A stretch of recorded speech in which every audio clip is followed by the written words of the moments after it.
Alright folks, welcome back everyone. 皆さんお帰りなさい。今日は428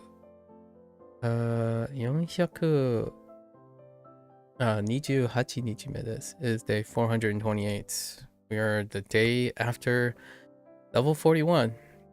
It looks like we got two groups. Not too bad. Reviews today.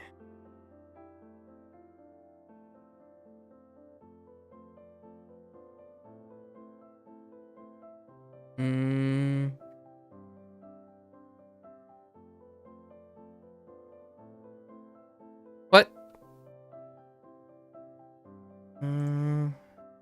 This was... Oh.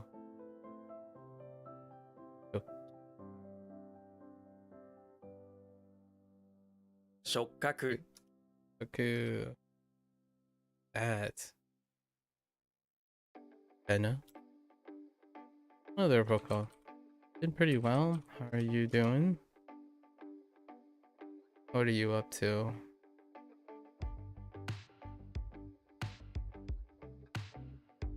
Emo. Omon. 顧問 Omon.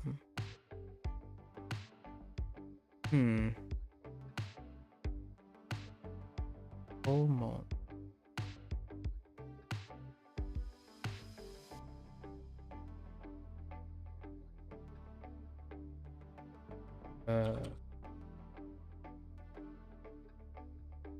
Oh no, not director. Fire. Good to hear you're doing well. Just on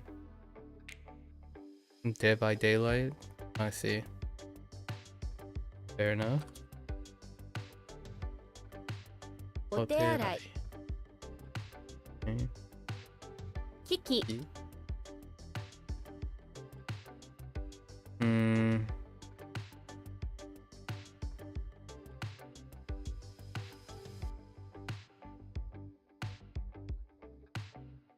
How do I, like in a good manner,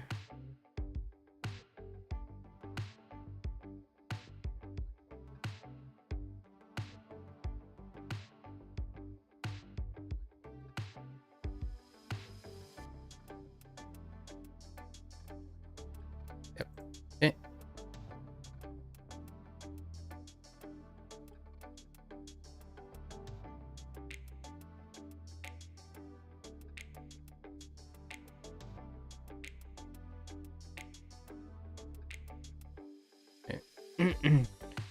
That message you sent on Discord, right?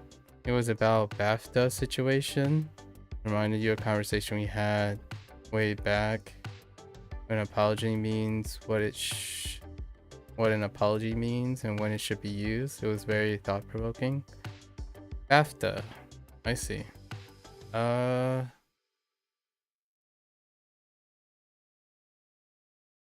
am unaware if you're talking about... Oh, that thing? I see.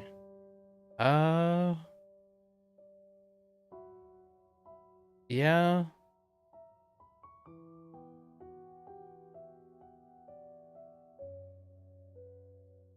Remind me, how does the... I don't know about the specifics of the situation, but looking at the summary there, these things happen, I suppose. I'm not entirely sure how it relates to the apology thing.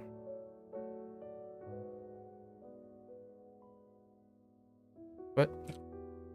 述べる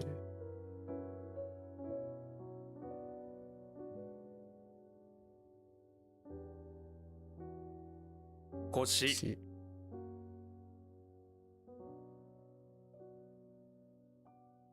手 手 の の 甲 甲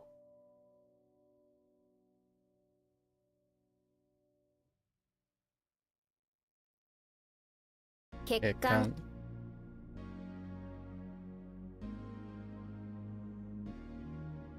腕 腕 時 時 計 計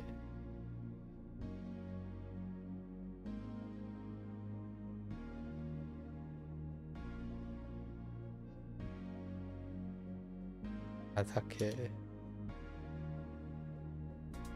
管理 Andy.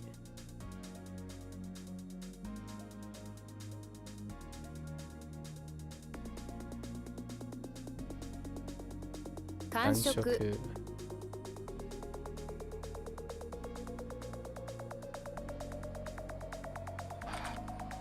What the... Wait. Oh, 虚弱 Gotoku.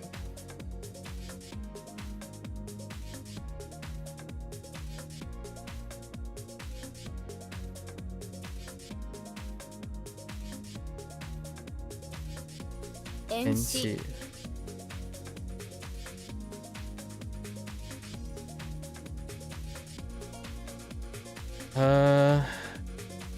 John Davidson is a man with Tourette's, and he directed a film with Tourette's to bring light to the disability, right?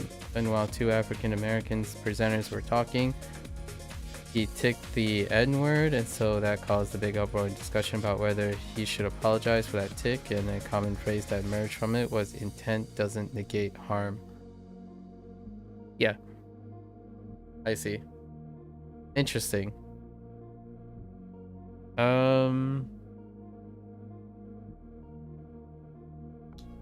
I don't remember what the principal trigger for our apology means or not, but typically I think maybe our apology conversation was about accountability, right? Apologies are empty when there is no accountability, but when you apologize something and you're able to explain the nature of that apology, that creates the weight that's necessary for the apology to have like substance, right? I often find that there's an overrepresentation, not that there isn't an appropriate time for it, but when one says sorry and there is no description or no like thought in which it provides accountability. Like for example, in those situations, whether or not you think that one should or should not apologize, the idea is that the apology will come with an explanation, one in which it takes accountability for the unintended harm, but it also takes accountability for what it could have been intended to be. So an apology comes with the explainer of what was intended and unintended, not necessarily whether one is exonerated from the blame or not. Like, apologizing for something you have no intent of doing is as morally, in my opinion, personally, morally resonating than apologizing for something that they are only apologizing because they were held accountable for it. So in your opinion, while you can understand the initial shock or harm from hearing that word, I think that once they understand it was said meaninglessly, I don't think it was said meaninglessly. That would be to say that Tourette's is a meaningless thing. I can't understand what about a word can cause harm other than intent. Most people can cause harm without intent. That when you live, you're causing harm without intent. When you consume oil, fuel, crude oils, you're causing harm without intent. I think harm and intent often comes with the word malicious. So something that's unintendedly harmful is not malicious. There was no intent to harm something, but things are harmful whether they are intentful or not. So in my opinion, when you say something is meaningless, it's not meaningless if it was brought up. So having the conversation or the dialogue would mean that neither side is meaningless. I think saying that something is no big deal because it was unintended is harmful to the people who are raising awareness to the thing in the first place. So it is, in fact, like, to me personally, that when everything is heard, neither is meaningless. the act itself was not meaningless. Otherwise, it trivializes the whole purpose of the dialogue in the first place. I think saying one side or the other side is meaningless trivializes and is unsympathetic. At least that's my opinion. So apologies are often met with both. If they are not met with both, then one side will find it meaningless and the other side won't. And earnestly for me, you kind of get used to one-sided empty apologies. When you say something is meaningless, then it's a one-sided apology. So if someone never intended to be harmful and they apologize because some people found it harmful, and they say that it's not their fault because it was never intended to be harmful, that's an empty apology to me. That's an apology that has no accountability. So you can apologize as much as you want. As long as you're not in the wrong, there's no meaning behind it. And even if it's of innocent intent for me, I think it is beautiful. Apologies are beautiful when both sides are meaningful. Whether, like, for example, I think we talked about this in terms of apologies before, or maybe not in terms of apologies. When you ask me, have I ever been a jerk to anyone? Yes, I have been a jerk to many people, which I said before, whether it's intentional or not. Like, innocence can be harmful, right? One can be blind to the evils of the world and still be unintentionally harmful, which is why I tend to try to balance that out with an appreciation.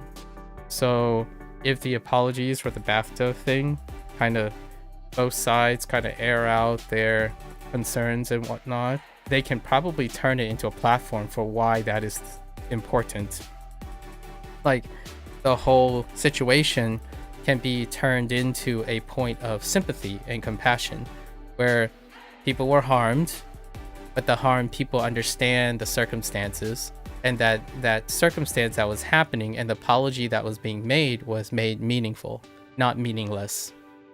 The moment apology is made meaningless, then one side is losing and the other side isn't. So, in my opinion, a morally concerned person would not be narcissistically thinking that just because they didn't intend to be harmful, that they are beyond harming other people. And that's kind of where I sit when it comes to apologies. I have no qualms with apologizing as long as I'm given the opportunity to acknowledge what was the unintended harm that I made, and then that I'm able to explain the nature of why I am. The word specifically was meaningless in your opinion. That's fair enough. And therefore, you live in a world that people will think what you say and what your opinion is will be meaningless as well, as long as there's no intent behind it. You can't understand how a tick can hold any meaning. Also, you should have specified intent, perceived intent. Sure. Yes, the alleged intent, right? You can't understand how a tick can hold any meaning, then you have failed, in my opinion, to understand Tourette's. In my opinion. So, you obviously don't have Tourette's. Like, for myself, I don't have Tourette's either. However, I can appreciate the idea that some of the things I do, they are meaningful. Otherwise, people would not understand the weight of the problem. So you can't choose to, like, if you don't, you know, and it is your choice to not understand why a tick is meaningful. It's kind of ironic because the BAFTA was talking about a film or a piece of work that deals with the meaningfulness of understanding Tourette's.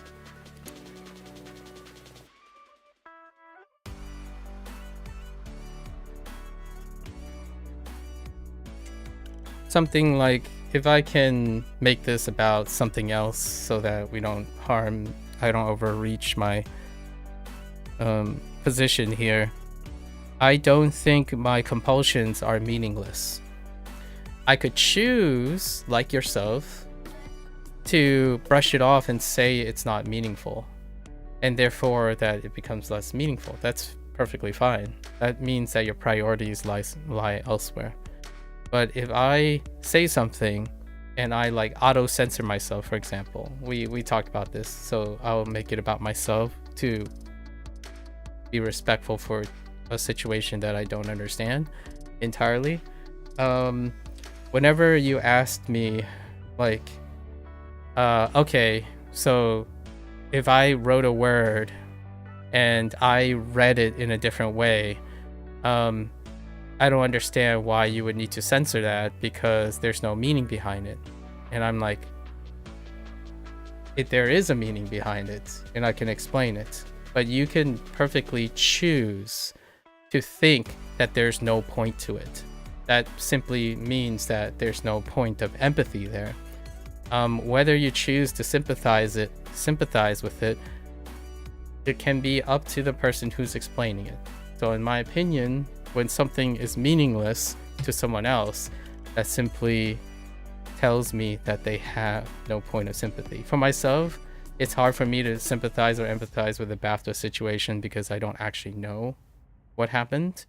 I can use my imagination, but the word itself carries a long history. And for someone who does appreciate history, right, and the situation, both Tourette's has a long history, and that word has a long history, and the BAFTA has a long history.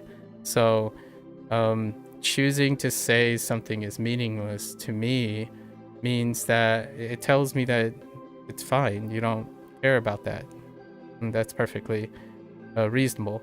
Whether I know if it's meaningful to me or not, I can tell you that the idea of Tourette's and the idea of like words meaning things and the intent does have a very long history in my background. So when it comes to like compulsions, right, compulsions or uncontrollable acts, they are always meaningful to me. Otherwise, I wouldn't have improved upon my personal compulsions. Right? Whenever someone says, oh yeah, oh don't worry about it, I just buy 2 of everything because I have OCD, that's how I feel about people who think that tics and compulsions are meaningless because it's trivial to them. And in my opinion, those who find that trivial, I don't think they actually suffer from compulsions. Trivializing those tics and whatnot makes it so that they're not that important. You think you may have expressed your opinion about it. You're saying that he is not expressing any meaning, I don't think, behind the tic. I think he is, because he has Tourette's. What I mean is, it might not be the meaning that you think it means, or the meaning that people find harmful. But there's two people. Like, you can understand that to the others, the tic obviously had meaning.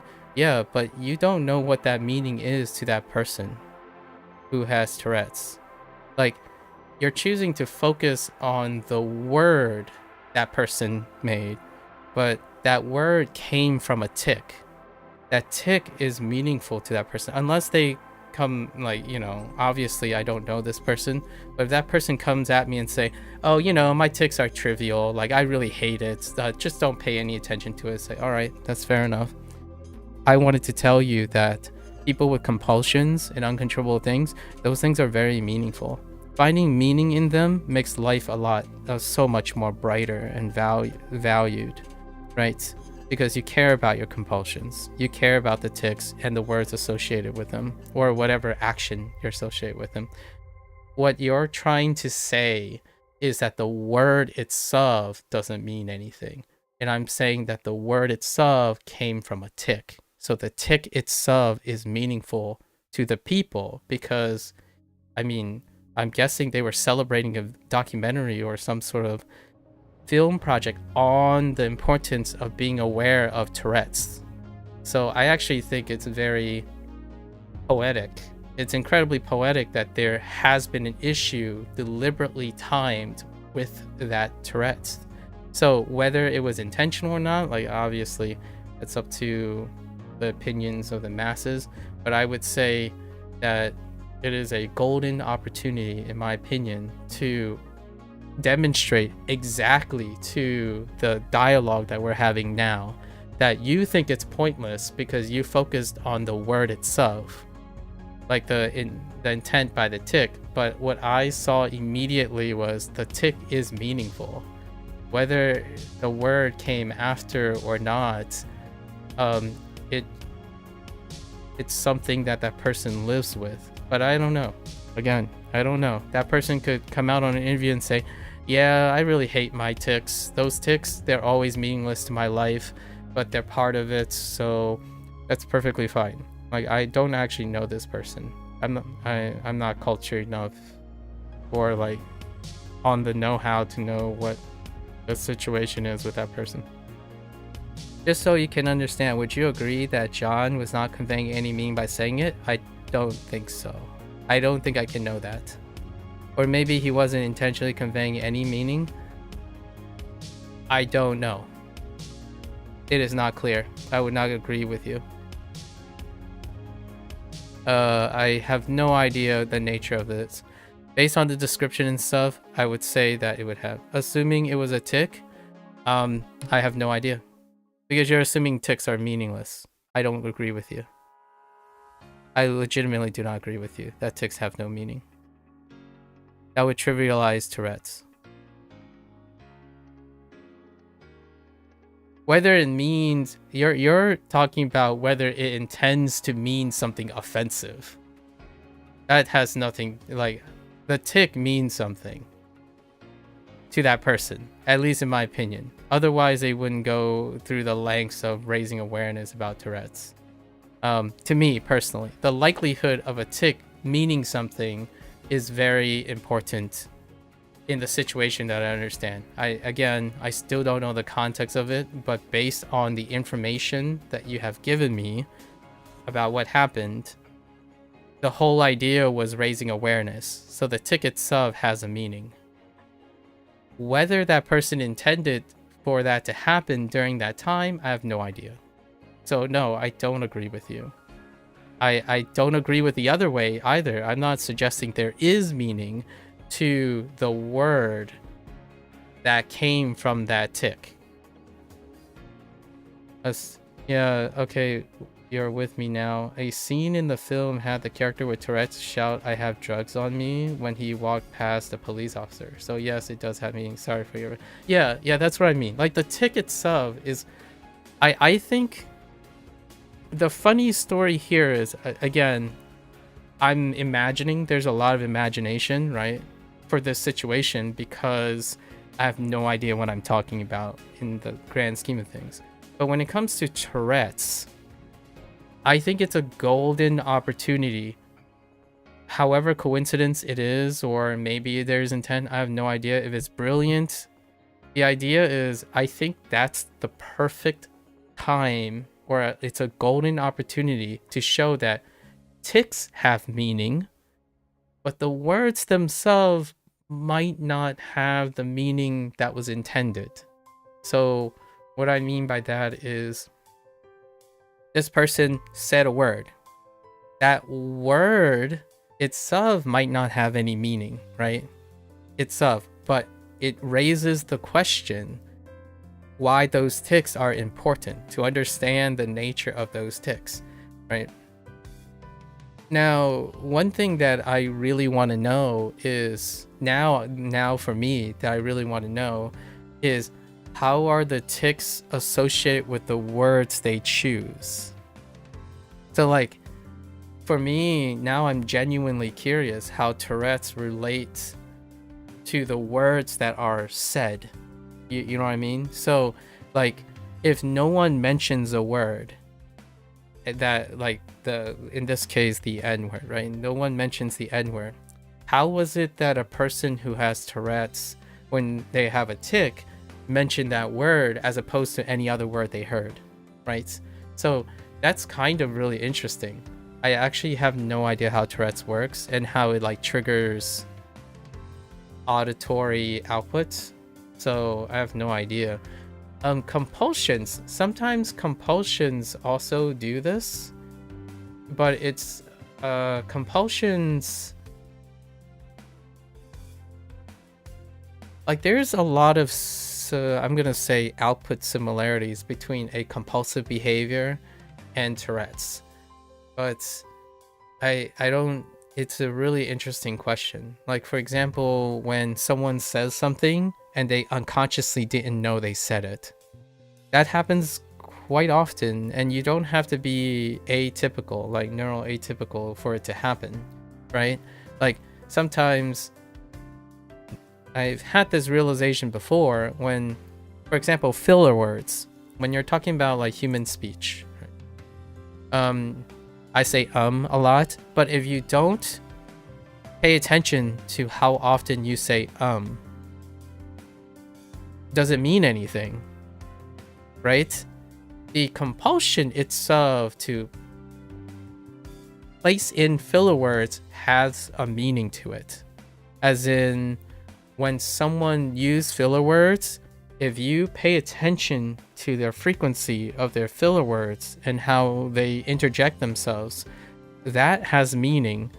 And when you describe that meaning to them, they are able to say, oh, wait, that's exactly how I feel right now. So those are tells, right? Subconscious tells, or tics, as they used to call it. Not in the sense of Tourette's, but like, what's the difference between a poker tell, right? When you say something and you trigger a reaction from that person, that's a tic as well. That's your natural inclination. So that stuff has meaning to the person.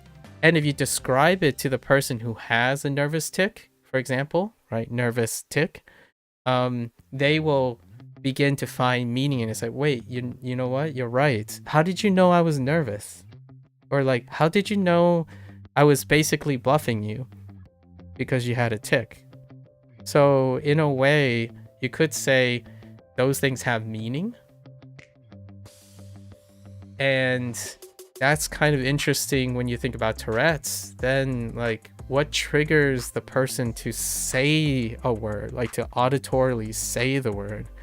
I really don't know much about Tourette's. So, but when it comes to compulsions, you can go as far as communication styles. Communication styles being, if you go and watch YouTube, there's plenty of voice samples.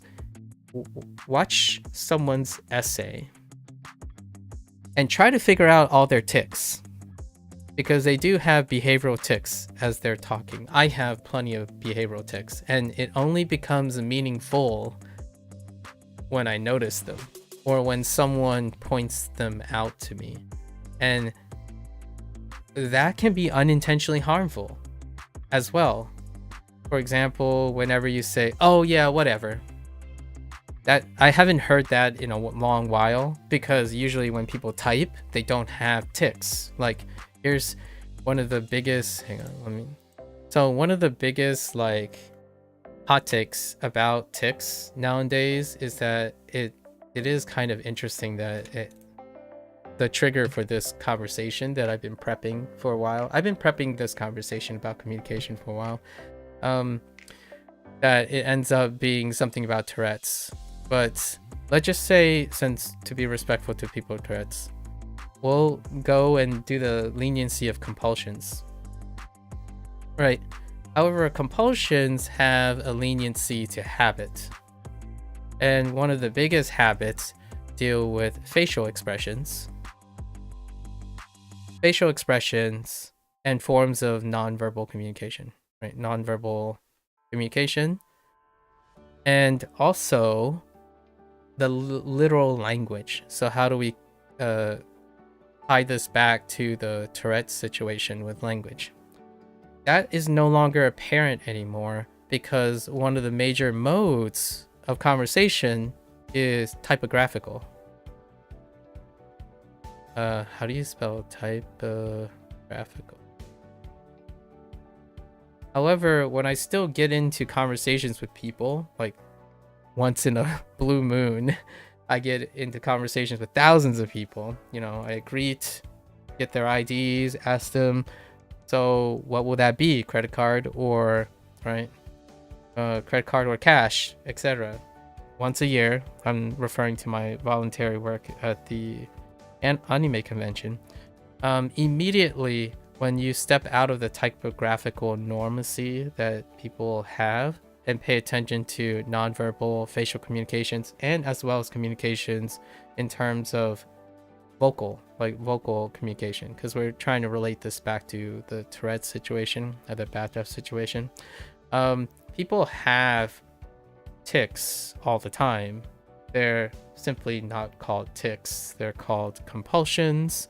Compulsions are a little bit like uncontrollable. Some people call compulsions uncontrollable. So when we think about habits, we could try to make them seem a little bit more voluntary.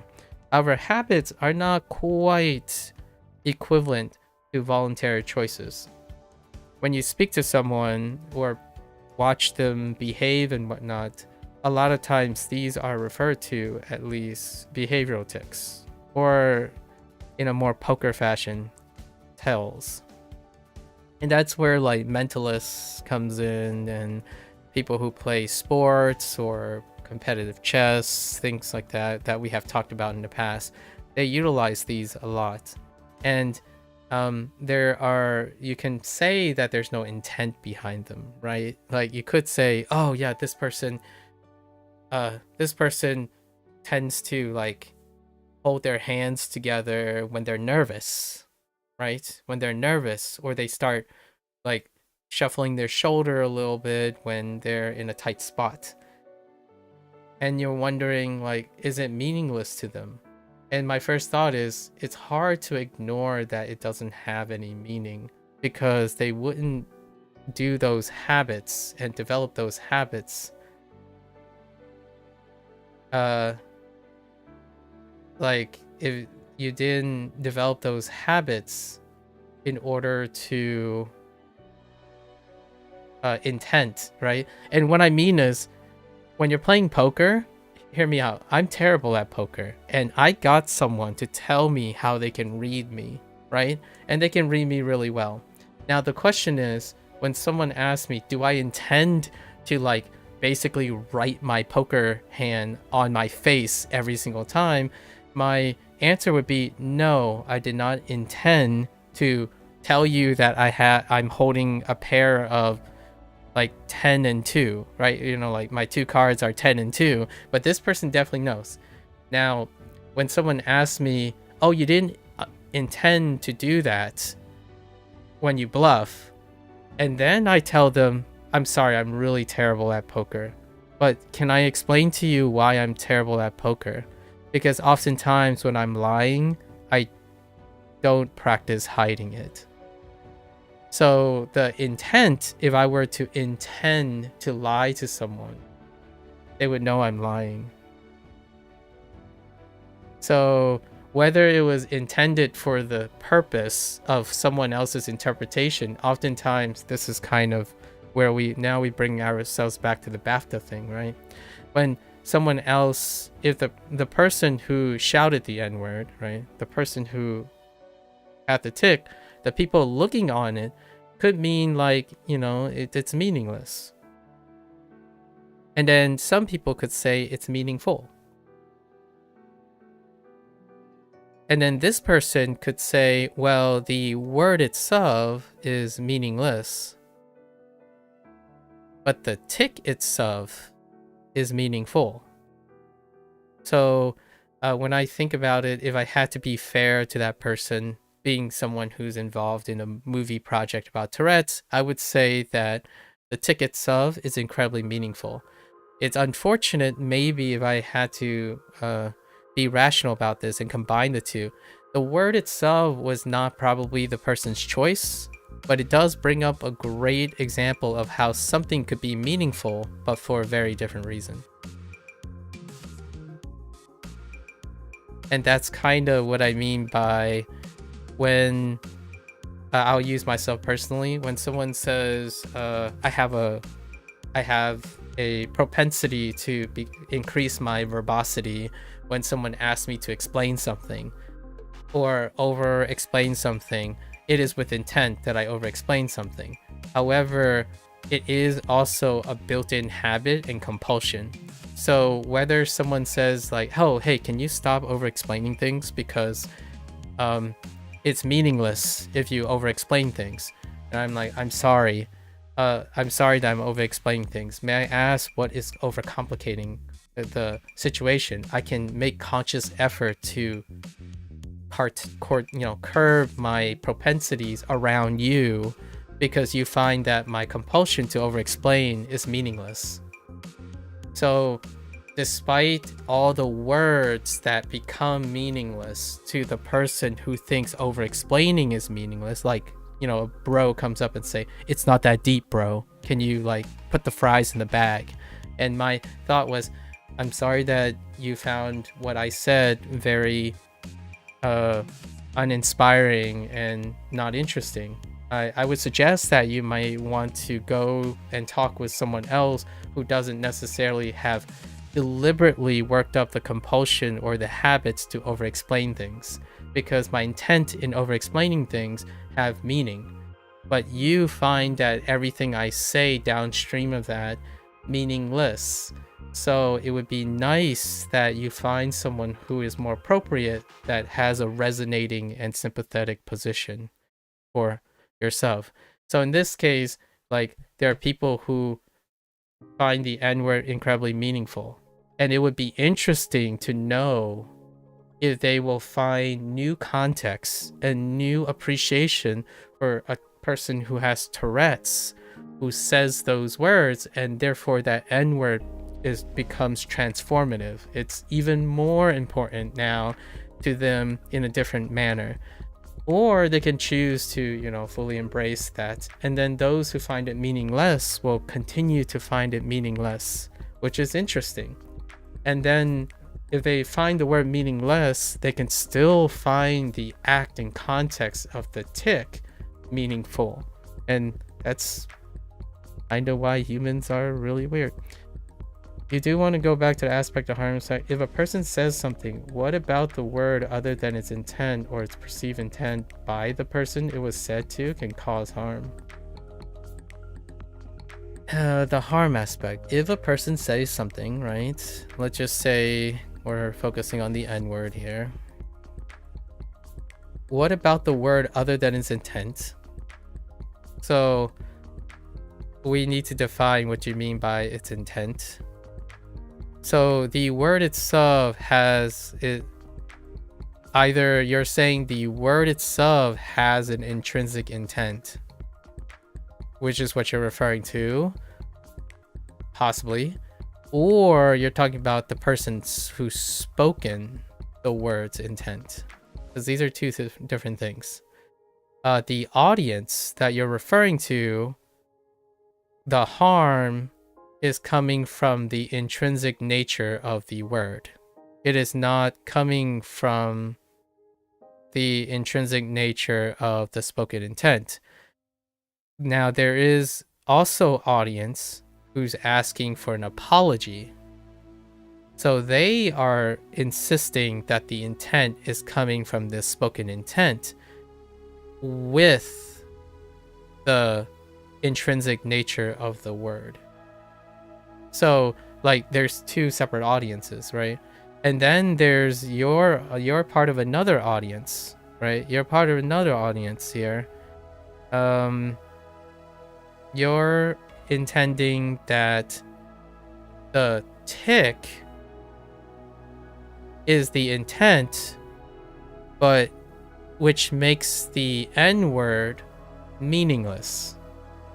So those are the two combinations. So there's A and B in the two intents. And there are audiences that think that specifically the word itself is intrinsically harmful. And that's what the person is apologizing for. They're not apologizing for the intent of saying the N-word. And then there's an audience that combine the two, where the intent of the spoken person and the intrinsic nature are one and the same. And then you, right, if I'm understanding this correctly, because the person's spoken intent was a tick, which is unintended or intended, you're talking about the speaker's intent, it makes what comes after meaningless. So they don't have to apologize for something that is triggered by something else. That's perfectly fine. And for myself, you're saying or it perceived. What about the word other than its intent or its perceived intent by the person it was said to can cause harm? This language itself has intrinsic harmfulness.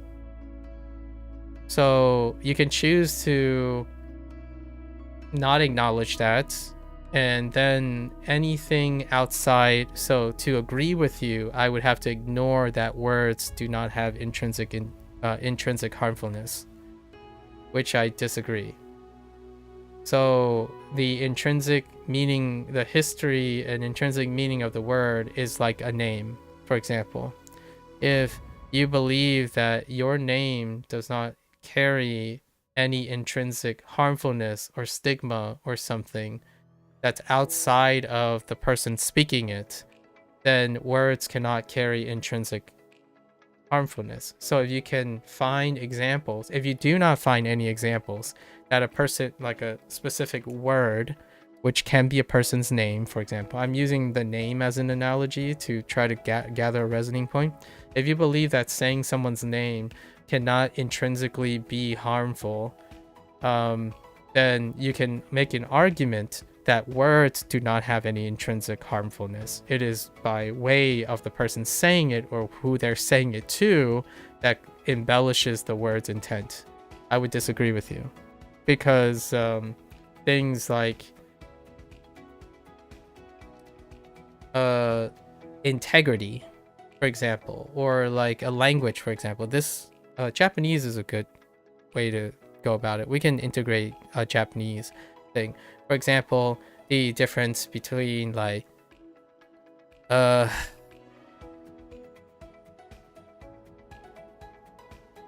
was gonna say, for example, a phrase that would be like not true versus false. Japanese has a tendency where certain phrases would say it's not of something, so therefore it is.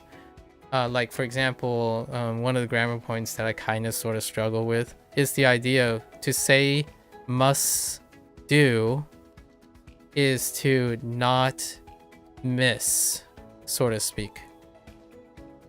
So in Japanese, there are phrases that the intrinsic nature of saying those phrases, there are ways to say, quote unquote, the same thing, but they intrinsically have different uses. One can be viewed as positive, one can be viewed as negative. What the person intend to say is dependent on how that is. Okay. Out of curiosity, do you think the meaning is intrinsic regardless of how people perceive it? I don't think anything is.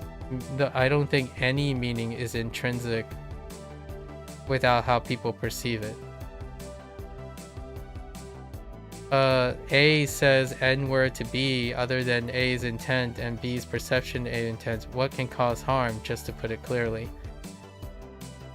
Well,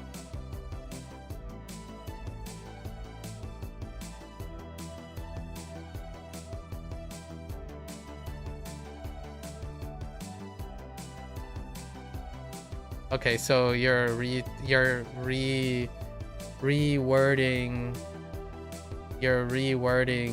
what you said earlier. If a person says something, right? If a person says the N-word, what about the word other than its intent, right? The A's intent, or its perceived intent by the person, right? The person perceiving the intent can cause harm. All of it. All of it. I don't understand. Now when you reworded it, when you say if A says the N-word to B, other than A's intent and B's perception of A, what can cause harm? Anything. Like C's perception of A's intent to B's perception. There's and then when you say like you're a bit confused, like what does it hold? In your opinion, you don't think a word can have intrinsic meaning, as words only hold value based on human perception of the noise? Yes, but what I agree with you. In your opinion, words have intrinsic meaning because people perceive it. They're not exclusive of each other.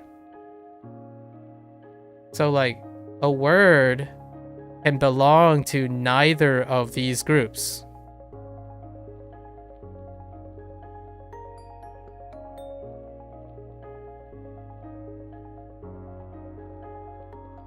Can I divide intrinsic?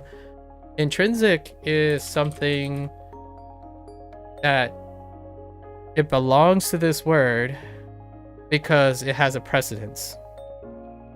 Not because it's like you're talking about intrinsic in the nature of water is wet.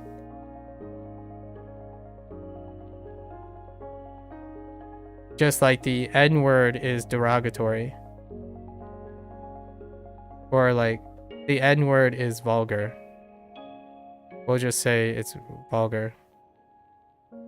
It can be independent of the people that are perceiving it. So you asked me, outside of the person who said it and outside of the person who is intended to receive it and perceive it, what else could cause harm? Tourette's can cause harm. And that's the whole point of awareness. Coincidence can cause harm. And how would that happen if a word has inherited an intrinsic meaning to it? What if A and B is an isolated situation? Then there's nothing else. I don't understand. Now you didn't ask any of the questions that was originally asked. You asked me, how can it cause harm? Outside, like with those cases. Well, if it was isolated, then it can still cause harm because the person perceiving it could find it harmful. So now if you remove the intrinsic nature of the word that's outside of A and B, so now you have A and B, then if B perceives it as harmful, then it's harmful. That's how it caused harm. Regardless if A intended to do so or not. So now it becomes simpler. But you're asking me, how could it cause harm outside of these intents? You can't. But your original question you asked me was dealing with whether it was meaningless. That was the opinion, whether it was meaningless. It's not. In fact, I would even argue that the fact that it might be unintended is the meaningful thing. You argued that because it was unintended, it's meaningless. And what is the meaningful, what does that word mean now?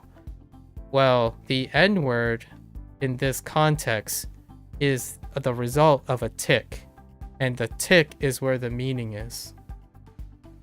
So in the future, someone could remember the N word from this situation and have a meaning to it. So what I mean is, yeah, you're right. The word itself probably doesn't have any meaning. Like what I mean is, like if you said A, right? It has no meaning. Like there's no intrinsic meaning until it does.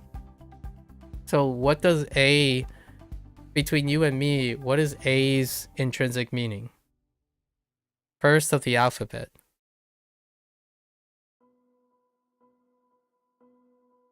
Right? And then why did you call person A A instead of calling person N and then person S. So I agree with you that the original meaning of the word, like the A, like the letter A, has no intrinsic meaning originally. Now they do have intrinsic meaning, right? Like now they do have intrinsic meaning, but outside of us. Like we, for example, we did not decide,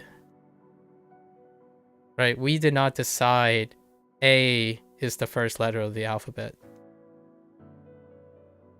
But we did perceive it now as the first letter of the alphabet because A has an intrinsic meaning now.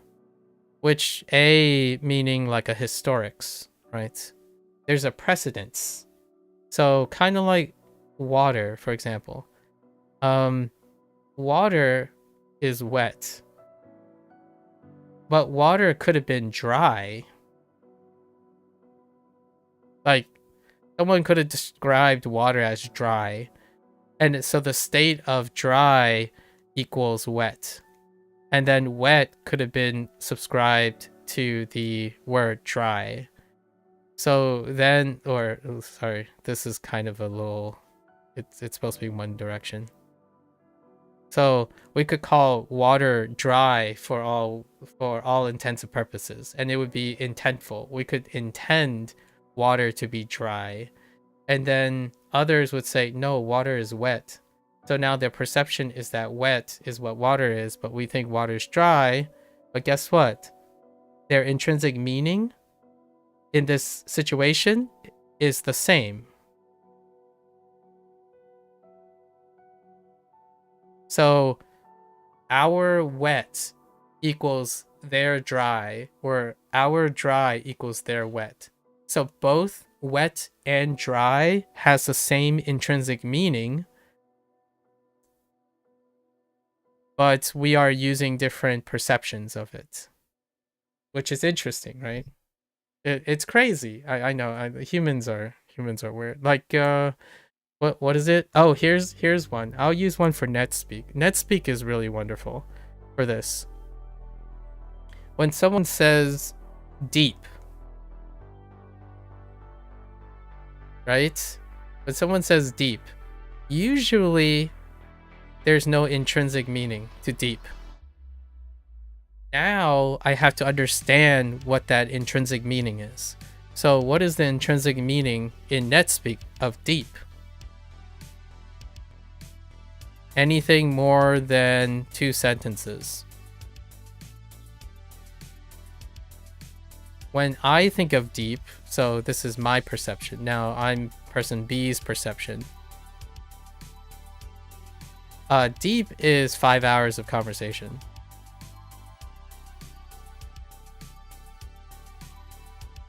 So can deep be harmful? For example, can deep be harmful? Well, you are right. I agree with you that it, for being harmful, it has to deal with the person's perception of what deep is, and it also deals with person A's intent of what they meant by deep. Now, what is left? Why, if the person didn't mean any harm, so this person didn't mean any harm, they just don't care for deep things, right? They didn't mean it. Like, dude, bruh, it's not that deep. But then person B, me, say like, okay, well, it's not that deep. Let's try to go deeper. So maybe we both agree on what the thing is. But the thing that was actually doing the harm was what was normalized to the intrinsic nature of deep, which in this case, the person who's speaking is Gen Z. And I'm millennial. Now, does that matter what the intrinsic nature of deep is? Harmful is communication, right? Like what is communicating? So if I knew that deep meant any more than 2 sentences, then sure. If I didn't, then boy howdy, we're gonna have a different conversation, right? You're a bit confused and wait, let me make sure I got everything. You're a bit confused. In your opinion, you don't think a word can have intrinsic meaning. As yes, I agree. I agree, by the way. I agree with that statement. Intrinsic meaning, like words do not have any meaning. Like without humans, right? Like, or without the human that's using it and perceiving it, or any human that perceived it, right? Those are where our words meanings come from. However, words can mean things before A and B gets involved. So like both A and B, like the person with the Tourette's, right? I can't spell Tourette's, sorry, but Tourette's and the audience, right? All the audience, the different types of audience. You could even add C, D, like the different permutations of the audience, right? And then there's one permutation of that person. However, before this situation ever happened, right? Before the BAFTA thing happened, this word itself already carries a meaning, right? So if you're, what do you call that? Do you call that something that's not intrinsic to the word? You could call it all history. You could call it history, I guess. So then you could say history had people, and then those people ascribe those meanings. So it would still mean it's true. It's true that all words do not inherently have intrinsic meaning, because some human being, whether it's history or non-existent, created the perception of that word, right? And when I was using the word intrinsic, right? When I was using the word intrinsic, what I mean is when you're looking at the situation now, the N word has an intrinsic meaning. And that's what created the confusion between the two. If the N word did not have any intrinsic meaning, as in before the situation happened, the N word meant nothing, then this situation would not happen. Then there's no way, or maybe there is a way, but I don't want to make an argument for that. That the lesser way, it's unlikely. This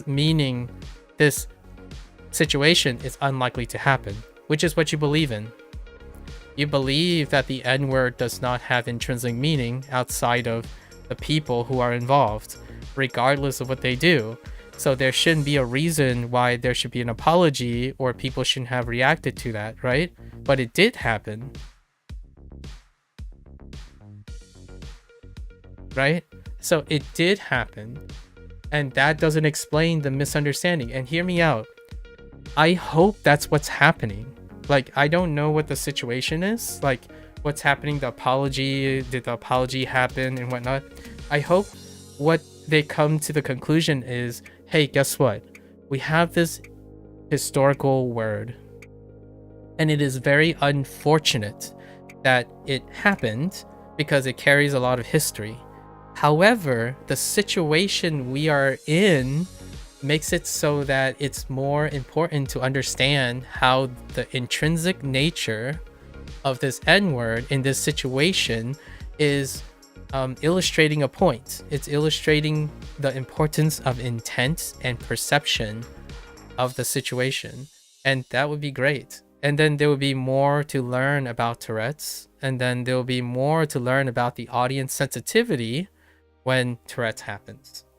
At least that's, obviously I'm only speaking for myself, because that's how I would read it. So if this evening I go and read about the situation and whatnot, this is how I would process it. I would separate, like, if I, like, for example, null hypothesis test, right? If I disagree with you, which I do, I disagree with you about the situation being meaningless, like and again, I'm generalizing. I know you already said that you were trying to rephrase it. Like, say we're hypothetically, I disagree with you. Then I have to prove your logic is sound. So I would go out of my way to do the opposite. So I got to prove that this is meaningless. And that's how I would argue it. I would argue, you're going to head off now. You'll carry on listening. Okay, no worries. So, this is near the end.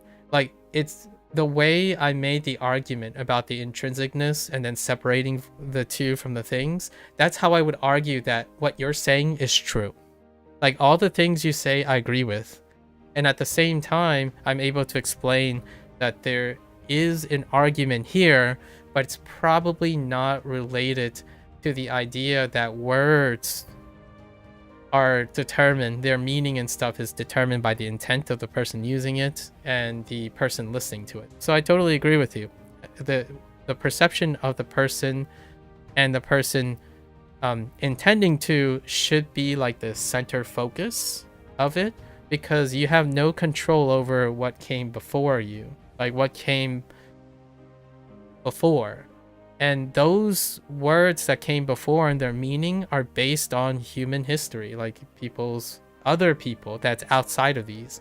So I totally agree with you in terms of the objective nature. That's kind of like one way to get over, to try to separate ourselves from our historical baggage, you know, like projecting other people's baggage onto us, despite not having the literal experience.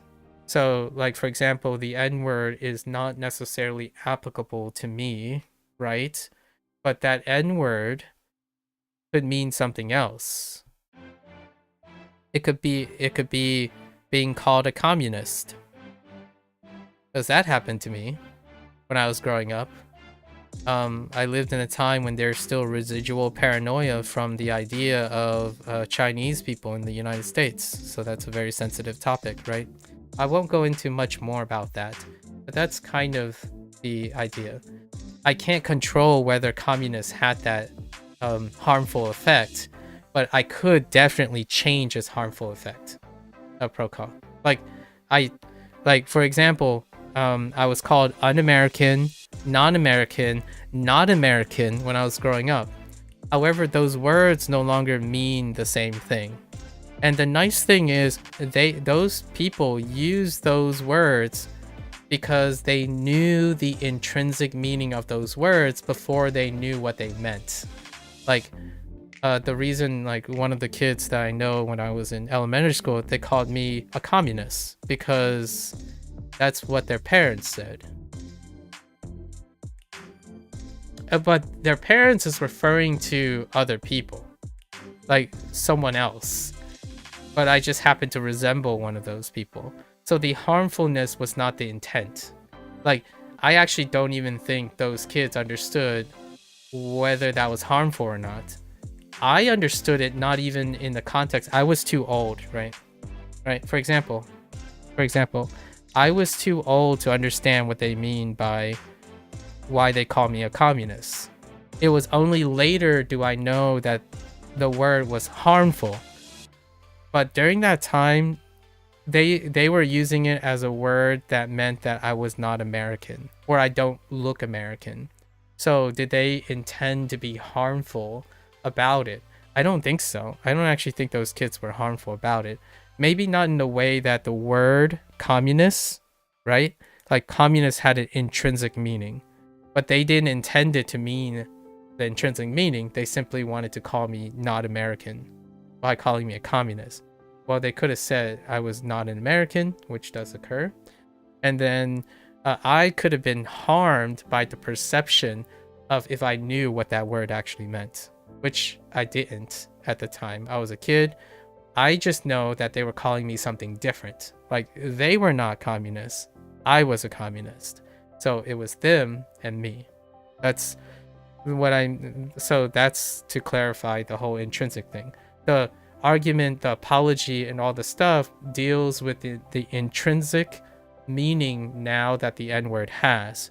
But it's kind of unfortunate that I feel like there's no malicious intent by the person with Tourette's, as far as I know, and then there's no technically malicious intent by the audience, and yet there was intrinsic harm happening, and that's probably the misunderstanding, right? So all of the things you say I agree with if I use this schema. This explanation is how I would agree with everything you say, while at the same time offering a scenario that would explain everything else that I would be thinking of outside of that.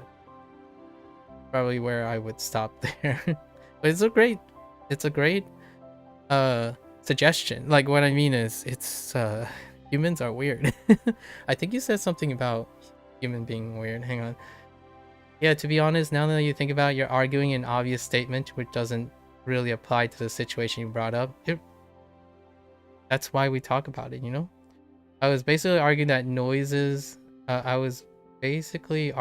noises themselves don't have value without a human mind, but that's so obvious. It really, we need humans. Humans are the social construct. I totally agree with you though.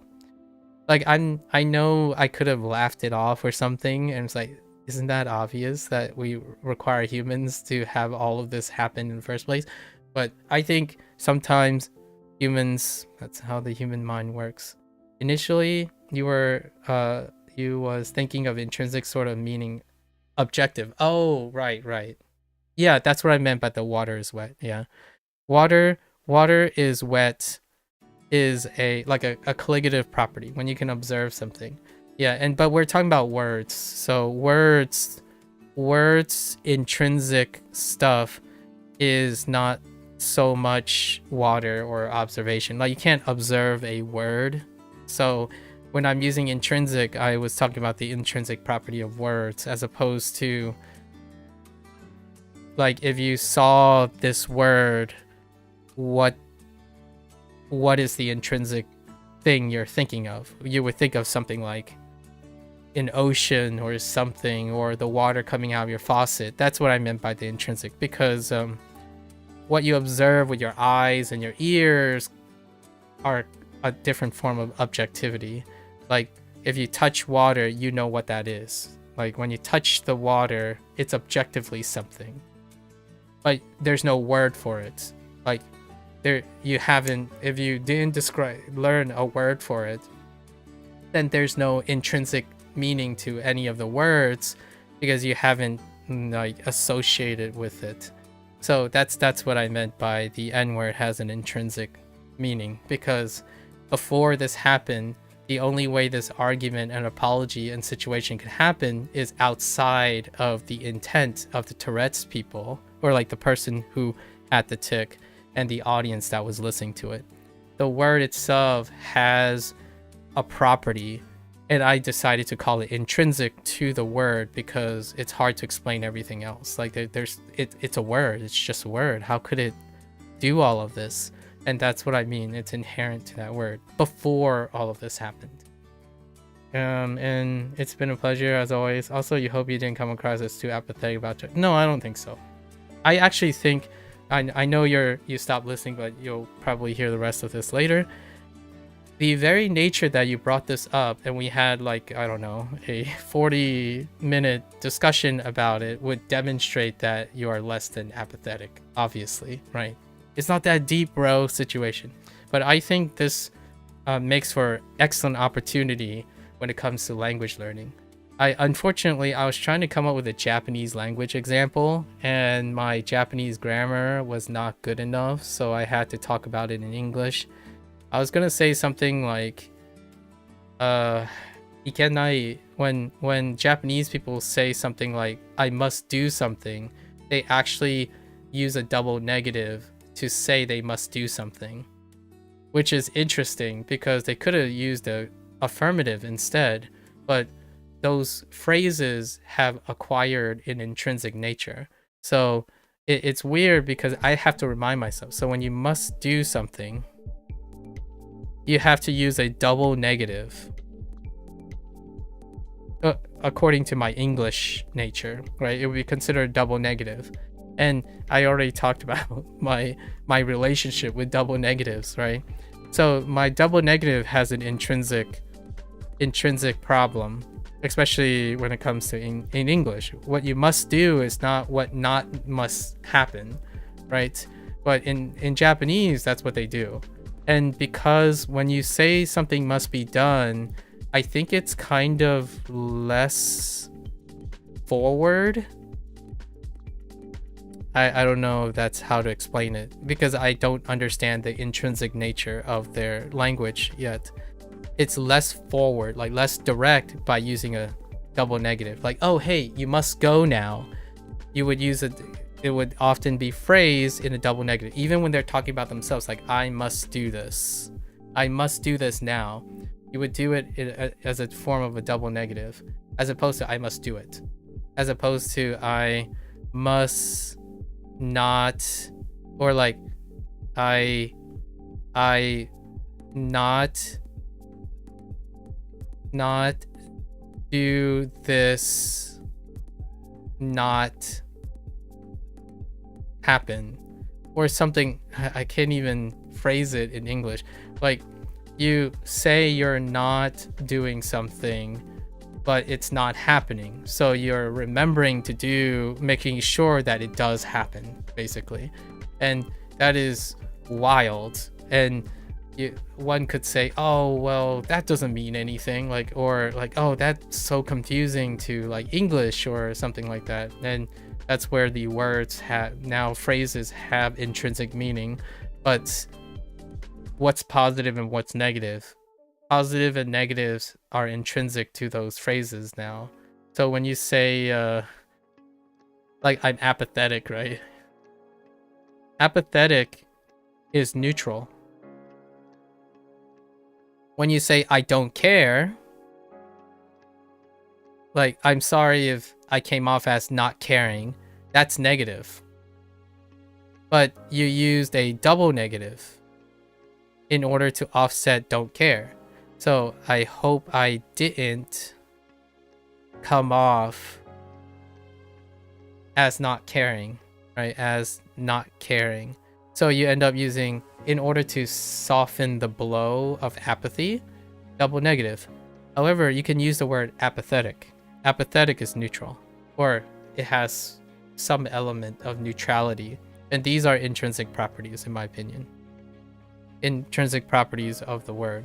So whenever you're choosing like diction for English, at least in my opinion, unlike Japanese, maybe it's not necessarily the same as Japanese, but in English, the words you choose are incredibly intrinsic. Intrinsically, like positive, negative, and that brings us back to the N-word. The N-word has an inherent negative intrinsic property to it. And whether you intend it, right, regardless of the intent of the person, which I really feel hopefully the situation is being resolved and there's like camaraderie and passion, and then the audience, right, it's intrinsically negative, unfortunately. So the person who, despite being unintended, right, unintended tick, right, a tick is unintended a lot of times, they can choose to apologize for something. They might want to apologize for the tick, and that tick will create understanding for the audience to not be harmed, for example, and this will then make the tick meaningful, in my opinion. So I'm kind of really curious how they handled the apology. But for me, if I was apologizing something, I should be getting something out of it too. So for myself, whenever I think about compulsions, just as a last thing, when it comes to language compulsions, there are compulsions in language. Communication skills, the bulk of communication skills deal with the speaking of language, and it is through compulsion, by way of habit, that creates our way of communication. And I think regardless, sometimes people can speak in various different ways where there's intrinsic properties to words, but the intent, in my opinion, and perceptions, and I hope that's what's happening with the BAFTA situation, they're negotiable. If they're negotiable, then I think the world is a really wonderful place because humans should be able to negotiate.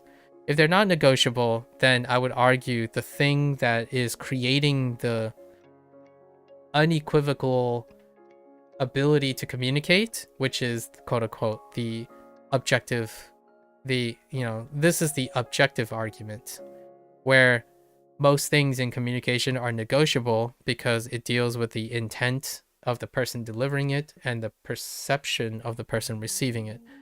However, then there's the subjectivity coming in of the intrinsic nature of the N-word. And that's kind of similar in most communications. A misunderstanding, despite it depends, like, how can a misunderstanding occur, right? Like, how can a misunderstanding... I'm overcomplicating this, I know. Over-explaining. I used my over-explaining, my own compulsions for over-explaining as a example. So I do apologize in advance if this is over-explaining for anyone who's randomly listening to this. Misunderstanding comes from the intrinsic parts of the words. I don't necessarily think they come from the intent of person A and the perception of person B exclusively. Technically, it's all of these. It's all three. So if the intent of the person A is to call water dry, and then B interpreted dry, if B interpreted dry as equal not wet, then then dry was supposed to mean wet to person A. So dry itself is the intrinsic problem. So the intrinsic definition of dry does not agree with each other. So one person used dry as wet and the other person thought of dry as not wet. So these are the intrinsic meanings somehow that preceded them. And that creates the misunderstanding, at least in my opinion. Otherwise, you could make an argument, well, the intent of A was to say wet. No, they know what wet is. Or like maybe they don't know what wet is, for example. So those words have intrinsic meaning. They existed before the intent of A and the perception of B, which creates misunderstanding. If everything, in my opinion, if everything is because of the intent of A and B, then you can make a reasonable argument that there shouldn't be any form of miscommunication ever. Because words will always have the same meaning that's imparted by the person, by the groups that are involved. I don't know. Maybe something like that. Overly complicated, but it was really worth a shot at trying to make an argument of why there is an apology. You're sorry, but you're going to stop listening now as your friends are annoyed and not concentrating on the game. Fair enough. Yeah, I personally think that if I had a long story short about a situation I don't really understand fully, it's a golden opportunity. Oh, excuse me. It's a golden opportunity for conversation to be had about the awareness of people who have uncontrollable compulsory auditory output. Or in other case, I'm talking about people with Tourette's. I don't know how Tourette's works though. I can't really say for sure. Tocho. Tocho.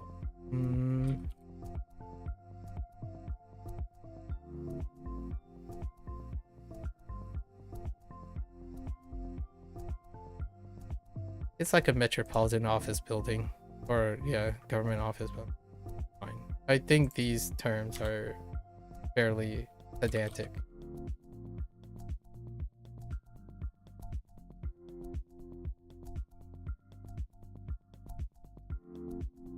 Okay. All right.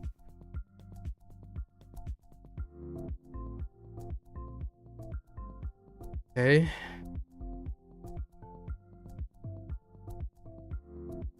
What are we looking at here? 乗る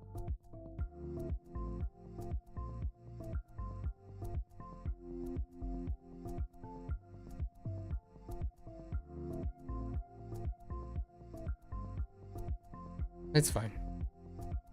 刺す 館長 Control. Okay. Or maybe like government office is better. Speaking of language discrepancy. くだ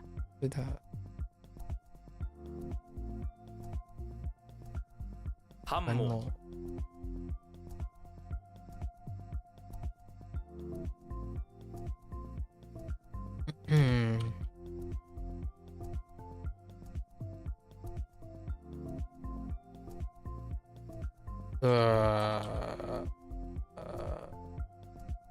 Okay. 無視する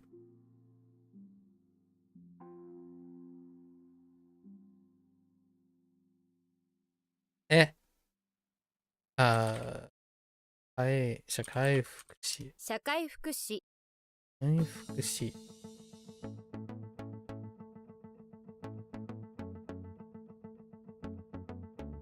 Oh, I spelled fair with an I.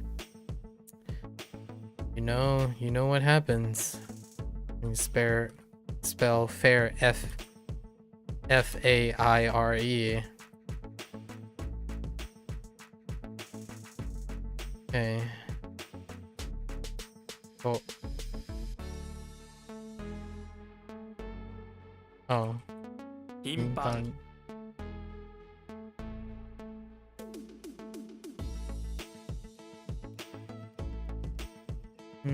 Oh, it's just frequent. Frequent.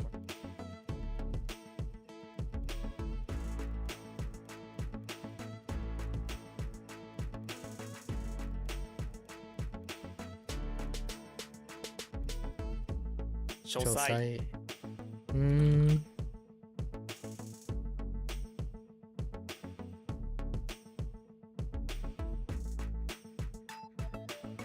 中華麺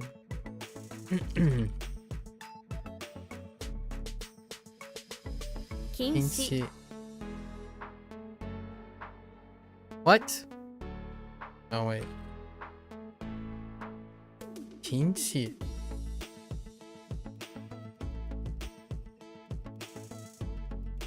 Oh, no, not king. Oh, that's not even close.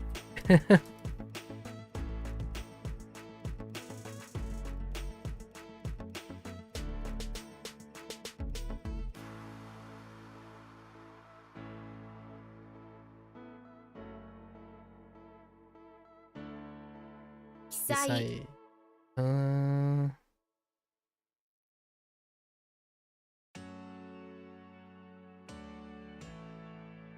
Buki. 差別差別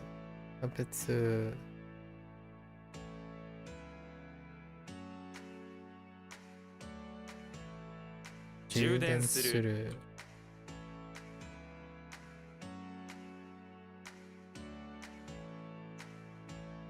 しぶしぶ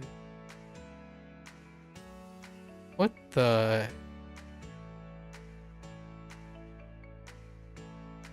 What the What is shibushi? Certainly not.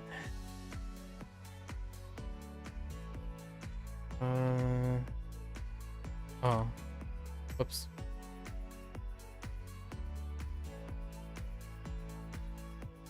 Mentsuyu. Mentsuyu.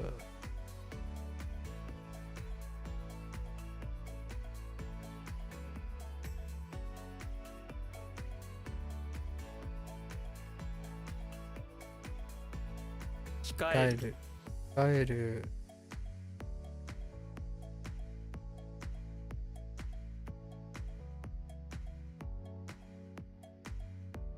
Kabin.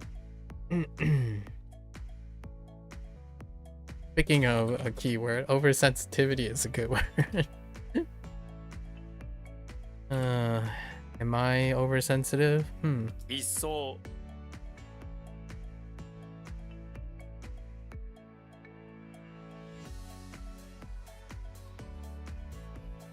品質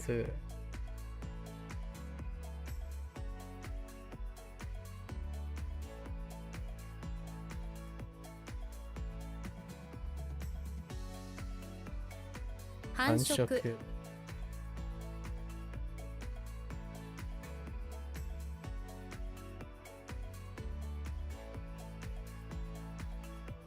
褒美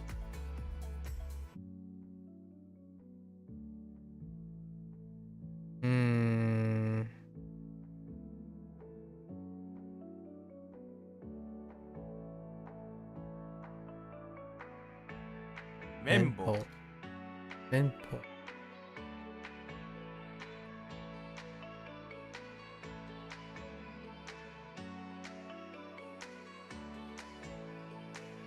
質質問 問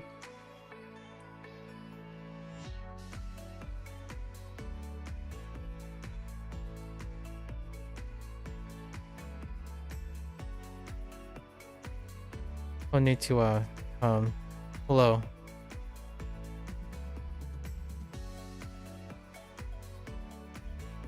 Hisashiburi desu.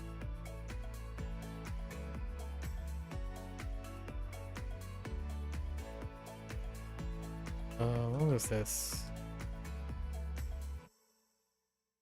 Finger long. Oops. 狭い Hey.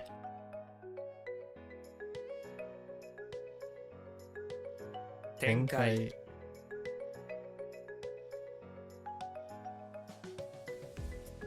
販売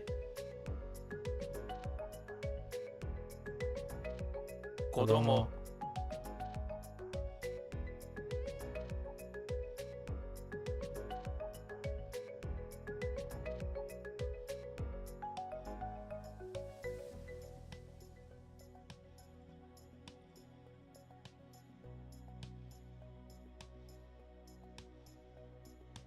質 質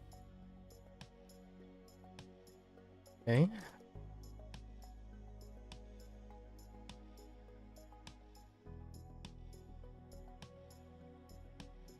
Oops. ,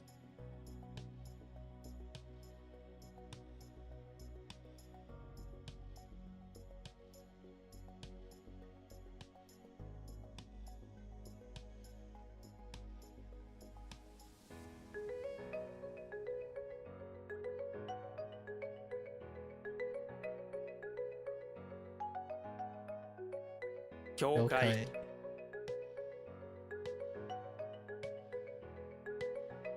雇用者 交差点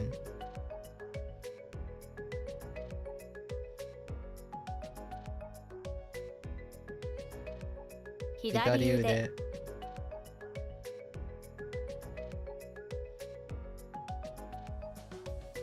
指さす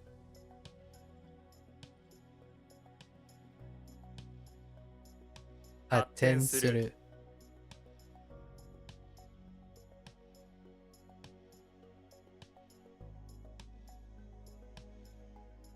破片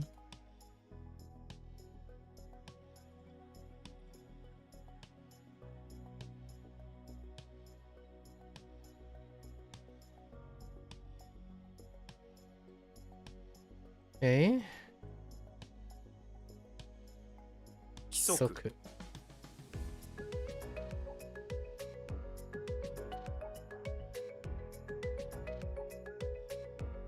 規則 Yeah. 久しぶり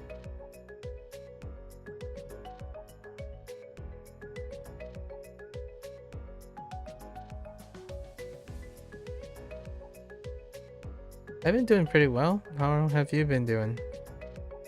What have you been up to?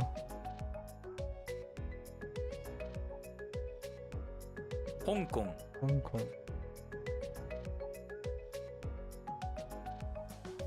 Seems like my Japanese have going well. Been going pretty well, yes. 原爆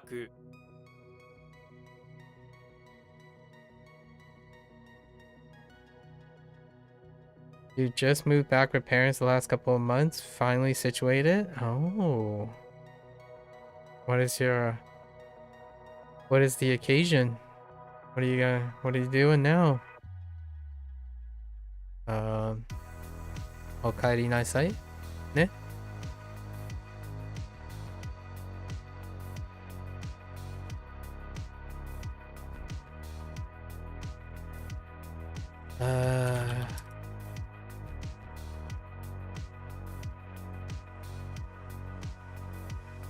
Ryode.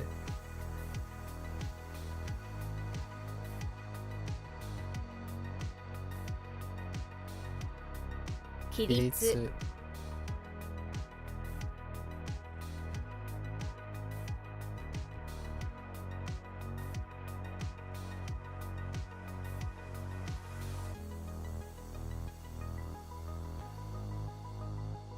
祝日の祝日。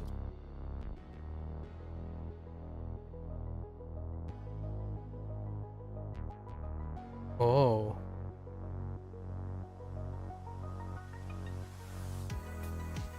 That's a national holiday.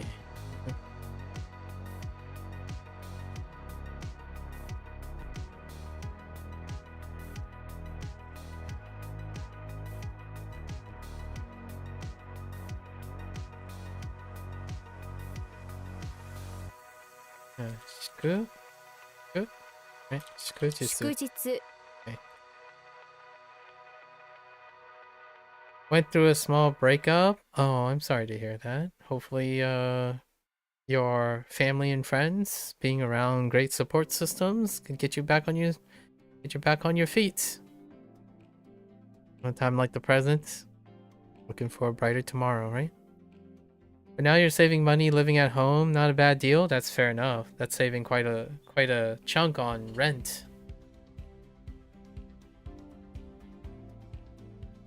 What method or app or anything do I think has been the most effective in my journey? They're relatively different. Kind of, thanks, Paragon. You're doing good now? Excellent, excellent. So here's the thing about being effective. Effective would imply that they generally are comparable, but they're not very comparable. So if I had to give a hot take on this, like the TLDR on the hot take, I choose apps and methods and whatnot because they don't overlap with each other. So effectively, they cannot be compared to each other. Hence the whole idea of journey and not a destination, right? In order for me to compare them, it would be to take a destination approach, which is which one got me more progress in Japanese. And the short answer in that is, in my journey, everything got me closer to the destination. So, however, if you want to ask, like, maybe effectiveness is measured in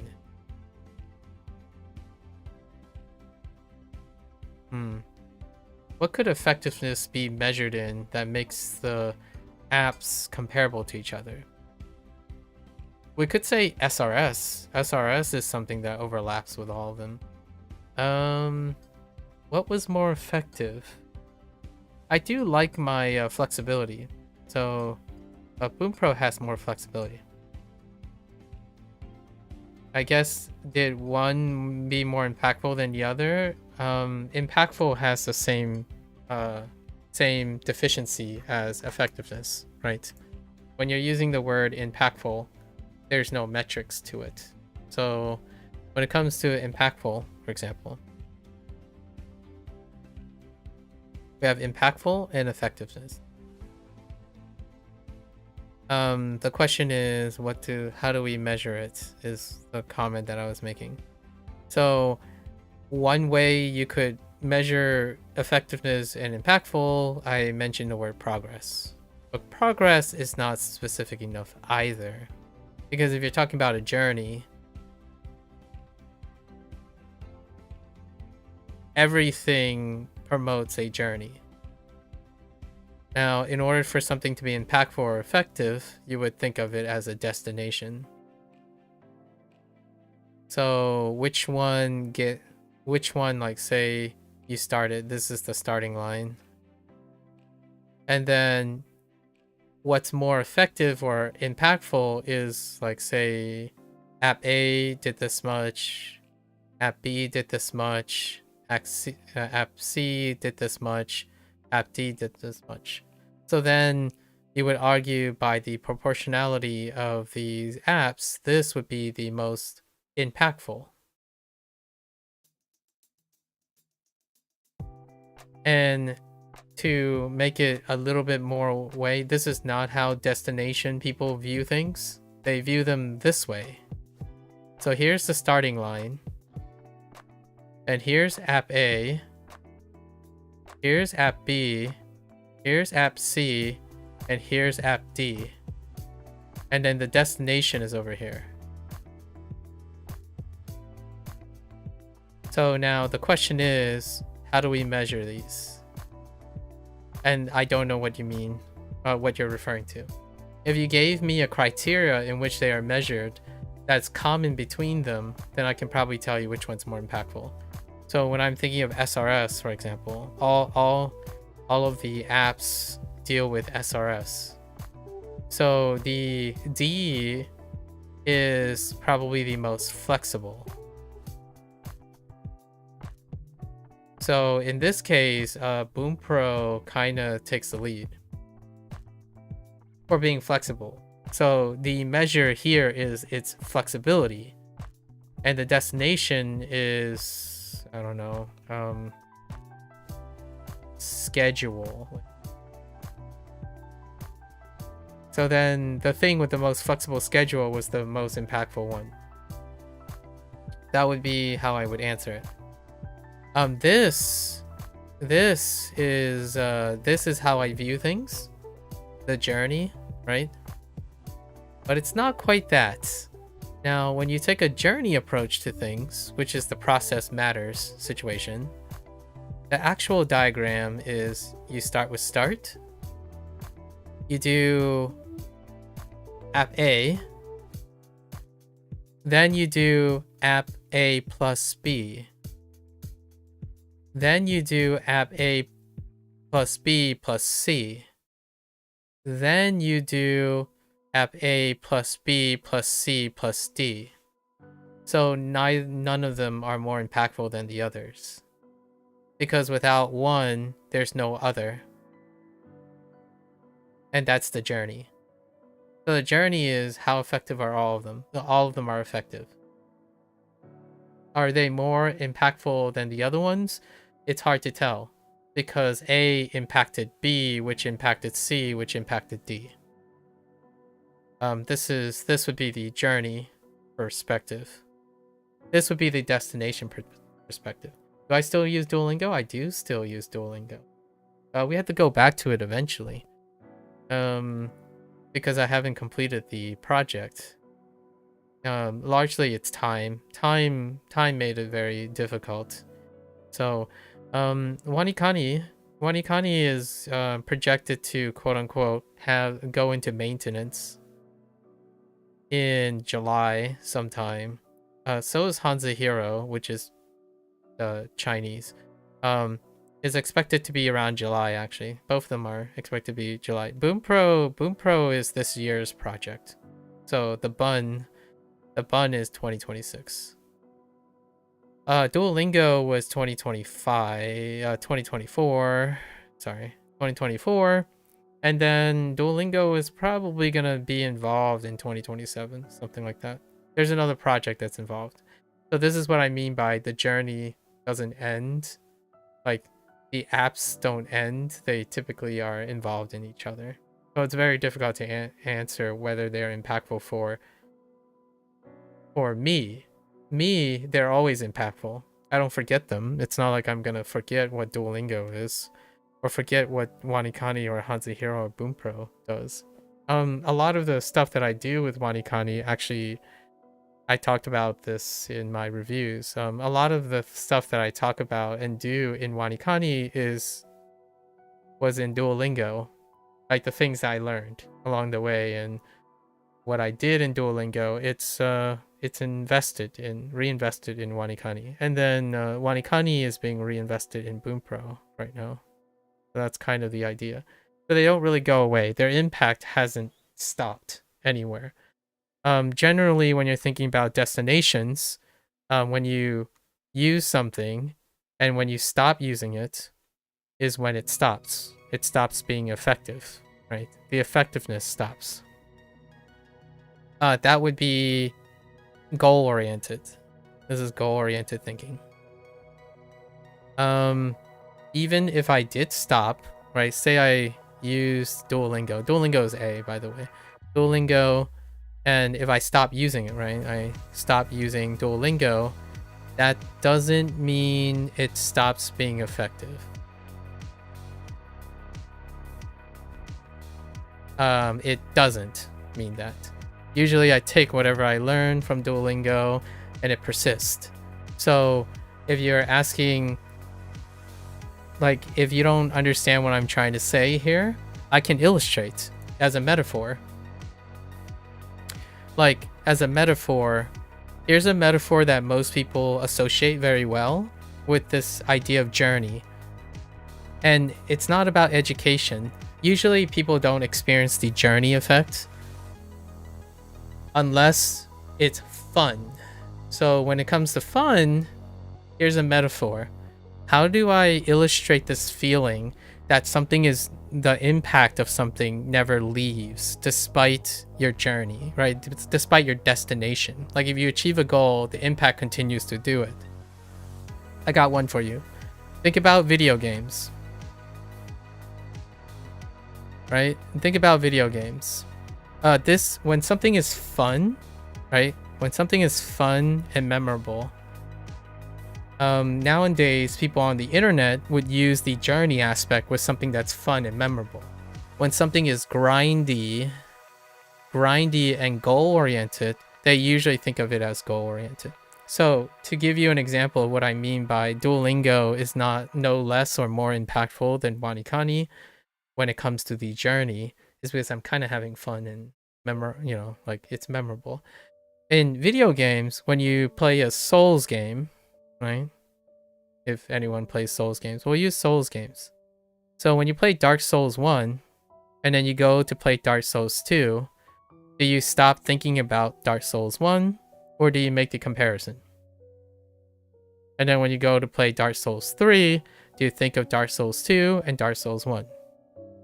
Their impact increases as you go along because it's the journey that matters, not the destination. Now, if you're someone who says like, oh, I played Dark Souls 3, but I never think about Dark Souls 1 or anything that comes before it, then I agree with you. Dark Souls 3 would have more impact because it's the thing that you're thinking about and you haven't thought about Dark Souls 1 or Dark Souls 2. So the things that you forget are less impactful or less effective, basically. So in the terms of language learning, if you're one of those people who say like, oh yeah, I forgot everything that I learned in Duolingo, forgot everything, while using WaniKani, then yes, Duolingo would be less impactful than WaniKani. That hasn't happened to me. I usually end up using whatever I learn in Duolingo and hold on to the thing, or WaniKani. And then whatever I learn between these two goes on to be integrated into Bunpro. So that's kind of how I go about things. Funny story, you were using Bunpo? Oh, grammar for a while, but learned there's a Bunpro. Aren't they parent companies? I don't know who Bunpro is. Bunpo is the Japanese word for grammar. But I have no idea what Bunpo is. Oh, I guess it's a thing made for it's also a Japanese app. Oh, that's interesting. Is it good? Did you like it? They're not related to each other. Bunpro's team is different from Bunpo's team. That's interesting though. That dialogue, I wonder if that dialogue ever comes up. Is it about grammar too? Bunpo, right? Bunpo would make me think it's a grammar thing. And then Bunpro,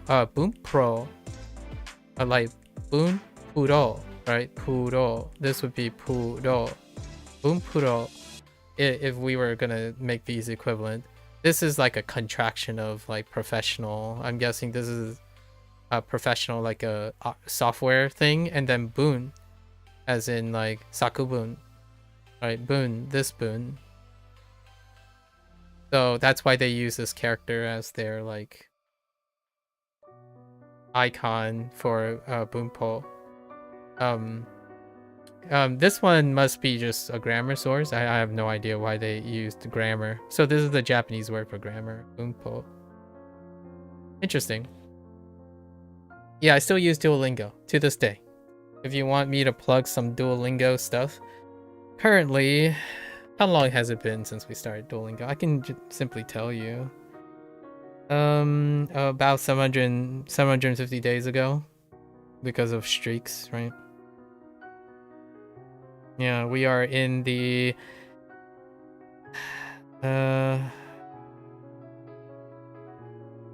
let's see. Yeah, 750 days. I use it to review whatever I did up to the point. Haven't done any lessons. Just reviewing the stuff that existed. And then we'll resume it sometime in 2027, probably. And see where we go from there. We're about the Japanese course in Duolingo has gotten restructured a couple times since the end of somewhere around the beginning of 2025 is when I had to shift my schedule to WaniKani and whatnot. So since then, I think it's somewhere around section 4 or 5, which is about halfway in the Duolingo course. And then the Chinese course, the Duolingo Chinese course, I did reach the conclusion of the Chinese course. That's how I ended the current Duolingo stuff. However, now the Duolingo Chinese course is double the length. So we will eventually go back. The 2027 will be like a different accelerated thing, where we take all of our HanziHero knowledge, our early Duolingo knowledge, plus WaniKani, plus Bunpro, and then we'll go back and seal the deal on the Duolingo Japanese course. I will probably have a different type of perspective on Duolingo after 2 years. So in 2027, it'll be very interesting to see Duolingo from a different lens. And I can probably assure most people that my perspective is not going to be from the perspective of destination or goal-oriented things.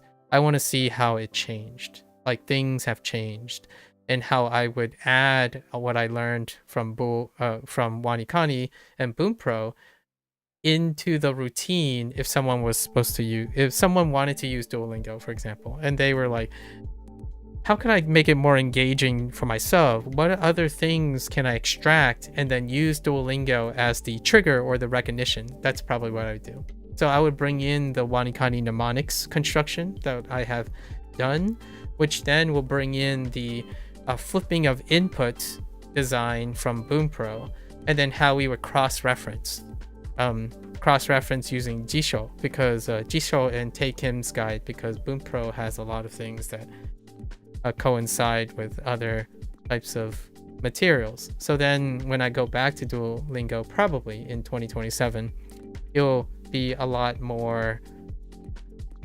knowledgeable. And when I mean by knowledgeable, it's often not about which is best, what's best or what's worse. It's more about how you make it work. And that's kind of where we are. The journey is always about moving forward. And when you move forward, you always make everything that you learn work. Now, it's true that you won't remember everything. The goal is to try to remember all the things that are important to you. So whenever someone says like, oh, I think this thing is not impactful anymore, you probably forgot about it. And then when you forget about it, it is less impactful. And there are things that are less, quote unquote, less impactful about Duolingo. Like, I do not remember a lot of the katakana words. There's a lot of katakana words I don't remember because they were replaced, right? Yeah, stuff like that. So unfortunately, the irony in all of this, or maybe the easier answer in this, is we have an appreciation for what we have forgotten, and that's how I will answer your impact question. What is least impactful are the things that I forgot. I can't really tell you how much I forgot right now because I never test how much I forgot. And that would be one way to see how impactful things are. So if someone was to ask me, how do I measure impactfulness? It would be to do something, wait an extended amount of time, then go back to it and see if you remember the things. If you don't remember the things, then they are no longer impactful. So you can measure this in a way by saying, go use WaniKani, wait for a couple months, then come back and see what your retention is. If your retention is very, very short, then it was not impactful. That's how I would measure it. Not traditionally, I don't think that's how people traditionally measure impact. They typically measure it by their progress at the moment. But their progress at the moment is not impactful if they forget everything. So for myself, I talk about Duolingo a lot, largely because it's hard not to talk about Duolingo if I'm learning Japanese, because the things that I learned from Duolingo is the method, like what I thought about the method and how I changed the method. And then WaniKani, I did the same. So it's very hard to not forget what I've been doing. The content is, there's another way to measure. There's one last thing to measure impactfulness, and that's content. And I'll let you know that in Duolingo, the 1 year of Duolingo, the content covered, I'm gonna say like 600 kanji, and I'm gonna say like 3,000 words. So that's what Duolingo is meant to build. Your kanji and your words. If you're asking, but what about sentences and grammar? It's like, these are more measurable. Sentence, grammar, probably not so measurable. So then we're already past 1 year of WaniKani, so I can compare it to WaniKani. And WaniKani is, I can pull up some numbers here so that I could give a more accurate. But we're gonna say about 1,400 kanji and 4,700 words, like right now. So it's still over a year, right? It's over a year. And then you're gonna say, well, one number is bigger than the other. Like, yep, they are. So you could argue that WaniKani is more impactful than Duolingo on these metrics alone, just these metrics. Now, if you're wondering, wait, so that means WaniKani is greater than Duolingo, right? I learned to write in Duolingo. I barely do any writing in WaniKani. Like, I only do it in like reviews, like when I pick up a particular problematic word or something. So I wrote when I was using Duolingo. I didn't write when I was using WaniKani. I write sparingly now because I wrote in Duolingo. So I write because of Duolingo. So now when you weigh this, I'm like, okay, now I'm not so sure which one's more impactful. Because the fact is, my writing translated from Duolingo. Right?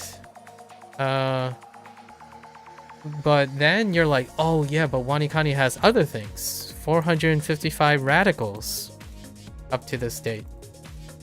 And that has some weight. But I learned all of Kana from Duolingo. All my Kana came from Duolingo. So which one's more impactful, knowing your Kana or the radicals? Right? And the list continues, right? But now you're wondering, okay, but where does Bunpro come into this? It's only been like, it's roughly 3 months of Bunpro. It hasn't been 3 months. This is the third one. Where does Bunpro come in? Well, I learned 180 grammar points from N5. And then I learned the roughly 1200 words from the N5 group. Right? But most of the 1200 words were in these 3000 words and these 4200 words.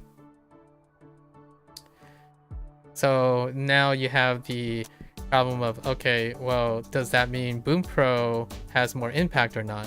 Well, a lot of times when people talk about impact, they're comparing what is there and what isn't there, which makes it very difficult, because is 180 grammar points going to be more than being able to write, or more than being able to look at characters based on radicals? Because all the other things, they overlap with each other. So all of these things, they pretty much overlap with each other. And you could say, well, 600 kanji is definitely less than 1400 kanji, but 600 kanji in which I know how to write. And then you could argue like, well, these 1200 words, how do you know how many kanji they cover? They usually cover the N5. So these words cover the N5 group of kanji, which is relatively small. It's like, actually, I don't think so. I think it covers more than the N5 only group of kanji. I'm not sure. I'm gonna assume they do stick with it. So that would be like, I don't know, 100 kanji ish. Yeah. So this is where things get a little dicey. So the short answer I would answer is, if you're gonna do it by kanji count, which is what a lot of people do, they equate Bunpro on, well, actually they don't equate Bunpro. They just equate Duolingo and WaniKani. I only use 3 for Japanese, by the way, so far. Duolingo, WaniKani, and Bunpro. So when it comes to comparing Duolingo and WaniKani, the quick answer often is, well, WaniKani teaches you kanji at a faster rate. And I'm like, I agree. So if that's your metric of effectiveness, then WaniKani is more impactful than Duolingo. And that's it. Like, that's the objective answer. So whenever I ask someone, what do you think is impactful? And what do you think is effective? How do you measure it? I already gave my personal answer. My personal answer is, it's part of the journey and not the destination. So generally speaking, Duolingo doesn't stop being impactful because I stopped using it or I stopped streaming it. It's there for the rest of my life. So usually when it comes to like video games, for example, whenever someone needs to understand the journey, they don't ever forget their first game.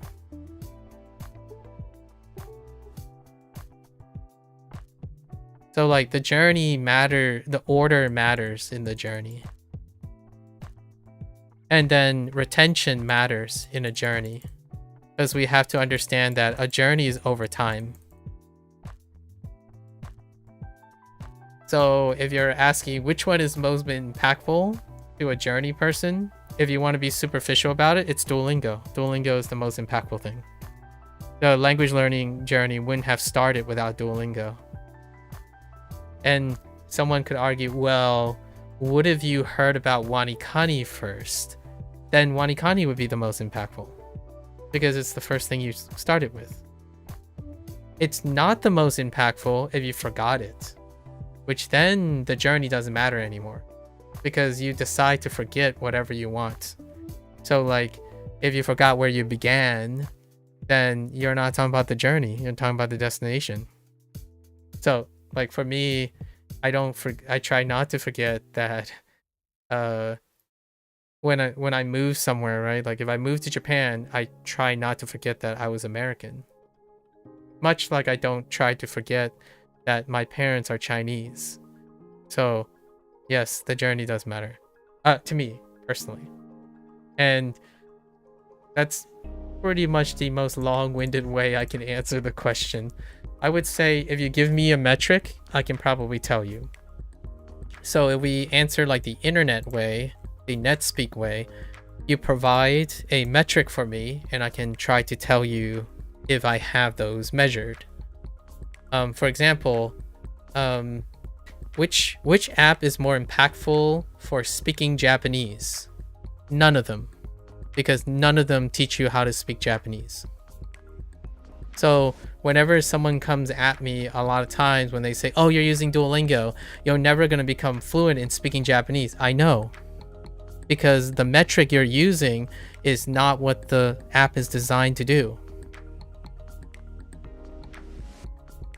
Like, and what I mean by speaking Japanese, I'm talking about the person's idea of speaking Japanese. They are talking about producing and constructing sentences like out of your construction. That's not what Duolingo does. Duolingo doesn't do that. WaniKani doesn't do that. Bunpro doesn't do that. So none of them do. So whenever someone says like, oh yeah, Bunpro is better at helping you read sentences than WaniKani, I agree. But how does that make Bunpro more impactful than WaniKani? It makes it more impactful than WaniKani because Bunpro literally has sentence reading comprehension while WaniKani doesn't. So that's an easy question to answer. It's a very easy question to answer because the internet makes it easy.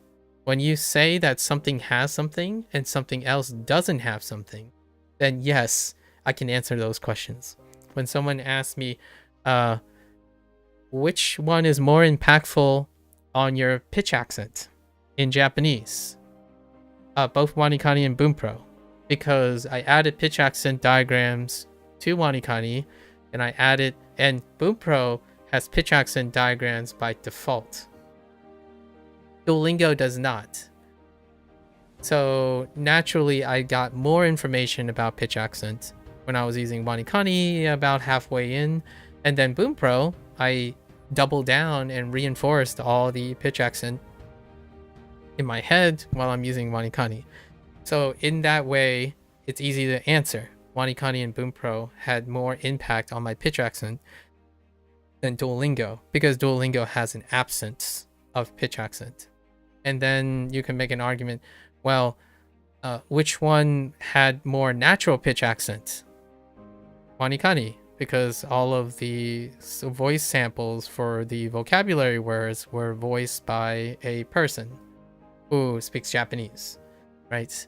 At least from my ears. And they are consistently the same two people, with a minor exception. Occasionally the female speaker, there are two backup female speakers every once in a while.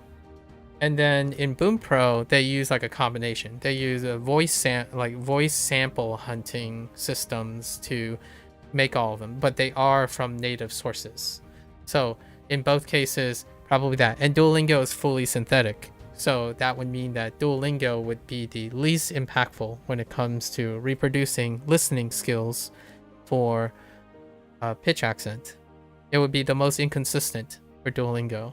So those are some objective answers for impact. I can answer quite a lot more other common questions about the impactfulness of apps. So if you're not focused on any of those things, then they become irrelevant to the measurement. If you don't care about pitch accent, then technically all three of them have the same impact on pitch accent. Since you're not measuring pitch accent, there's no reason to compare them in the metric. However, a lot of times people would say that you want to have the most impact based on things you're not looking for. So, for example, if you don't know you need grammar and the app includes grammar, then it would have more impact. This is a bit more of a 50-50. I don't think things have impact if you're not looking to use them. So it's kind of like having a car, right? When you have a car and you're trying to decide which car you're going to buy. Car 1, app A, or app B. And you notice in their table, car 1, so we have features 1, 2, 3, 4. You notice in car 1, it has features 1 and 2, but it doesn't have features 3 and 4. And then in car B, you notice it doesn't have feature 1 and 2, but it has features 3 and 4. Now, oftentimes people will say, well, which one's more impactful? The more impactful one would be the features you're using. Now, in the internet world, enters car C, and car C says they have all 4 features, which is what happens a lot. Like Mikaku, right? Mikaku, the way they like when apps are being sold to people, like Mikaku, they would compare. It would be the other way around. Actually, they do vertical stacks, but we'll use row stacks. They would say they have all these features. But if a person is only looking for these features and they're like, oh yeah, but car C is better because it has all these features. If you're not using the feature, it doesn't matter most of the time. It's negligible because you won't retain them, you won't use them, you won't be interested in them. So, but the thing is, it doesn't stop someone from arguing that car C is better than car A and it's better than car B because it has more features. And that's net algo speak right there. Like this is the stuff that I always say. Car A is Duolingo, car B is WaniKani, and car C is Mikaku. Sorry to put Mikaku on the spot, but typically when I talk to someone would say, well, these apps are more impactful because it has more features. That's kind of the easier way, like the more typical way that I get frequently asked about these questions.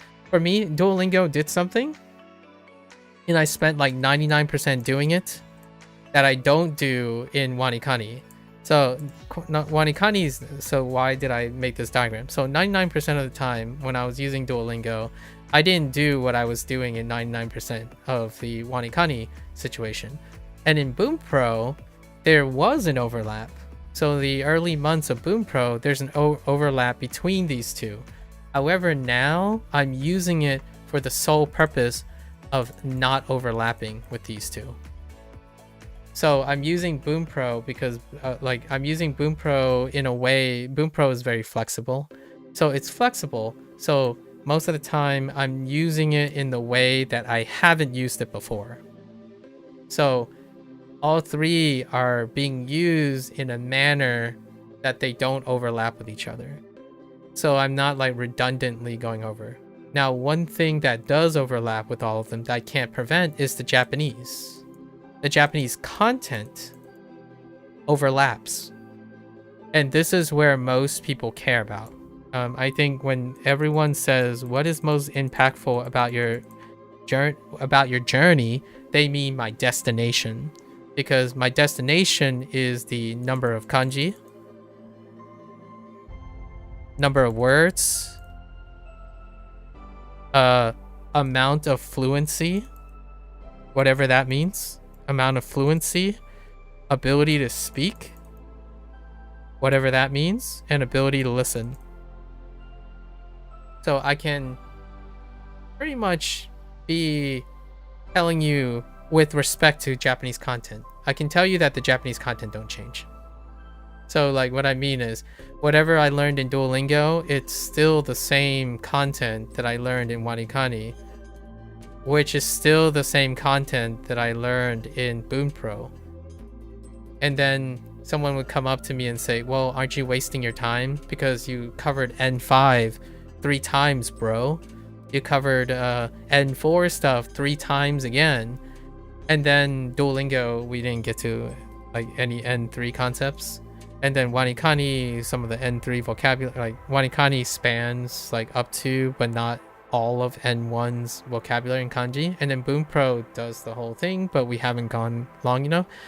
And they're like, aren't you wasting your time doing the same thing? And I'm like, am I doing the same thing? Is this the same thing to you? Or do you mean the content is the same thing? And I would agree with you if the content's the same thing. I've been N5, N4, you know, N5 through N3 since my Duolingo days, honestly. Like, I didn't know more or know less between the two. I do know a lot of other things, but those other things don't matter to most people when they ask me which one's more impactful. They don't value those things. And what are those things? Those things are Duolingo uses a grouping system. They group on antonyms, synonyms, visually similar things, auditorily similar things, and they are grouped by theme. And they use repetition by using multiple choice and word bank systems to construct sentences through repetition. And they do not use an SRS system. It is a static lecture-based curriculum, which is evident of formal education, which is why I spent most of my life in formal education. In WaniKani, it dispenses with any form of sentence structure, sentence formation, or even implicit grammar usage for flashcards that involve understanding radicals and characters through mnemonic devices, and those mnemonic devices are constructed through near rhymes and like eccentricities of the writers in WaniKani. Then we go to Bunpro, who does none of those things either. It does not construct word sentences through word bubbles and whatnot. It does not associate by antonyms and grouping antonyms like synonyms and thematic use in appropriateness or writing emphasis that Duolingo does. And it also does not provide any mnemonic system or radical and character studies that WaniKani does. It tells you the dictionary forms and the dictionary exploration, like grammar explanations of things, and then you're supposed to output the typographical and the recognizable output of the words in a sentence form. So all three of them basically do not overlap in the way they input and output, which means that the vast majority of the time, in reality, 99% of your time, you are doing something different with the same content. Which, for myself, that's what matters to me, personally. Why does it matter? Because it is the same content that helps you remember how to do them. So when you're focused on the same content, but you're using different ways to input and output, it will help you remember all of the things. It's not the other way around. If you keep doing more and more content with one approach, that's what we call a grind. And then oftentimes when people talk about grinds, they're talking about doing the same thing every single day until you reach a destination. Right? And what does that sound like? It sounds like the journey doesn't matter. Because if you're going to do the same thing, what part of the journey is interesting? None of it. You're doing the same thing every single day. How can you possibly think that the journey matters if you're content with doing the same thing every single day to reach your destination as fast as possible? So there's one last element of this, and that's time. A lot of times people measure, with a lack of a better word, time. How effective and impactful something is based on how much time it is, how efficient it might be. So is WaniKani more efficient than Duolingo? Well, let's use the method first. Well, their methods are not the same. So then we're just going to hand wave and say, let's just assume their methods are exactly the same, which is illogical, right? It's illogical at this point because I can point out that they are not the same. Otherwise, you wouldn't have two apps. It would be Duolingo versus Duolingo if they had the same method. So their method are not the same. And despite all of that, we're still going to compare their effectiveness over time because that's what people do. They think about the destination. So when you get through content, WaniKani is faster at giving you kanji exposure. And that's true. That's what people say when WaniKani is faster than Duolingo because you get kanji faster.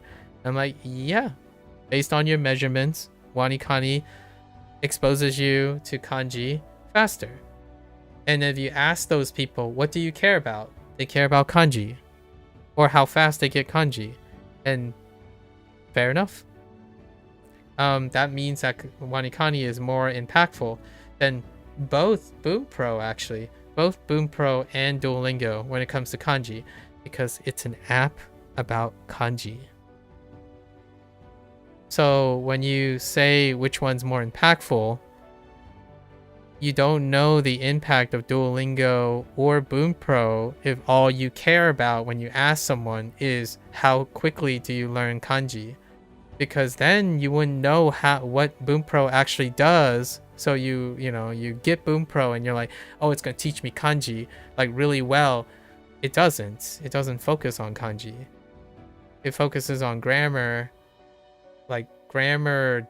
explanations, and it focuses on vocabulary, of which it does not teach you what the kanji means or like kanji studies.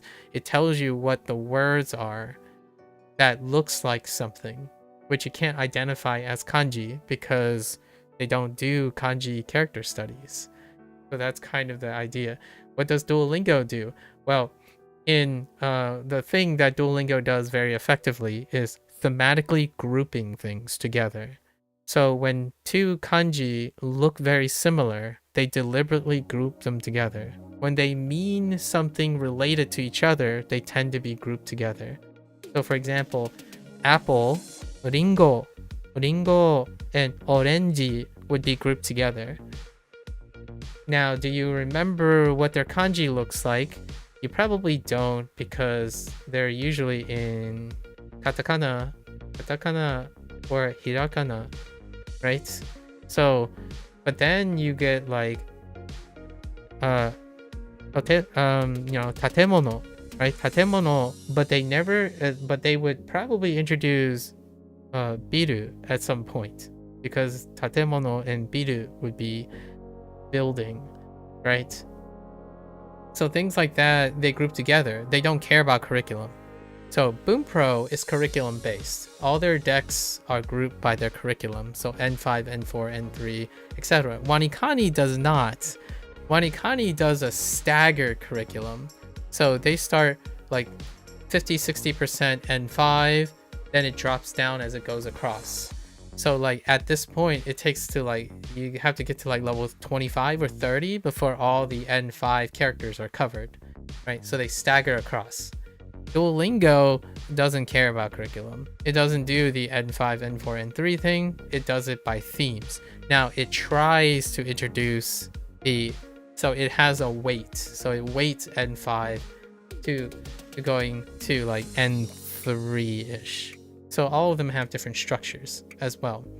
So when people talk about speed, time, they are talking about learning a fixed pool of Japanese content without evaluating the method. Like that's how I feel whenever someone asks me, oh, which method or app is more impactful?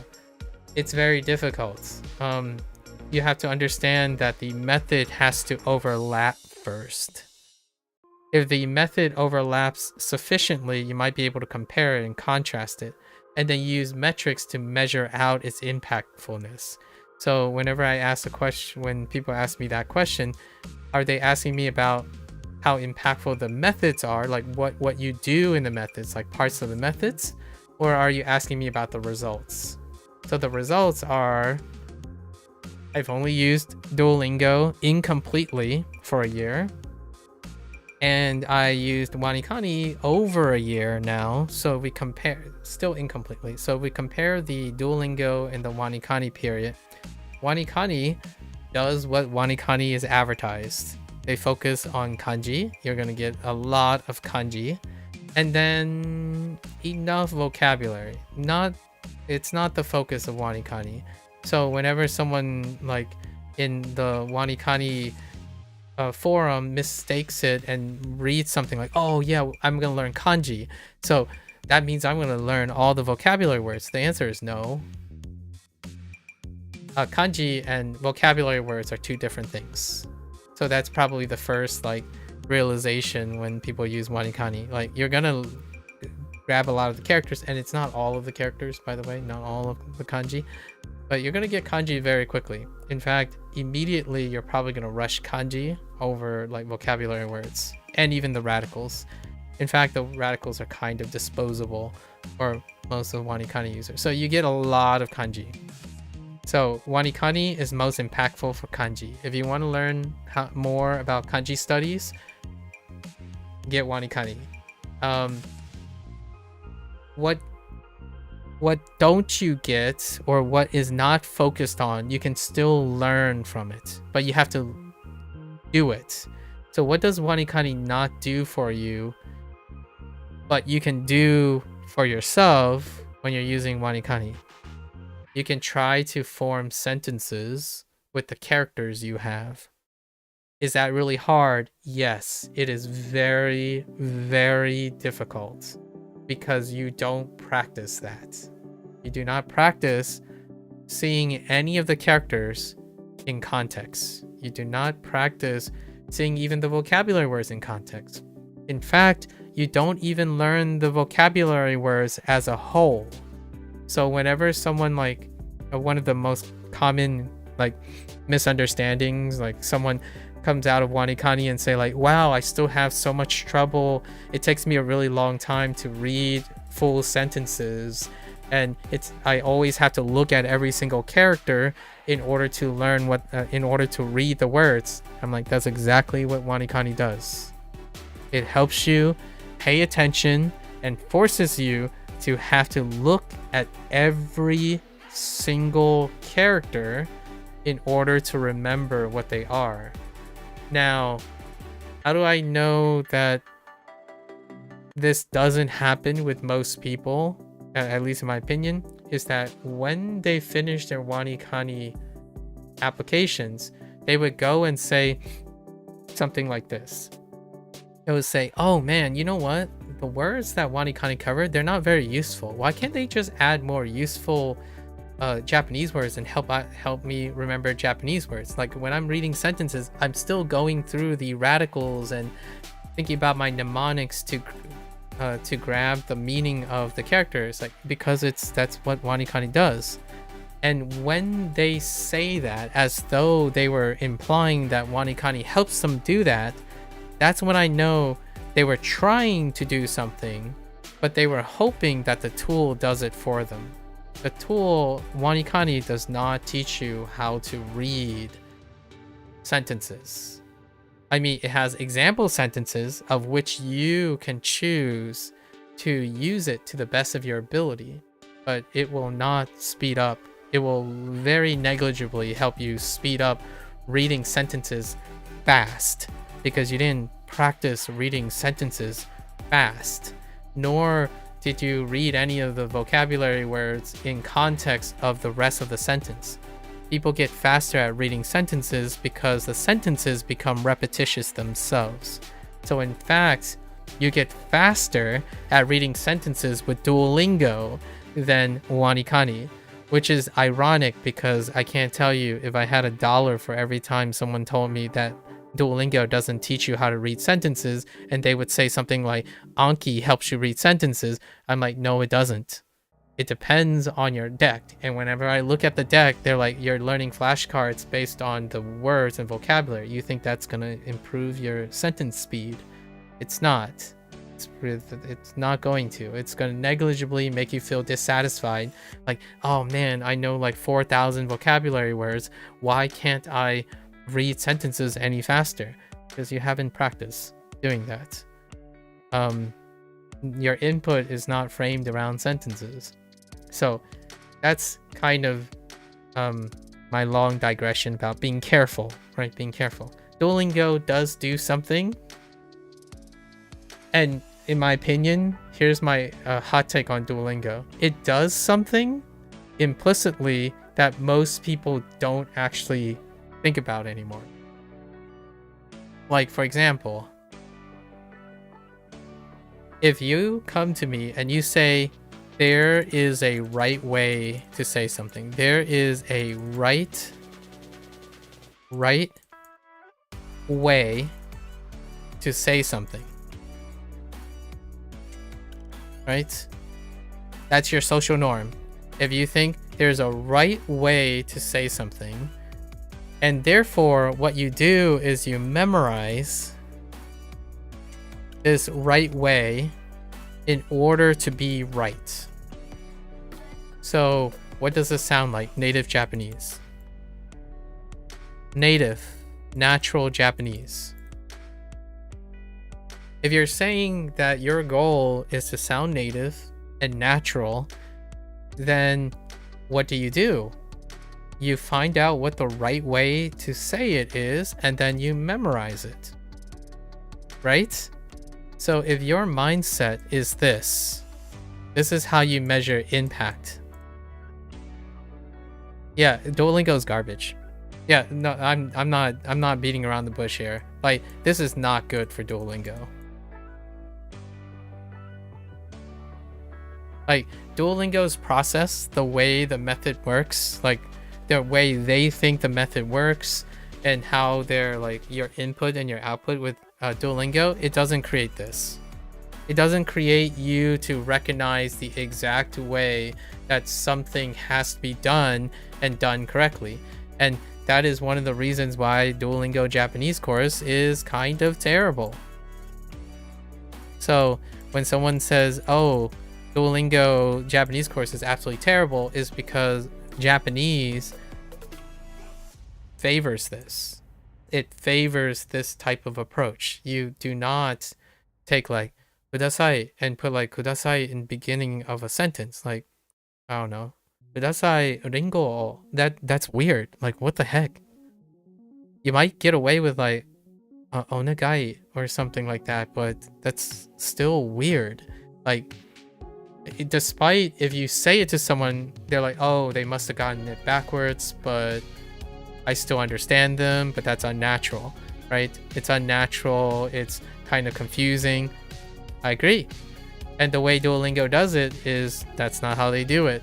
What they do is they group vocab words based on theme. And then they relate the vocab words based on what they look like and what they sound like.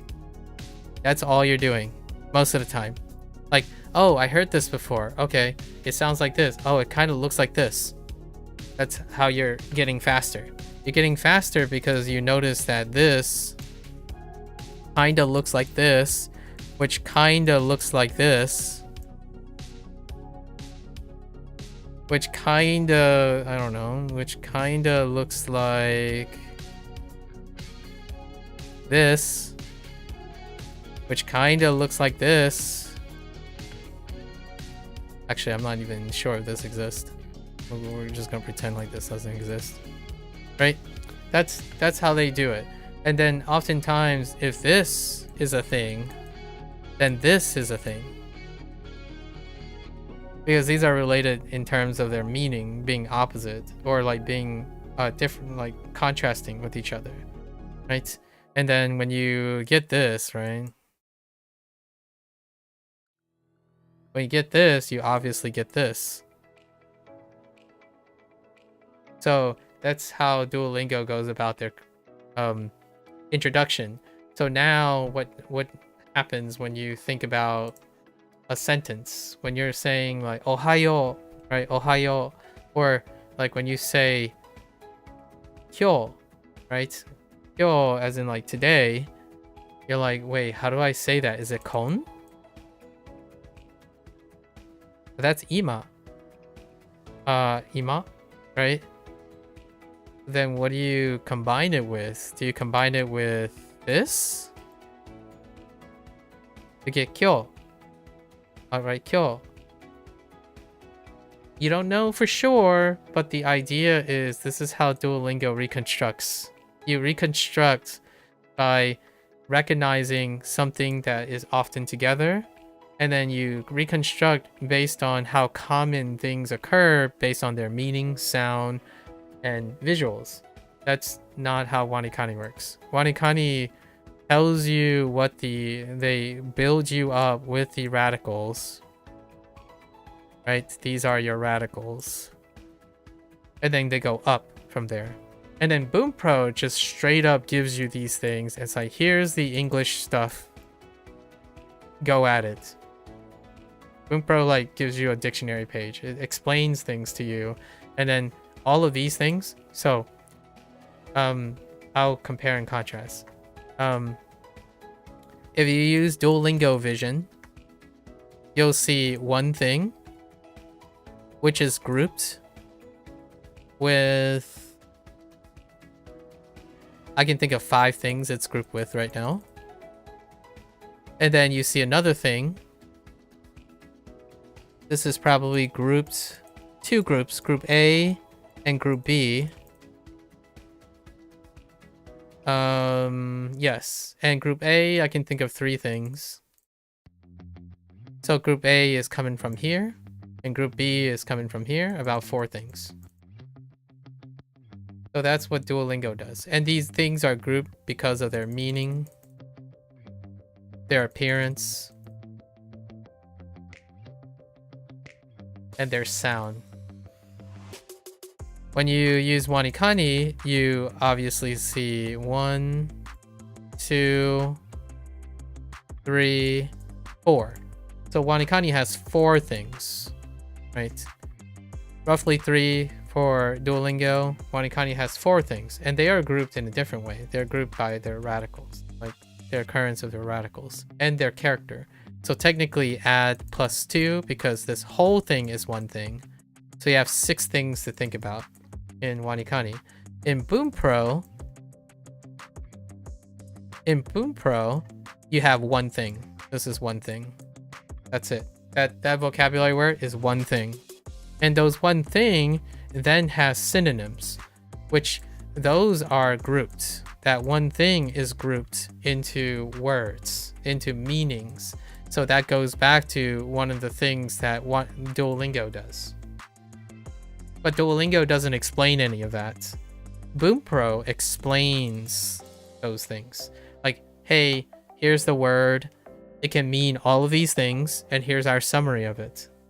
So now if you're thinking about how do these all overlap, they all involve this one thing. Now the question is, if you didn't use Duolingo, then you don't think about these things. If you actually learned from Duolingo, which that's another, that's another big thing. When you don't care about something, you typically don't learn it. You can give someone a cooking pot, right? You can give someone a cooking pot, explain how to use a cooking pot, and they can still learn nothing. They could even use the cooking pot inappropriately because they don't care, right? So if you don't learn Duolingo, then you don't have to think about these things. Does it still get you to your answer? Yes, it does. WaniKani can still get you to your answer. It has a lot of things going on, but it'll probably be a little slower. Bunpro only tells you it as one thing. It's like, well, yeah, that's faster, right? Now imagine, right?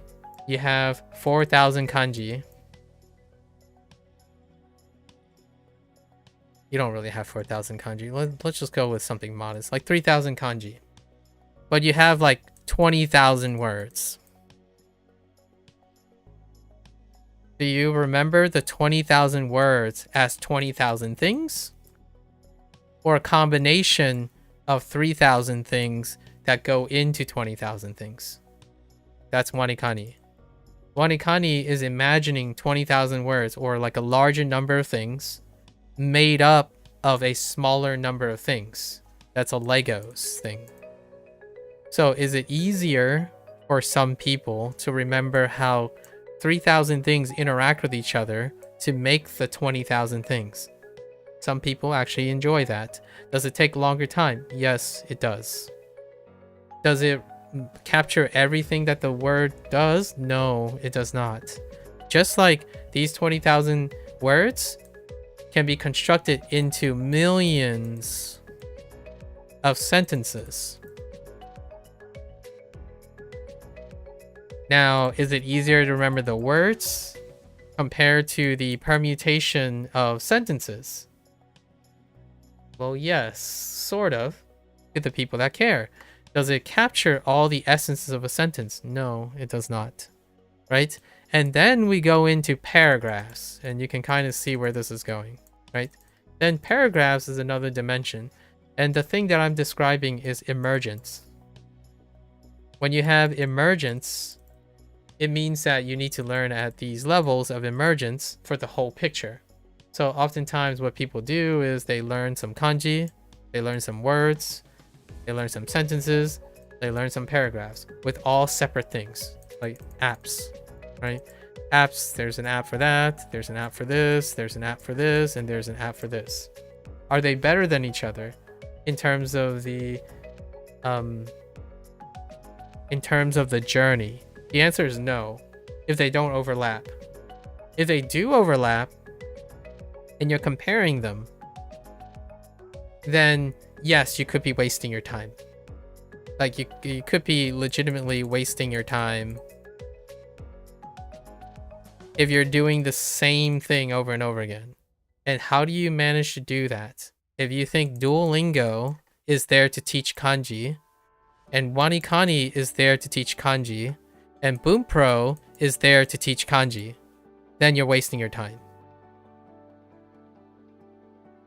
And if you're asking someone to compare the impactfulness of it, really long story short, I know like lots of people don't like this long story short thing. I do this all the time, so pardon me. When someone asks me which one's more impactful, unfortunately or fortunately, I don't approach learning this way. I don't approach I'm not a reviewer, for example. Like I'm not someone who goes around and plays 14 versions of the same game mechanic and then someone comes to me and says, hey, which Souls-like game is better, is more impactful, or is better for the first person, if I want to be, I want to play Souls games. Can you tell me which Souls game is best to start? And that is assuming that I, who may be a reviewer, I suppose, played lots of Souls games and I compared them because they're similar. And then like they're slightly different, but they have different flavors of the same thing. I didn't do that, unfortunately. So for myself, the long story short is, if you want to follow my journey, the idea is that they are all impactful. And the way they are impactful is because I don't do the same thing for all of them. What I can help you, or what I can offer in response, is whenever someone asks me what's more impactful, I usually ask them, what are you looking for?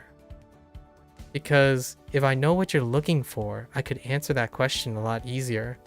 And when they say, oh, what is the most impactful kanji app, right, out of all the things that I've done or I have used, which is only these 3, by the way, so it's a very limited pool, it's WaniKani. If you want to learn how to kanji study and be like committed to kanji study, it's WaniKani. Bunpro doesn't teach you anything about kanji.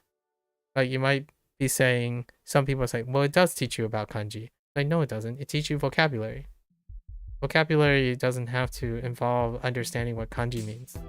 Like, this, to someone's brain, could only mean one thing.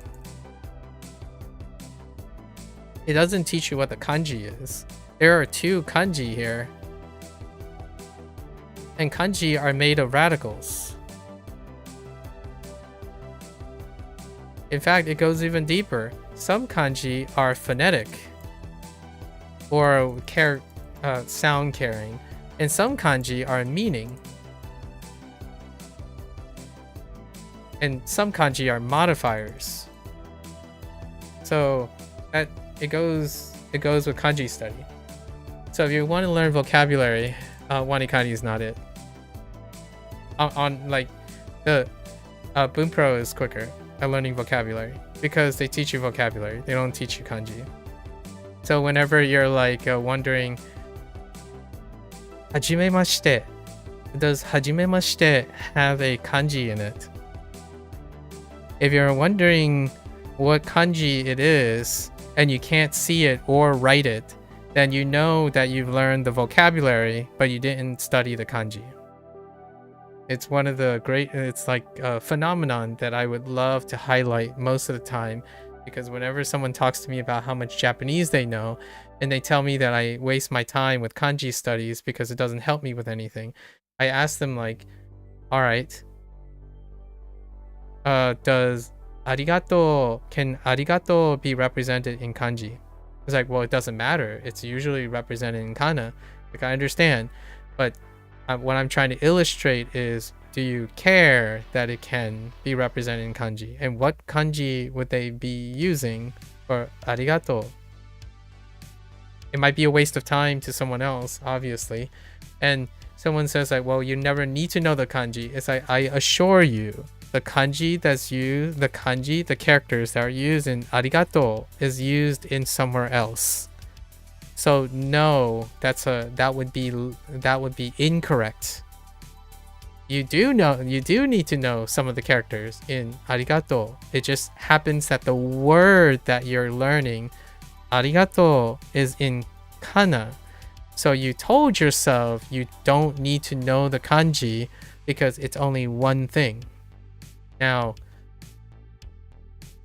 I like that. I like that you can do that, right? Where some people can totally read this and use it and hear it, and yet they don't have to know everything about it. That's what's really awesome about context-based learning. So this is context-based learning as well. But not a lot of people compare this as context-based learning. Why? Because there's no context to them. When someone only sees one thing here, there's no context. Like, there's no context for this. Like, if you only see this as one vocabulary word, you have no other context outside of yourself, right? It does not provide anything. And yet, I see at least 2 things. These 2 things are context for each other, because if you place like another character next to this, it's not going to make a lot of sense, or it's going to be difficult to rationalize, right? So that's what WaniKani teaches you. That's the most WaniKani can teach you about vocabulary. The most WaniKani can help you with is the idea that you can see the relationship between characters. And then you can see the relationship between radicals. So that's the most impactful thing about WaniKani. If I had to advertise WaniKani, I'm not affiliated with WaniKani, nor did I receive anything from the WaniKani team. I decided to use WaniKani because someone thought it was a great thing, and others thought it's, the conversation about Anki comes up all the time. Anki is interesting. Like, the actual tool is interesting. I'm not looking to consume the actual tool. The actual tool doesn't have any methodology involved. It's SRS, right? And SRS can be compared. How does WaniKani's SRS compare to Anki's SRS? Anki's current default FSRS is different from WaniKani, where it's just flexible and like the timing is different, and it does like the how you evaluate your answers, right? So it's a lot more dynamic. Does it matter to me? No, that's where it doesn't matter to me. When someone says it doesn't matter how you study, how you learn, it's whatever gets the job done. I use that perspective when someone tells me that SRS matters. The nature of SRS to me does not matter because I choose my own schedules. I schedule based on things that I understand. I spent my entire lifetime learning how to schedule things and space things out. So regardless if there's an automatic device that is keeping track of things, I don't use them.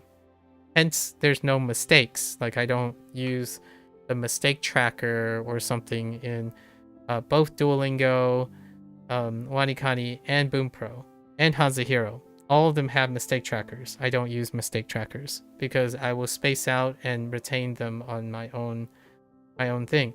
Is it gonna work better? I don't know. I don't actually know. Does it matter to me? No, it doesn't. So much like when people say that it doesn't matter how you learn a vocabulary word as long as it gets you there, that's perfectly fine. If I ask someone the easy way to really demonstrate how they learned the vocabulary is because I did those things.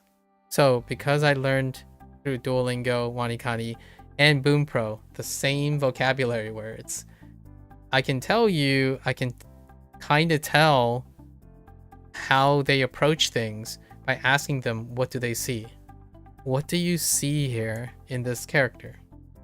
What does this character mean to you? If it can only mean pass through, then you have 1 point of failure. As in, the moment you forget pass through, you can't remember this thing anymore.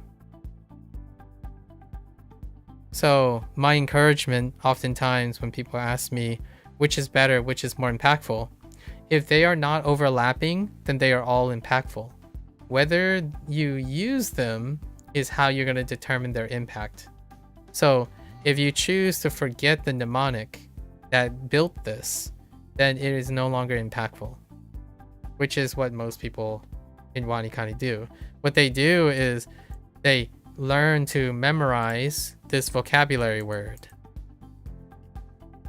They don't care about how, because the moment they can memorize the vocabulary, it doesn't matter how they did it.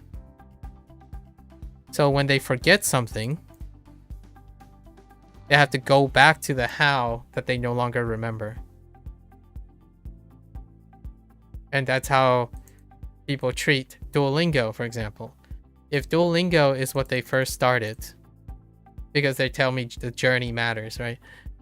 When Duolingo, when they first started, they're like, oh man, I just realized Duolingo is really bad. There's so many things it lacks. Then they move on to Anki, right? And then I asked them, so what did Duolingo do for you that led you to Anki? It's like, Duolingo is garbage. Anki is the only thing that worked. It's like, I beg to differ. You did something first that led you to Anki. But if you disagree with me and you say that it doesn't matter, it only matters what works, destination. It's only impactful if it's useful. And then when you go on to do something better like Migaku, right? Migaku, then Anki ceased to exist. Nowadays, by the time you get to Anki, and then you start to integrate Migaku, you get both Anki and Migaku, which is what makes most language learners successful, in my opinion. What is discovered later on the road that doesn't include Duolingo, because Duolingo is usually the first thing they have, is what they decide is that, oh, we can use tools that are not overlapping. Which is where the word supplementary used incorrectly, by the way. Supplementary and complementary comes up. To me, most people use supplementary as though it was complementary. Or they mistake complementary for supplementary. How does that work? This is my last point. Sorry, I'm like in a digression mode. It's really fun talking about these things. I love talking about process-oriented thinking as many times as I can. So Anki, Duolingo, and WaniKani. These are the only things that I drew that chart, right? For example, if I chose Anki, right? This is complementary.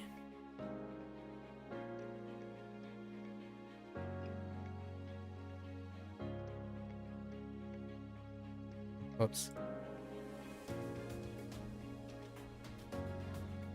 Eventually, and it's usually past the Duolingo phase, because usually Duolingo is first. Over time, people will understand, at least in my opinion, they will come to understand that it is far more balanced and sustainable when you use different tools that complement each other. As in, they don't overlap in the way they teach you things or do things. So in this way, you will use Duolingo in a manner that doesn't overlap with the Anki, which doesn't overlap with WaniKani if you're using all three of those tools. You're looking for things that complement each other. And then oftentimes, what most people do is they think that Duolingo is supplementary. As in, when you're supplementary, when you supplement something, they overlap. They overlap, but they kind of add based on overlapping. Like, for example, repetition. Repetition is often used as an argument for supplementary. And whenever I hear someone say, oh, I use Anki to supplement my immersion, which is usually through something like Migaku. And Migaku is used as a tool for sentence mining, for example. I can say most of this because it's been a couple great years for language learning. And all these like jargon has come up quite consistently for me to be fairly confident in knowing what I'm saying nowadays. Migaku. So when you're immersion, Anki is a supplement to the sentence mining in Migaku. Because when you sentence mine, you put it back into Anki. But in a way, it's both complementary and supplementary. Because the supplementary thing is exposure to how they interact with the Japanese and the English. Now, when you think about it in this way, it's like, can someone understand what's the difference between complementary and supplementary? The difference between these is the method. So oftentimes when method comes into question, you have to understand if it's complementary or supplementary. When it's supplementary, you can measure impact. You can compare impact is more like it. So when they do the same thing, it's a lot easier to measure comparative impact. When they are complementary, it's not quite clear which has the most impact because their methodology, when they complement, means that they have a delta in methods. So the way Migaku sentence mine from your interaction of your native content through immersion is different from when you create your Anki card and then look at Anki and then get the input and repetition from there. What happens is oftentimes people generalize this by repetition of the same content. So if the content stays the same, as in the Japanese word is the same, it's considered as repetition. And because it's repetition, everything is supplementary. And that's the way Duolingo early on, when people learn again, when they start to learn like self-study, they equate supplementary things to complementary things. Duolingo doesn't do what Anki does. Therefore, it doesn't make them supplementary to each other. It makes them potentially complementary to each other. But that doesn't stop someone from thinking, oh, it's just basic repetition. So if it's repetition of the same content, then they're supplementary to each other. And that's how you get the current dogma of the internet. For example, if running, I'll use a different one. If running gives you cardiovascular health, right? Gives you cardio, and walking also gives you cardio, then they're supplementary to each other. And on the internet, how would an internet person convince you about which one's best? It would say which one is more efficient. And yet, running and walking are complementary to each other. So on the internet, what happens is when someone says, oh, I can't get into shape because I can't run. You can walk. Can you walk? And the person's going to argue, well, running is more efficient than walking. So why would I want to walk if running is better? Because they think it's supplementary to each other. So if running is better, you never have to walk. And that is what I'm addressing here for language learning. So if Duolingo works, right? If Duolingo is working in the way that you intend it to work, like it gets you into the door, it helps you maintain that streak, you know what it is that work. Now, if you go to WaniKani and you're like, whoa, Duolingo is supplementary to WaniKani, then you drop Duolingo, right? Because there's no reason for you to use Duolingo if you think Duolingo is supplementary to WaniKani. That means what you're using those two tools to do is the same, as in they can compare each other because they're supplementary to each other. However, if you're looking at Duolingo and it's like, oh, I love my Duolingo streak, and then meanwhile you go to WaniKani, it's like, dude, there's no streak on WaniKani, then they're officially complementary to each other.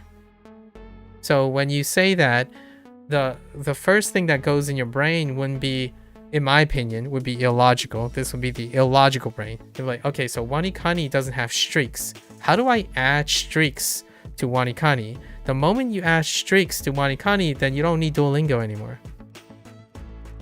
Because the thing that worked on Duolingo, you have in both devices, in my opinion, right? In my opinion, because you don't care about everything else. The whole idea is that there are two different systems. And if you learn how to use both systems to learn Japanese, those are complementary ways to learn something. Why is this important to me? And I'm going to end with this TLDR. This is my hot take. Since Procall has gotten me in the mood of digression. Here's my hot take. And it's really hot. When you learn how to farm complementary strategies, it makes you a better critical thinker.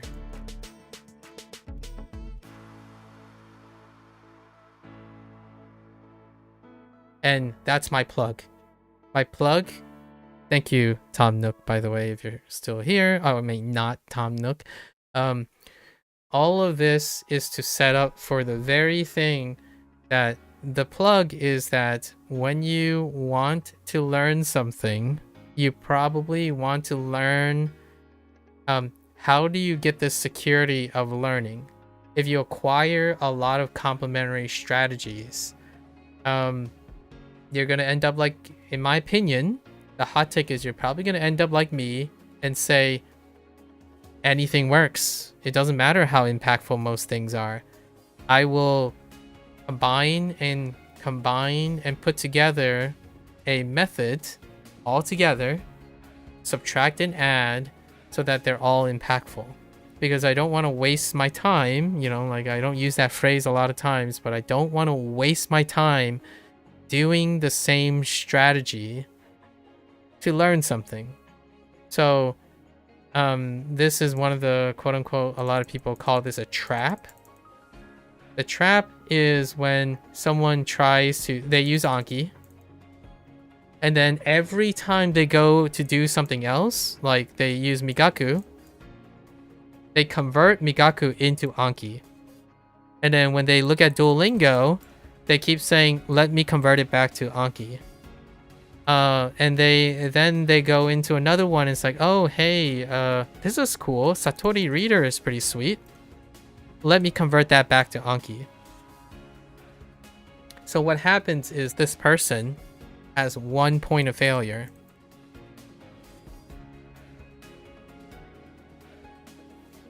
They literally want everything to feel like Anki. So the moment they grind and burn out of Anki is the moment that it doesn't matter what these tools do. They were never used for the intent or their design that complements Anki. You only had one strategy and you stuck to that strategy, and it could work. It could also mean that you put all your eggs in one basket, and that's perfectly fine if you succeed. If this fails, then everything else fails. And over my last 2 years, using Duolingo, WaniKani, and now Bunpro, right? Over 3 years now. We're going into our 3rd year. Or over 2 years, sorry. Over 2 years. So we're going into our 3rd year. The idea is that I don't want a single point of failure. The idea is if WaniKani fails, it doesn't affect the success of Duolingo in my journey or Bunpro. However, I can use Bunpro and Duolingo to help WaniKani succeed because they are complementary to each other. They're not supplementary to each other. The different ways you learn are goated when you have all those ways with you.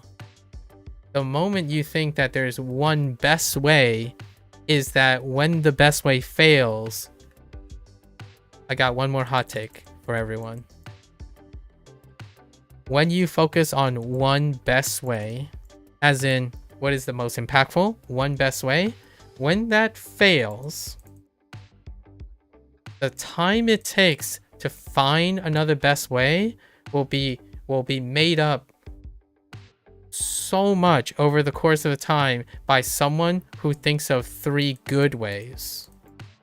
And the odds go even better when someone knows 7 reasonable ways. Because they would spend less time doing this. And that's what I call the internet hustle culture. The internet hustle is they will sell you based on the best way, one-stop shop tool. And the reason why I know that is because most people, when they ask about questions and advice and recommendations and whatnot, they constantly ask, what is the most of something? What is the least of something? Because if you know the one best way, you think that that would summarize how to go about it. But for me, what I convert when someone asks me what is the best way, I tell them about all the ways that I do know and then compare and contrast between them. Because I want them to know, at least in my opinion, if you guys are still around, I want to encourage most people to understand that you are smarter than a single tool. You are far more, your journey encompasses far more methods and applications than a single tool. Not that I'm suggesting, not Tom only thinks in one way or a linear way. I'm using my own way to plug that if you're a learner and you like problem solving and you want to develop these skills, usually most like the way to demonstrate that you do this, you would ask like, hey, like, what are the different strategies that you have extracted from these different applications so that I can form a better idea of what I can get from this? Like, oh, what have you learned from all of these strategies? What are the methodologies that stick out, that do not overlap or complement each other in your years of experience? Those would be, like, in my opinion, the questions that kind of tells me that, oh yeah, this person, they're looking for things that they will remember for a lifetime.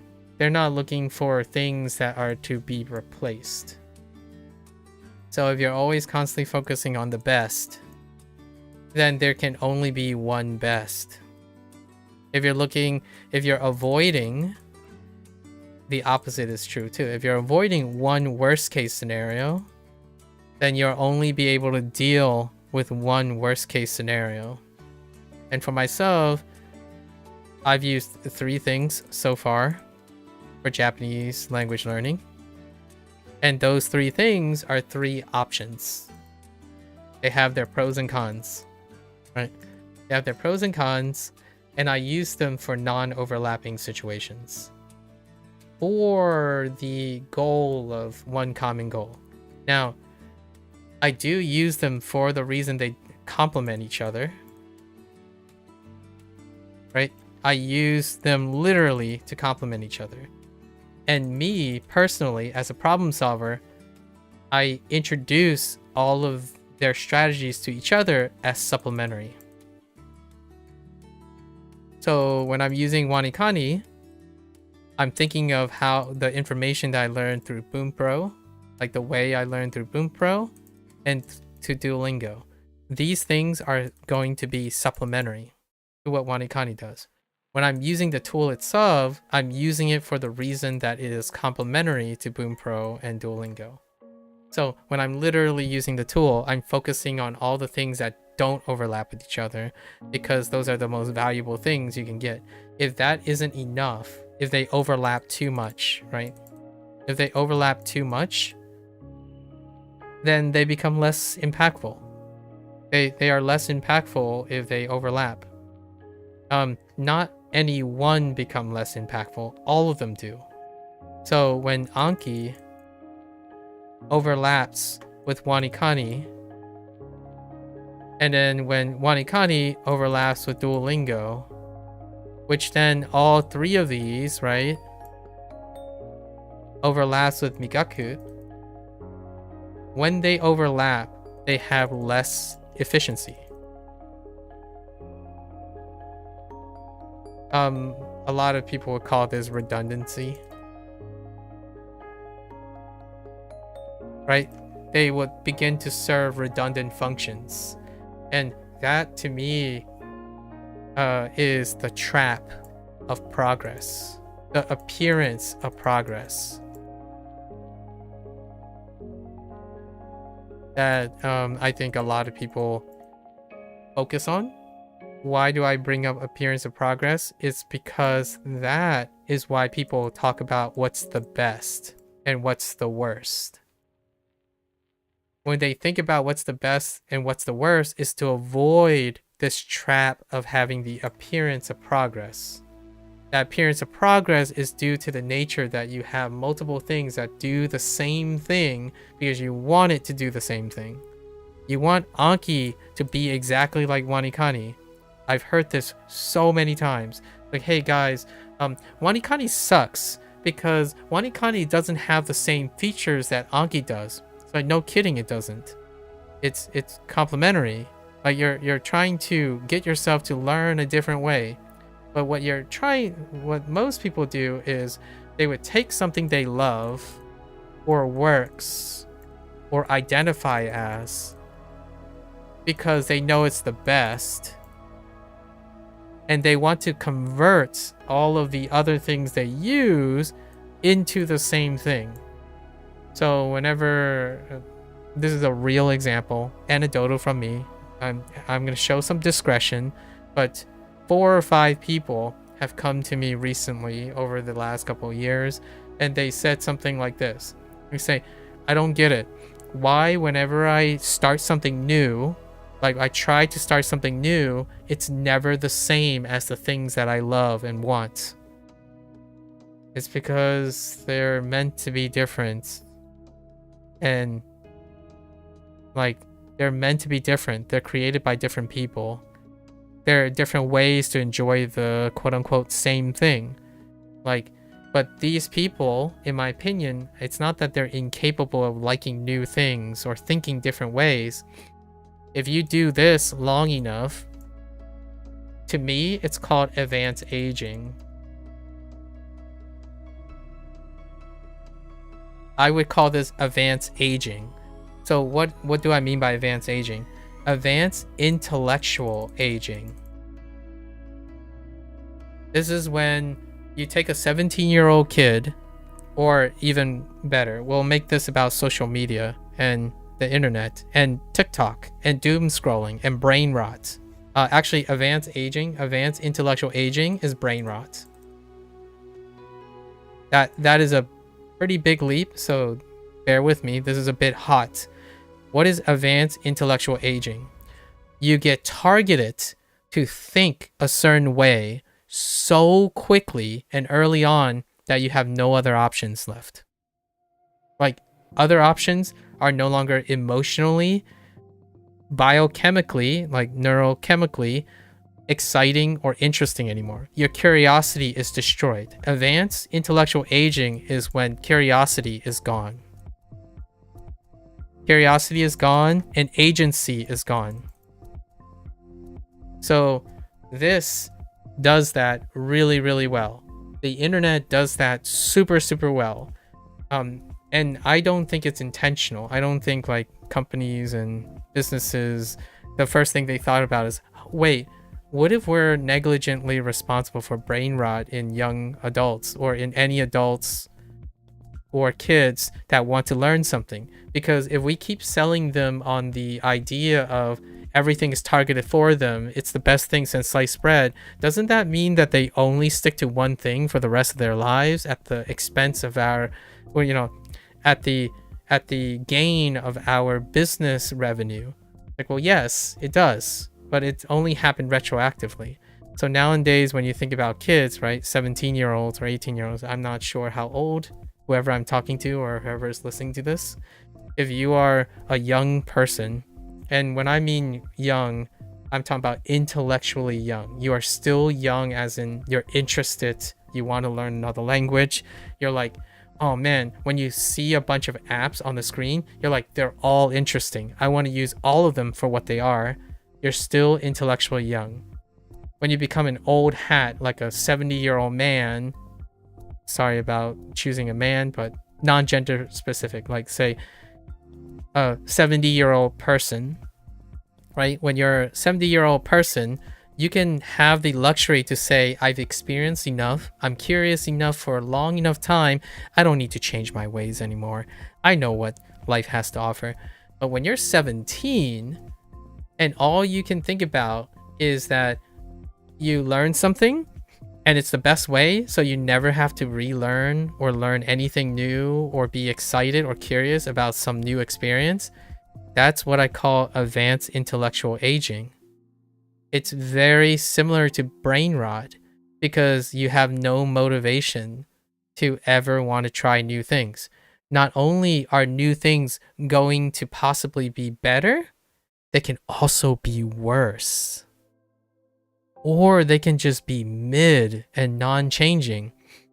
When I said worse and mid, that's probably the only thing those brain rotted advanced intellectual aged people will think. They're like, wait a minute, I already do the best thing. Anki is the best thing since sliced bread. Why would I ever need to change the way I learn or input? Because Anki is the best. It's never going to change. Let's convert everything into Anki. That's what I can do. It's like, well, yes. And once Anki fails, then you have to go all over again and recommit to something else. You did not diversify your level of understanding or critical thinking skills. You can't solve problems if you never encounter new problems. You can't, like, there's so many things you're incapable of doing, like thinking out of the box, right? The whole idiom thinking out of the box nowadays is thinking outside the frame of your internet, your targeted internet source. So when it comes to language learning, I think one of the most impactful, so I'm gonna do one last hot take for what not Tom helped inspire here. What is the most impactful thing about apps is that there are many of them. And when you have many of them that you can see how they are different, and then you use them to find out if the way they are complementary to each other is impactful, then you try to keep as many of them as possible. If there are too many, you have to groom out the ones that don't have enough complementary strategies, because those would have less value over time. So if you ever want to build a routine for language learning, you're looking for different complementary strategies, and you're looking forward to testing them. Like, oh, this one kind of sucks. Let's go find another one. Let's go find another one. And eventually you'll come up with a list. And for myself so far, I haven't been language learning long enough, right? A grain of salt, take it with a grain of salt. I haven't been language learning nor testing enough apps myself personally that I've reached a point where there's redundancy, where like there's legitimate redundancy, as in the tools themselves have nothing to offer that makes them not exist, right? And here's one of the it's a catch 22. I forgot what that idiom is. For tools to exist, they have to be significantly different enough to warrant its existence. If one always thinks that tools are constantly supplementary to each other, then their existence do not warrant their that logic. So for example, when someone says Anki does everything Duolingo does, I literally get this comment the entire first year most of the time. Anki does everything Duolingo does but better. I'm like, okay, then why does Duolingo exist? And why does Duolingo have more users than Anki? Now someone could argue, but Duolingo, what they did was they advertised a lot, and they like made memes, and they did the social networking thing. Doesn't that make Duolingo different from Anki? It's like, no, it doesn't make Duolingo different from Anki, because it's not what's important. It's not what that matters to them. It's like, well, yeah, that's called a double standard, my friend. If you operate in life with double standards, then everything can seem like you're always right. Like, so you don't care about the social media and that they advertise and create memes and engagement. So therefore, somehow you think that Anki does everything that Duolingo does only because you rationalize that all the things it doesn't do doesn't matter. That's fair enough. I'm not here to gaslight you to thinking that, but hear me out. Because I do this, you can't gaslight me into thinking that pretending all the things that don't matter somehow makes two things the same. That's preposterous. That's illogical. That's literally being not objective. Like, I could totally be subjective as long as you don't try to gaslight me in saying you're being objective by ignoring everything that it is not, or like the things that don't matter because it's part of it. Like, someone once argued, I think, oh yeah, I don't know who it was. I think it might have been James, who argued that open source versus proprietary, where like, oh well, you know, these two things are basically the same thing, because as long as you like get rid of the advertisement, you know, like proprietary has it might not be James, actually someone else said something like this, where they like, well, they don't need to advertise because they have money to advertise. They don't need to like differentiate or make opponents, but that's the very nature of what they are. So you're saying that the only reason why something is better than something is because the very nature of the thing makes them worse. And my first thought is like, okay, so you're saying that in order for proprietary software to compete with open source software, is that proprietary software stops acting like proprietary software. So that makes them open source, which then open source competes with open source. That is what happens with Duolingo arguments all the time. Duolingo is not Anki. So objectively treat it that way, not subjectively try to make them the same so that somehow they're comparable. If you want to be objective about it, put all the chips on the table, right? So, and then the impact is very difficult. Like, how often do, like, I'll give one last, I keep saying one last, it's like a broken record.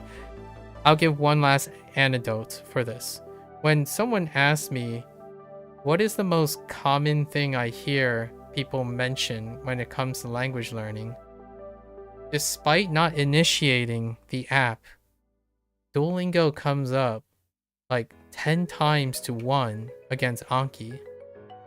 And despite all of that, I still think that eventually the Duolingo users are one and the same as the Anki users.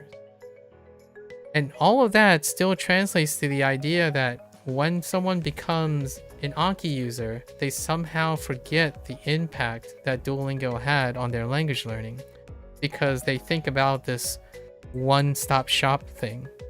So then they will retroactively go back and say, hey guys, I use Anki, and you might as well just skip over Duolingo because there's nothing of value in Duolingo. Anki does everything that Duolingo does. And then now we're back to the original argument where like, does it?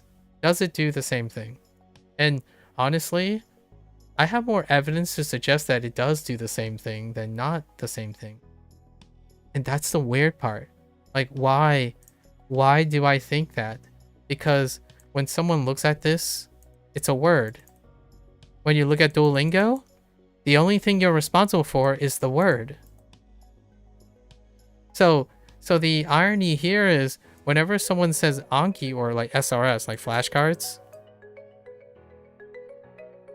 obviously this is WaniKani, but like when I see them, so I went around and I looked at how people interact with the Anki, right? Like just to get an idea because I don't use Anki. I look at it and it's like, okay, so they're learning the word. All right, so they output. All right, they translate. Okay. And then I look at Duolingo and I'm like, you're right. It's Anki with extra steps.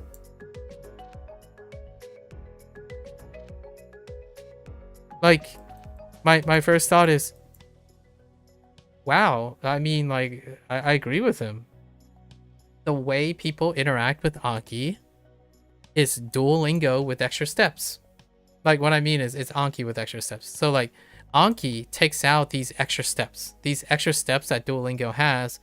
So if you remove them, then Anki would be better, right? Anki is better because it removes the extra steps. What are the extra steps? Dragging the rest of the sentences, the rest of the words, right? Figuring out the grammar because they don't explain grammar, right? And then what is Duolingo? Duolingo is Bunpro with extra steps, right? Duolingo is Bunpro with extra steps because since they don't explain the grammar like Bunpro, this is the argument for Bunpro, by the way. That's how I came across Bunpro.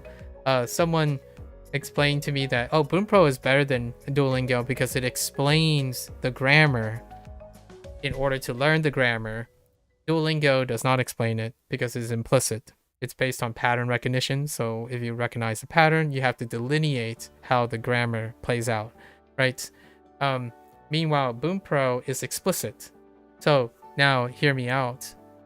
When you say Anki with extra steps and Bunpro with extra steps, it is assumed that these extra steps are meaningless. Right? These extra steps are meaningless. They're meaningless to that person. And now I'm finally in the correct mindset. I can understand now how I can defend people's position that Anki is comparable to Duolingo and Duolingo is comparable to Bunpro and vice versa. Because what they want and what they're looking for, the impact and the efficacy of that tool is based on what they are selectively desiring from it. despite the methodology being intrinsically so different from each other. Down to the input and the output, they are so dramatically different.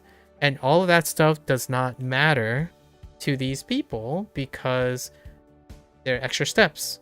So when you do this, right? When you do this and you type an answer and you type the translation, which is what I do each and every day, did it help me see sentences? It did not.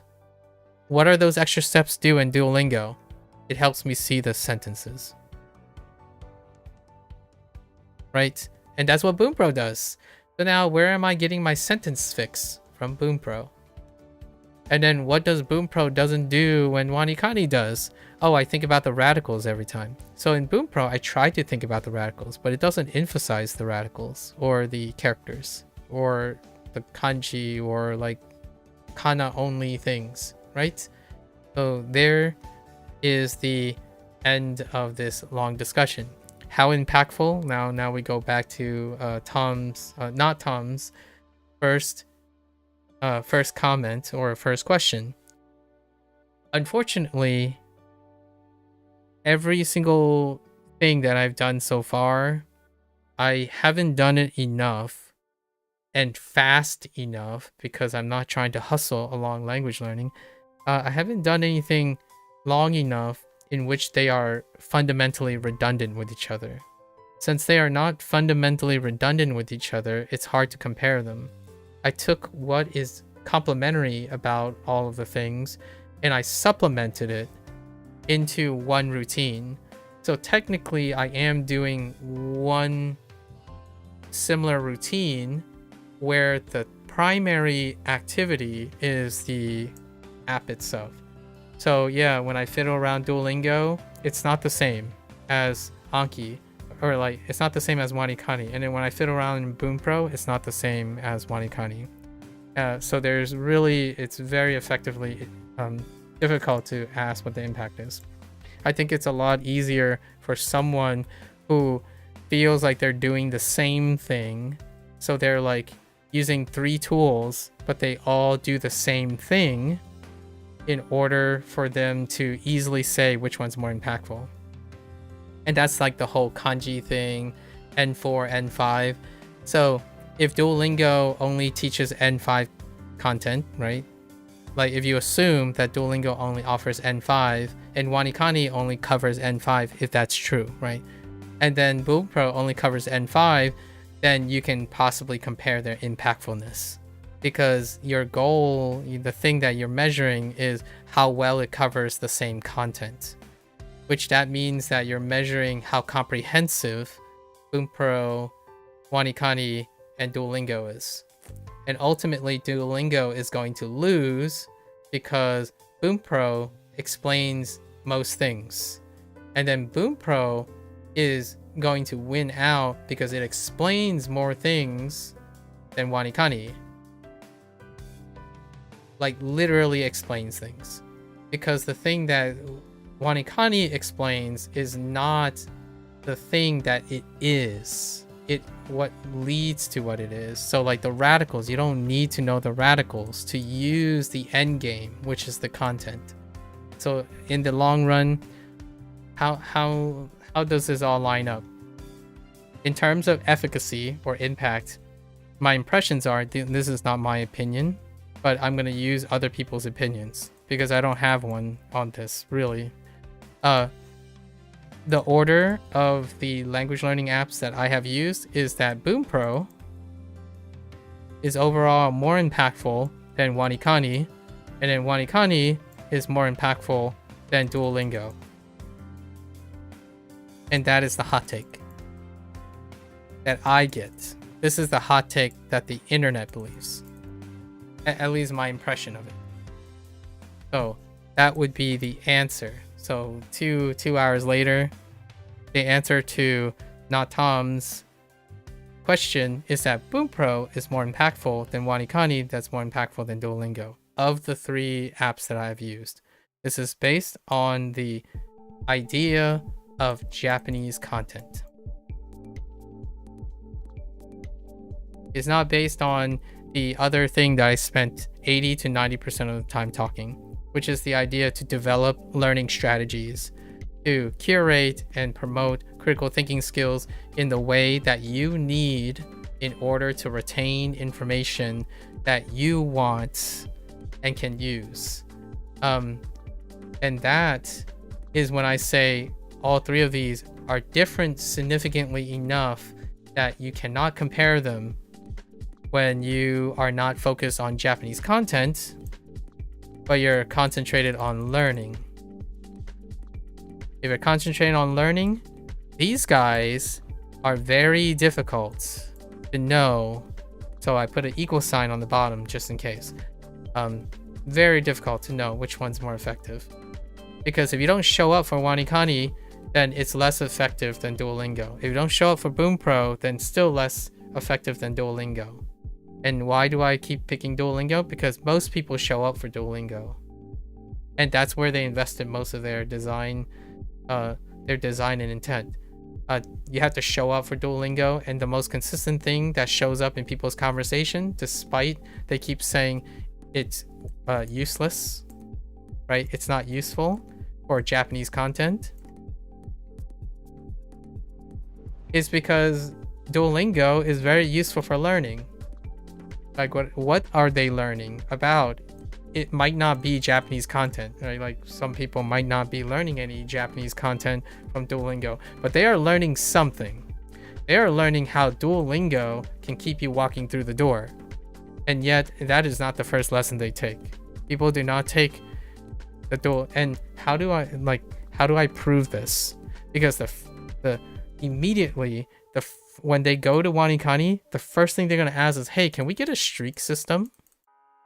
Can we get a streak system in Duolingo? I mean, in WaniKani?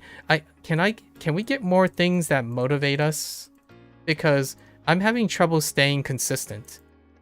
Because it doesn't feel rewarding enough. What do you think Duolingo does? So then when they go like Bunpro, like, oh man, Bunpro is kind of grindy. Like, can we get more streak systems? Bunpro has a streak system, by the way. Bunpro also has badges. All your trackers. They have forum engagement. What does that sound like to me? Bunpro lacks one thing. It lacks a YouTube channel that is like active. Active YouTube channel. And now it's starting to sound like something else. What does it sound like? It's starting to sound like Duolingo. So that's what happens. And it's based on your first experience. So whenever someone starts with Anki, I can't tell you how many things is just Anki with extra steps. Migaku, Anki with extra steps. Anime, Anki with extra steps. Vlogs, podcasts, Genki textbook. Everything is Anki with extra steps. That's rough. That's a rough life to live, in my opinion. Personally, I'm projecting a little bit because I don't want to live like this.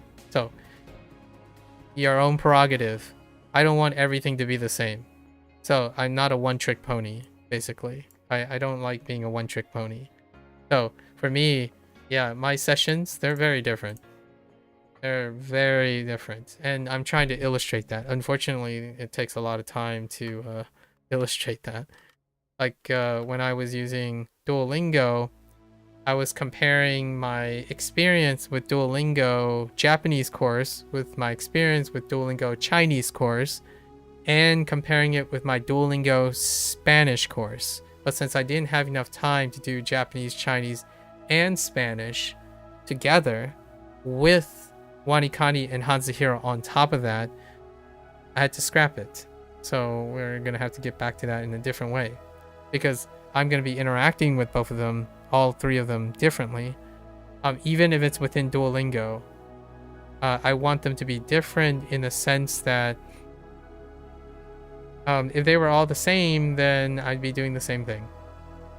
So WaniKani is very similar to that. I don't like I don't treat Bunpro like I do the same for WaniKani. I think Anki has gotten a bit of a...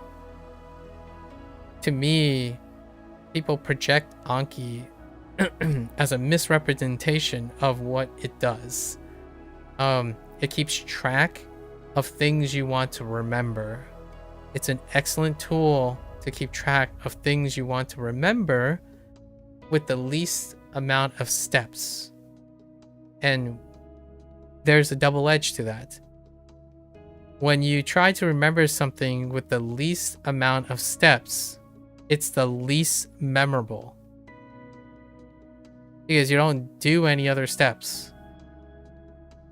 So do you want to stick with Anki for the rest of your life? Then by all means.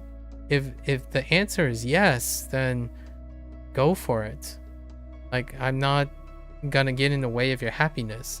I don't want to sit there and think like, man, I gotta convert everything to Anki. That's kind of not my jam. It's kind of like saying nowadays it's very common for people to play one video game for the rest of their lives because that's what gives them hope, joy, and expertise. It's your prerogative. I rarely ever want to play the same game. Like, what I mean is I don't want to play the same iteration of the same game over and over again because I can't find joy and desire and intellectual curiosity in something else, right? As much as I love Clair Obscure from last year, hats off to Sandfall to move beyond Clair Obscure, and I'm looking forward to their next game. As opposed to sitting there and it's like, oh, it's never gonna hit the same. Like Clair Obscure, if they do a sequel, it's never gonna hit the same as the first one. Of course it's not. It's your first one. Language learning, it's never gonna hit the same as your first language learning app. And oftentimes it's Duolingo. And the rough part about Duolingo is the reason why it's one of the first for quite honestly most people is because it's part of the journey. So if you want to weigh impact, I would say a lot of times when someone says Duolingo gives you a false sense of security, it makes language learning feel like it's supposed to be easy, and therefore it gives you like this false impression that you're actually learning anything. I mean, Anki does the same thing, so does WaniKani, so does everything else that you systematically and biasly, subjectively think it makes it easier. Because it's actually not the act of making things easier that you learn something. It's the act that it is sufficiently hard for you in order for you to learn something. It's not the other way around. Hot take, I understand. There's a lot of steps and another 3-hour digression behind why something has to be sufficiently difficult, not efficiently min-maxed for convenience, that lead to greater growth and learning neurologically and like behaviorally. So oftentimes when people talk about what's most impactful or efficient or effective, they're talking about what's most easy with the highest output. Usually that they're oxymoron, they're paradoxical to each other. The most impactful thing is typically the hardest, most challenging thing that you can sustainably do, not the most effective or efficient way, as in the easiest way in which you can get progress towards something that you yourself think is easy enough for you to get. It's not about making things easier, it's about making things bearable enough for you to try at its hardest. Anyways, I'm done. My bad. Alright, let's get back. Oops. 通販 通販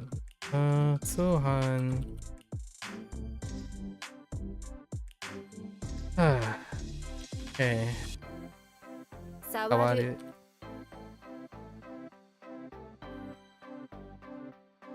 Yeah, we're not playing Kiwami 3 today. We're giving up Kiwami 3 today. I haven't digressed in like 2 weeks, I think. So I was just pulling all my thoughts out there. Always appreciate the questions. Whoever provides got a lot of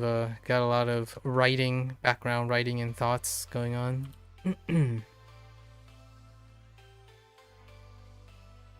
国国境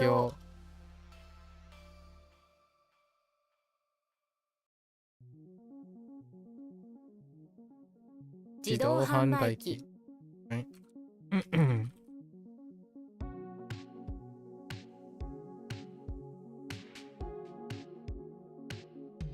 株株式式届く Gotoku. What?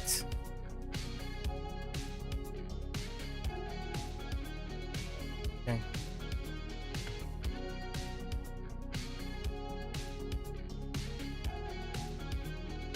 What?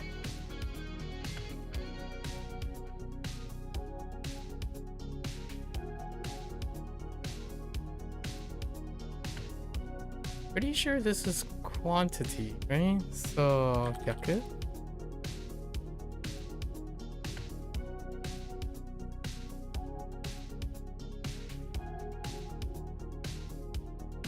Huh.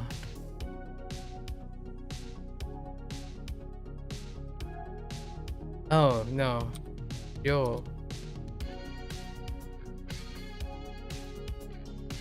肩 Kata. Kata. Tama. How's the tama?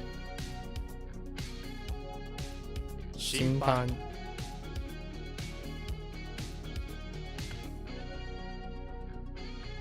判ごめんなさい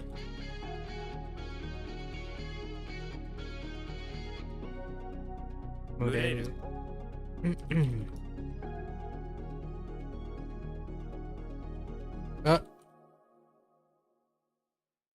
Fine. Same difference.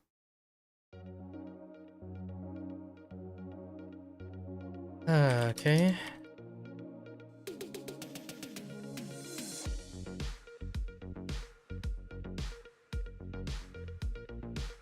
原型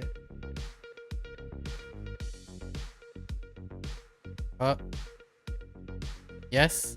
No.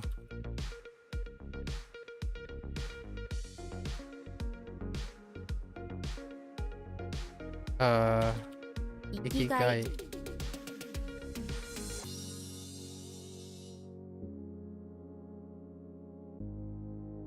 Oh, it's the same thing.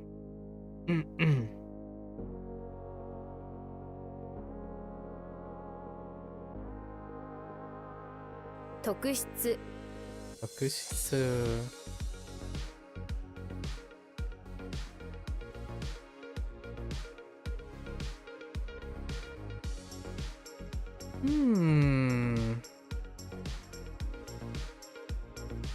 提供 提供 提供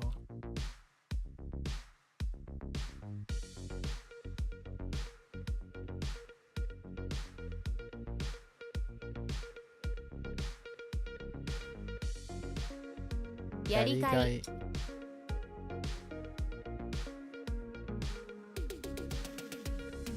記技述術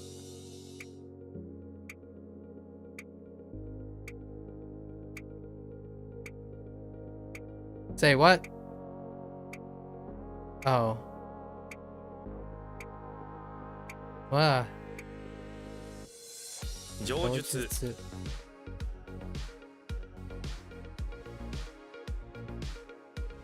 Or mentioned above, something like that.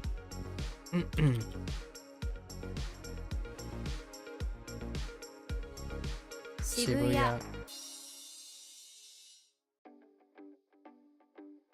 本質 Honshitsu. Hmm.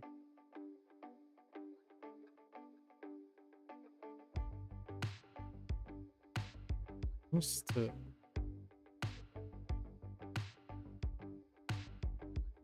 I thought that was kind of like trait. Main. What is the main like quality? Just like nature or like essence? 環境 Sankyo. Environment. Environment.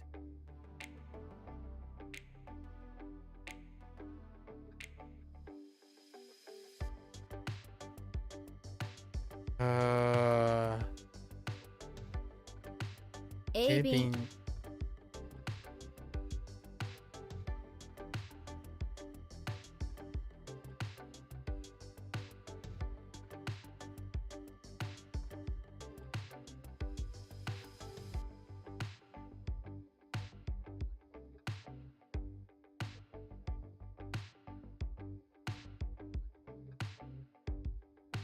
Being oh no, Keishi. Keishicho. 警視庁 Keishicho.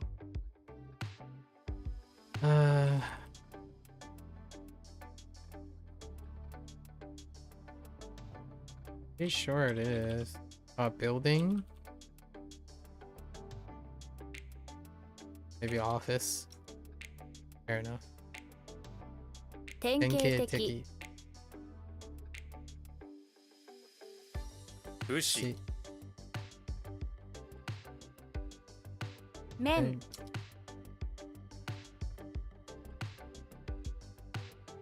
警察庁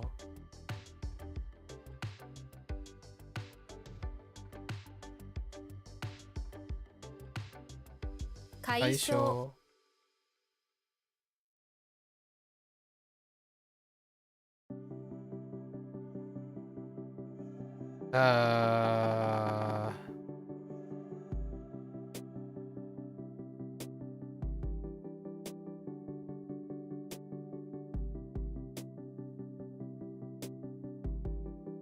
Like feeling of worth feeling. No.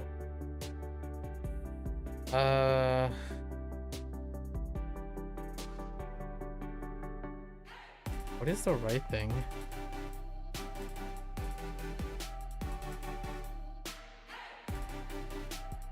What are we worthing here?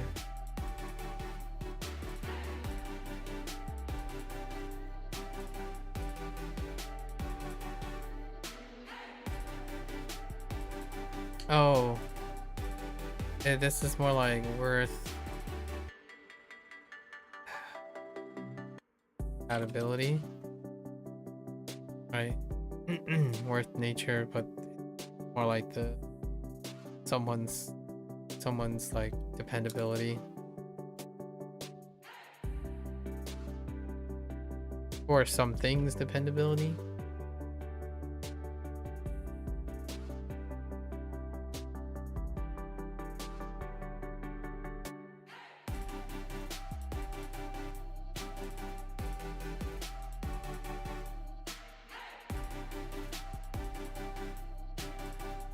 That's definitely show on the right? And then the left. Like what?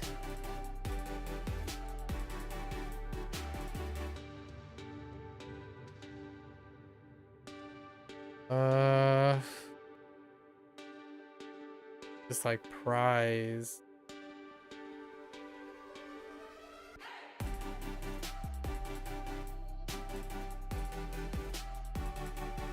Can't think of it.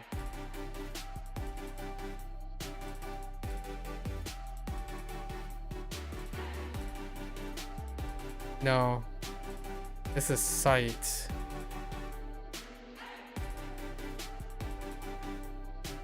Oh. Skaku.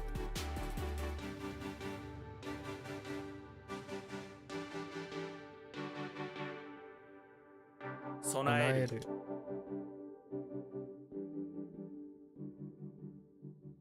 展示会 展示会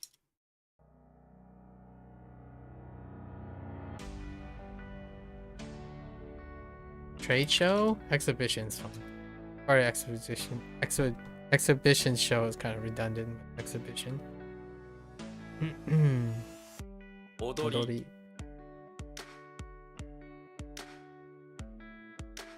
岐阜県 Gifuken. Gifuken. Oh. Ken.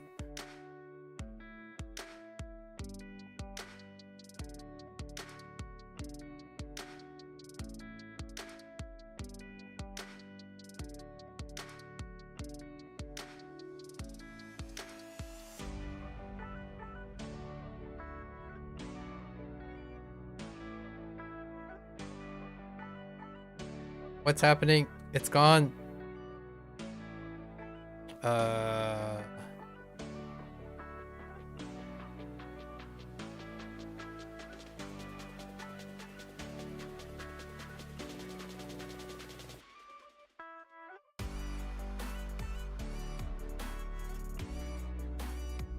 It's totally gone. Oh. 株 Abu.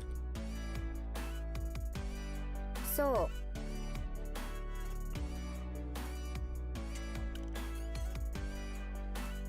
う 良質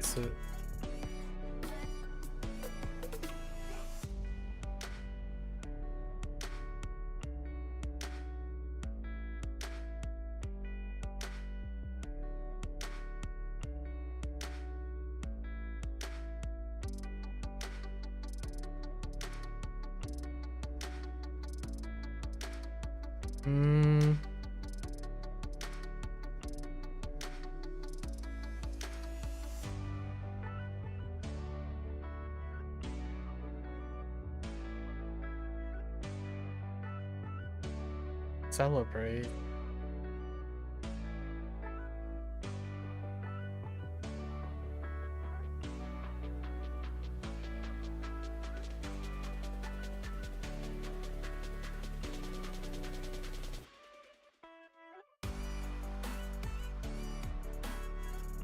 Wow. Wow.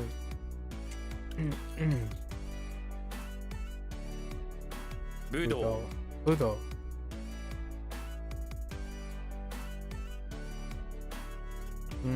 Kata. Kata. 腕 Ude.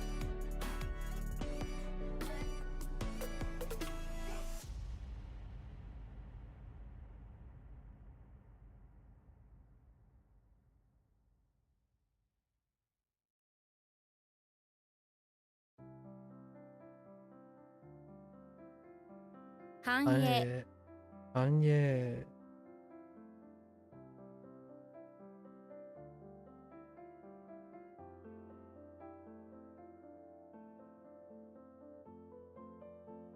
Ureshi. 進展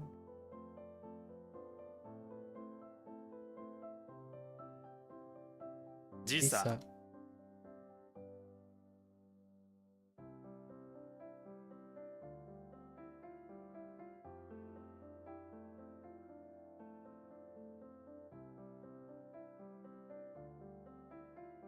褒める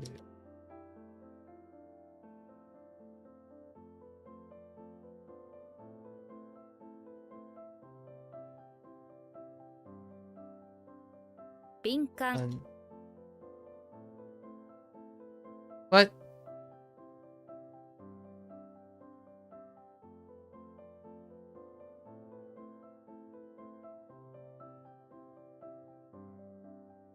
What? Big feeling? No, wait. Alert feeling?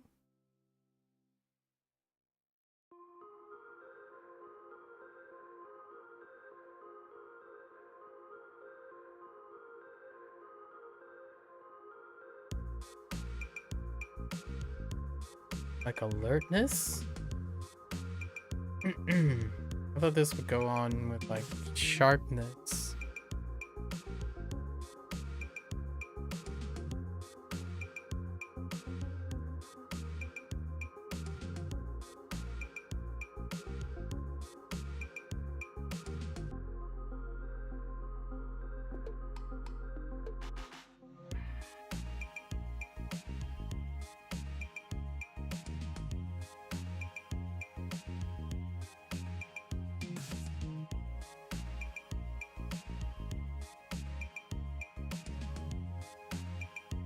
Oh, it's probably sensitivity.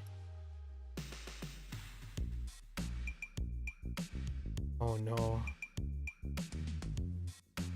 堺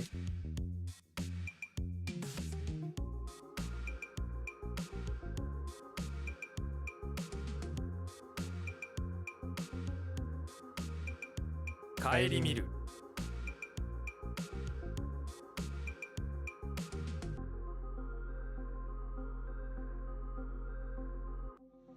Nope. 思いやり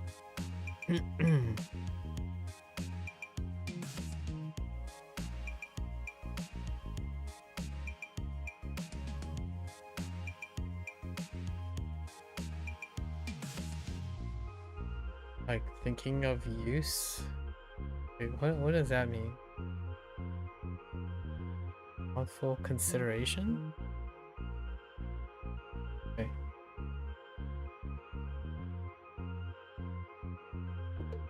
I made an error yesterday on the recall. That's kyo, not kyo.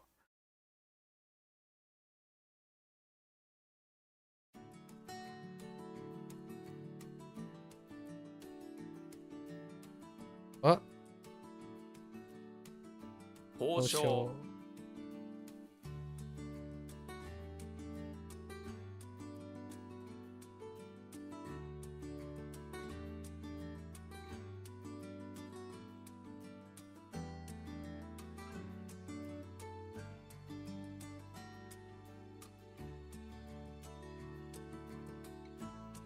回顧録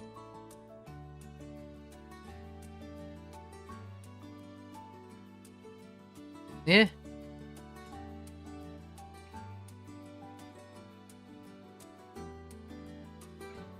審査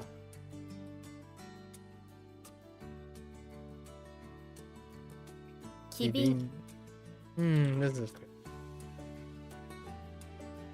Okie dokie. Yep.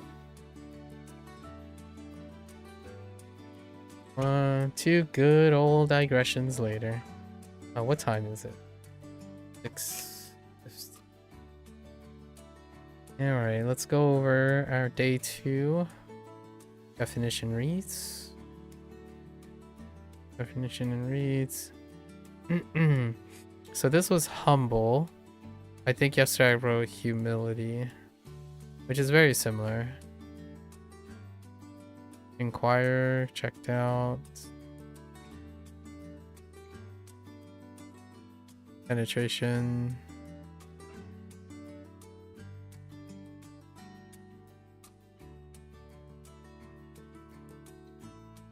Rapids.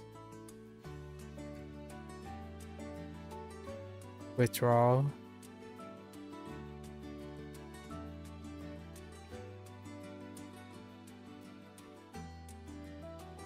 Set aside.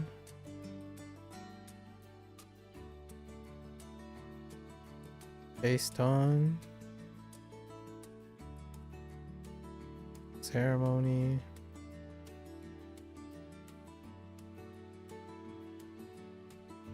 Would.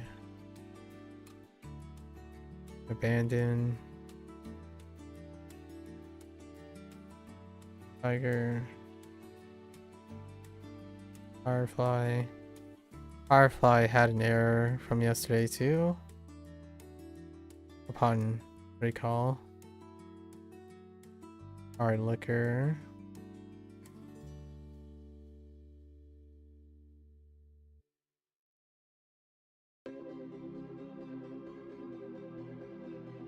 Money. Worship. Conceal. Fist. Charcoal.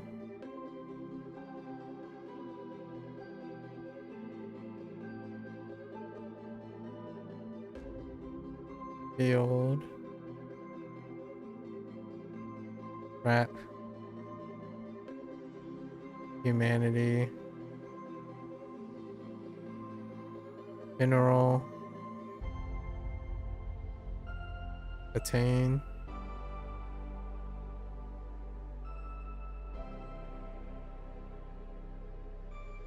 Sincerity.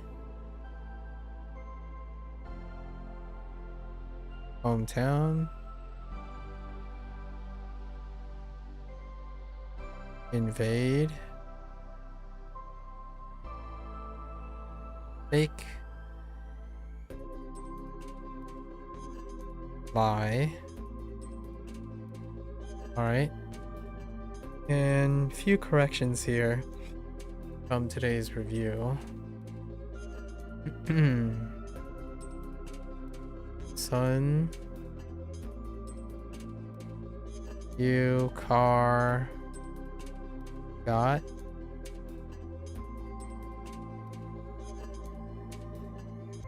That's it. Celery. Tetsu. Soap. Little Kyo. That's one of the corrections.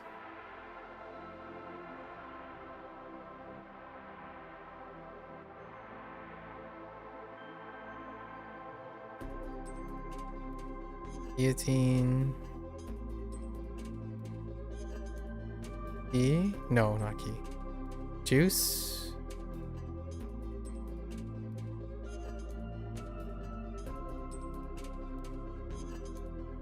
Key.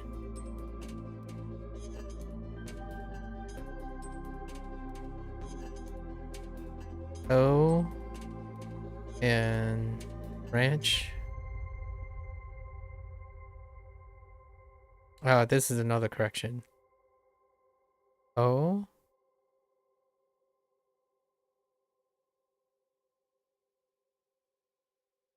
Taco and rude.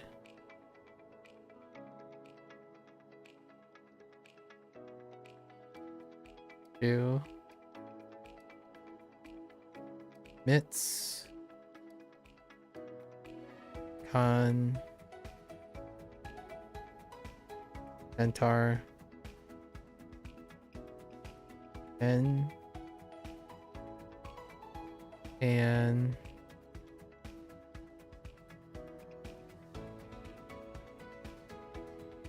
hot taco kettle.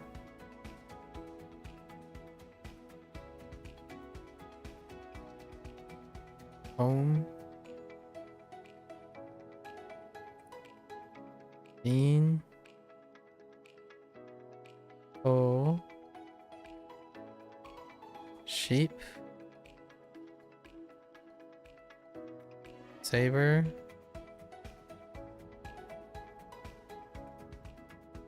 Home.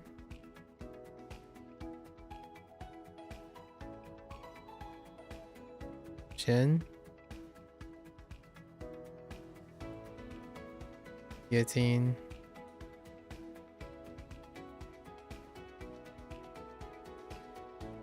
You and soap. Okay. Alright, so we ironed out that stuff. Let's go over our reads. Definition. Son. Humble. Okaga. Okaga. Inquire. That's it. Penetration. Sit. Sit. Rapids. That's it. Withdrawal. Soul. Let's set aside. Go. Based on eat. Ceremony. Do. Word. Wood. Word. Key. Abandon. Not sure if this one is gonna be okay. It's onyomi. It's a special. Okay. Head up. Tiger. Otaru. Oops. Otaru Firefly. Chu, hard liquor. Mitsu. Honey. Kan, worship. Sen, conceal. Ken, fist. Kan, charcoal. Atake. Atake, field. Gosh. Ho, rap. Gene, humanity. Ho, mineral. Sheet. Attain. Se. Sincerity. Ho, hometown. No, it's not Ho.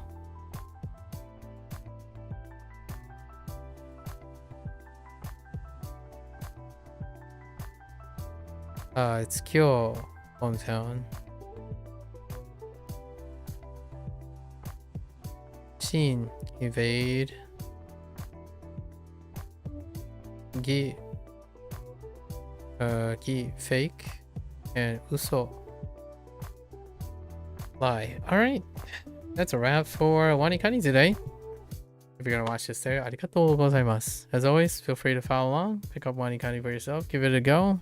You're always welcome to come on by and yap, discuss, ramble. We had two digressions today, right? I was in a digression mood. When you start, can't stop this mania of thoughts connected.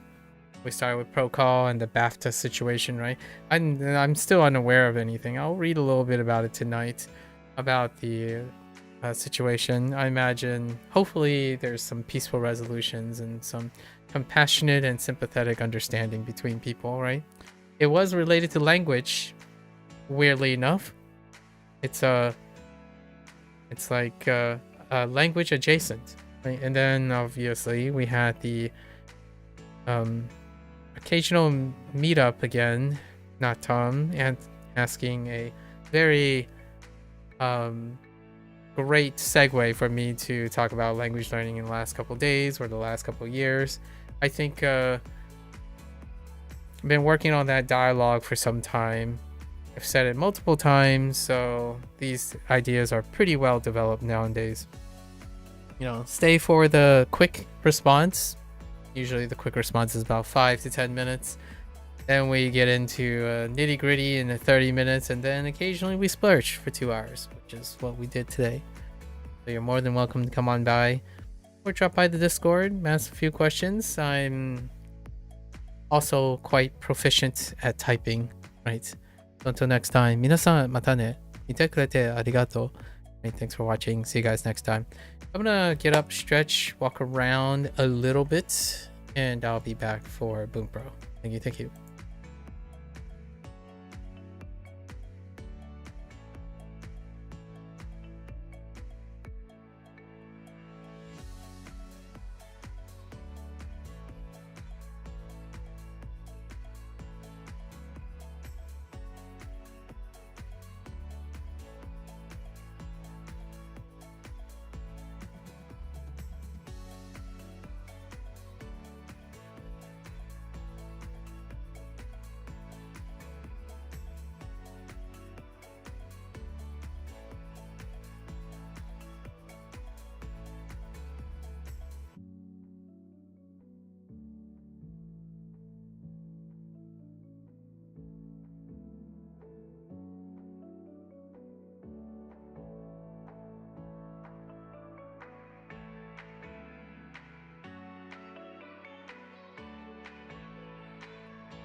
Alright, folks. Welcome back, everyone.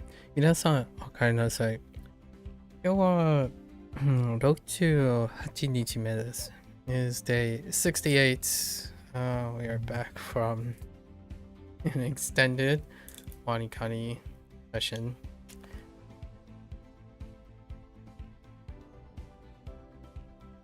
Alright, so we got 95.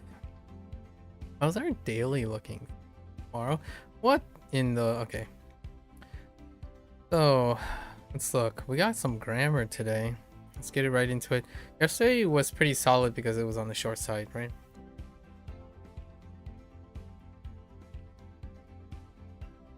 We were taking the opportunity to catch up on our HanziHero. Let's look at our grammar stuff. "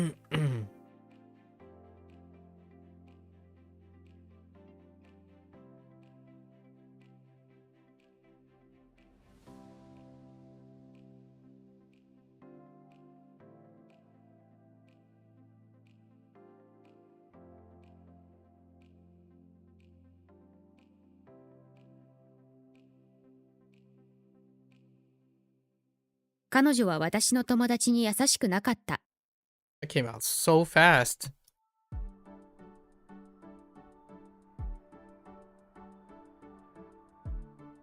"教室へ歩く."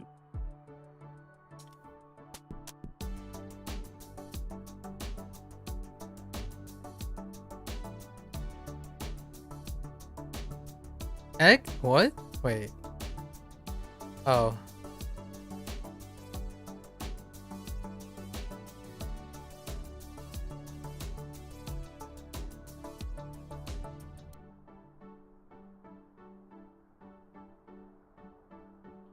Oh.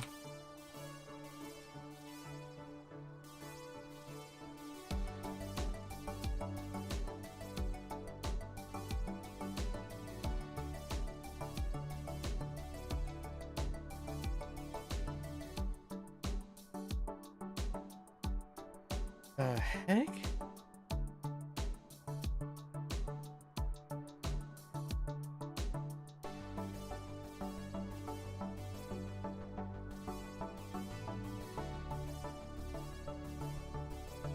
Does it really use? I don't think so.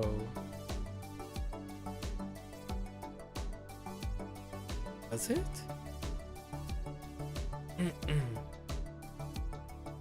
Negative non-pass standard.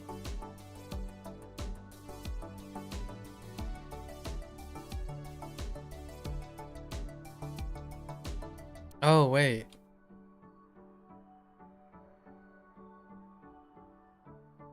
Janai. テストは金曜日じゃない。 Because not. Down. "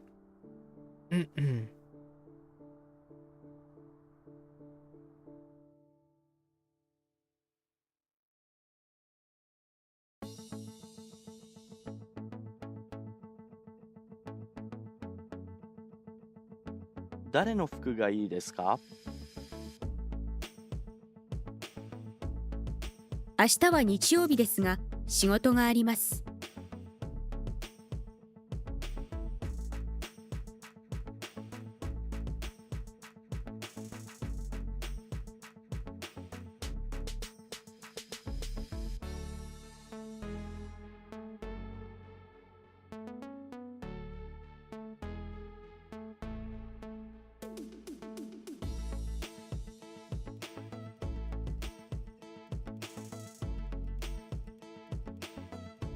The heck?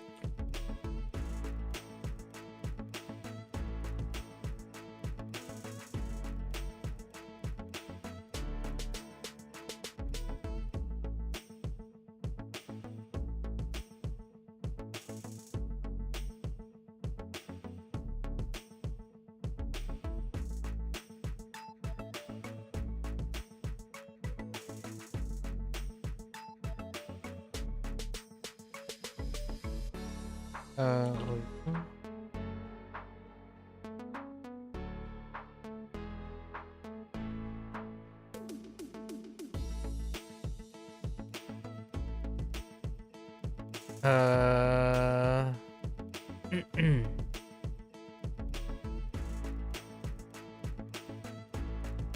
so Oyoka.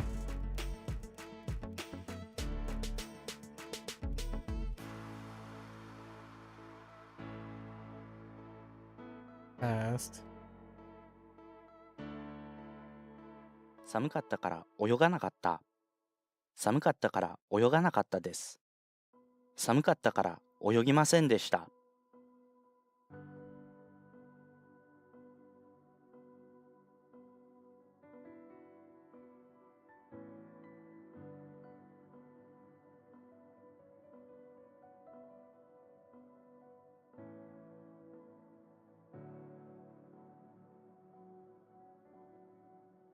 それも楽しくありません。 Oh, ありません。So,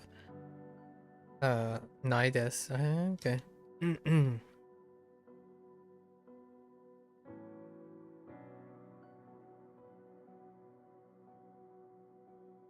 これは簡単だ。これは簡単です。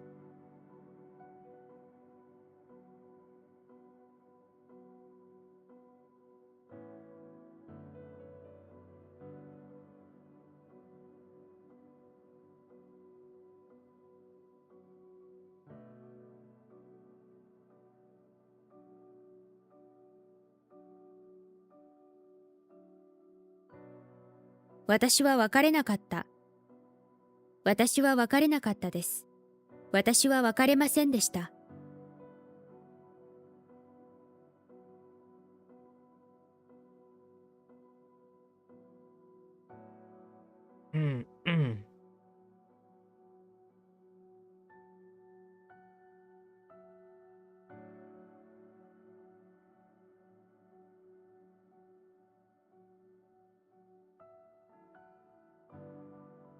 Hmm.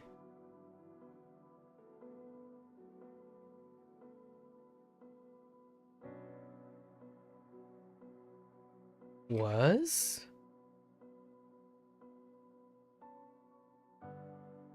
Oh, wait. I see. Shizuka. Oh.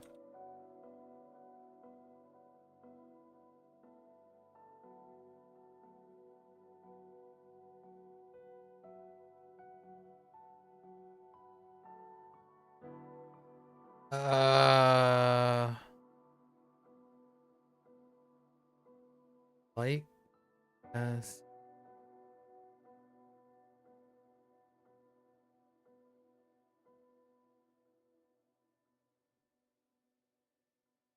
I mean, could technically.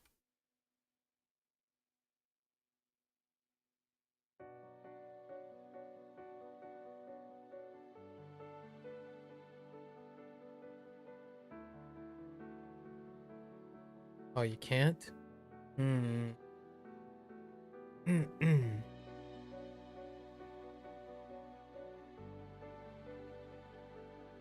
Sure? No, so they want,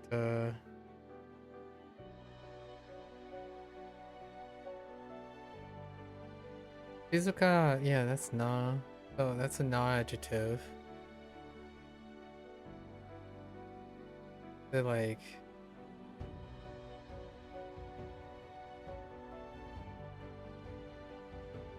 Oh, it's like, ではありませんでした。or ありました。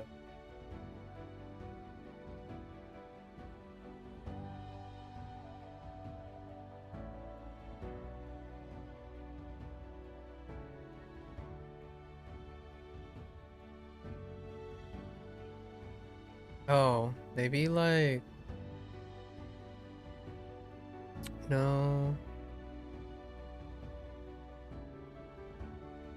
It was quiet. Oh, wait. Oh, it was quiet. What am I doing?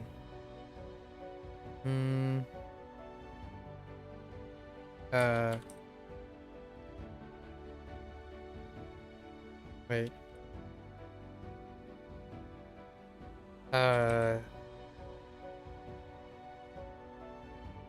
でした。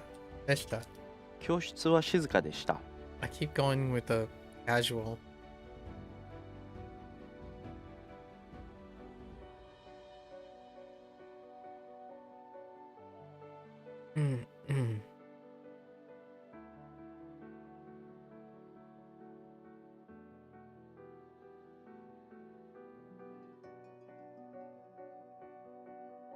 In order to hey, back briefly, have you been what was the update on Hearthstone? Are you still talking about the anomaly thing? It's okay. I think some of the anomalies are kind of really borked. That's okay. We're about like 7,000-ish.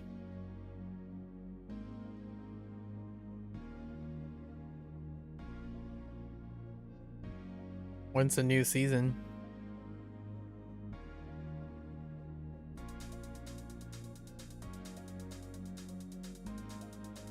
How are you liking the update? I think it's Niku. Oh, we take like the stem. 切手を買いに行くのが好き。 Any cool combos? I think they're just the same but exaggerated.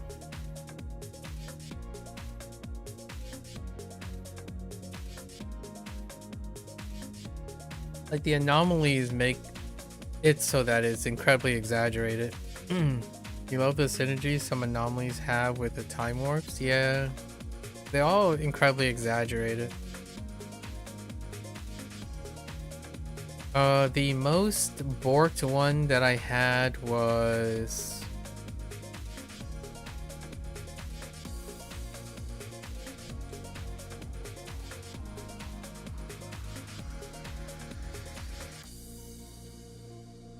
whenever you get more what do you call them, promo things for the later ones.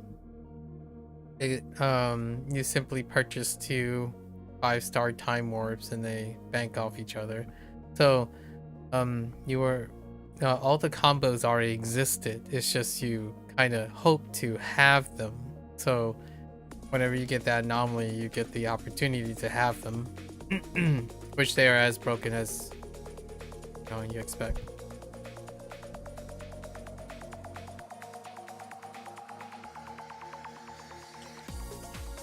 I think my personal hot take on the new Hearthstone thing is it's too much tier picking. I don't like tier picking that much. So it's like high value picking. I would say 3/4 of the new anomalies are tier picking. You pick based on value. So it's less so about fun, but more so about value picking. Because of how high value the time warps are, it kind of exacerbates the time warp value.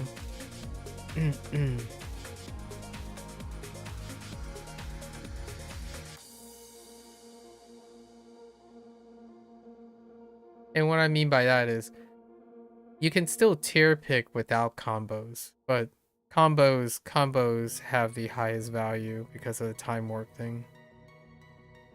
They're just specifically still playing the same time warp thing. Yeah, you remember us both saying how time wars have made the game very high paced, and as you said, anomalies just exaggerate. You find it fun, but also more random luck in a sense. Yeah, because it's combo based. So like what I mean is, you kind of already know whether you win or not, heavily carried by your tier combo, like how good your combo tier is. So you kind of just play, in my opinion, if you're playing to like win or have a chance of having some competition, you play for the highest tier combo you can play for. So it kind of makes it all about the time warp. So all the decisions you make, most of the decisions you make up to the turn for the minor time warp and the major time warp gets trivialized by the minor time warp and the major time warp, especially with the anomalies around. So basically you econ all the way. So in order to get like win consistency and some fun, the new things are the time warp stuff, right? And then anomalies are the new things. So you most definitely just econ. I can't tell you how many times I throw the first like 8 battles, and I would come out with like 1 HP, and I would take the game. Like I took the game with below 3 or 4 HP at like turn 9. Like I constantly just econ the rest of my HP. So not just Time Wars anomalies, certain hero powers as well. Yeah, certain hero powers. Discover a playing copy that died last combat. Well, certain hero powers, those hero powers exist in the time warps. They can get those hero powers anyways. So it's still the time warps. Like that hero power is in the time warp.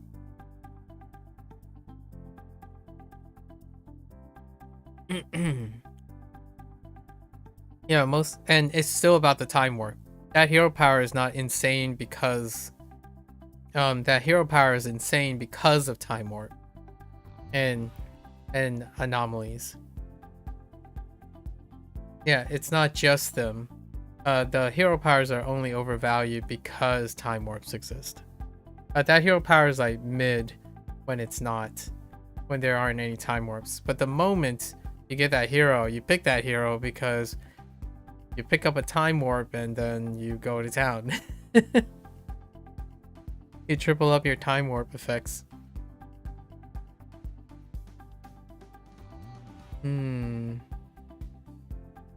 友達の家から買い物に行く。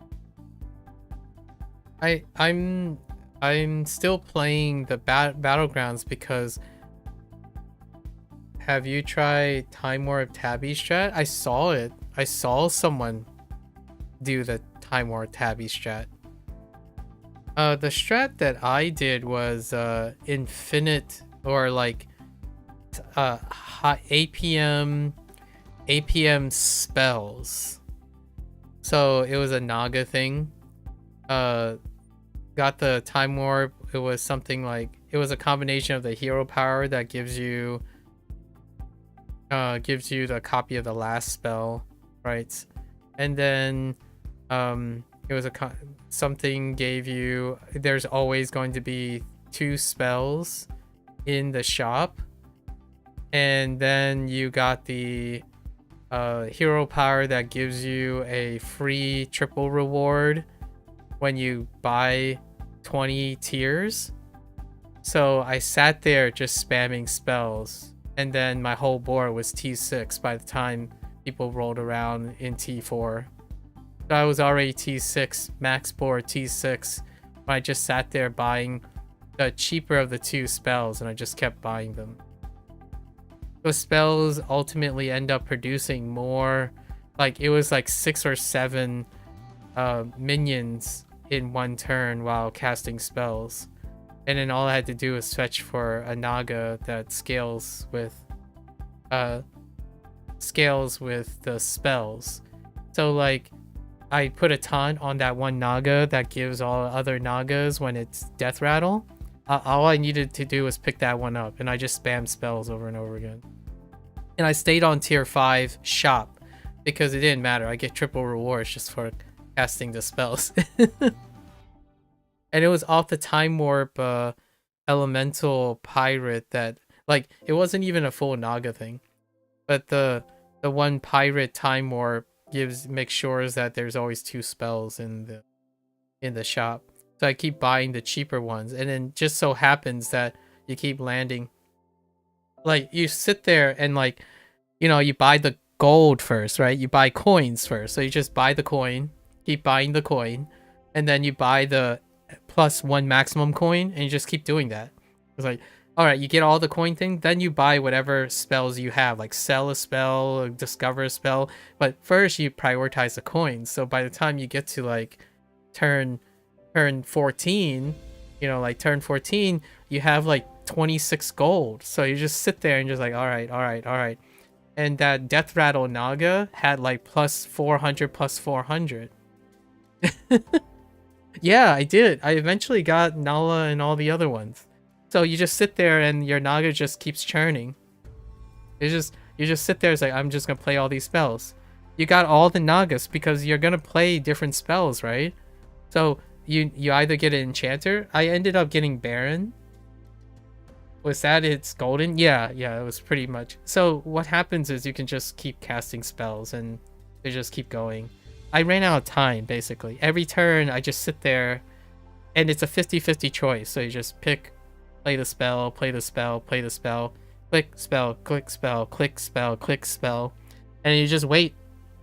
You just wait until you run out of the time. It's kind of dumb. It's dumb in a way that it probably wouldn't happen again. You need 5 parts to it, and that took a while. So did you get the 20 tiers for triple hero power from the shop? Yes, I got it from the shop, and I got the pirate elemental that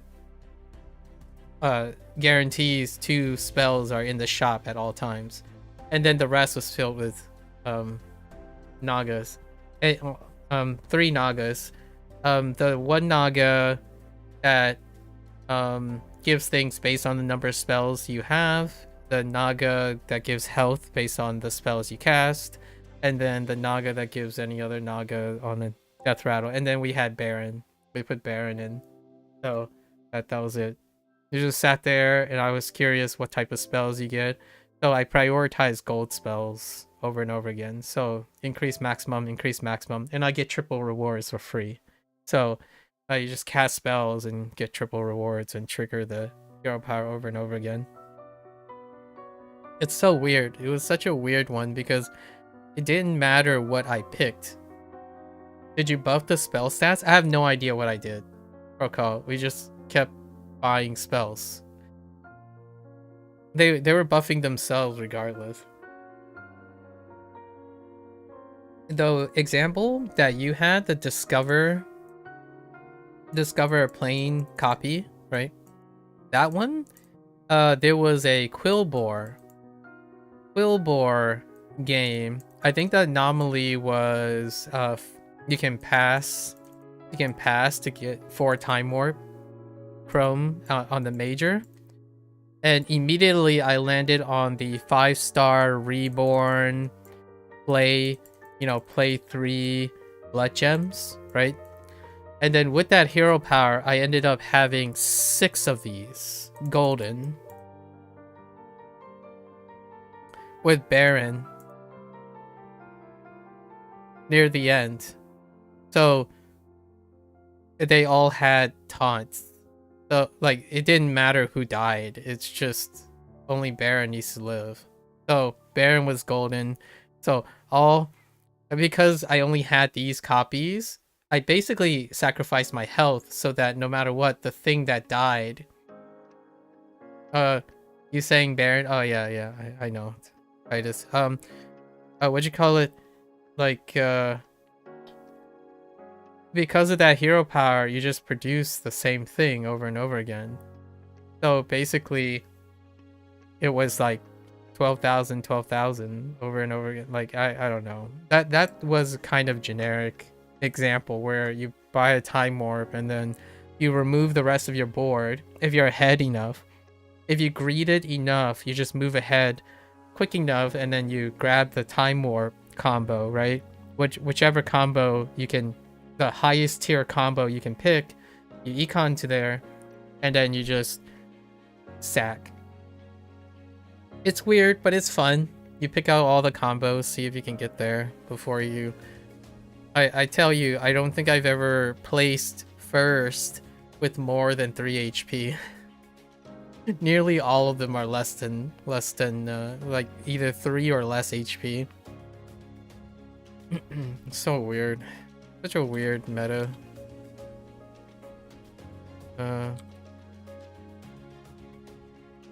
What?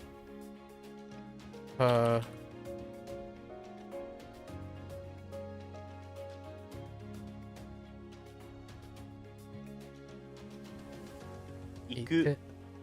Itte. That's special?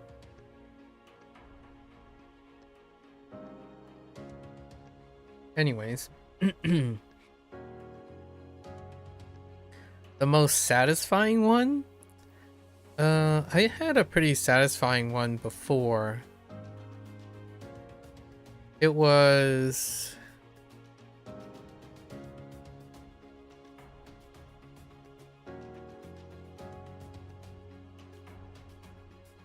It was probably the mech one. The mech one was off death rattles too. So I had 3 triple rewards every single turn because you get the enchanter, right? The Doraki enchanter and the 5-star guy that gives at the end of turn all 3 loaders, or I forgot what they're called. Those like magnet things. So you get 3 copies of each 3, and then you duplicated it. So, but you don't need the duplicate. It's just you need only 1 copy, but it was excess anyways. So, every time those magnetize, right? But I get triple rewards because it occurs 3 times. We golden enchant it off of the time warp. So the time warp offered something that makes something golden, and then that copy. So I already had an enchanter. So I golden the enchanter and that guy, and he produces 3 of those loaders. So 3 of each 3. So I get a triple reward every single time magnetized onto my thing when turn 8 rolled around. So you just magnetize, and whatever mech you pick up is fine, because you're already gonna get triple rewards, triple rewards. You get 3 times 3. The blue, red, and green one gives a triple up every turn. That's kind of a typical combo one too. When you're going mech, pick up a end of turn enchanter if you can, and then you just wait. You wait on the time warp.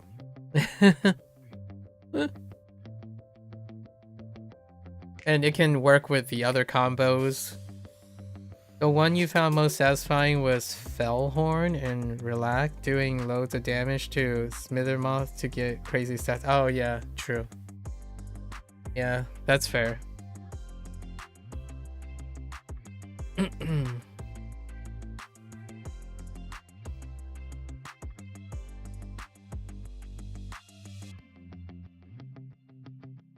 Trying to think if there's any other ones that I can think of. I haven't used a lot of pirates though. You're not a fan of the mech meta this time? I think I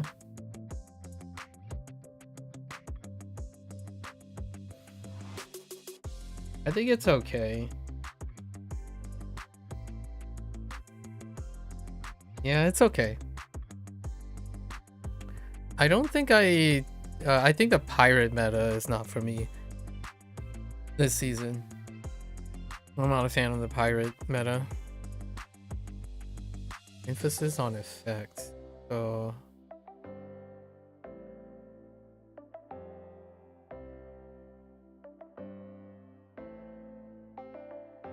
oops, just know that 水がないのでジュースを飲みます。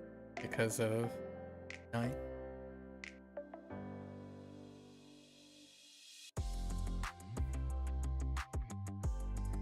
I think the pirates is just, I think it's borked. There's just something, yeah, I agree with you. There's something missing about pirates.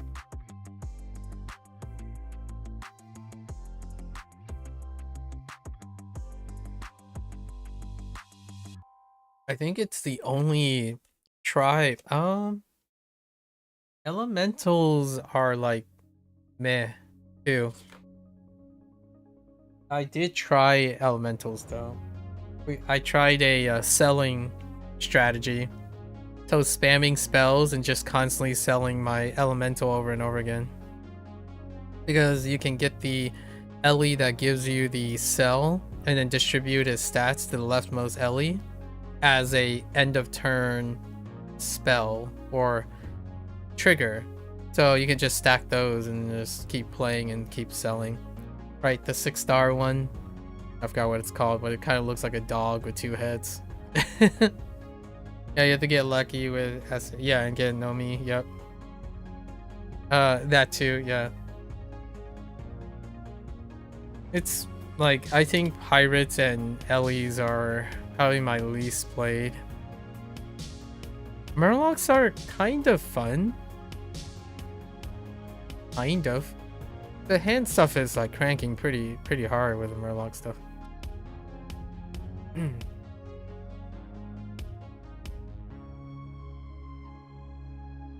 味噌汁は熱い。味噌汁は熱いです。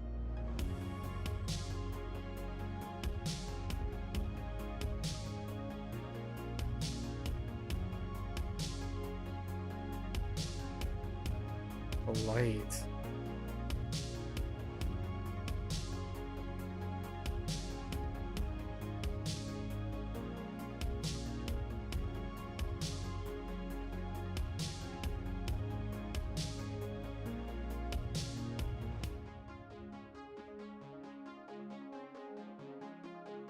Oh no, is that a non-adjective or a noun? Okay, that is a non-adjective. So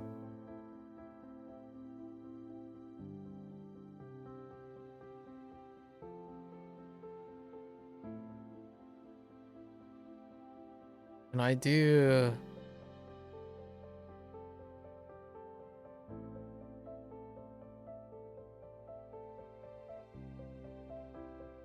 赤色ではありませんでした。 Oh, that is dewa animas. Okay. I went with the slightly more polite. Yanakatta desu. Okay. Murlocs end up focusing on scam. Yeah, I'm not the biggest fan on scam. Scam and from hand graveyard increase your number of scam.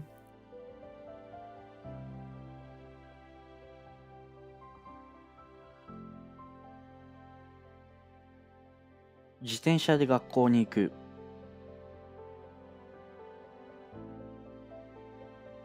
You're heading to bed? It was a nice lighthearted chat, yeah. What you do like to have between your deep conversations? Best of luck. Yeah. Thanks. It was always a pleasure. Until next time, Coco.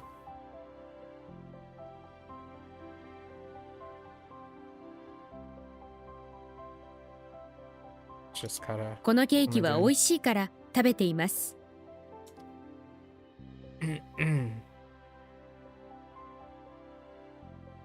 contrastive.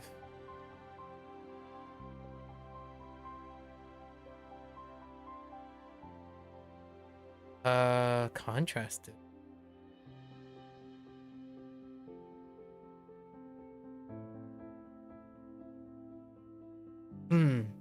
Okay, so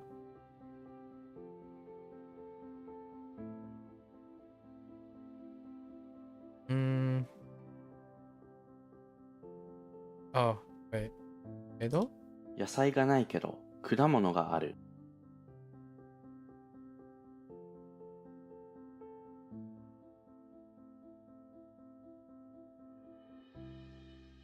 Which one is Boo?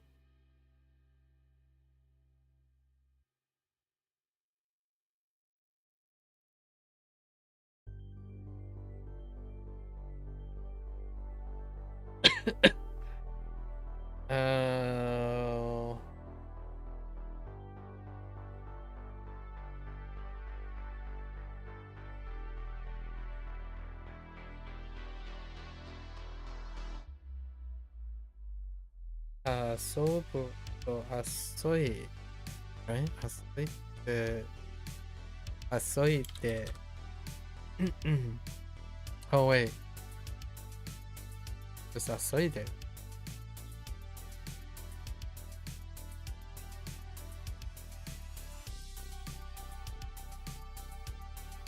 Or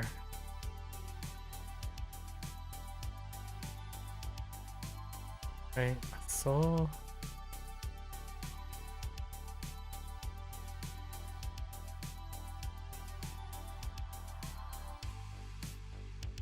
right.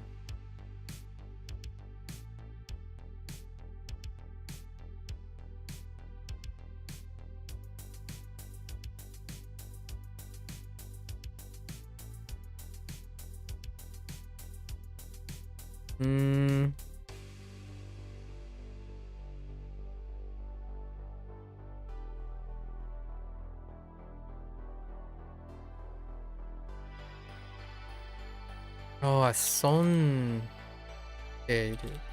君の妹が一人で遊んでいる。So the foo was wrong group. Wrong group. Alright. Oh, you know what? I just realized. I think I know so the N4 thing kind of disappeared, right? I think we can get the other lessons by finding the other deck, right? I'm sure we can find the 3 missing decks. Okay, let's see. The 3 missing cards. I don't know why they weren't in the thing. Oh yeah, here it is. Naze. Okay. I mean, Naze is fine. This is just a formal version. I think they fixed it. Doshite. Okay. So that was the Y thing, right? Doshite is more neutral, while Naze is being more formal, and Nande being more casual. Okay, so be careful not to confuse doshite with a similar sounding phrase doshita, where doshite as why doshita is used to show concern as to what's wrong. Okay, so is it nande? Nande is the other one. That's why. Okay. Nande with strangers, okay. With the more neutral doshite being a safer option. And then naze is the formal, okay. So it's just the three Ys.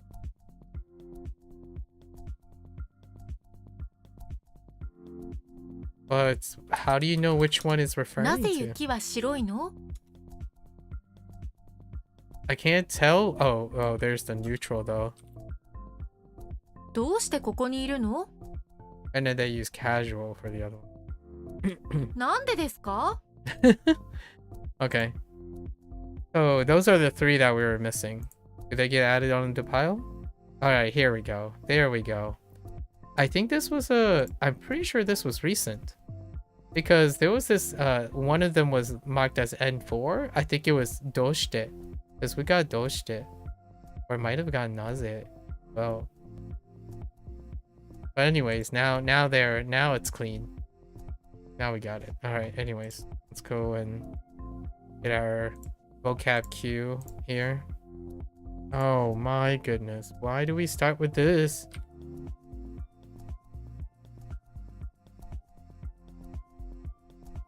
What?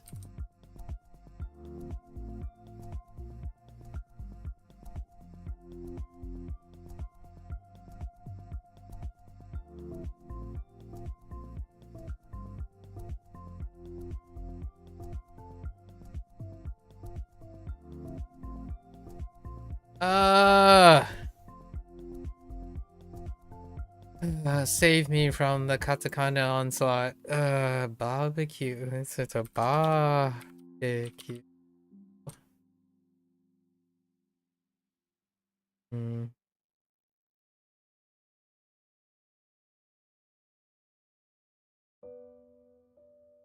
あなたはなぜ歯科に来たのですか？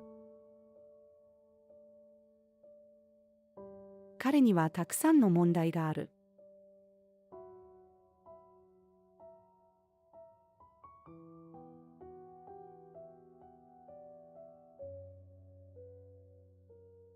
Oops. 階段で上に登ります。Here's a ending.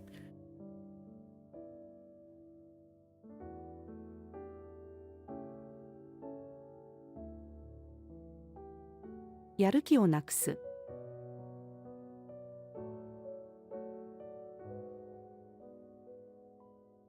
スーパーでハラルフードを買う。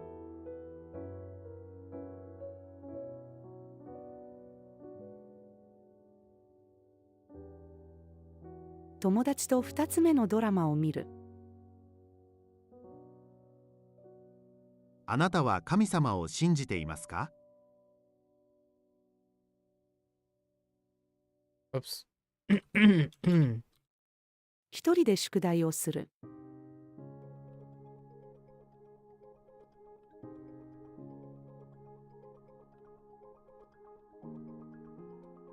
田中です。はじめまして。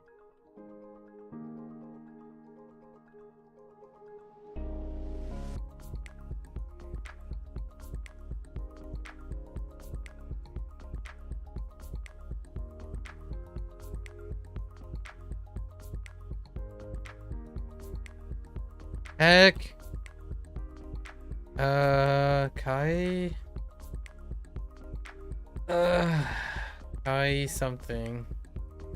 Oh, Kai. 改札で友達と会う。カレンダーに×を書く。天の川を見家にハガキが100枚ある。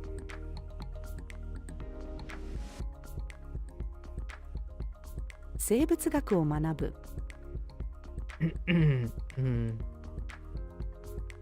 砂糖が欲しい。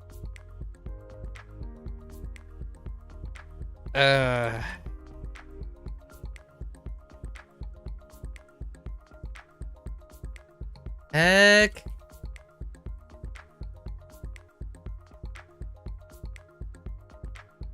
新しいテープレコーダーを買いに電気屋さんへ行く。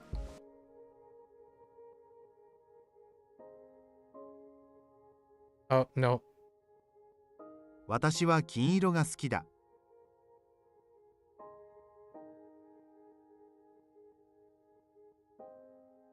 今日の最低気温は2度です。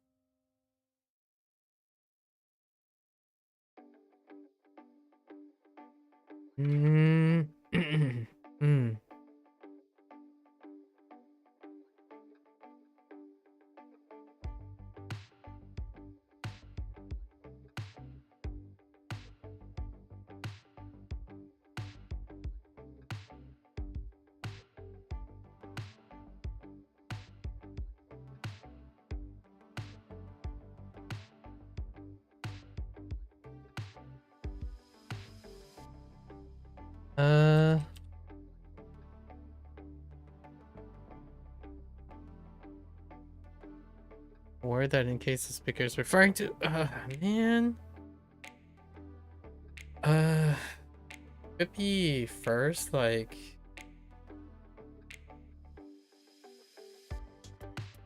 I think first uses.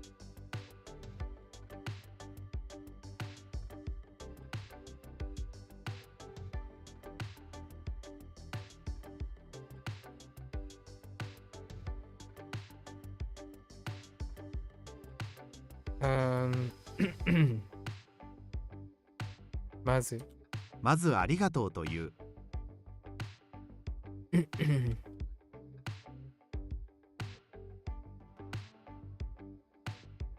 あれはレストランの入り口かな？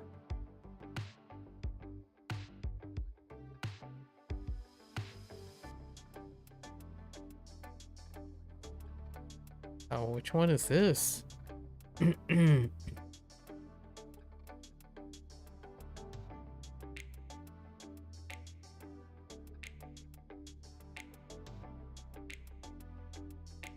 僕の名前はたかしです。よろしくお願いします。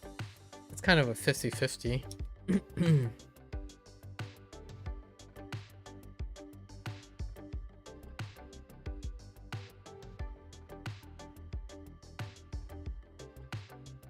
Oops.「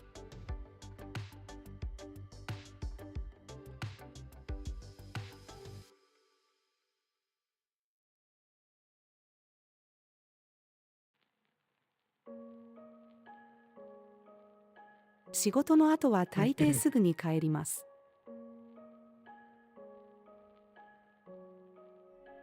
中国よりロシアの方が広い。私は天ぷらが大好きです。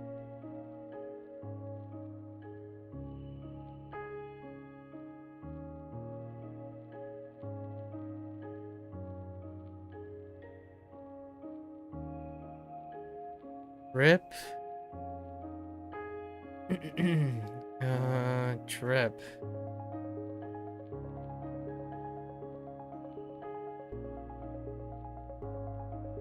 Where does the trip go? I want to say.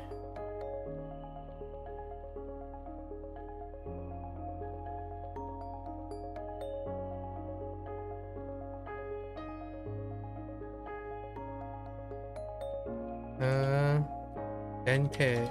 No?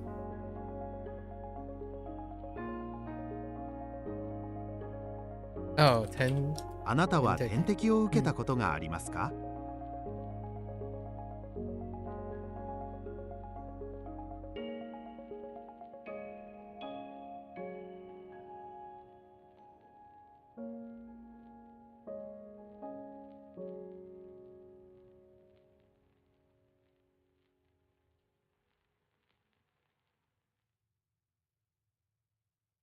やっぱり、Sorry?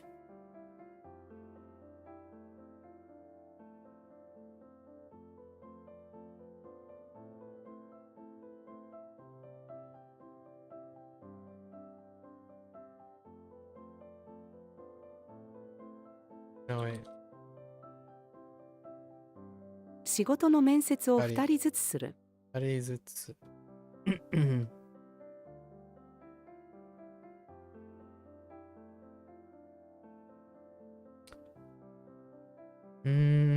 This one's.「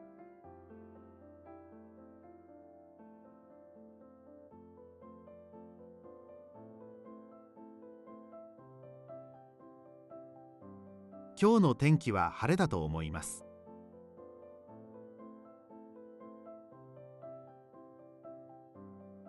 咳が止まった。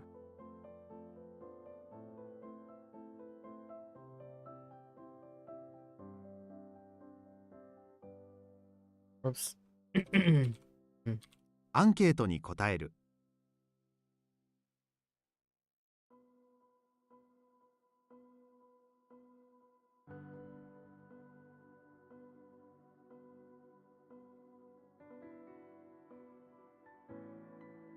What? はいとお返事をする。Okay. So.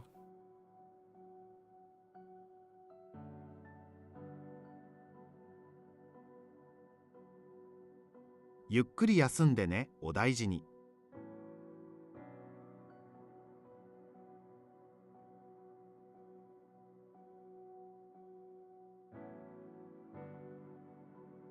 おはようございます。いい天気ですね。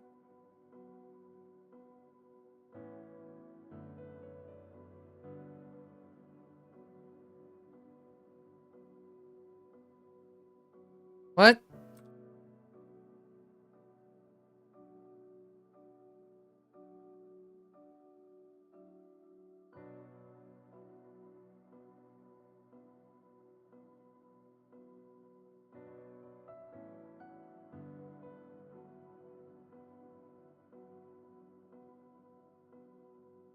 私の部屋にストーブが2台ある」。この傘はとてもかわいいです。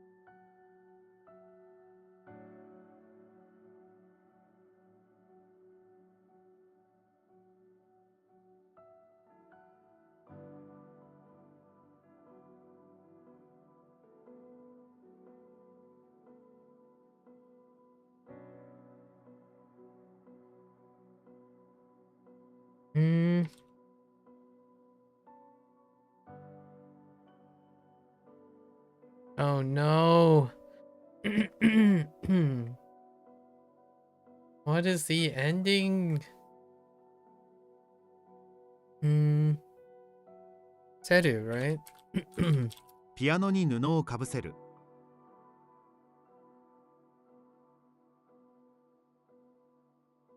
この黒板は小さい。彼の弟は20歳ですか？ Wait, hold.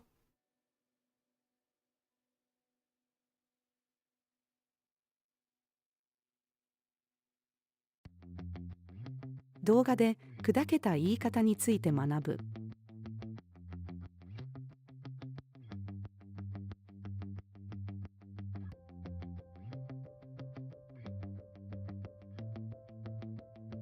あれは万年筆ですか？ Oops. Casual. この家はすごく広い。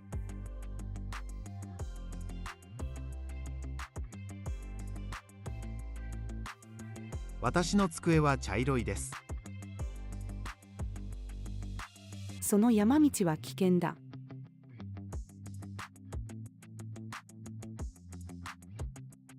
Oh no. Oh. あれは大使館ですか？ I'm gonna go with. この背広は父のものです。Oh no. This is a 50-50? Maybe?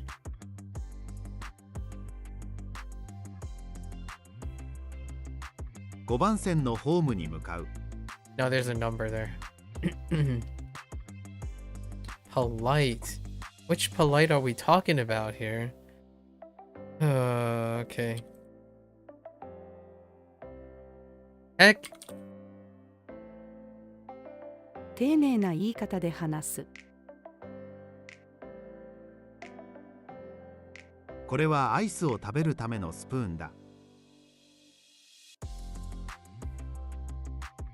試験が1ヶ月後にある。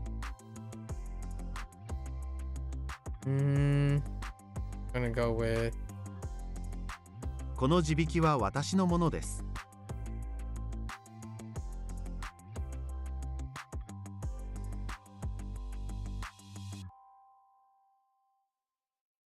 あなたは何に興味があるの？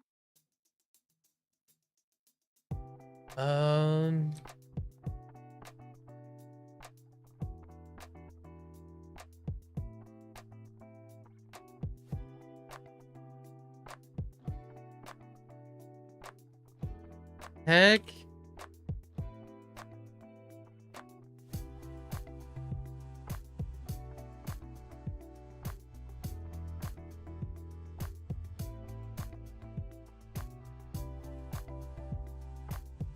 来週エジプトに引っ越します。スイカを食べる。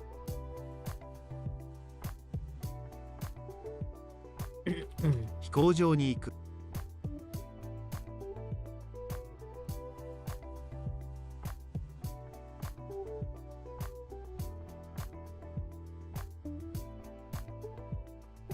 お父さん、みかんをピアノの上に置いたのは誰？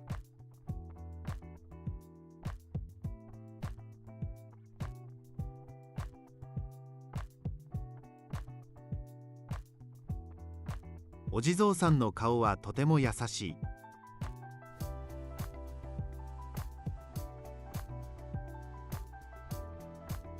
これは発疹じゃない、ニキビだ。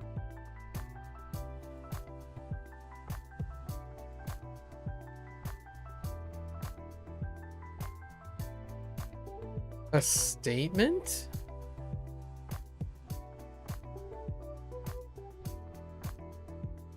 Hmm.「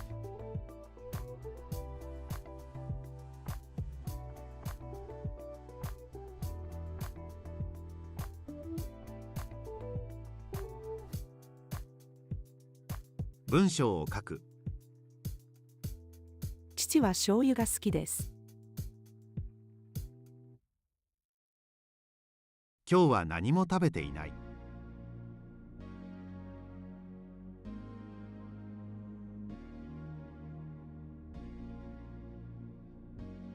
おかえりなさい。今日もお疲れ様。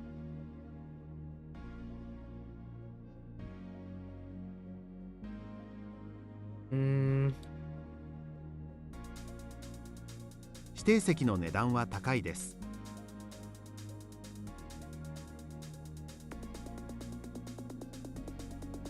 What? Oh.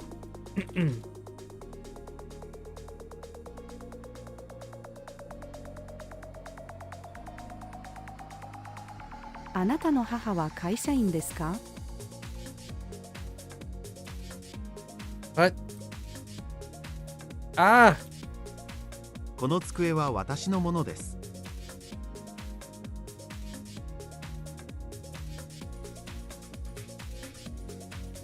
日本の共通語は日本語だ。あなたはデパートでウィンドウショッピングをするのが好き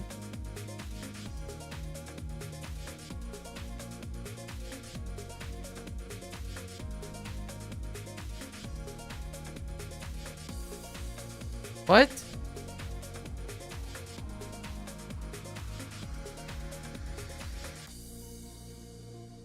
What the heck? Hang on. 僕は注射が嫌いだ。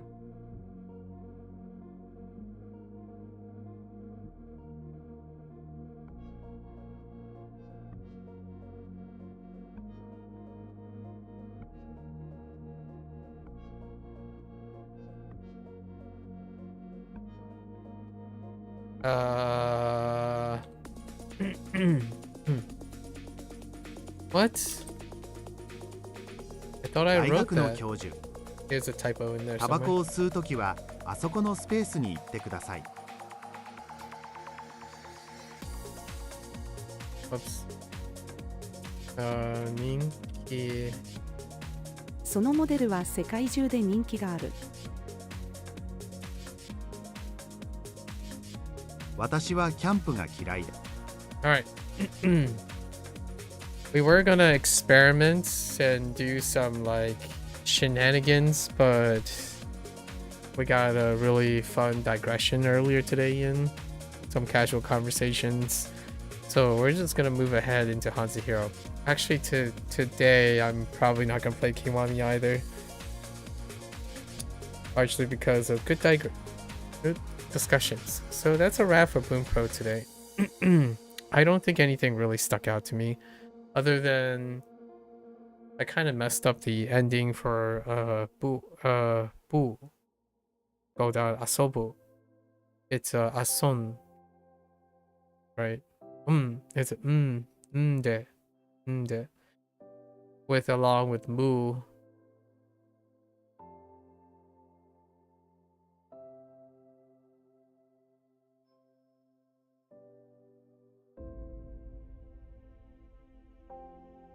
I think it's just Moo and Boo. What else am I missing? It'll come up again sometime. Alright, that's a wrap for our Bunpro today. We're gonna watch this later. Arigatou gozaimasu. As always, feel free to follow along. Pick up Bunpro for yourself, right? Give it a go. Most of my digressions earlier in WaniKani talked about Bunpro and whatnot. As always, feel free to follow along. Pick it up, give it a go. You're always welcome to come on by, yap, discuss. I have a lot of talking topics. I prepare them each and every day. I work on them right every 100 days. Actually, our review for Bunpro N5 deck-ish thing is going to happen at the end of March, which is not too far away. We're past almost the 1/3 mark. So hopefully I get a chance to try out all the other practice modes before then and think about it a lot. So definitely feel free, come on by. Got a lot of things to yap about. You're always welcome. Exchange ideas. Talk about each other's achievements, right? Keep each other motivated. So until next time, minasan mata ne. Mite kurete arigatou. Right, thanks for watching. I'll catch you guys next time. Until I'm gonna take a quick break, stretch, walk around a little bit, and I'll be back for HanziHero. Thank you.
Alright, folks, welcome back, everyone. 欢迎大家回来。今天是第421天 is day 421.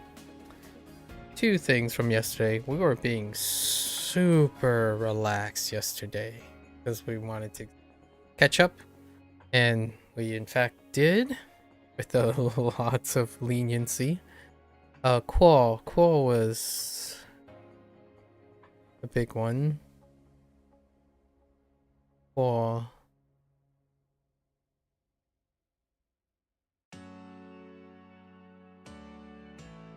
This was tied up with Qual, the other Qual, which I promptly forgot.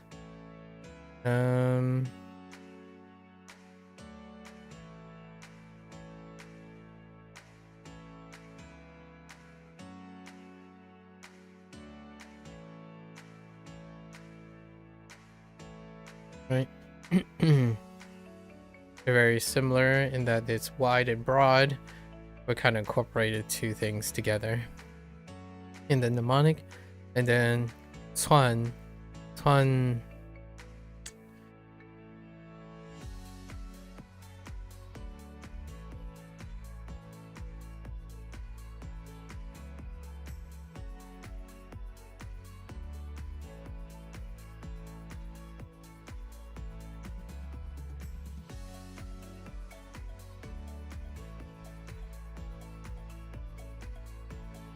Right, Tuan for flee, which was also incorporated into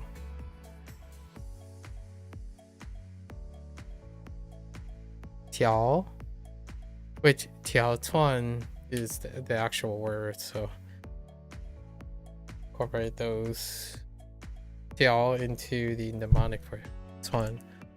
Alright, let's get into our lessons here. Shall we? 蘑菇 makes sense. We got the double mushrooms. 蘑菇 Gu is kind of on the weaker side. And Mo is more 灰尘 memorable. Hui Cheng, so ashes, and then Chen, which is dust. Ashes are dusty in some way. 灰尘浏览 Liu Lan, or ashen being like gray. Dust is often dust gray ish in nature.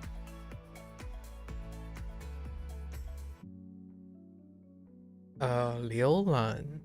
Liu. Swift Lan. Liu Lan. Lan is to look at. So you're browsing. Swift browse. Your peruse. I wonder if peruse is on here. Nope, just browsing. 浏览宫殿 Dian. A palace, and Dian. Palace, double palace.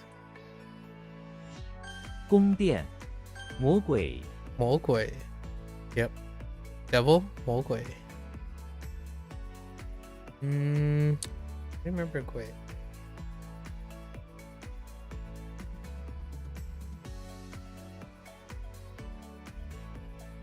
Right. 魔鬼 Right.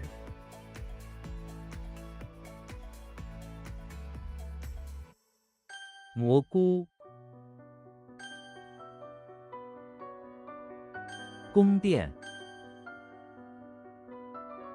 魔鬼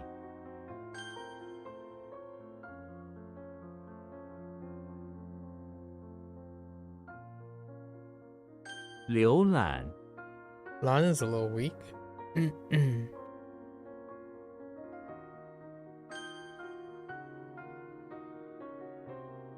灰尘 Alright. 董事 Dongshi, director of matters, which is still a director. Okay. 董事殿堂 Diantang, Palace Hall, makes sense. 殿堂魔术 Moshu, magic, Yeah. So we have like art or technique. A demon technique. Interesting that it's kind of demonic. But there is a bit of historics behind that. 魔术，浏览器，浏览器. Well. Utensil, browser. 浏览器，董事会，董事会. So we got director and then like a committee or like a group, a board of directors. 董事会，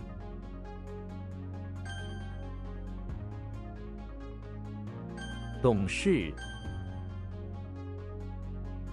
魔术，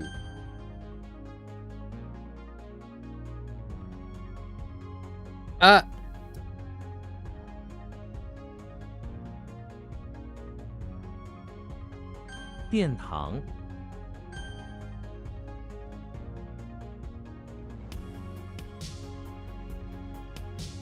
浏览器，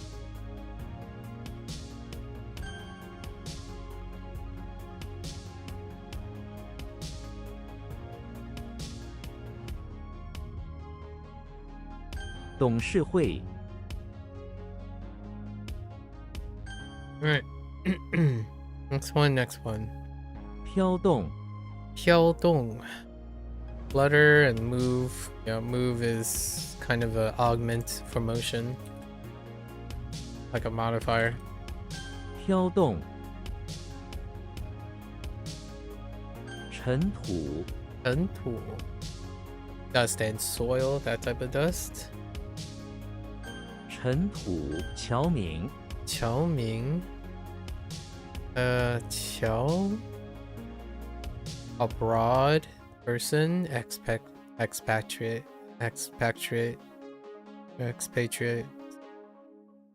expats.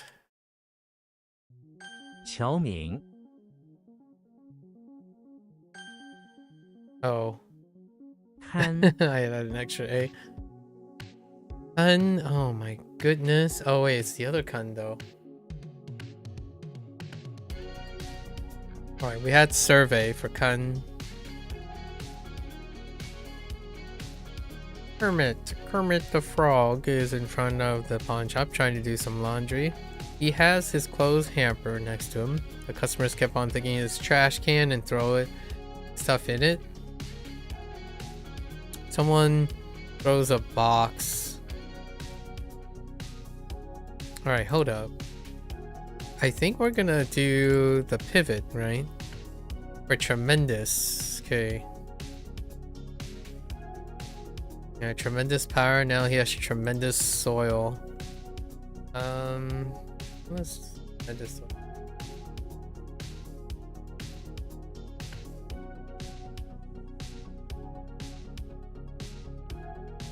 Alright. Kermit the Frog is in the pawn shop. Where he is.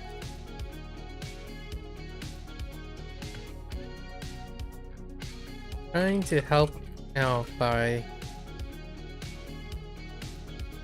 enduring the hard labors of transporting some secondhand bags of soil for sale out of the pawn shop for display in front pawn shop. Okay. Kun, alright. Oh, Kun. Interesting, unbearable. Kun Chung can be called. Interesting.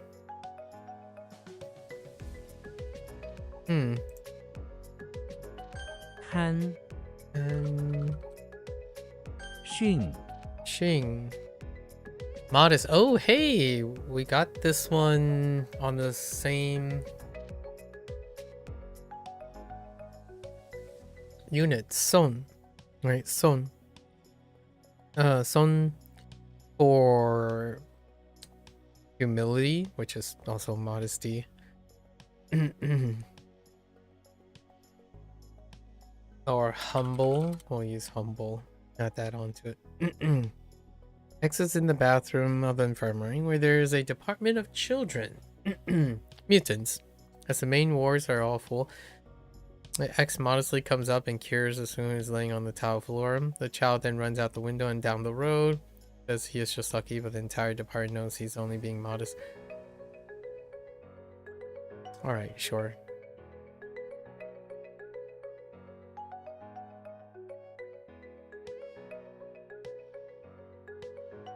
I can write it a little bit different, but I think that's good enough for now. Tianxing. Make sense? Modest. Modest, modest. Xing Se. Inferior. Well, that turned from something positive to something negative. That's interesting. 训 Okay. 飘动 尘土 勘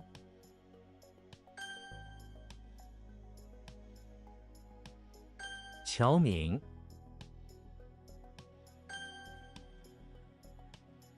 训 Alright. Next one, next one. 锐 Rui. Oh, our second Rui of all time. And it has very little to do with the characters that are in there. Dang. Okay. Alright, Rudolph is in the bathroom beach house by the bay, where he is battling a merman that has followed him in from the beach. He turns his red nose into a sharp piece of metal. That doesn't track.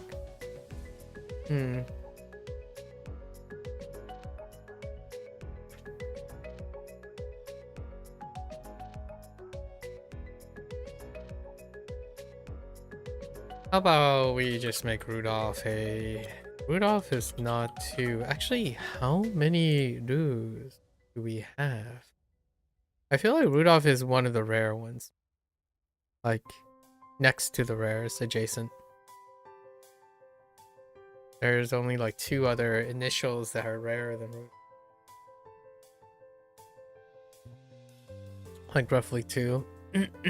Okay, let's see. Rudolph is in the bathroom of the beach house, where he is helping a merman from the beach carry sharp metals.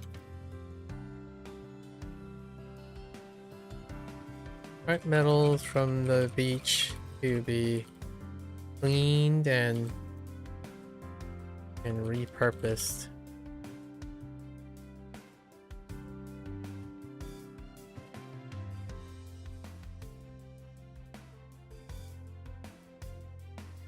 Collected from the trash on the beach to be repurposed for other tools. It's good enough. Dian, sharp pointed. Interesting. Tip, sharp tip. Dian Rui. 锐 Rui, not Rui. Rui. 弓 Gong. Dang. I mean, that looks like a gong, but... Okay. The gong looks off the seaweed, right? Gong. Or gong, really.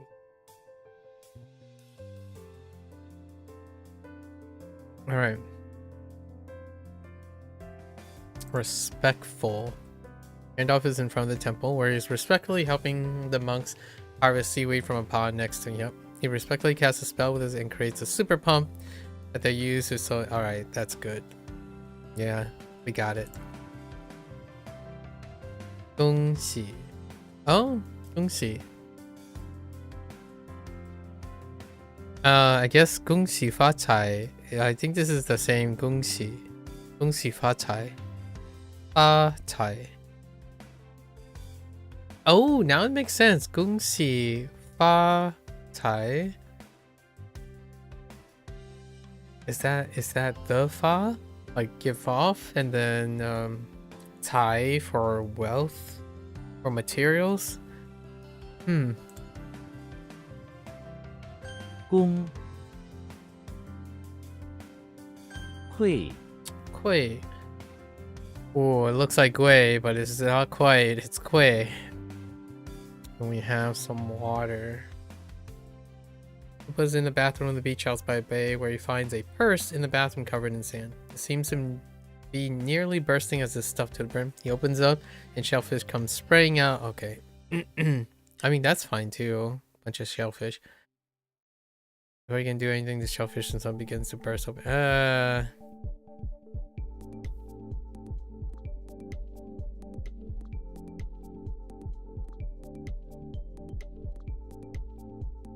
Alright.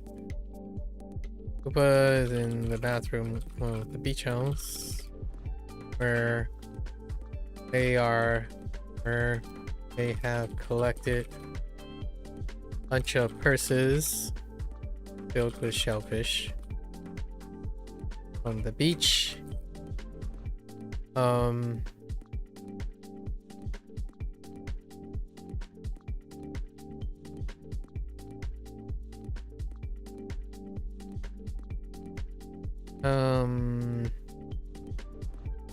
Where they have stolen a lot of unsuspecting purses, bursting with shellfish for the sake of Bowser. And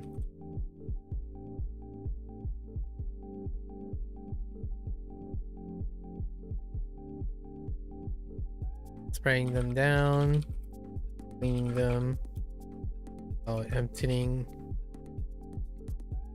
the shellfish into Bowser's coffers, right?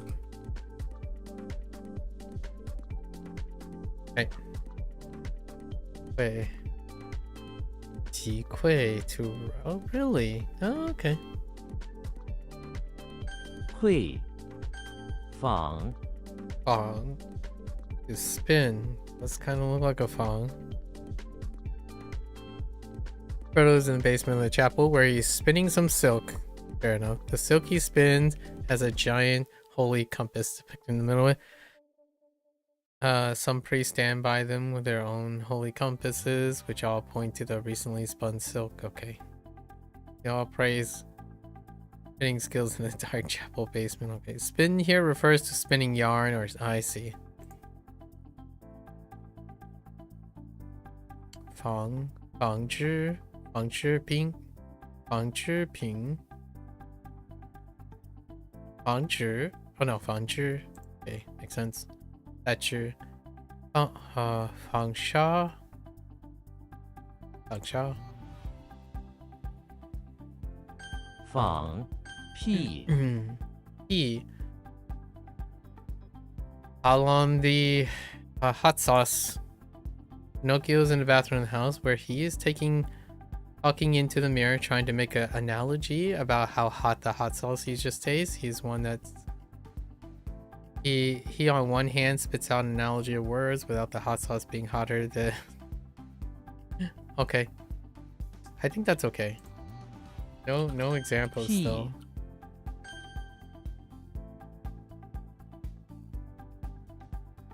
锐 Ray.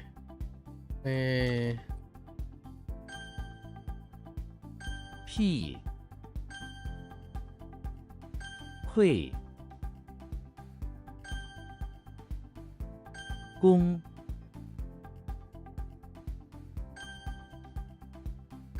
仿 Nice. Let's get into it. We're on schedule for these reviews anyways. All right. Oh yeah, and we don't need to... No, we'll keep this pace. I think this is fine. I kind of settled into this now. 日 Do the characters before the vocabulary.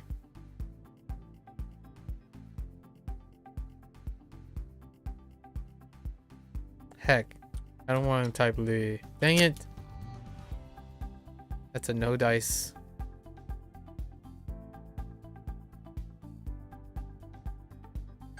Fu.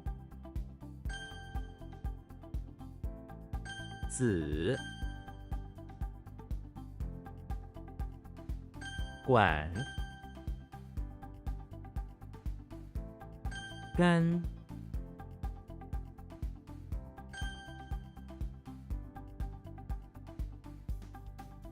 矿。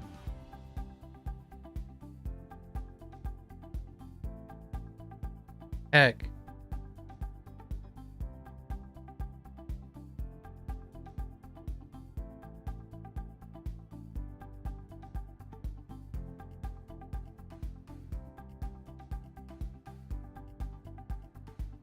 Something about like filling it up.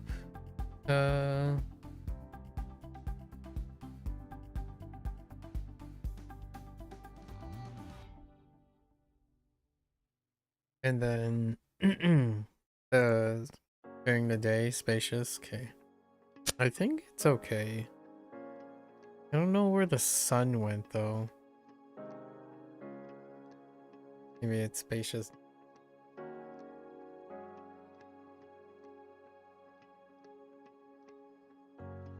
What are you? Why do you look like this?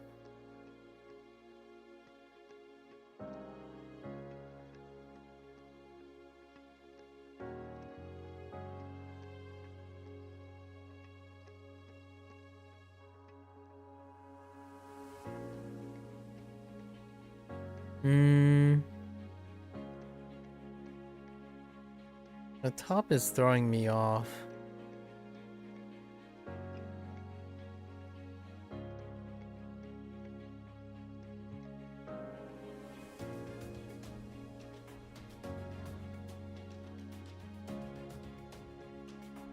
The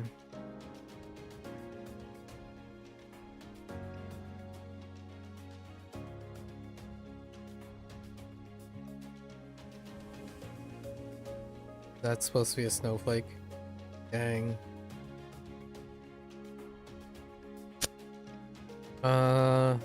Like for the back. I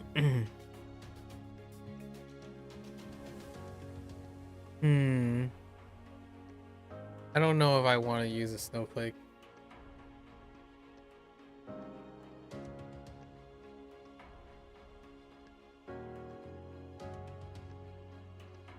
What does that look like?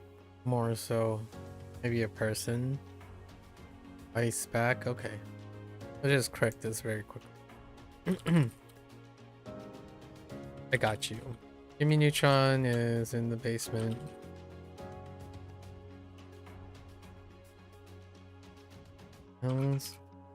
Where he has developed special. Oh, I see. The snowflake is not even with the middle stroke.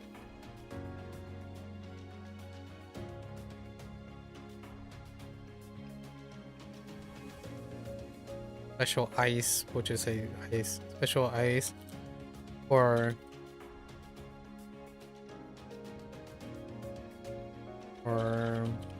people's to heal people's backbone when they sleep at night. Okay. Good enough.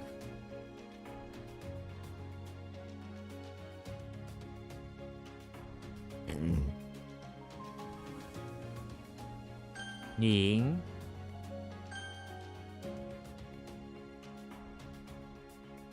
Hu. 很。使。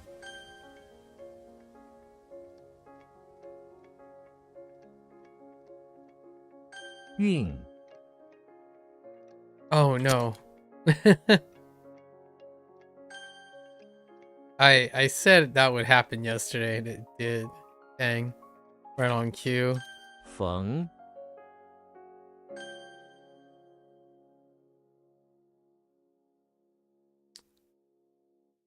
What? 雀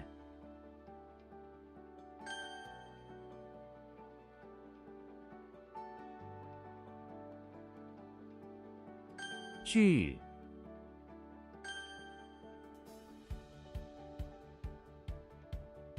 母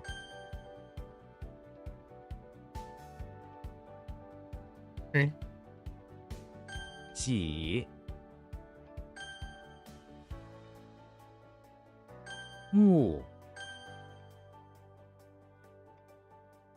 What? Oh. I typed the wrong thing.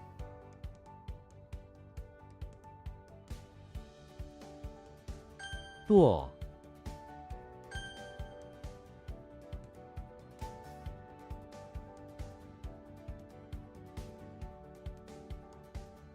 连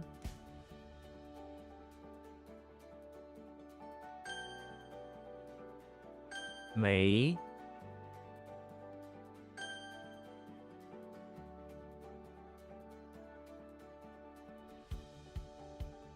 鱼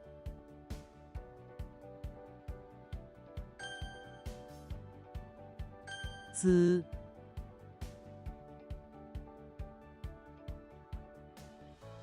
Ugh. 拼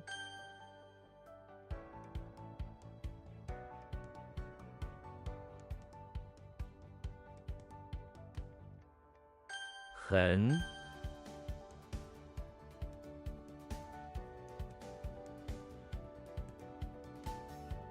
Oh no. Not again. Don't do it. Oh boy. I lost it.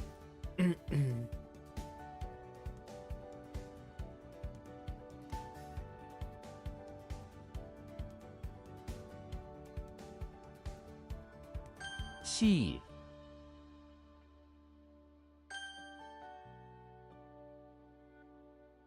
皮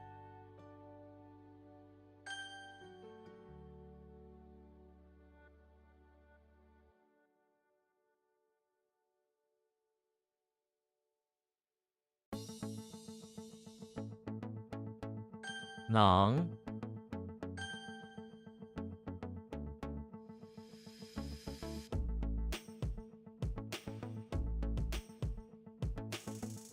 The heck is that?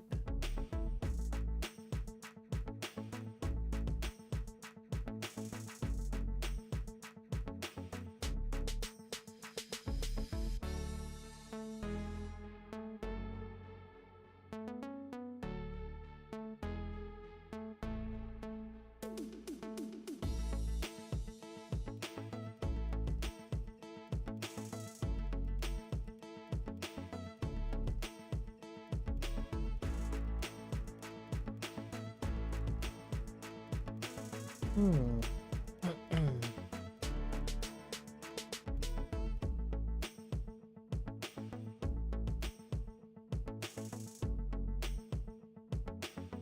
Is it? Oh, it is your. Hmm.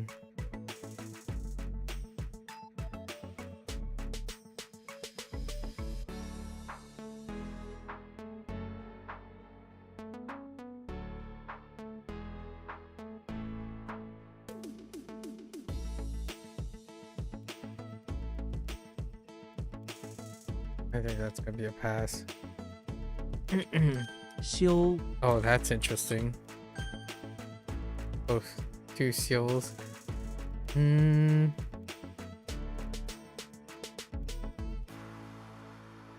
Is this like this? Okay, that's fine.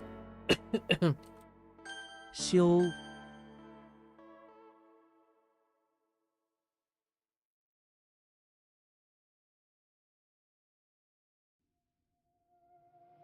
找 Oops.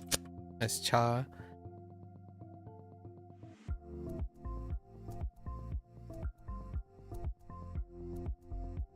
翠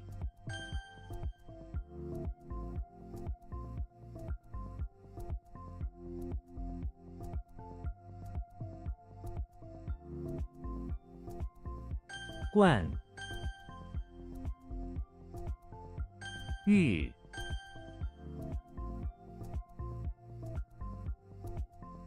What?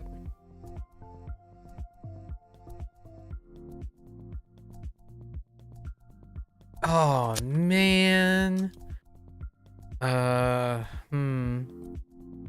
山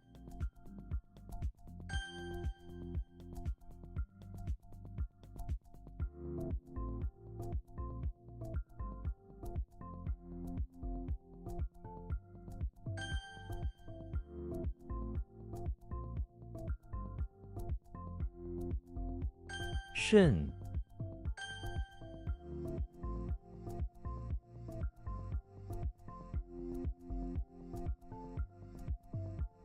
丈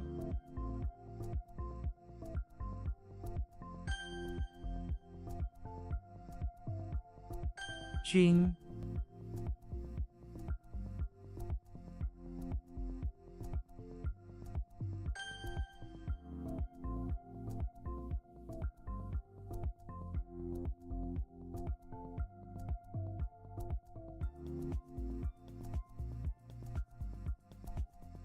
敖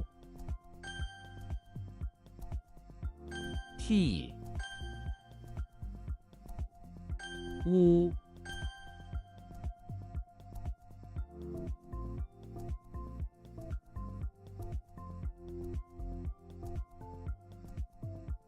恶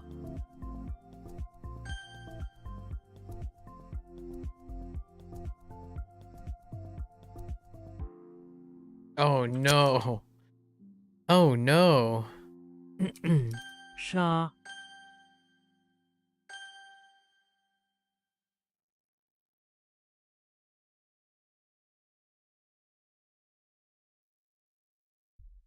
Yo, what?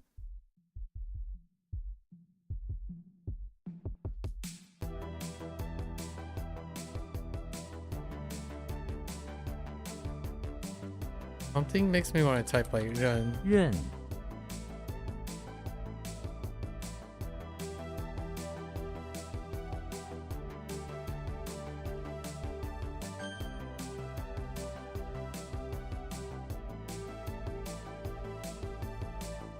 领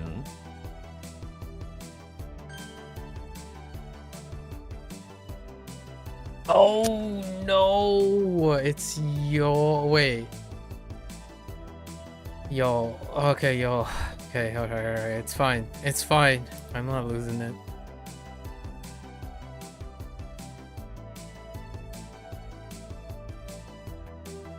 Heck. Heck. Dang it. 背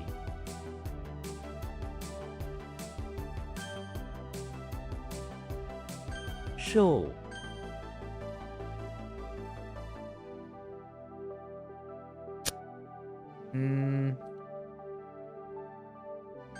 黄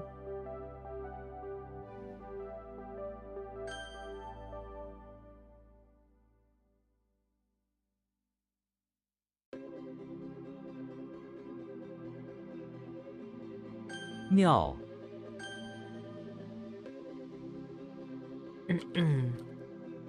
What?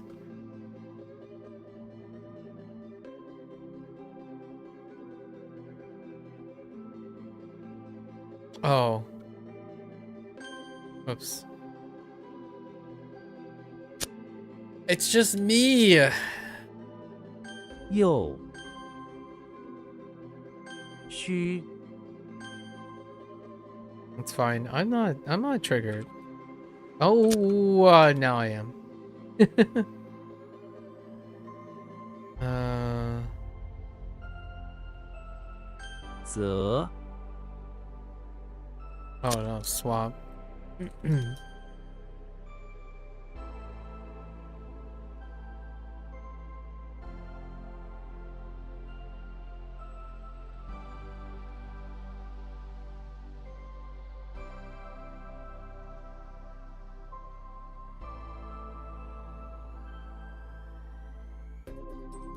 Is this not the barrel?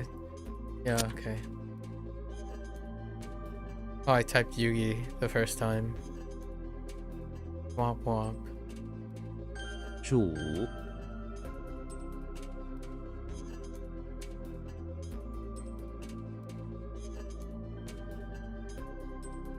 Oh, What?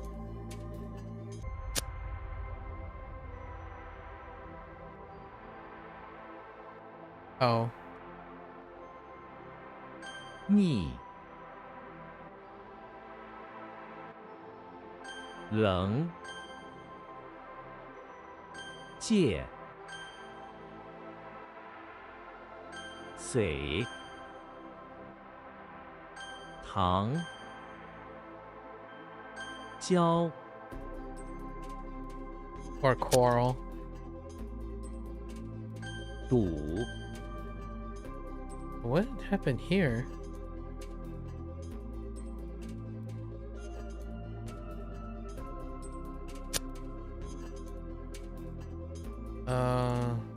More. And then that should be like alone? Okay, okay. Where does the container come from? Oh.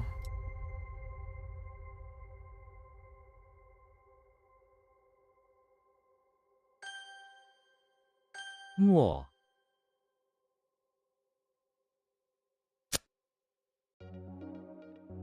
Probably burnt. It's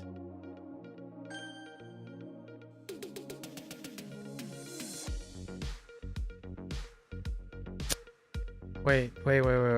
What's going on here?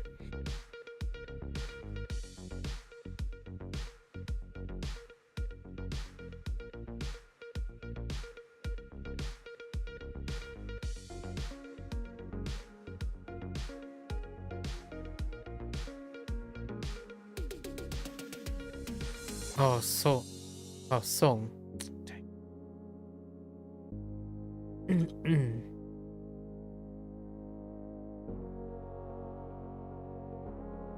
Ying. 什么 Ying？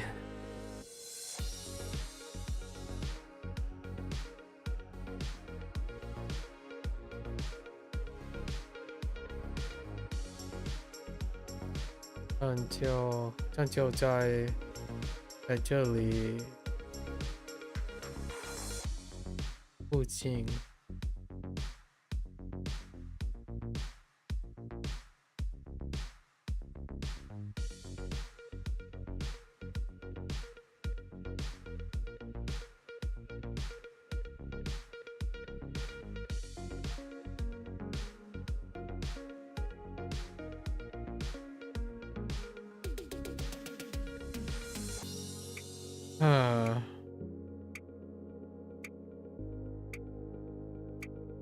I have seen to maybe it's 捷运捷运站就在这里附近。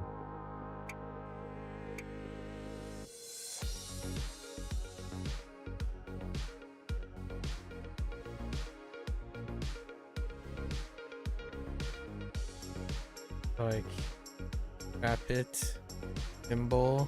Okay. Nimble is kind of weak. I don't know where the nimble is coming from.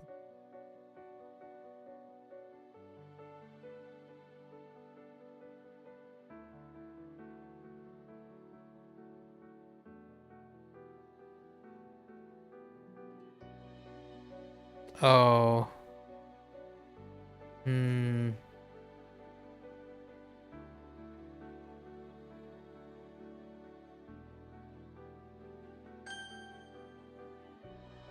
That's okay.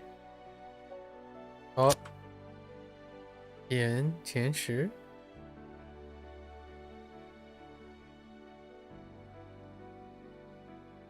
前十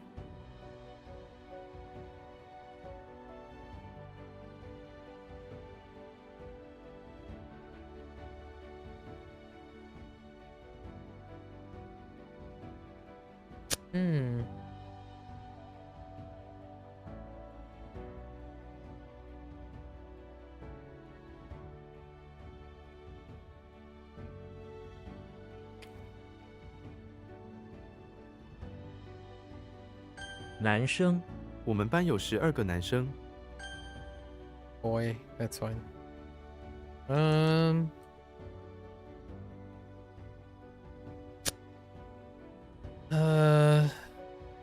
Probably done. So scary, worry plus to worry.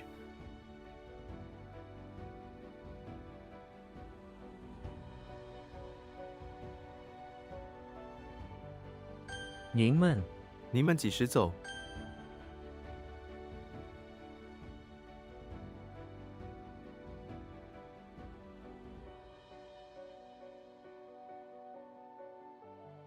覆盖，桌子上覆盖着一层灰尘。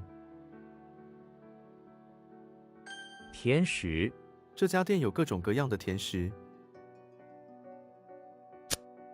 Or like sweets. That's fine.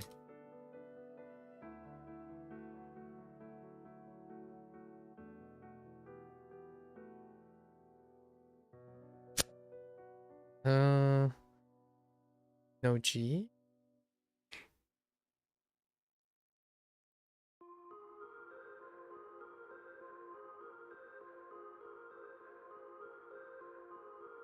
担忧，他担忧明天的天气会不好。树木，不要损坏树木。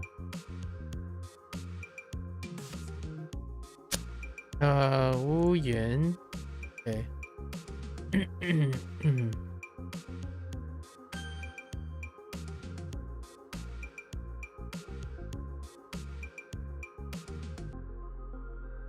Oh. 心脏，他的心脏停止了跳动。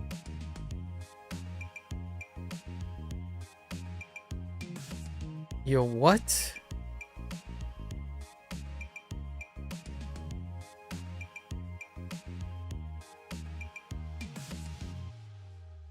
That doesn't seem right.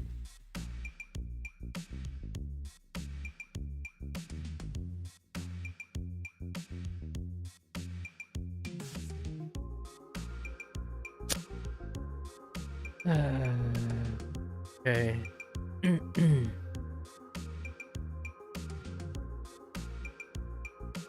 波动，他有情绪波动的问题。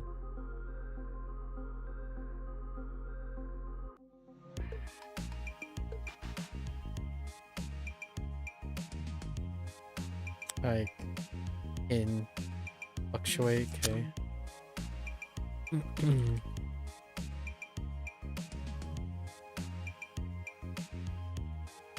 That doesn't seem right, does it? 优势，这是一个重要的优势。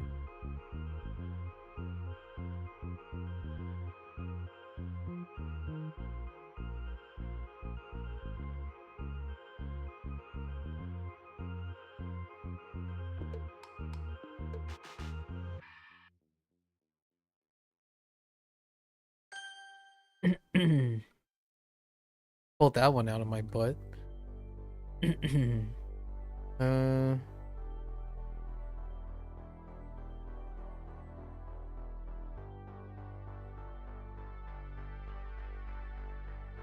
Chang聪明，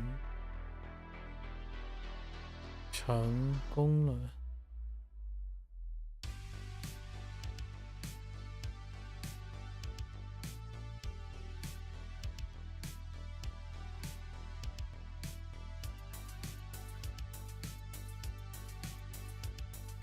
策略，他的策略非常聪明，成功了。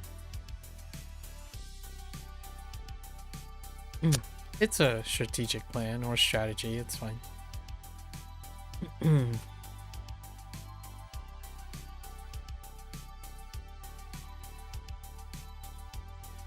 Okay.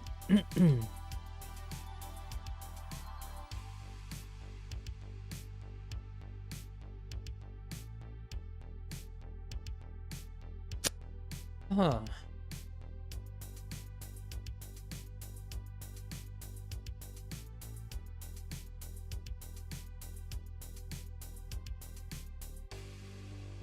Wait, great, okay.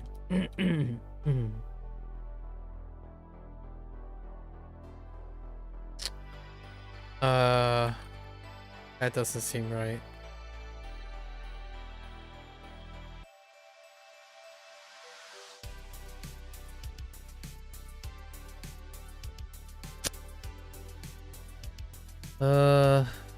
Supposed to be like a pearl or blue drop. Okay. And then it's blue. Got it. Blue jewel.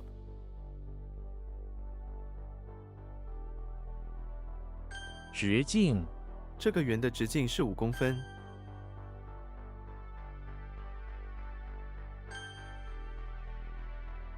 What's that?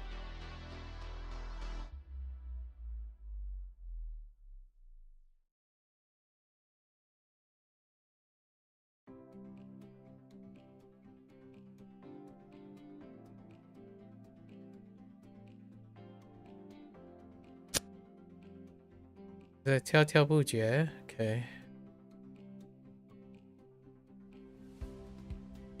It's like ceaseless or something like that.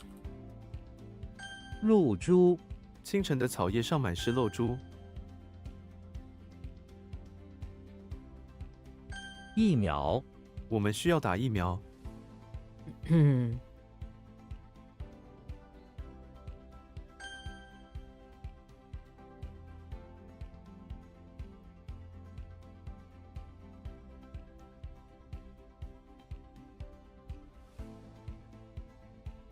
What the?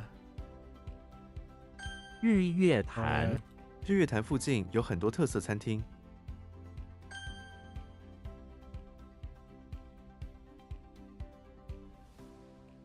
撇开撇开其他因素，这是一个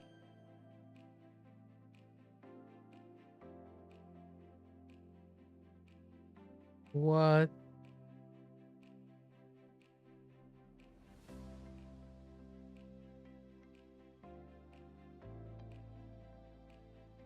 Why do I want to write a pun? Why? 伟大伟大的历史时代。 Or great. Great is fine. 背诵我背诵了圣经的一部分。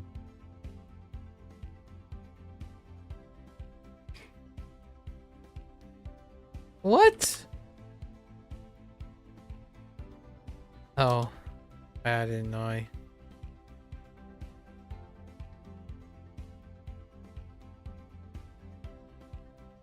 滔滔不绝他一提到旅行，就滔滔不绝。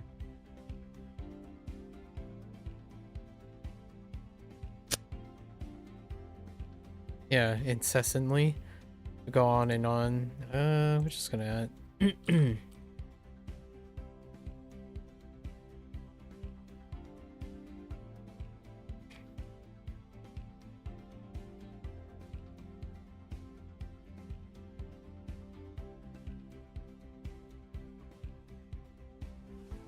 整套这个整套很柔软。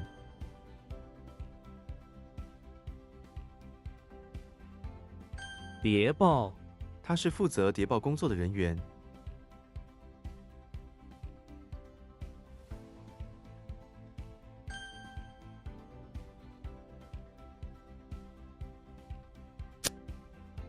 Wu Yan. Why do I keep changing up to Ying?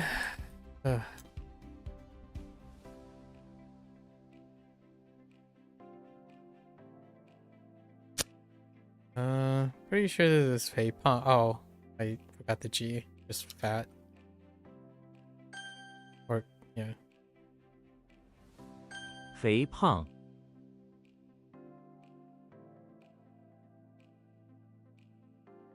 期刊这期刊有很多有趣的内容。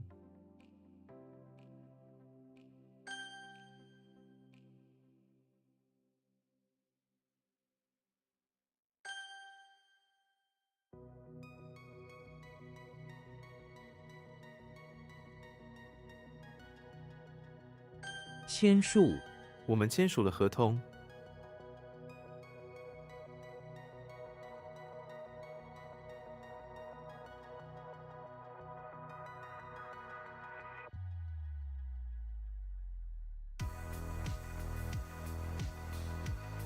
No.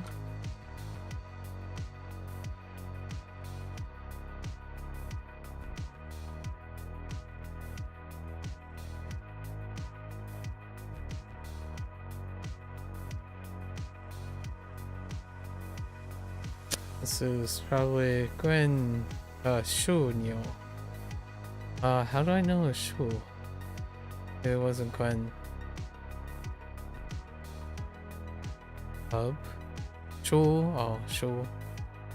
Which is knob? Which ends up being hub?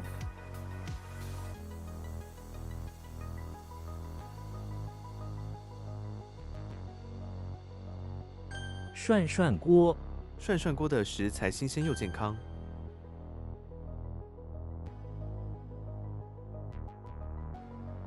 谬论，那本书里有很多谬论。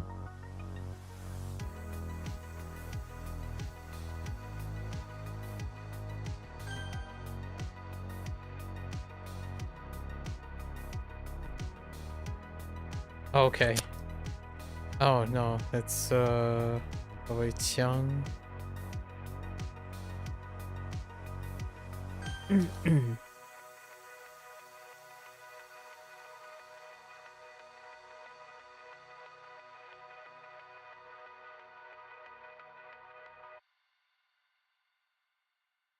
保姆，保姆帮我们做饭。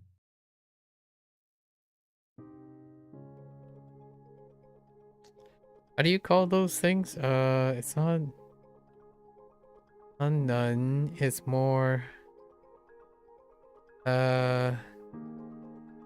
not that. I mean, it's not a nurse either. I think it's supposed to be. Dang it. 口腔，保持口腔卫生很重要。What do you call the person that helps? It's not a housekeeper. Could be maid? No. Is it?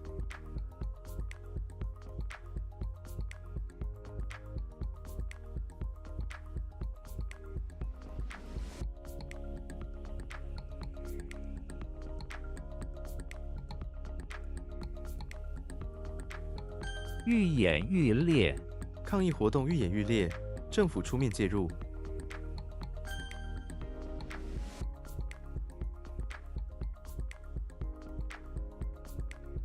Oops, wrong tone.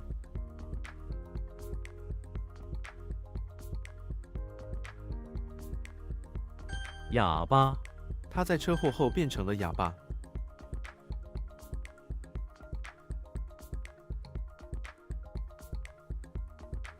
兰花，他的花园里满是兰花。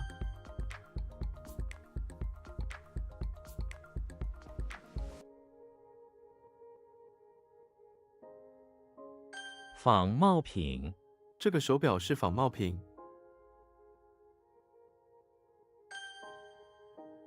Spell counterfeit.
乌云，孩子们害怕乌云。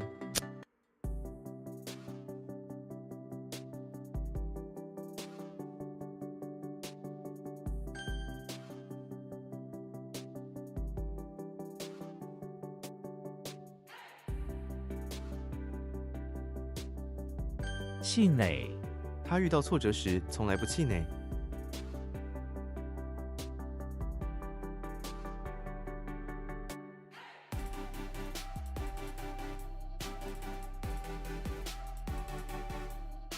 一缕烟，一缕烟轻轻地飘向天空。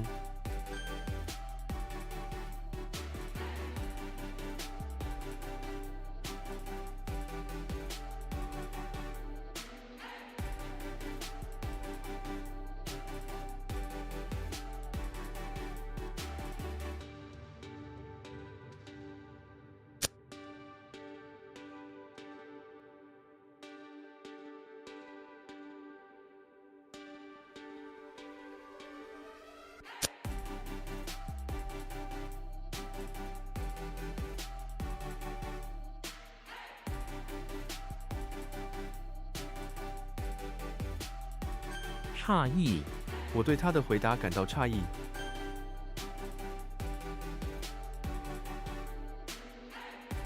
枢纽，这个地区是通讯的枢纽。猪肉，我不喜欢吃猪肉。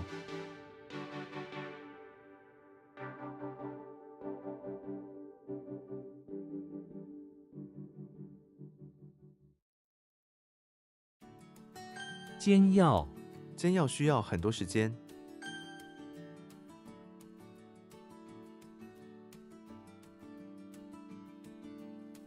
鱼鳍，我有3本鱼鳍的图书馆书。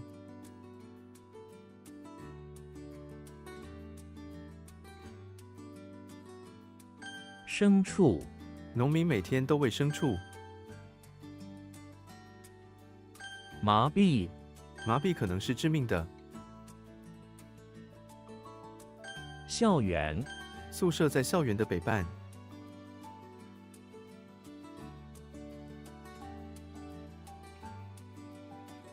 氯气，我们需要一个新的氯气。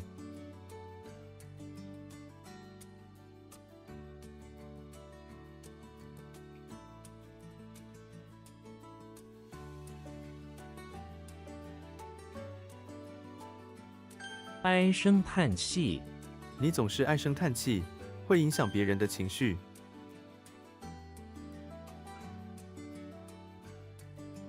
怯场，第一次上台很容易怯场。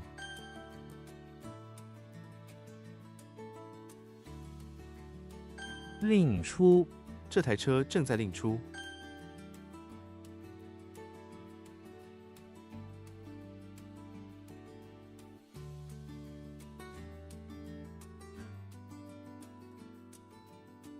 Dang it, I forgot again.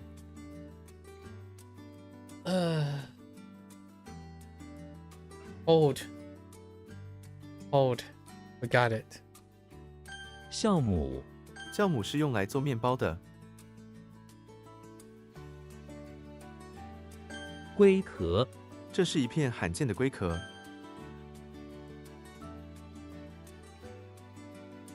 鱼塘，鱼塘的水非常清澈。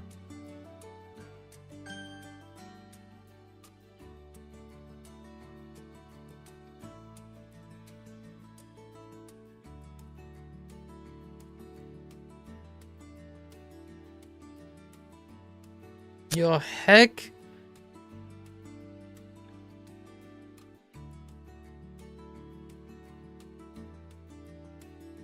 敷药，我今天早上忘了敷药。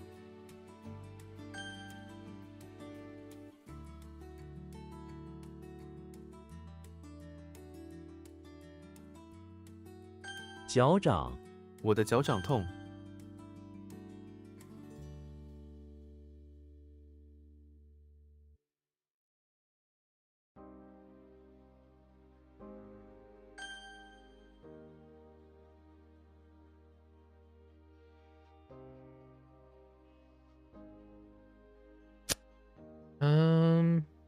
I thought this was vigilant.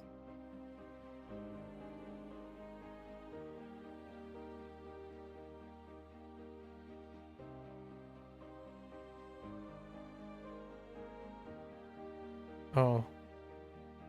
Wrong, tone.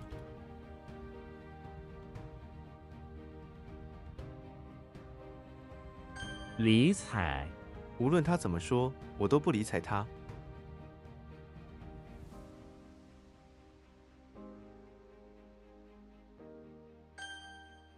Pay attention, this one.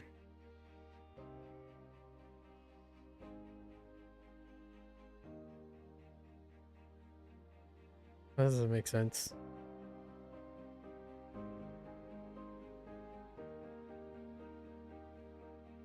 What? Oh, wrong. Wrong. 黎明，我们在黎明出发。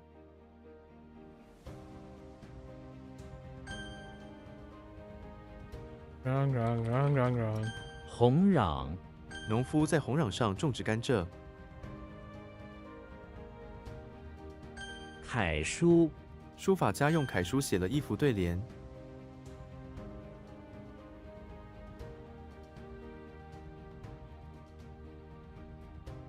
颈部，他的颈部很长。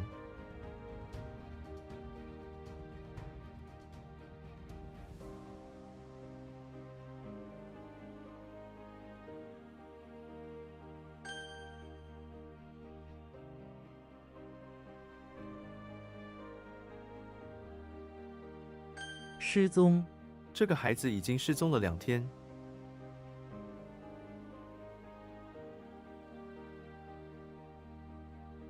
Like become missing.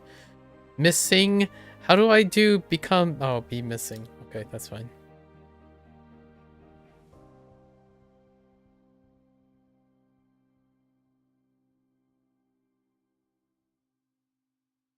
"警惕，保持警惕是很重要的。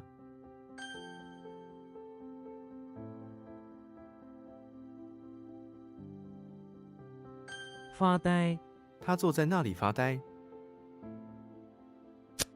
Or like stare blankly. Okay, it's fine. Good. All good.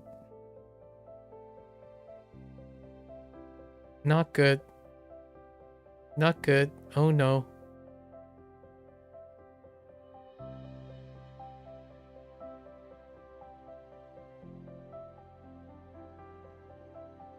It's a chariot. Oh, where is the chariot happening? Probably you. Okay. Or like a chariot driver anyways. Yeah.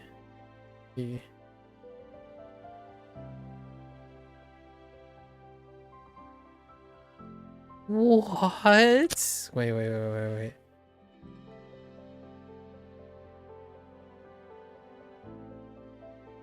Huh.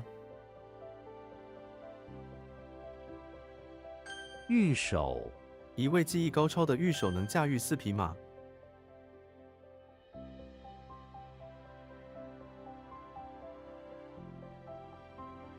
杠杆，他用杠杆撬开了门。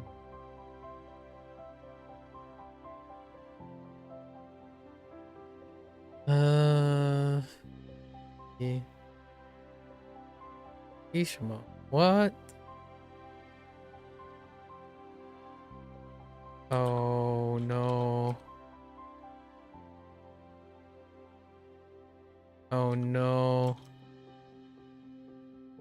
Oh no. Pizza. Oh, that's pizza. Okay. 请柬，他亲手做了请柬。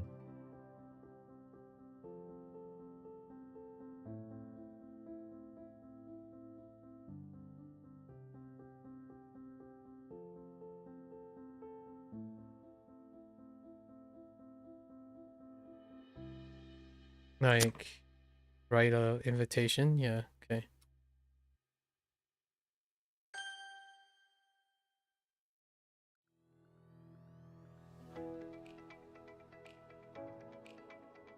浦东，从浦东机场到市区很方便。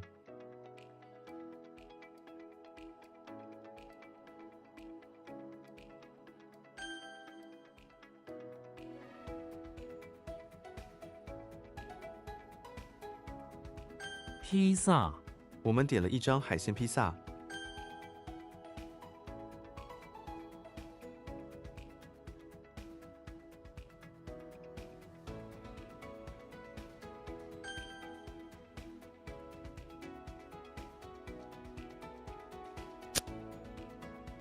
动作 just to move, yeah. Movement.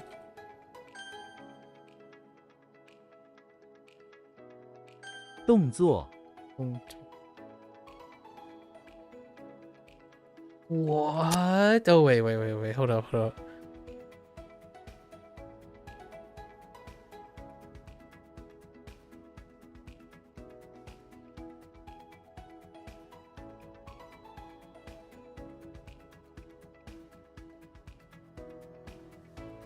Oh, I got it.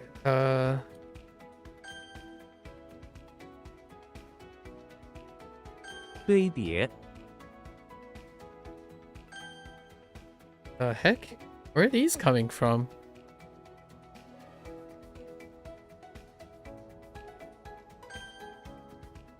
Alright. Alright, I'm okay with most of those. We're okay. Oh, what time is it? 9 p.m. I could squeeze in some video games. Yeah, we can play for a couple hours. Maybe like 2 or 3 hours. try to get to the sub stories.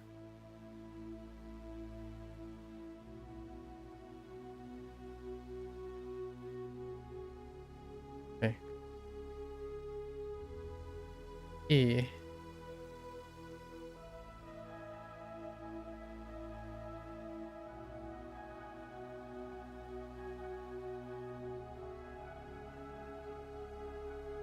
Is that like writing? Analogy. Oh my gosh, analogy is gonna be rough.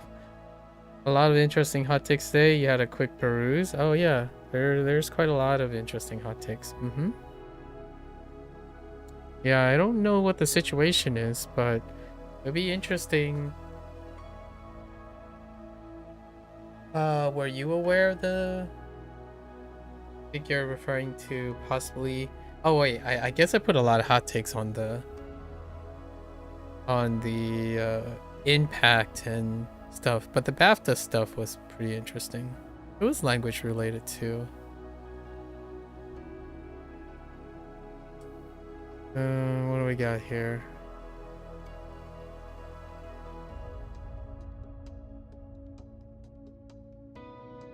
Ching Gong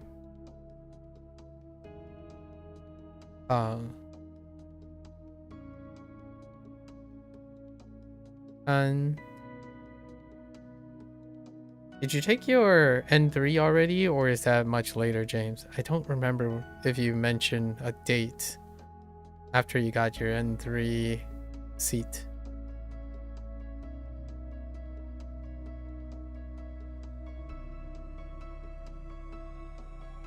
Ray.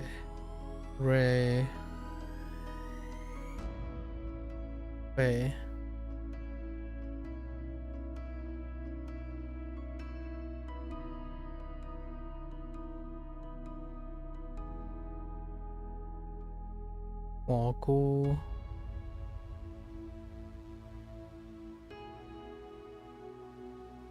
灰尘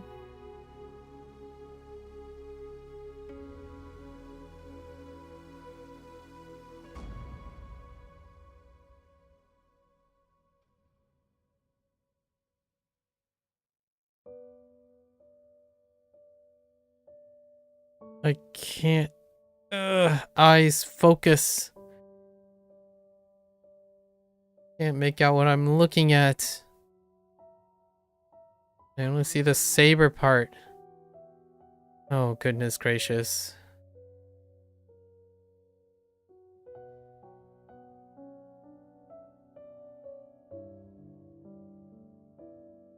Liu Lan.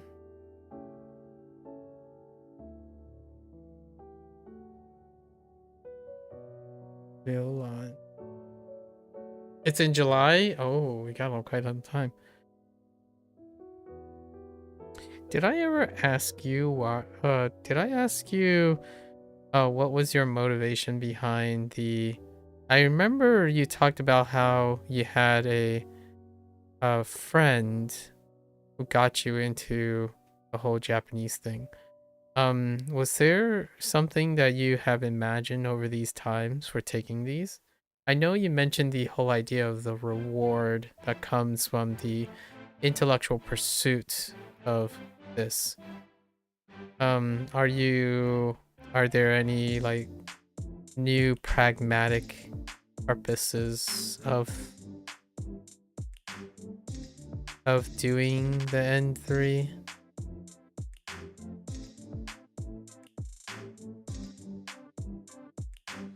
No, don't.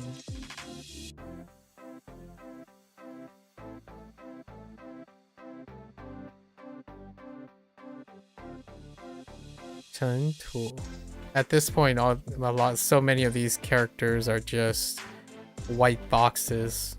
My vision is like not that great. Qiaoming.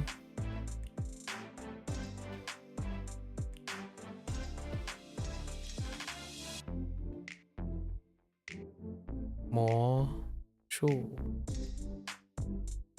Yeah, you're going to do a working holiday in Japan this year? Oh, that's so solid. When are you going to do that? I imagine it lines up sometime after July. I'm not going to beat around the bush. I think it's fairly safe to assume that you're going to pass the N3, right?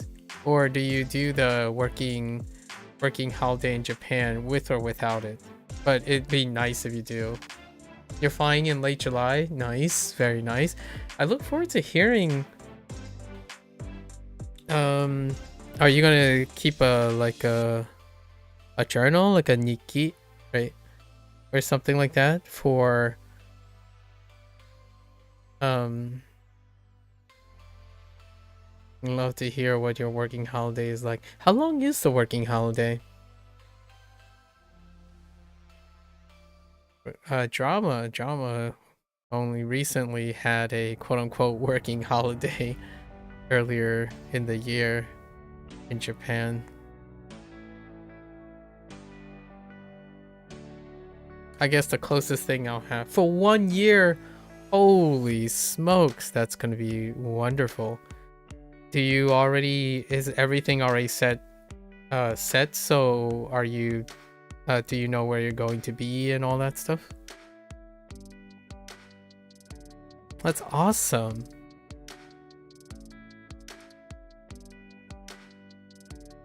What is this character? Ian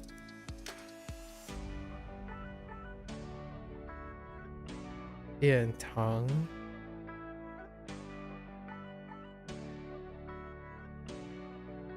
Okwe.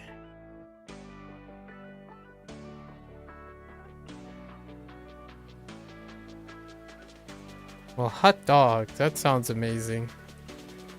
You'll be in Tokyo to start, and you still have to do your visa application, but you got your flights booked. Nice. I imagine visa turnovers are good. I don't know where you're coming from, but hopefully you're pretty confident you'll pass the exam. You passed the practice exam a few weeks ago and you still had a few months to study, so should be fine. Very nice, very nice. What you call it? I imagine visa turnovers are fairly reasonable wherever you are. I don't think I've ever applied for a visa before. The last time a visa was related, I had an organization take care of that. Mainly the institution that I went to. I took care of it. I haven't ever like applied a visa myself. Don't know what it's like. Your buddy got one pretty quick. I see. Pretty neat. 1 year's time. So much. Can't read that anymore. Hoang. Oh, sure. The director.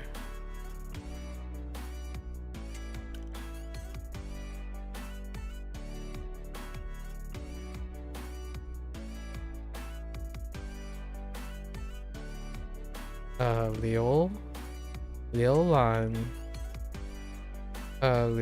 Qi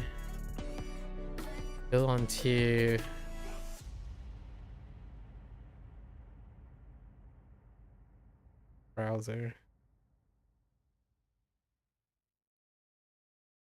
董事会风电 You've been doing italki a bit too and slowly getting more confident. It's still quite hard though. I'm sure your 1 year of sounds like you're set to go. How do you how is your communication skills in English or your whatever language that how's your communication skill in your common language, whatever that common language is?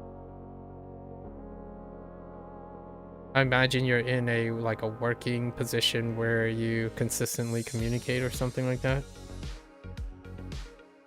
Do you have like a group environment that you work with?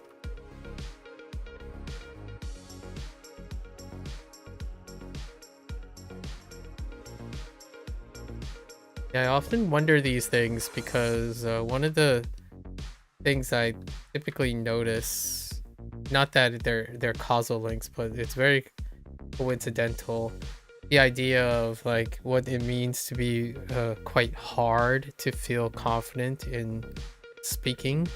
I think there's not necessarily a strong correlation from the idea of feeling confident versus the difficulty of expressing and speaking. Oftentimes people can be very confident despite not having to worry about their the difficulty that they're having, or vice versa. Like one can be lack of confidence despite being easy versus being difficult to produce, construct the output, but still come out with a lot of confidence.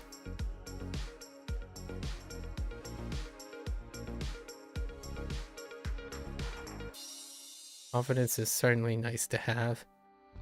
Both unapologetic confidence and competence confidence. Yeah, you think you're good with English. You think part of it is being okay with trying even though you know you'll be making lots of mistakes. Yeah, that's kind of what I mean by the English part. I imagine then you're comfortable saying whatever in English, regardless if it's taking liberties of making mistakes or not. And it's also a practice of what's in your active recall. Yeah, I can definitely associate with that lately.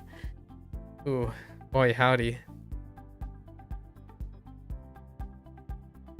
Yeah, oftentimes I have, for myself, I have mirrored my English. So most of my confidence and difficulty and stuff has been mirrored by what I have to express.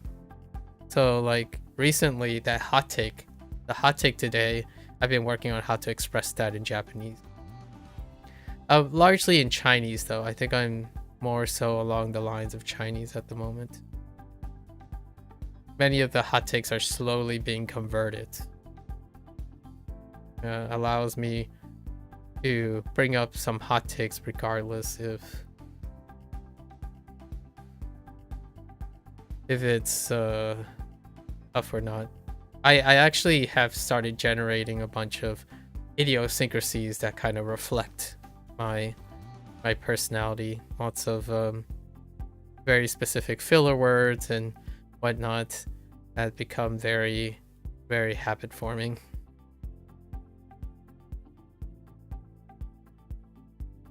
Let's see, Pinocchio, bathroom,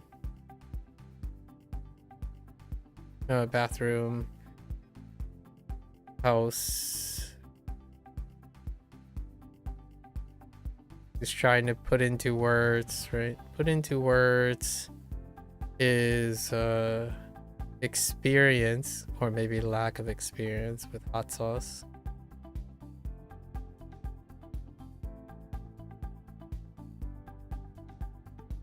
What is this word though?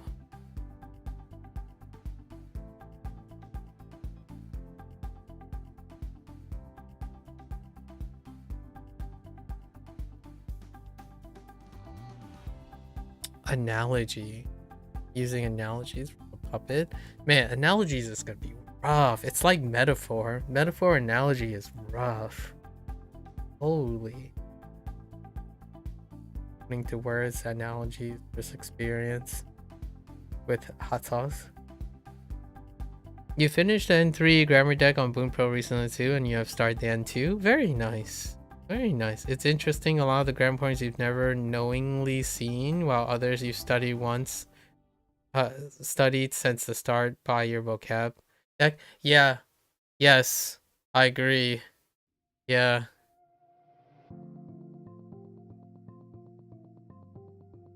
It happens even in, like, it happens across most of the my only experience is the N5 deck, but it's still like understanding what's in it. You have like that relationship quite often, more enough sufficiently for it to be noticeable.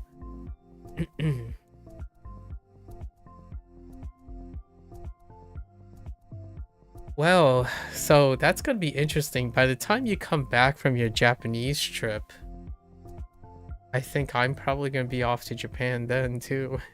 Interesting. Hopefully world like geopolitics and stuff settles down. Right? Traveling is kind of a little mixed notion right now.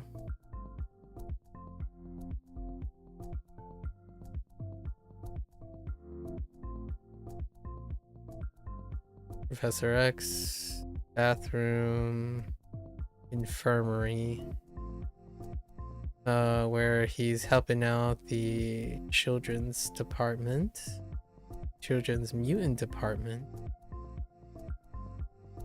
He's modestly going around helping them find the way to recovery, whatever we're gonna use.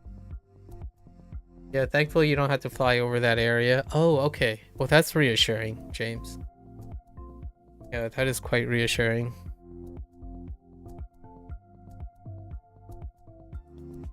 I think about it on a daily basis. I mean, I understand that other people don't. In order to have a kind of healthy relationship, sometimes people try to detach themselves from what's happening on like a global stage and whatnot. I mean, Procon and I talked about the BAFTA thing today, but for myself, I like to entertain it. So otherwise my mania kind of just takes over. So lately that's kind of what I thought.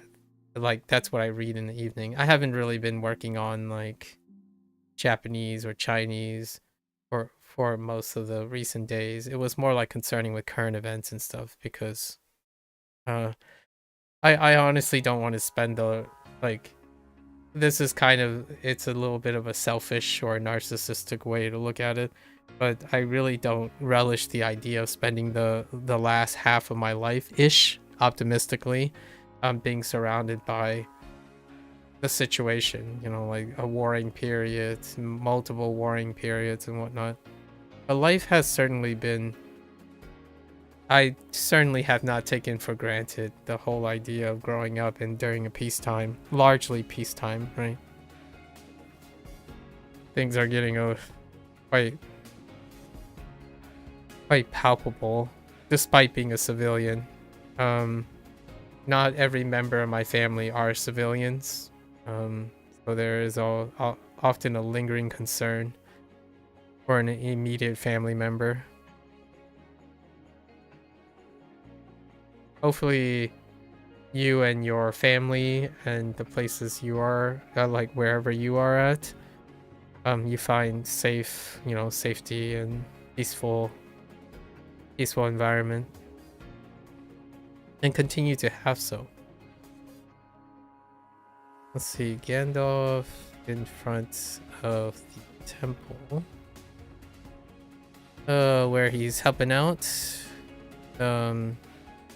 helping pump out the seaweed pond that they have in a respectful way. Photo, basement, chapel. He's stuck yet in another ordeal where he is on his quest to find a compass. He has found himself doing something with silk, spinning silk for his next adventure. Next, like, yeah, we're all, you're all good. Wishing the best for my family member. It's really uncertain times. It really is. Yeah, I do. You know, without saying too much, I do have an immediate family member who who is currently not in that area, or like not in that area. They're stationed in they're stationed somewhere in Japan. So I don't know how all of that works. I've been a civilian my entire life, so I am unfamiliar with these things. And my extended family and whatnot, we are not, all of us are civilians, so I do not know what it is that these things do, like how these things work. The closest thing is I've been on certain places that require exposure to military personnel and whatnot, but I myself have never been part of the military.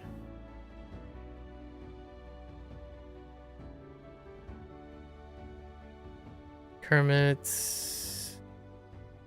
do you, I mean, if it's not too personal, hopefully, I don't imagine you have any knowledge or experience with such military situations. Kermit is in front of the pawn shop, where he is enduring the laborious help of tremendous help, endurance, I guess, endurance of carrying soil out to the front. How does this work? Hamper and soil. All right, we have Rudolph in the bathroom of the beach house. This one's a bit weird. We're just gonna go with it. He's helping some mermen from the beach carry sharp metal pieces, metal trash, and to repurpose them.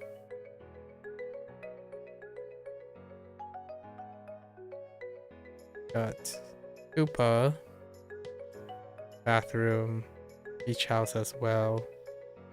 Said they are being told to swipe first. Bursting with shellfish. Clean them up, spray them down, and then sell them off. All for Bowser's coffers. Alright. That is a wrap for HanziHero today. We're gonna try to squeeze in some Kiwami 3 today. I was thinking after those digressions I was a little bit tired, but I think we're gonna do some just a little bit, try to get through our sub store. Alright folks, that's a wrap for HanziHero today. If you're gonna watch this later, 谢谢. As always, feel free to follow along. Pick up HanziHero for yourself, give it a go. You're always welcome to come on by, yap, discuss, exchange stories. You know, celebrate in mutually celebrating each other's achievements, keep each other motivated. Until next time, 大家下次见，感谢观看. Right, thanks for watching. I will be right back. Gotta take a quick bathroom break, and we'll try to squeeze in some Kiwami 3. Thank you, thank you.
Alright, folks, welcome back, everyone.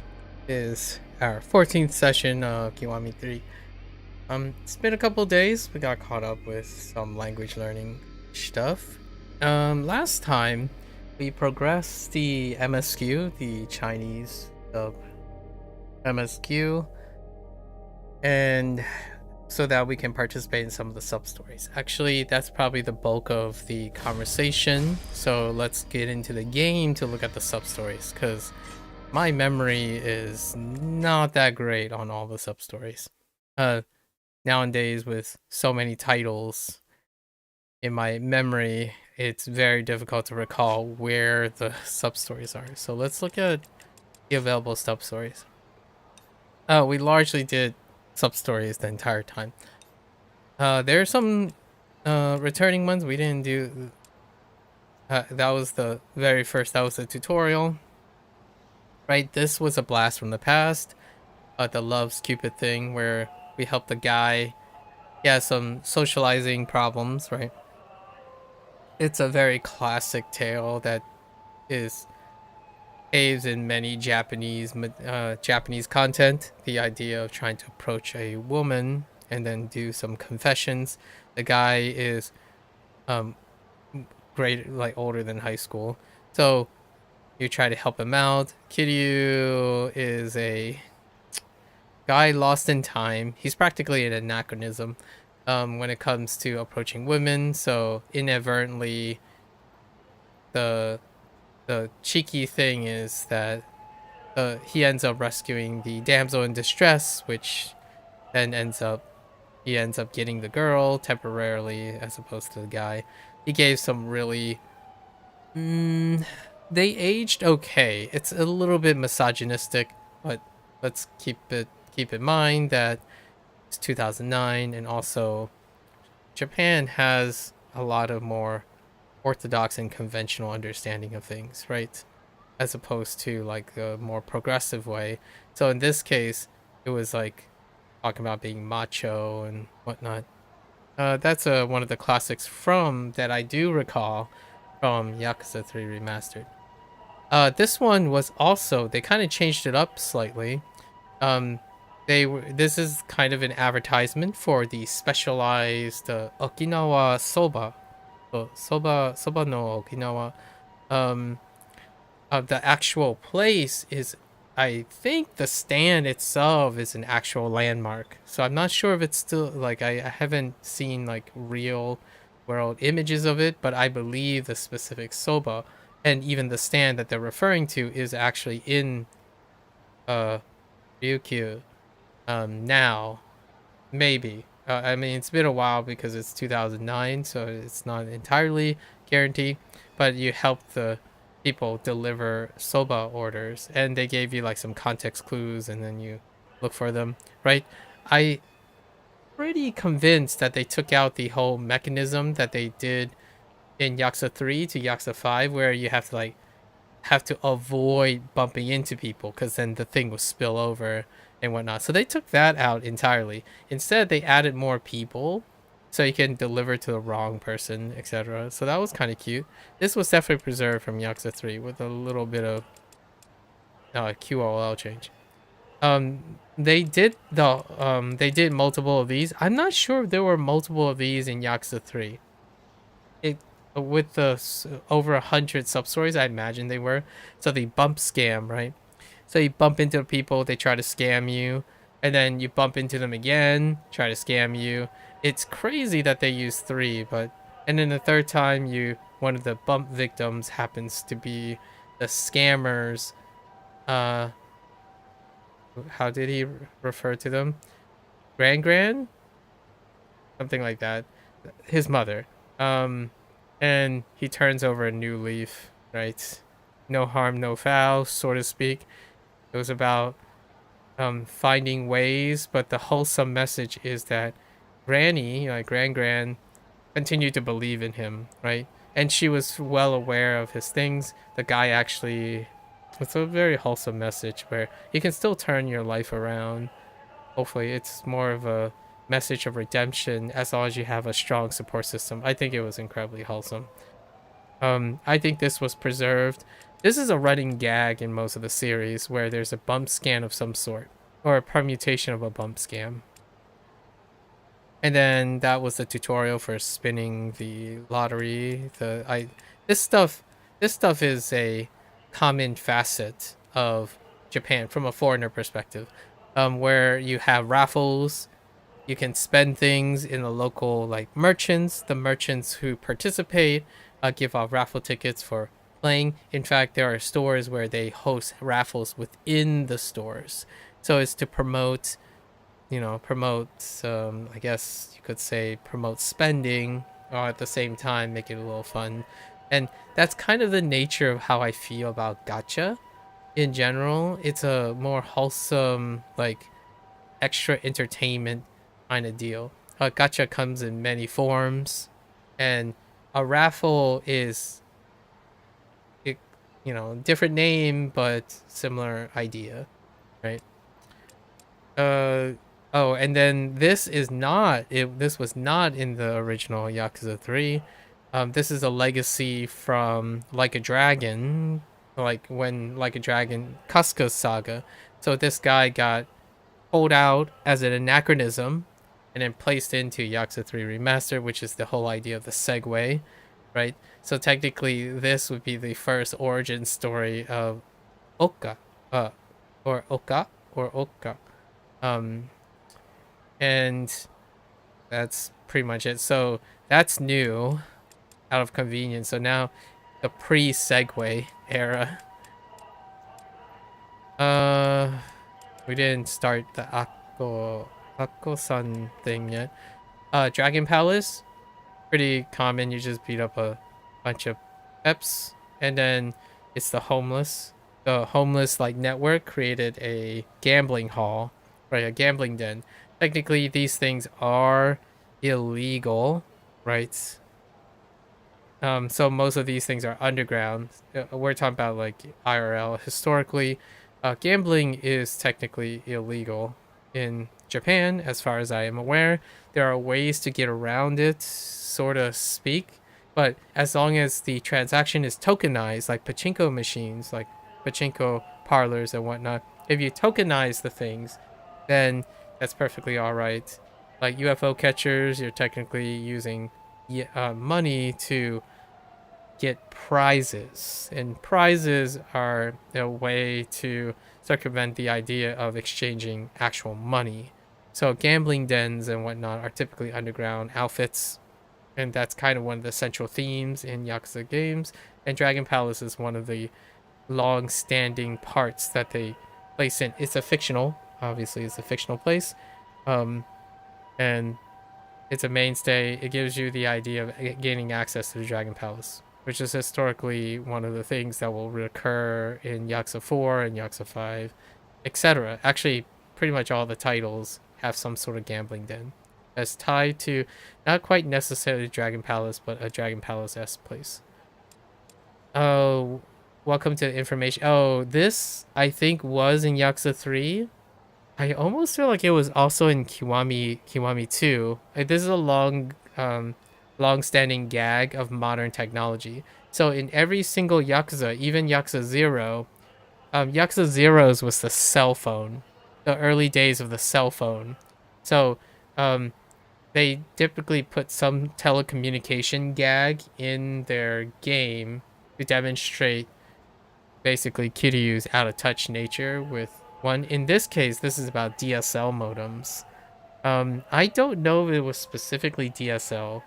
I don't think it was. I think they updated this. Before there was a modem thing in Kiwami 2. There was a cell phone thing in Yakuza 0 that I remember very clearly. I don't know about Yakuza Kiwami 1 what the gag was, but typically there's some sort of technology gag. And this one was the DSL one where Kiryu is innocently ignorant, but then he is also very particular about his behavior, so he ended up avoiding a scam even though he didn't know it was a scam, right? About DSL high speed internet. I mentioned that in my life we skipped over from 56K to broadband as opposed to entertaining the years of DSL. This was making fun of DSL. And then this guy was talking about work environments. It's a rookie.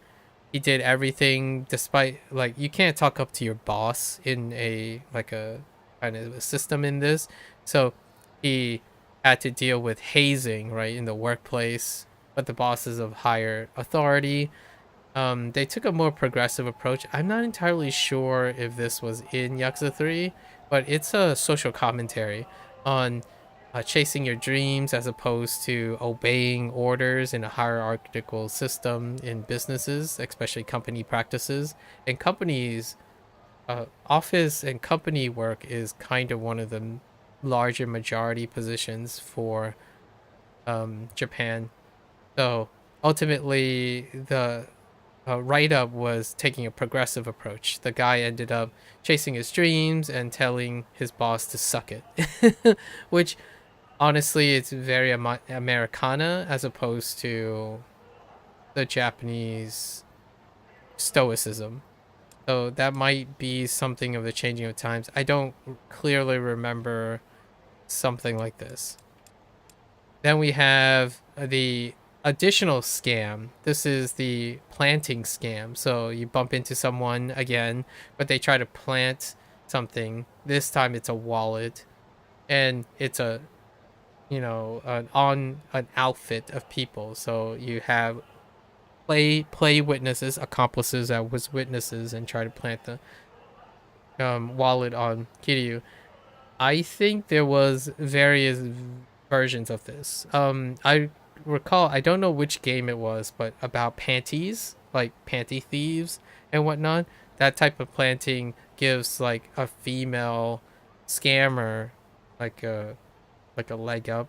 Not that I know if that's accurate or not. And then currently we have the Mars Fighter, which they decided to keep as a recurring thing.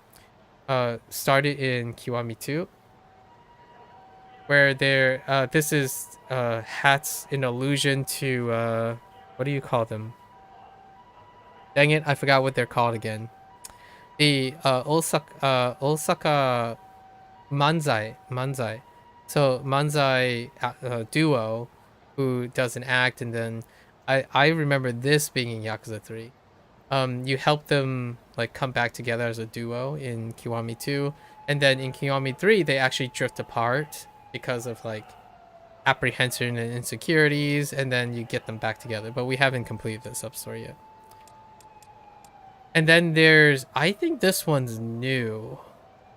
This one was interesting.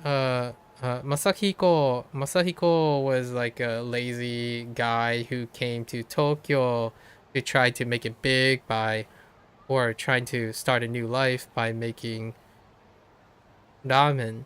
But he kind of slacked off, and the running joke was his mother came by. This is very similar to the bump and scam one, where the mother knew he was slacking off and whatnot. So she came to visit, and Kiryu got caught up because he sucks at making ramen. So you just play along, and then the mother knew all along, but she continues to believe in her son to try to, and that's kind of like wholesome nature. It's interesting that both the examples is lacking a father figure. Actually, a lot of Yakuza 3 and Kiwami 3 now focuses on the lack of a patriarch or a lack of a father figure. So that's kind of one of the central themes. So oftentimes the mother figures are the ones that are their support system. Because in this case, it's still the mother, which is supposed to be, I think, in my opinion, despite all of these things like orphans and whatnot, loving family, loving support system, it's a must, right? Then we got the ongoing gag of Eugene, the Korean idol movie star guy, but I don't remember Kiryu masquerading as him, though. It might have happened. And of course, Kiryu's stoicism and gung-ho-ness saves the day, and he recruits a bunch of fans. But Eugene is a recurring theme. In Kiwami 2, you hang out with him, and you acted as kind of like a security guard situation. His detail, his entourage. Then we did the fortune teller is a recurring gag as well, where she basically predicts based on the fact that we already know what's going to happen. So this fortune teller is 100% on the mark, and she alluded to Yakuza 5, where he becomes a taxi driver. Yakuza 6, where he has a baby, right? Sorry for spoiling 10-year-old things. And then he also alluded to the most recent thing, his big C, where he got his big C, right? And that's kind of the fortune teller guy. Oh, I think this one's new. This one I don't remember at all, which is a follow-up of Kiwami 2's gag, where in my opinion, a gag where he becomes a host, and he does this like wink and point thing that was really, that needs to stay in the game, where he winks and points. But anyways, he was helping out Yuya and Kazuki.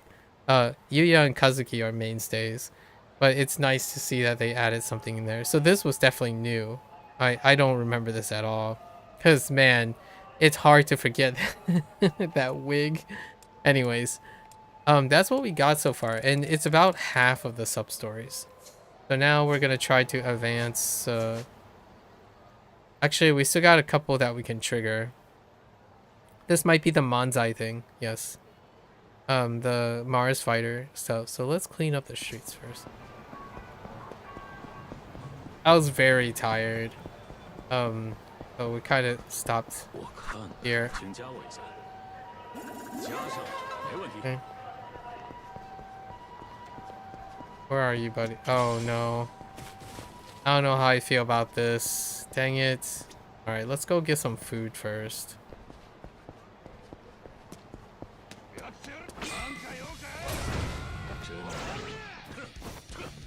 Where are you aiming? Hit you, please.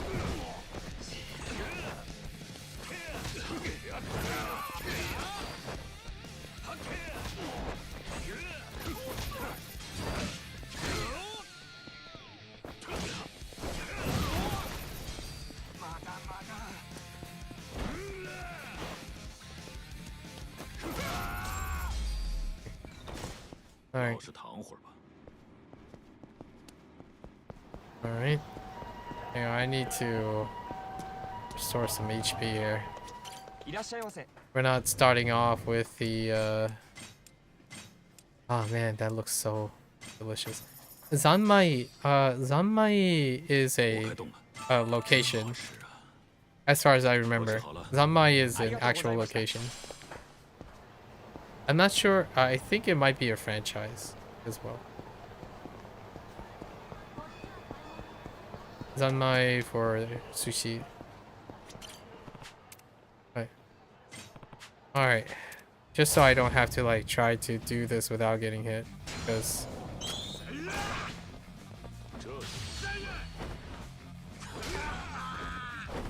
gotta take out. Oh no, I hit two of them. Oh wait. That guy's pretty squishy actually.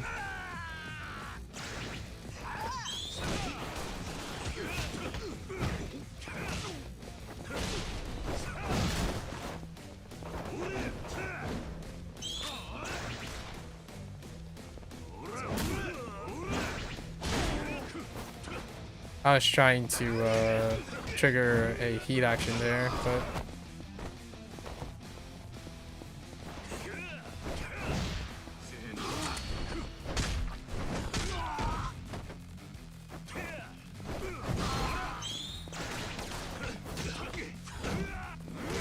okay.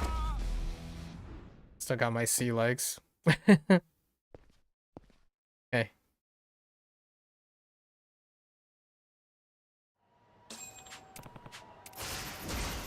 Reform, my friend. Reform. Okay. The one guy over here. I actually have no idea if you have to do all the Reaper challenges to unlock Amon, so we're just gonna do it. Anyways. Do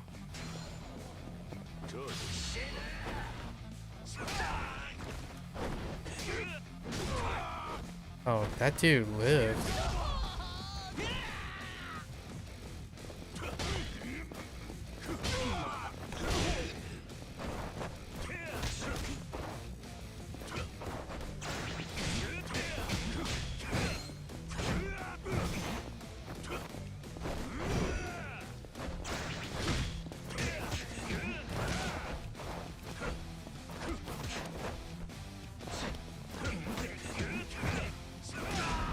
Okay. All right. Reasonable, reasonable. Feeling a little loosey. More Reapers. Oh, the last Reaper. It's at the Millennium Tower. Wait, is this Amon? There's no way this is Amon. Oh, I think that's actually Amon. So that answers my question. That might be Amon. I thought maybe the Amon would be triggered by completing all the sub-stories. I guess we'll find out. Usually, Millennium Tower is an Amon situation.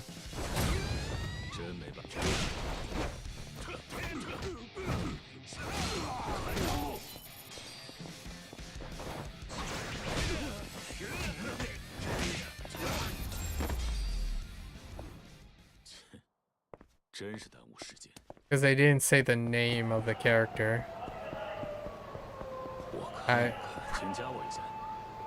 My suspicions. Spidey senses. One of the games Amon fight was in the Millennium Tower. Downstairs. One of the recent games. Or not? Oh, okay.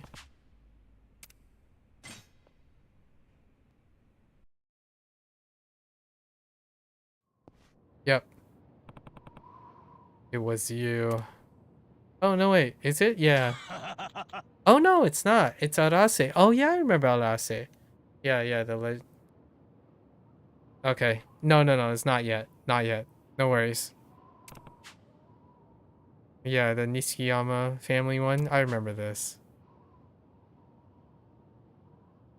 The mama and he also had a hand in Shinji, yeah. A guy who okay. Revenge. Oh, on the Tojo. Yeah. Same storyline. It's fine. Yeah. He's the gun guy, the double pistol dude.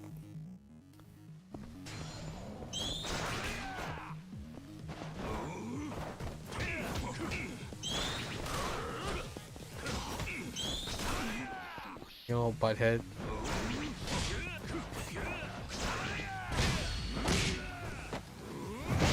This is a throwback.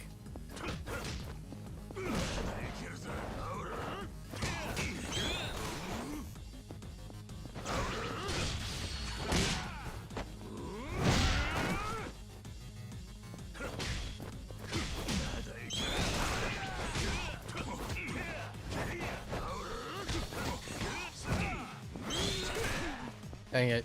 I got greedy.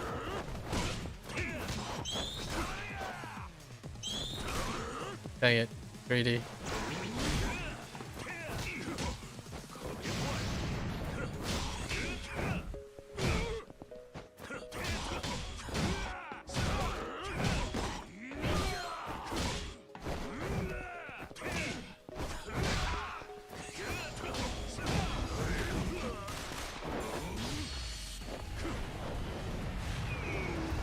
That was less than stellar.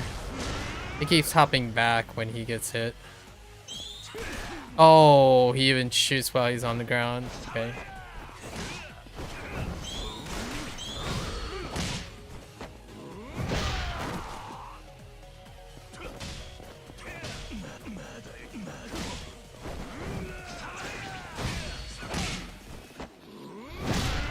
Okay. Simple enough.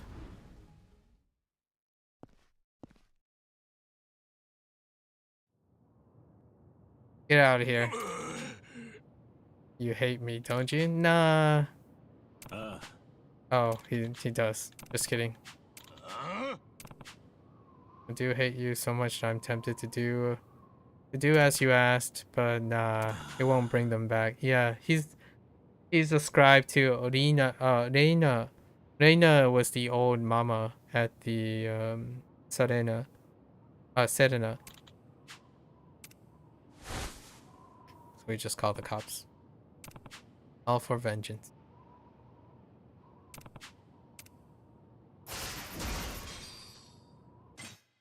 I think this was the Reaper stuff was the rehabilitation stuff. So it got simplified. You're supposed to help with restoration, right? I'm pretty sure it's the restoration thing. Where Kashiwagi's legacy was to try to rehabilitate all the Yakuza from the Omi situation from Kiwami 2. So you're supposed to go around rehabilitating. Basically, you beat them to submission and then ask, get them to turn over the new leaf. And he was part. I forgot what the organization was called, but there was a building that you go, and then eventually it leads you to Arase. So this is the Reaper thing now that I remember it. The Reaper thing is a truncated version of that. It was a lot more like there was a building and a subsystem and whatnot. I think it's this one.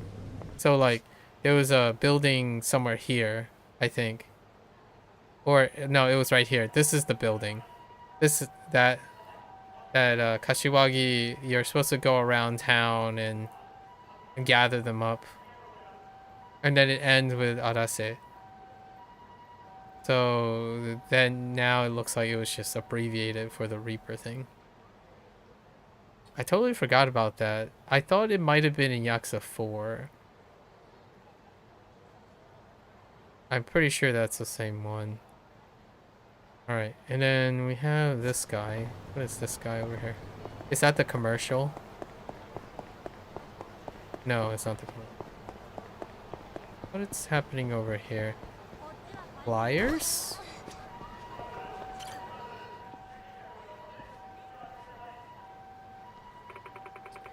Thank you for your cooperation. If you see my dear Leo-chan, please contact me at once. Leo.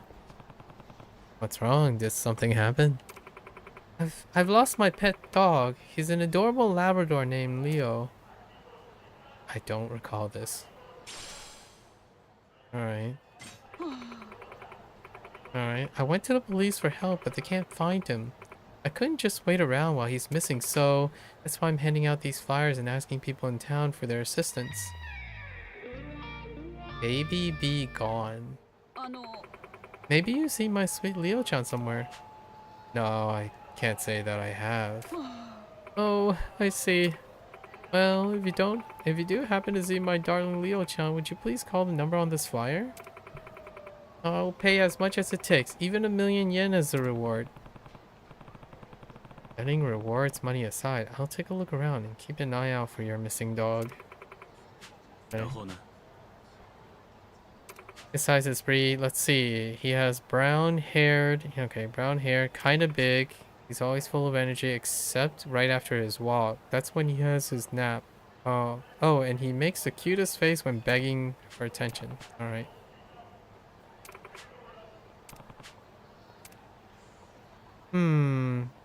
Have I seen a doggo? Oh, it's already marked actually. Six senses activate.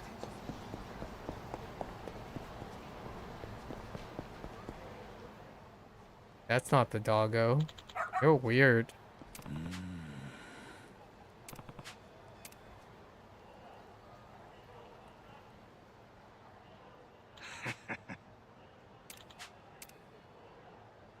Sus. We found our culprit. Big reward. Difficulty. Hey, buddy. Right, I'll be waiting on public, okay. 1,000,000, yep. There we go. That's our culprit. Down here. Snapping my car as we speak. Alright.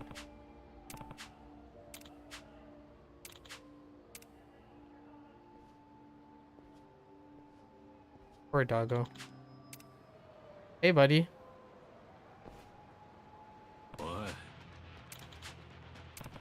Owner, okay. Fair enough. I'll let you throw the first move. What is that guy chilling there for? Two random guys just chilling there. I don't remember this, but it's basic. Those. Where's Leo? Van? Alright. Where's the van? Problem solved?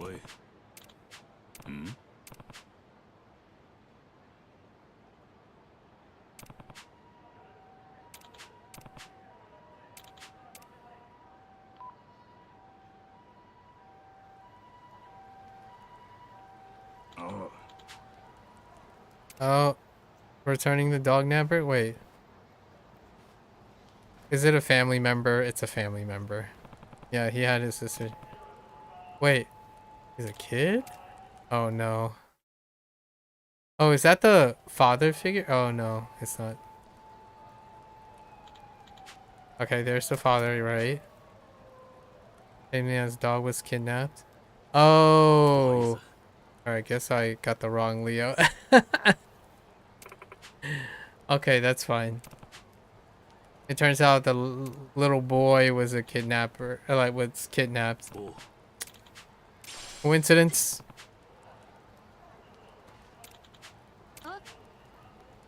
You know that puppy? Oh, dang. Okay. Alright, they were kidnapped. So what happened? The dog is still missing. Okay. Over there, just pointing.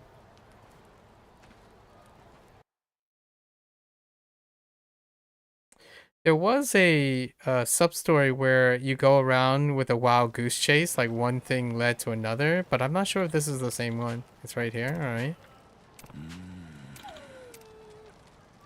No, there he is. Oh man, you've seen better days, man.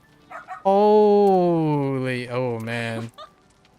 The engine is not good to doggos, man. Holy. Yeah, furry things don't work out. Lucky money, okay. Yeah, it's okay.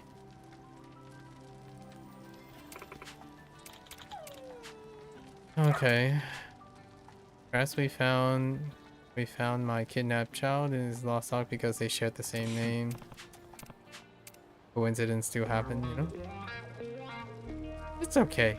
That dog has seen better days. There's no hair text, so to speak, in the Dragon engine. So hair is really... Furry things are weird in using the Dragon engine. They don't have like hair tech. Alright, now let's go and... What was this? Oh, let's go see what Date's son's thing is. I imagine it's the proposal.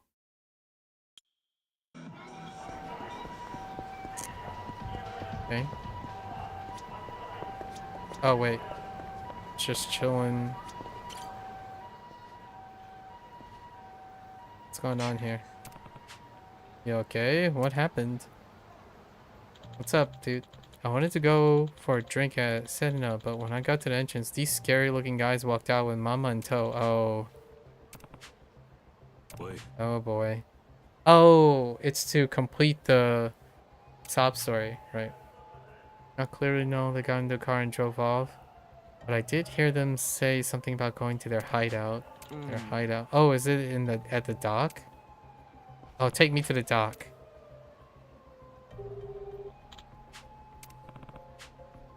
Yeah, Mama. Okay. No. Yeah. So it's bringing back the Tsukishima thing. Okay. If I remember correctly, that's near Nakamichi. Okay. Not too far. Right. I don't recall if this is it. I recall a sub-story about his daughter. Date-san's daughter. But I'm not sure if I recall this part. Oh. If this was in it. Should be the typical... Oh no, it's on the roof. Oh, I do remember this. Oh no, I don't. I don't remember that character model. Look at who decides to. Oh, okay, it's Kishima. I tried to put a bullet in that pig. I thought me and my woman would be together forever, but then you ruined things. Forced me to go on the run. Yeah. So this was I think Date-san had a partner. And that partner was shot by Shikishima. And that's how they like met over time. That's all I want to see my woman again. Yeah, right. I'm there to take. I had a hard time tracking her down. Almost lost it in sheer frustration. But when I heard she was working a new bar in Kamurocho, my heart burst. When I showed my face, she made a scene, and we can't have that, can we? No, best to solve a lover's quarrel in private, so I brought her here. Okay.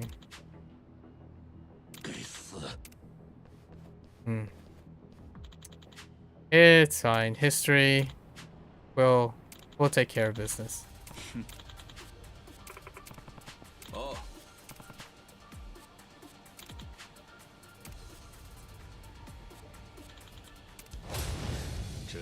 I don't quite remember this at all.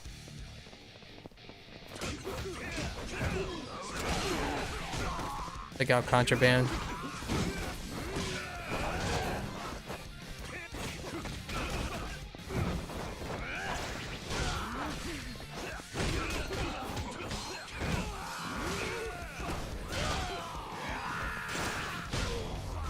Wait, did Date just take out Shikishima himself? Oh no, wait, that was the guy with the contraband. Oh no. 你想干嘛？放开他！别乱动！没跟你闹着玩儿。巧了，和当年真是一模一样。I do remember this. 而且这次来的还是上回那个警察的上司。别打！我和那个警察可不一样。什么？你听我说，老板娘。我也不想对已经不在的人说三道四，但静姐她确实错了。当时她应该勇敢面对，拼尽全力战斗到底，去保护自己在乎的人。不然的话，去战斗的人和活下来的人。Kind of reminds me of something off Sleeping Dogs. 伊达先生，你对我来说很重要，我一定要亲自保护自己珍惜的人，这就是我的骄傲，所以这就是我的选择。伊达，给我闭嘴！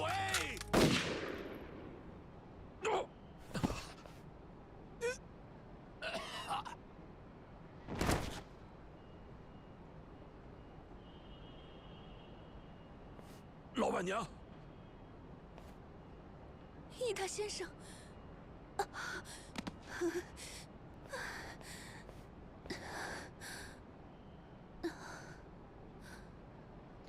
Weird camera posture.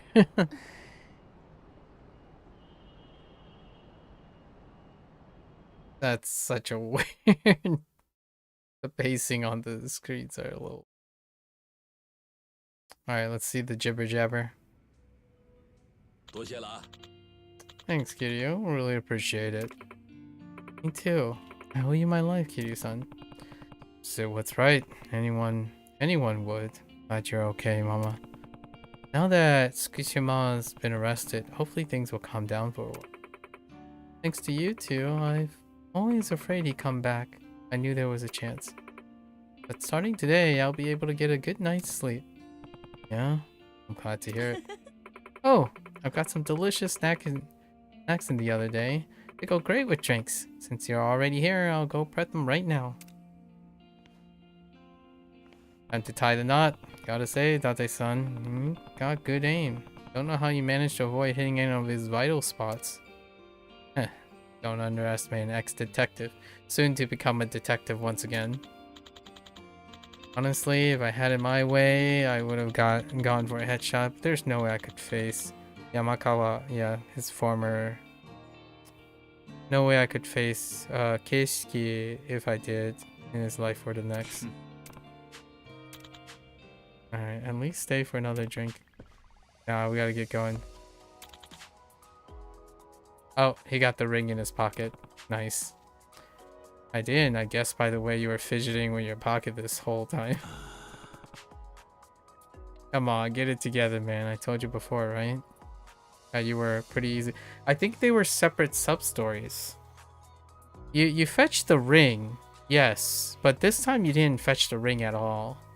I'm pretty sure you went out of your way to do the ring business too.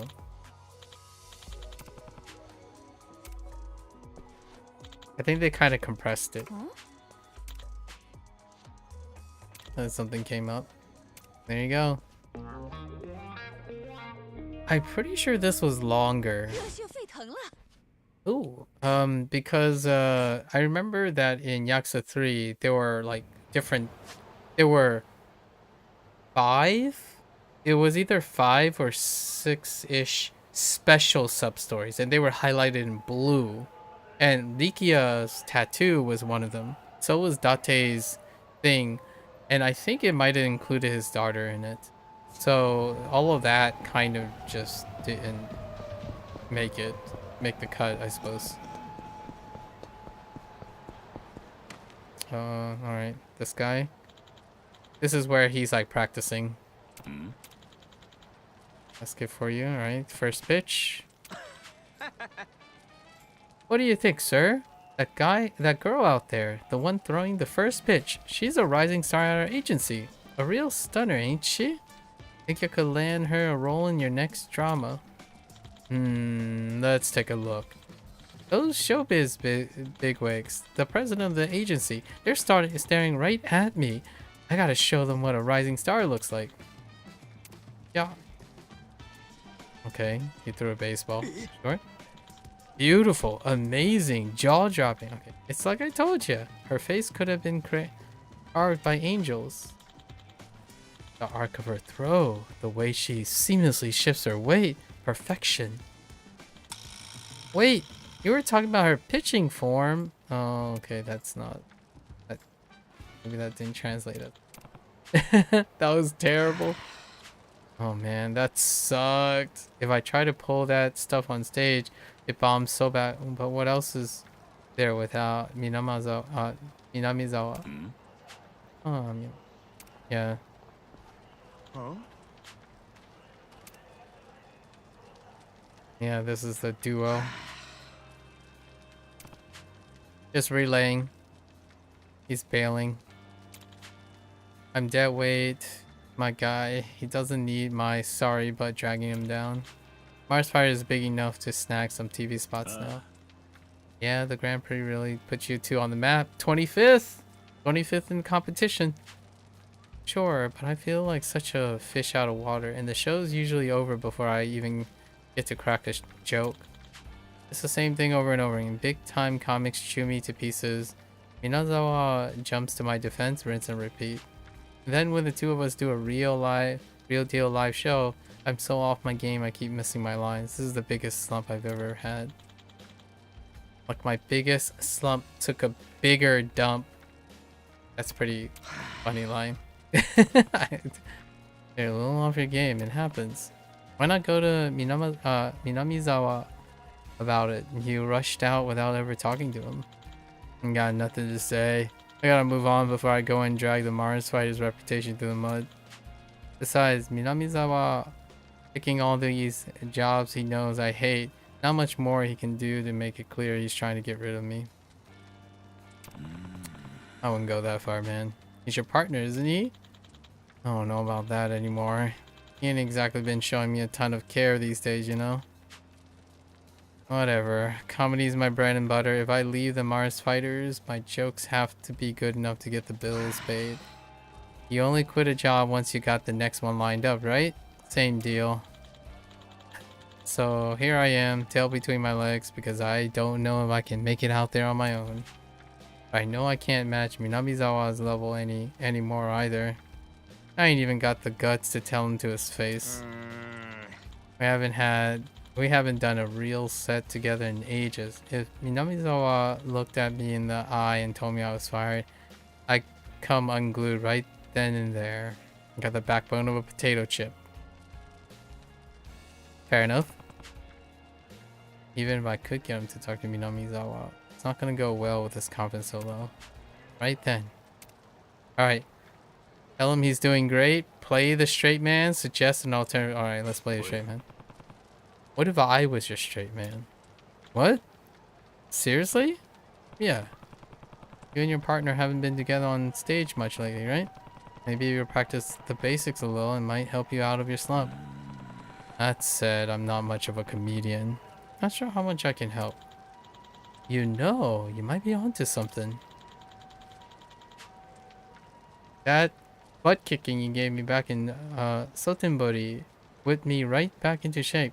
Things were really looking up. To heck with it. Give me your best shot. Let's get me back on track to making comedy, alright? What do we do? Alright. Woof. I'm about to ask my girl's parents for their daughter's hand in marriage. Kinda nervous here. And her dad looks like he's got a serious stick up his butt. There's no way he's not some kind of mob boss or something, but I gotta take my swing. Here goes. Nice to meet you. I'm Kitakawa. Daughter, please give me your father-in-law. Please give me your father-in-law? What? Daughter? Just who are you trying to marry here? Oh, there's that spark. This might actually work. I think there's a loss in translation somewhere. Your straight man act is different from Minamizawa's, but dang, it feels good to get back into saddle again. Alright. The joke was kind of lame, but I'm glad it cheered you up. Yeah, please give me your father-in-law. So then he's like misspeaking because he's nervous. Oh, here we go. Oh no. What the heck is going on here? Oh.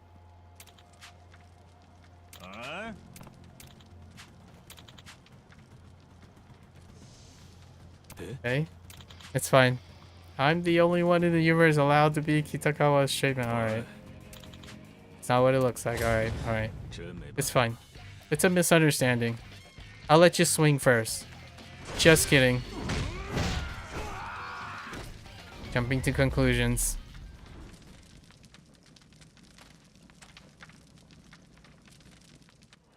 That fire is so loud.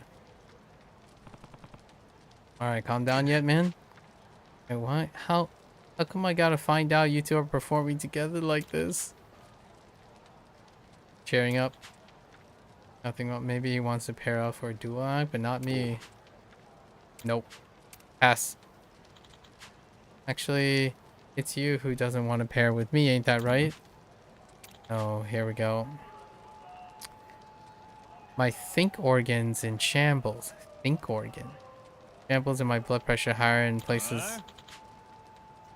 Blame your diet for your blood pressure, not me. Oh.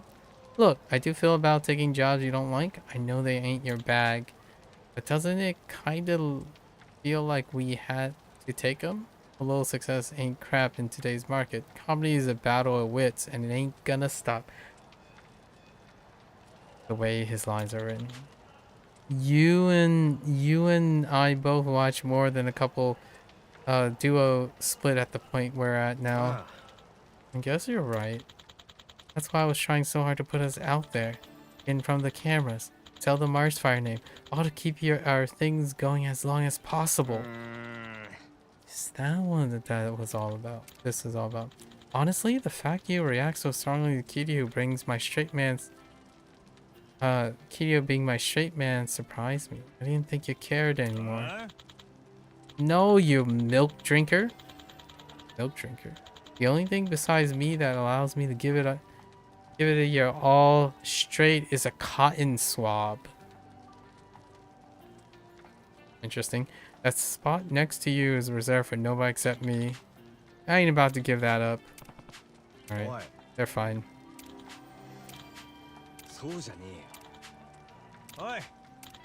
Get back together. I kind of remember this being longer. Hug it up, bros. Alright, good luck. Together, they will go on to create a new subdrama. Marry Me Manzai. Alright. It's fine. They're fine.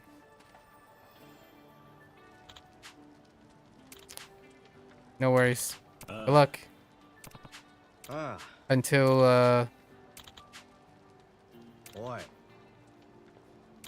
Rules routine. Don't go putting this on me. I was being serious. Okay. Alright. I'll see you. See you in the next game. In another, what, 2 years? 3 years? I'll see you in another 3 years, guys. Maybe, it'll be like a... I think the next game, all the sub-stories, you know, like the bigger sub-stories, many of the sub-stories get expanded. And then they get, like, bigger. Wait. I almost feel like Yakuza 3 also had the weird honeymoon characters show up again. I wonder if that's gonna show up here. Yeah, one of these start the honeymoon things. The gag with the couple.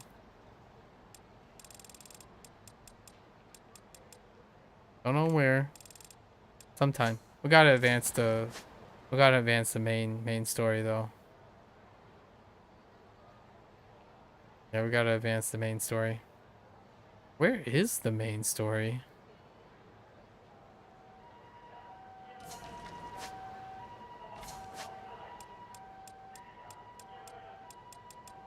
Wait, where are we with the main story?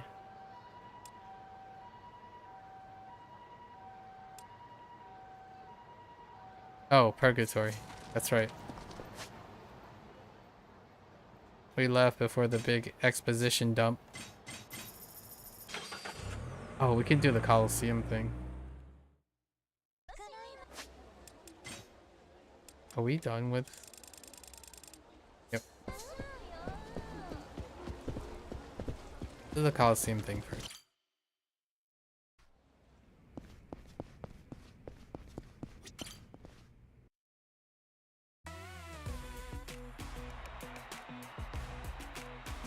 Okay. This is very much reminiscent of... Oh, okay. Why are you punching so randomly? Dude.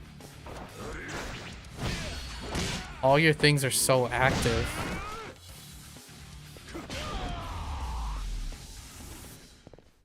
Okay. I'm not triggered.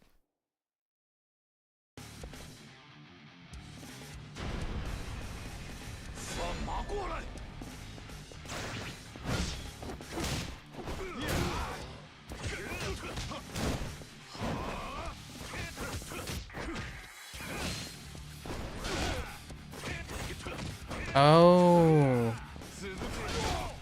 that bounces. Okay, that ground bounds.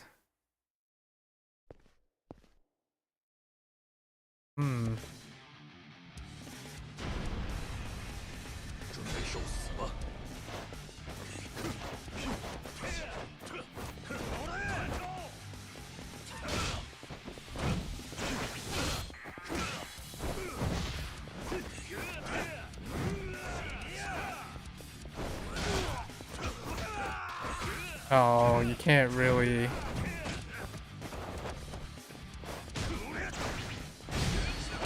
You can't really take advantage of it.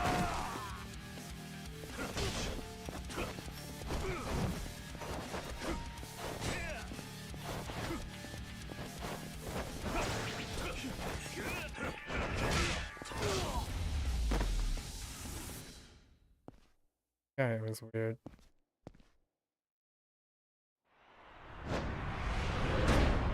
Hey. Attacking charge a little bit faster. We're looking for great speed. Give me great speed. This does give me a bunch of straps, so we gotta look it up. Oh, it's B.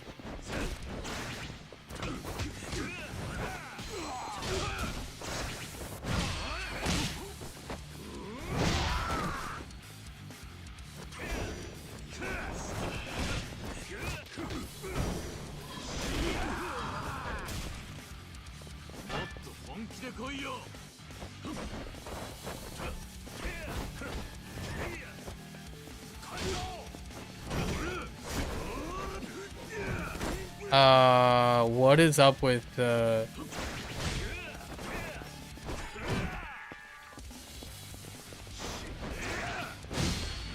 heckin' frame trapping over and over again?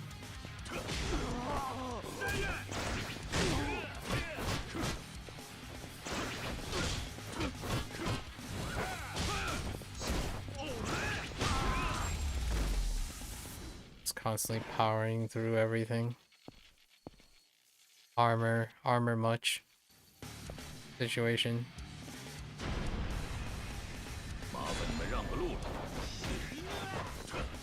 That was so floaty.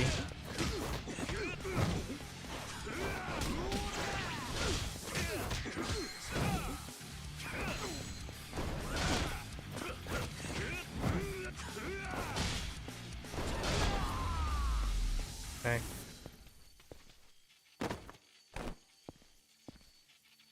I don't know about those weapons. Oh no, it wasn't two at once. Okay.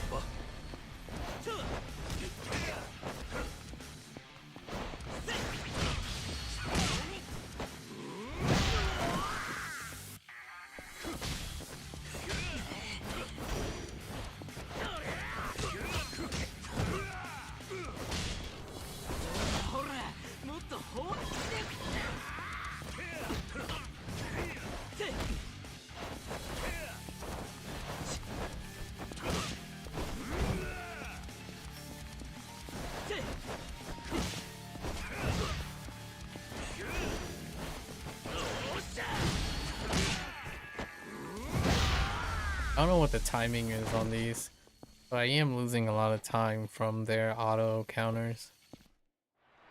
Might switch styles.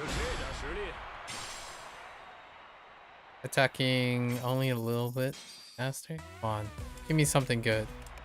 Kitty cat strap. Oh, is there is a forcing of styles. Okay.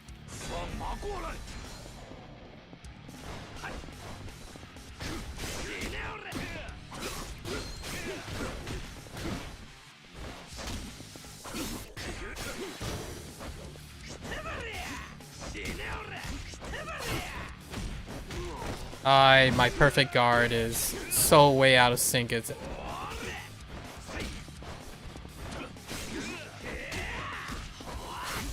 dude, how is none of those things guarded?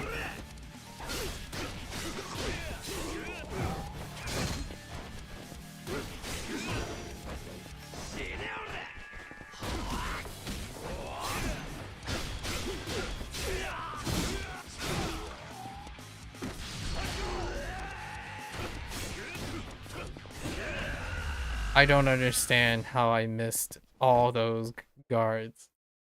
That's crazy. That I just stood there guarding and trying to hit all of them, and I got like four rounds hit.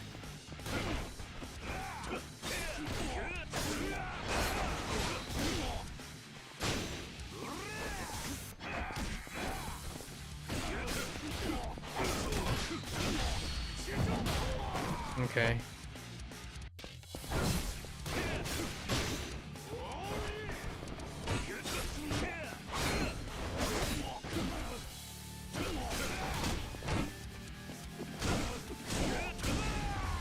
Okay. I got a few of them in there, like 2 or 3. That was really early.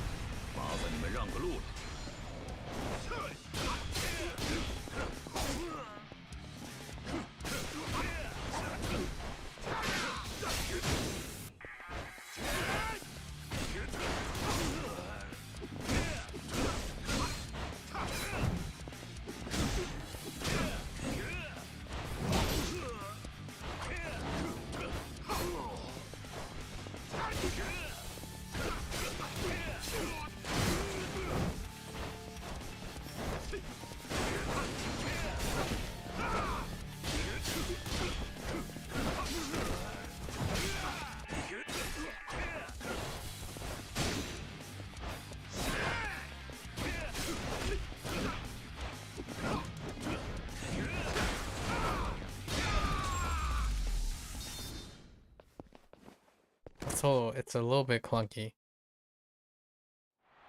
A little bit clunky. Gotta find my sea legs again. Lower gun damage. Not great. 5 minutes. Okay. 准备受死吧，这个风格吧。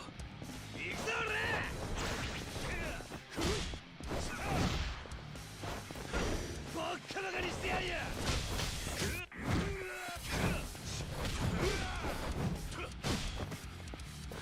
行くぞ俺！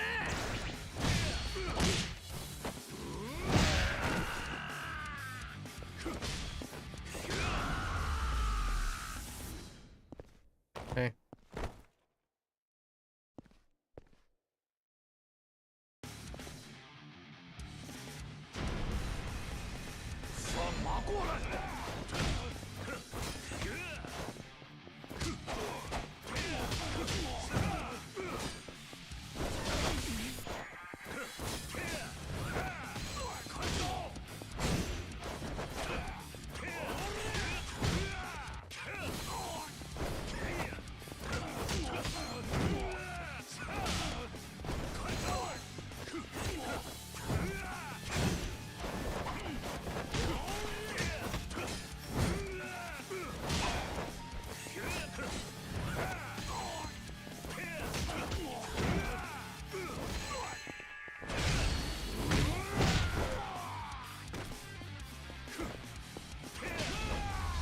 Okay.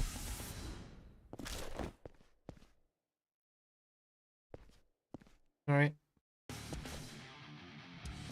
It was guarding a lot.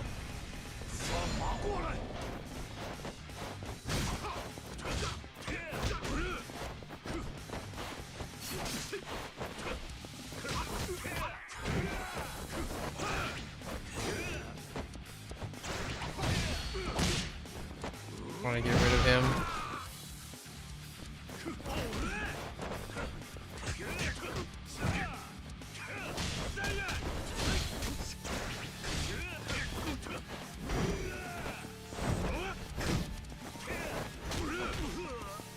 Yep, I lost it.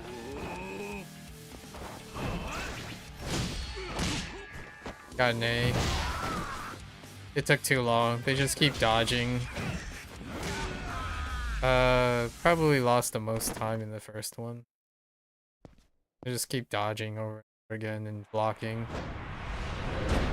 I need to use my extreme on one of them. Let's get, let's just keep going.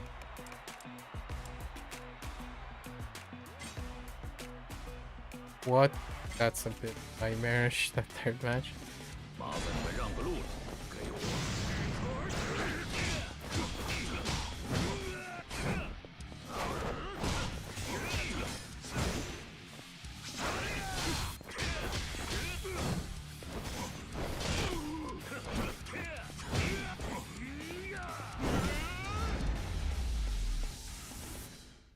Okay.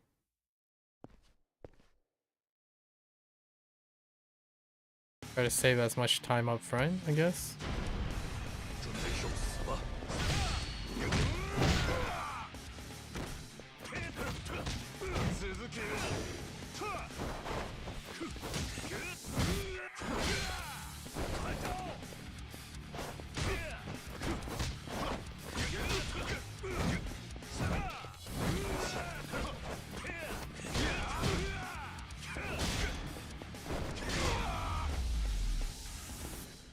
I don't know weapons, if any of the particular weapons are strong.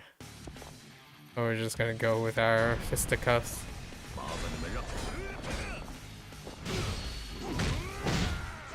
Oh my gosh, this guy has so much HP.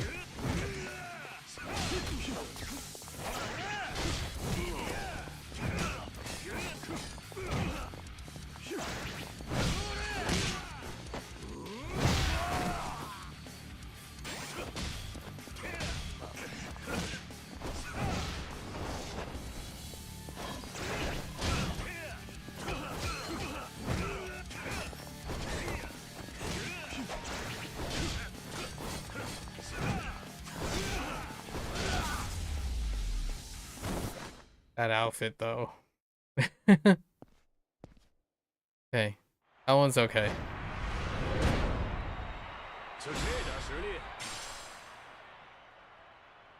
Slightly faster when attacking. Just slightly faster. Not good enough. We had to complete 5 of these. Okay. Back to the Ryukyu style.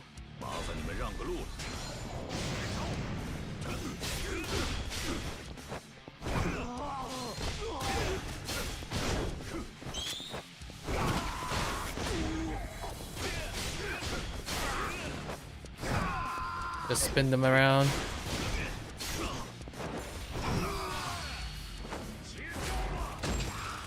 Whenever there's 2, get rid of them. Okay.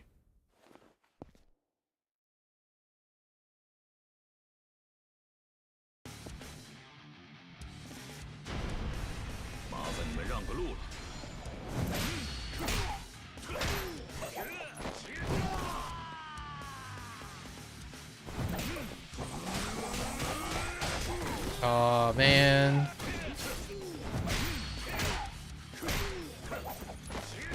I thought I can use the nunchucks to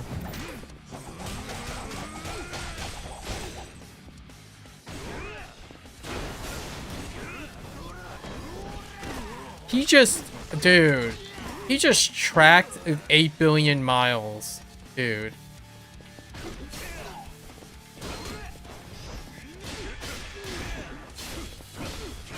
That was so cheap. Like, he just tracked forever. He tracked in midair.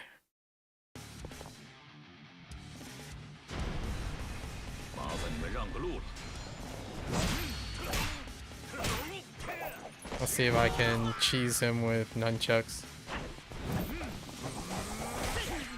Nope.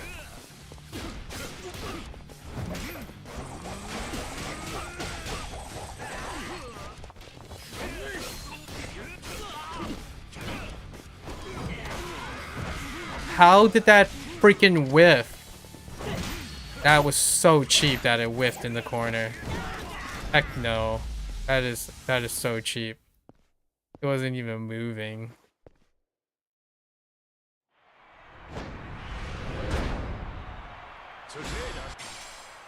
Rage bait. Gradually depletes heat gauge during battle. Wait. An antenna in the shape of a silver pairs with the silver urinal for significant reduction to Yeah. So there are sets in this game. Oh, toilet strap. 3 minutes. Is it just one guy?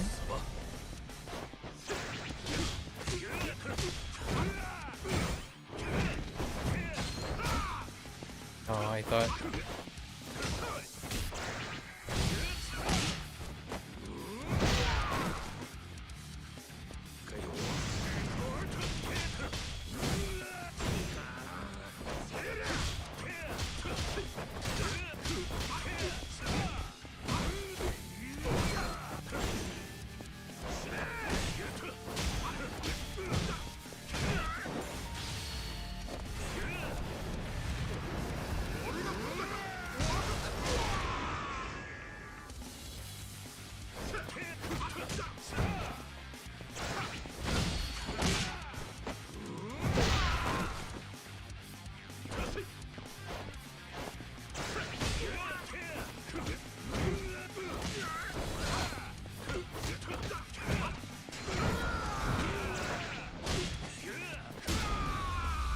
Is it just the one guy?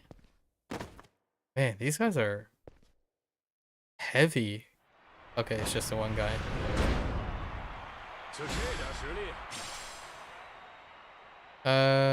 Charges slightly faster. It's only slight. Where's the substantial? I need my War God talisman. Oh boy. This doesn't feel good.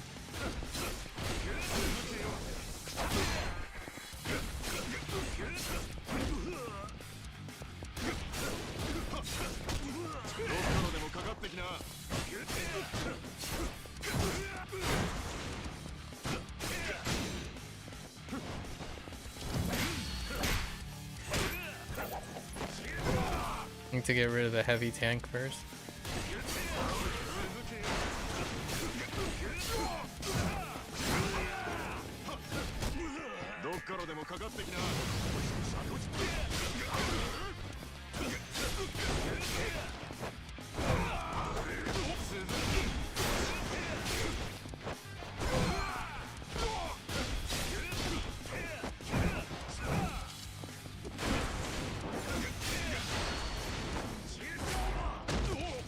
He's so girthy. What the heck? Alright.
Okay. I didn't know what the time limit was, so we were just running our face in as long as it's safe. Okay. Gradually defeats. Okay, this pairs to significantly boost damage. Okay, so the gold set. This must be the gold set, right? Oh no, it's not. Wait, hold up. Do I want to sacrifice heat action for this? Hold up. It says greatly. I'm intrigued. So...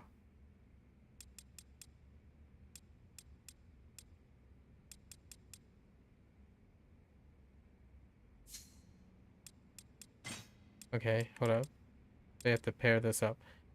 It pairs with a toilet, but... Okay, let's see how much it actually is.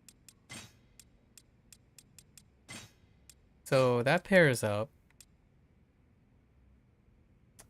So we don't want heat action. How can we...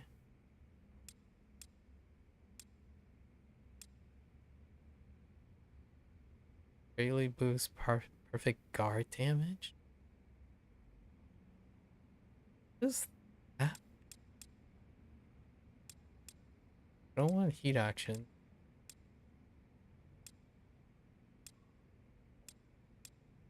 Greatly lower chance. Oh,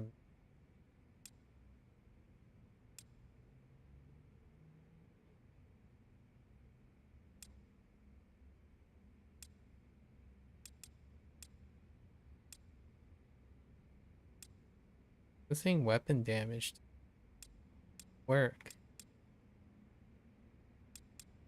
Weapon damage.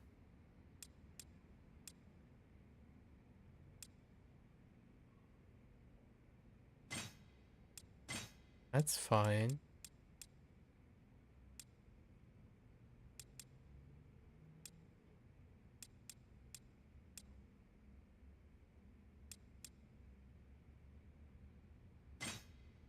Okay. How about that? We have no, like, because it keeps draining heat. Let's see how much it actually does. Oh, we get Nishida as a member. Have to finish with over 1.5 minutes left. Oh boy.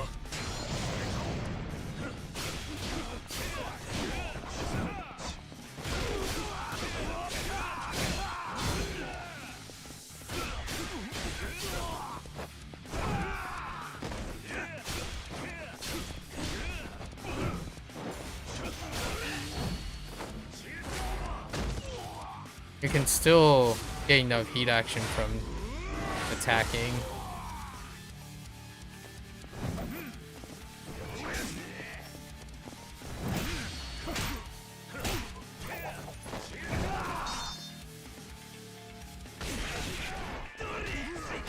They were already attacking when I was recovering from that.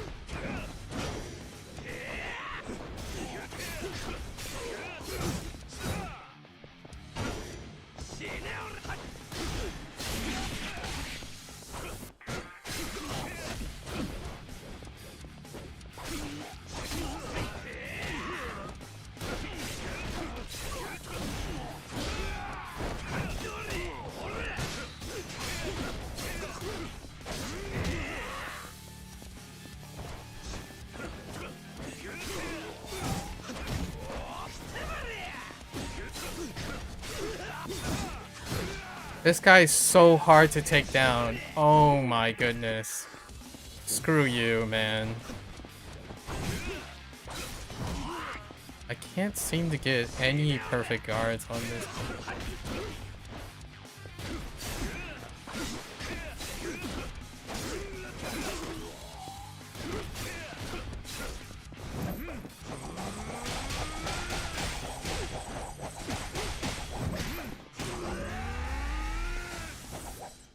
Just kept dipping and dodging. I don't think not having heat action is worth that. That's okay. No, I think I'm okay. That's fine. I don't know that boost damage is all that great. I guess you could use items to the gauge and then pull off the heat action before they depreciate.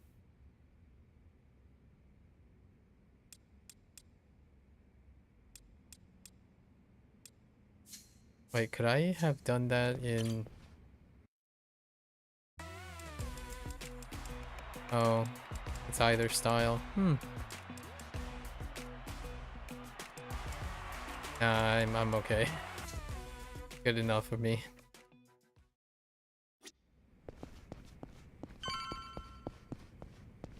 Alright. Let's go and go through the exposition.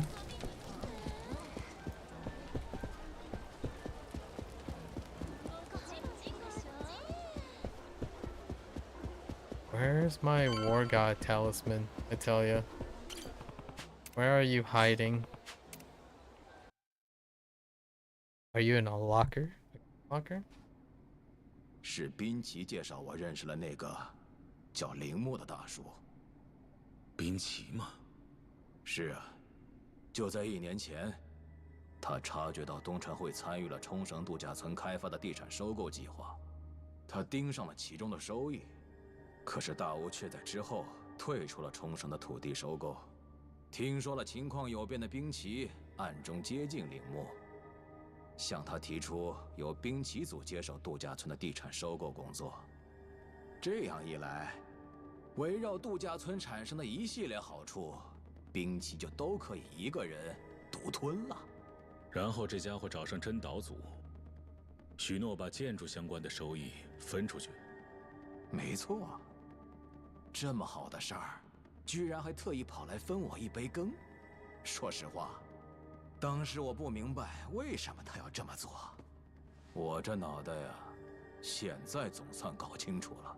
这话什么意思？桐生老弟，你看到的那张我和铃木在一起的照片，肯定是滨崎自己泄露出去的。他为什么要这么做？有了那张照片，自然就有了东城会方面是真岛组。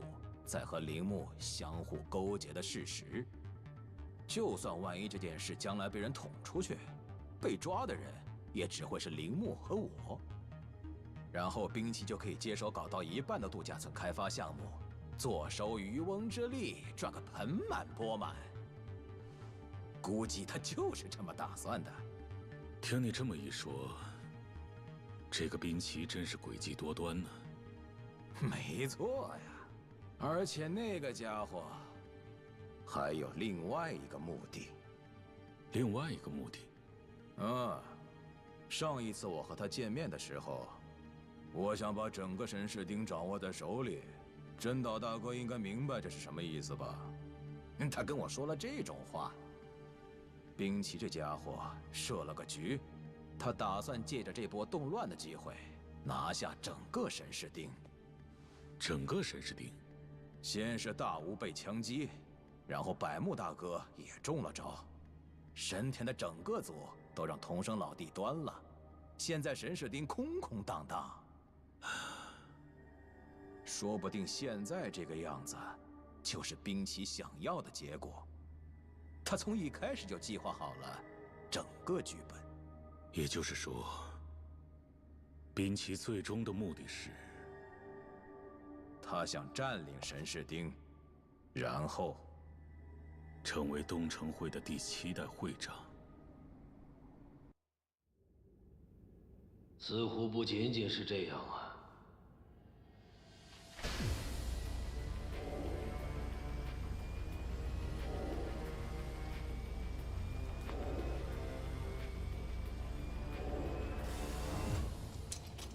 好久不见了呀，桐生。华商。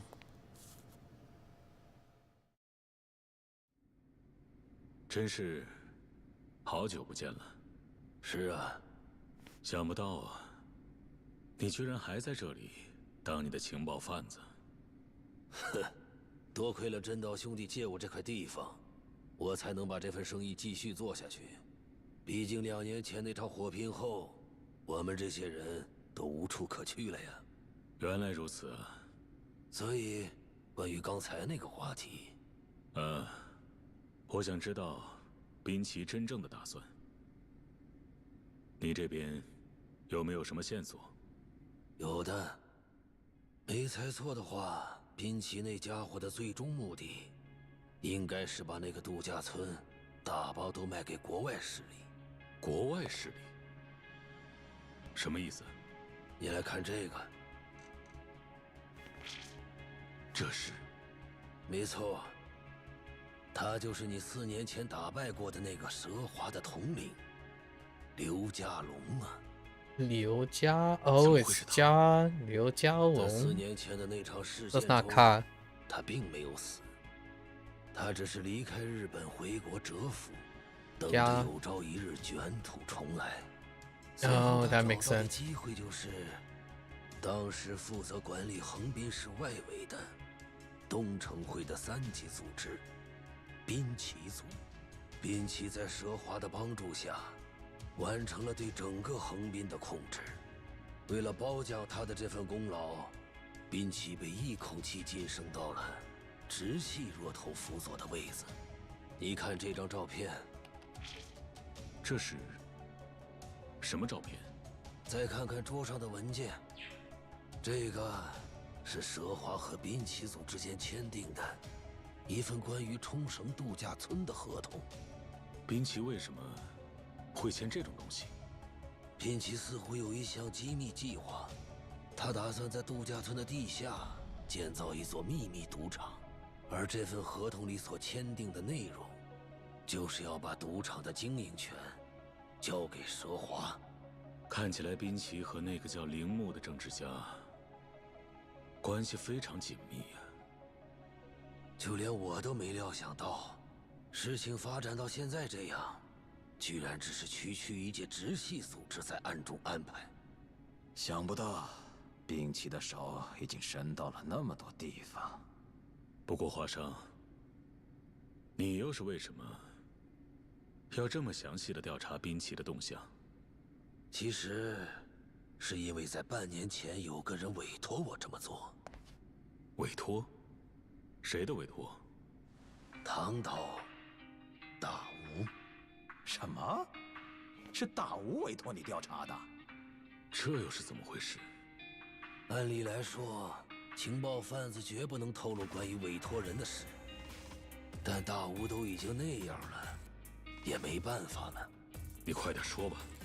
其实，从差不多1年前开始，大吴就已经在寻找东城会内部的叛徒了。内部的叛徒？对。他认为有人在背地里勾结政治家，试图推进冲绳的度假村开发项目。所以我就与大吴合作，在各个直系组织的事务所和主要活动地点都安插了调查员，渗透进内部收集信息。然后你就拍到了这张照片。是啊。那这么说，派人袭击大吴和百木大哥的，也是兵器那混蛋了？或许吧。或许？还有其他人吗？其实，在大吴被枪击后，我总觉得事情有蹊跷，就重新做了下调查。结果，在调查过程中，我遇到了一个人。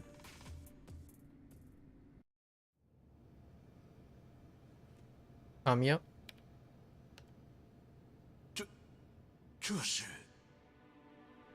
？Oh wait, not yet. 吓到了吗？毕竟他的长相和你最亲密的那个人 This is a Joji 一模 thing. 一样啊。总感觉很蹊跷啊。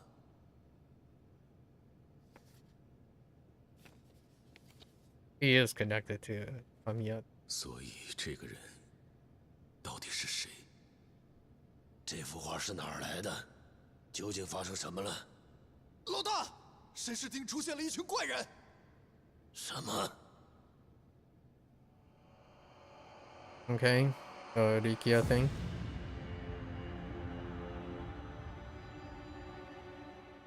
Liu Jialong. Those Liu Jialong. 正如您所知，想对付这个男人可没那么简单。照片上这个人，这个俊俏的小兄弟，是童生的小弟。抓了他，那童生也只能亲自出面了，即使知道是陷阱也一样。我能为各位安排的事情就这么多了。如您所知，我们只是个小企业。那接下来就有劳您了，刘先生。哼，别以为能随便使唤我。Liu Jialong. It does sound 有何吩 a 咐？ lot better. 把这个男的给我找出来。是。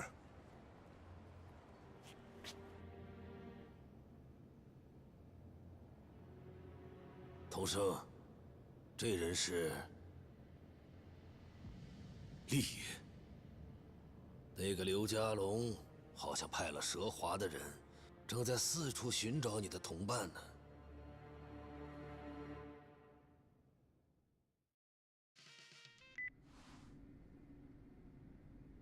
喂，你好。是我，童生。哦，大哥，怎么了？你现在在什么地方？啊，我啊，我醒来发现您不在，就自己一个人上街闲逛了。啊，搞什么？怎么了，厉爷？发生什么了？喂，你们是什么人？啊？厉爷，喂，厉爷。 It's fine. He'll be fine. Man, I still remember like the long sequence across the rooftops. Wait, was that this one? Oh no, wait. I think I'm thinking of Yakuza 4. This one didn't have the rooftops yet. Oh wait, I think it might be Yakuza 5. So many things are being blurred together at the moment. This one you have to go through the building.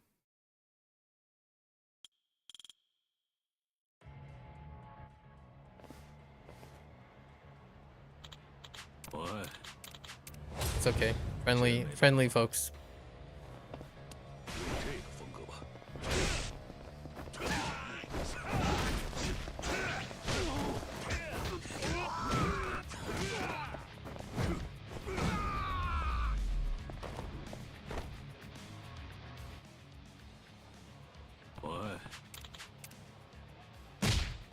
I had to go through the streets this time around though.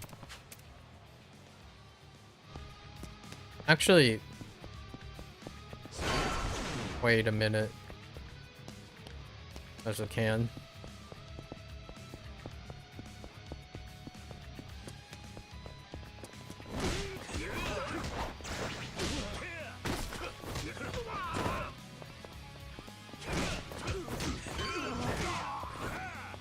Oh right, I can tiger drop things.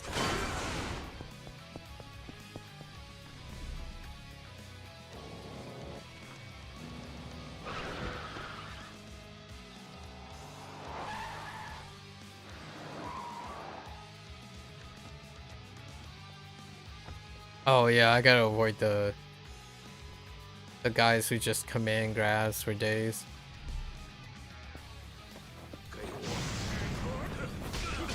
Or just take him out right away.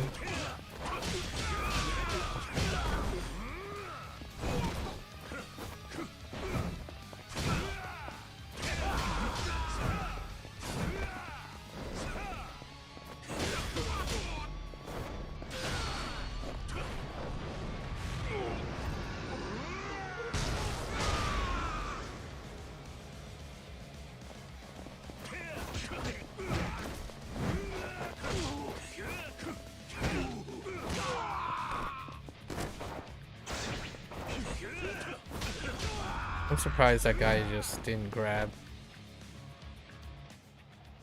Okay. That's fine. I need to at least tiger drop a bit. Oh wait. There's a hallway of contraband eventually.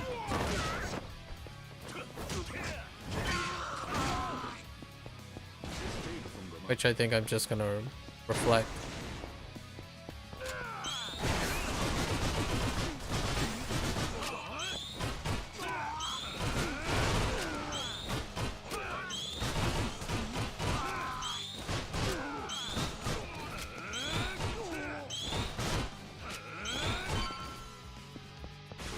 It's fine.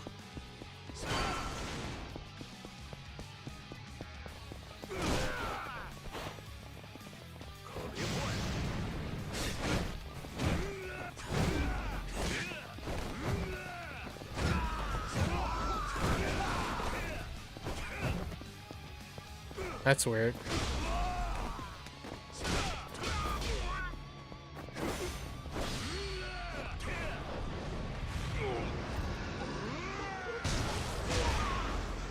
Okay.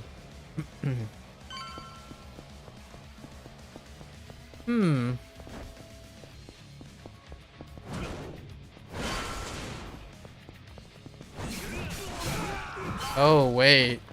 Weapons are...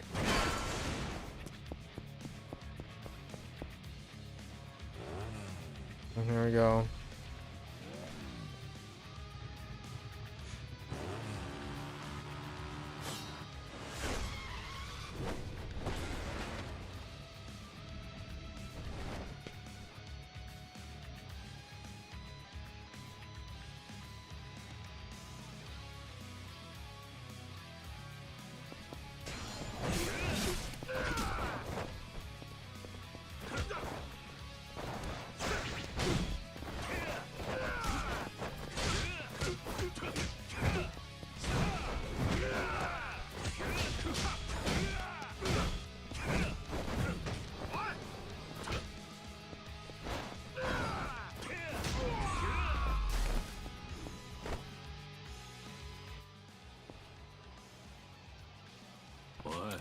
It's fine.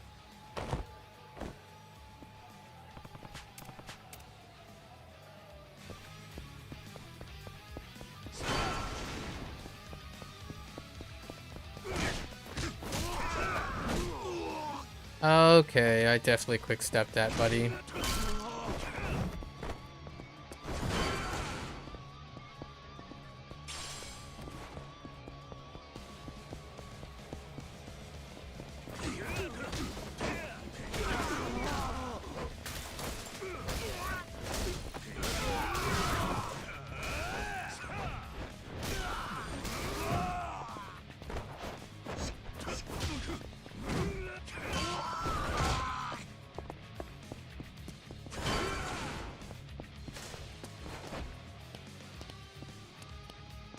Oh, that's awkward.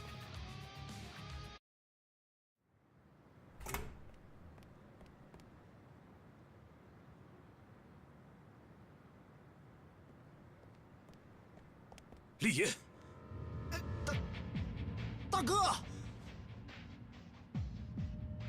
好久不见了，同生一马，刘家龙。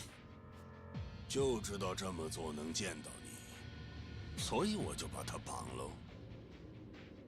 我知道你们想做什么，他和这事儿没关系，快把他给放了。看来你还没搞清楚状况啊。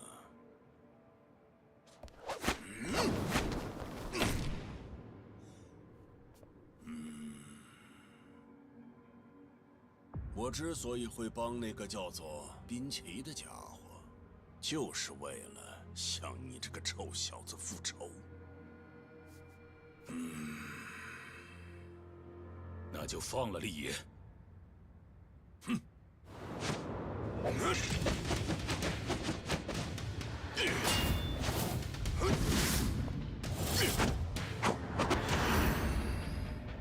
来呀，我们做个了断吧。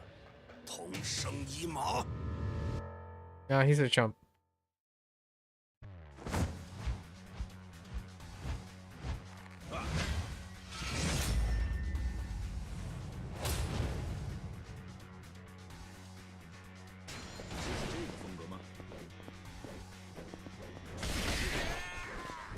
Wait.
Okay. Somehow, like, he just locked me into the frame trap. I just couldn't get out of it.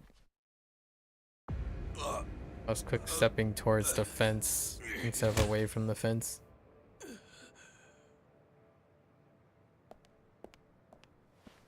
Koji, do the rescue.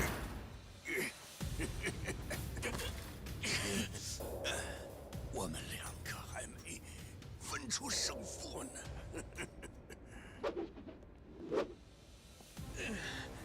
李爷，大哥，来，你就亲那家伙人头落地吧！动手！你也！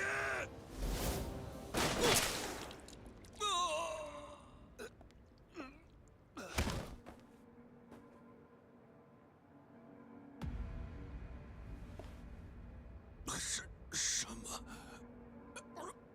那个人不是应该早就死了吗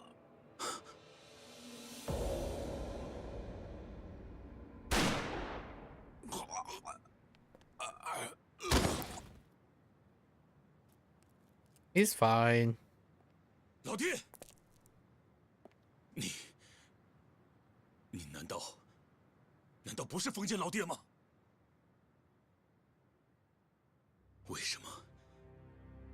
为什么要对大屋还有明家园开枪？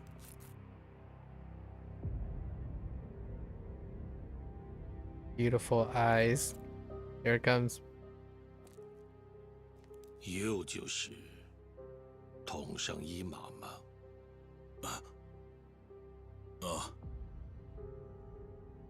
？Beautiful eyes. There it is. Like I heard from my brother before.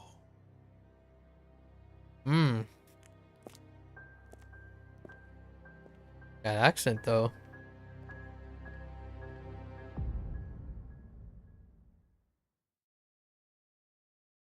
Okay. Enters Mine. Mine with the suitcase.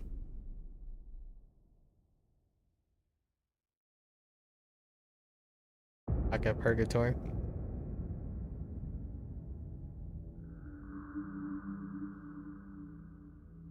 你确定封建大叔真是这么说的吗？这个人究竟有什么目的呢？这么看来，他确实和这事儿脱不开关系。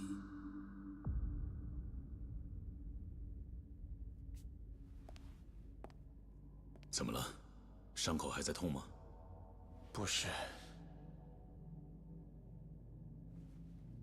大哥，我脑子乱了，真的有点搞不清楚状况了。那个留胡子的男的，他到底为什么要救我？他可是枪击老爹的凶手，为什么会救我？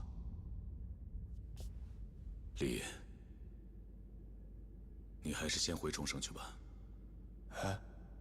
我留在这里，还有一些事情要做。但是你应该已经没什么要处理的事情了。可是，就听我这一次吧，李。我们到现在还没有搞清楚，那幅画上的男人究竟是敌是友。我希望你回到冲绳去，帮我照顾小校还有牵牛花的孩子们，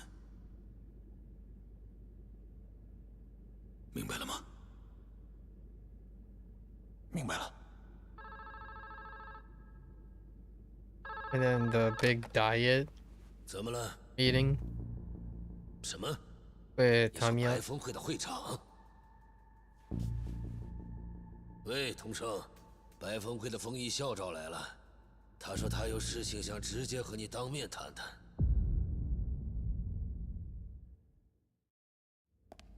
Yeah, man, Mine's role is so tiny. 没想到神石町地下竟然有这样的地方，真令人吃惊。所以，你要跟我谈什么？抱歉了。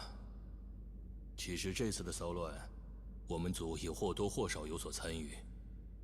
我想对此负起责任。责任？啊。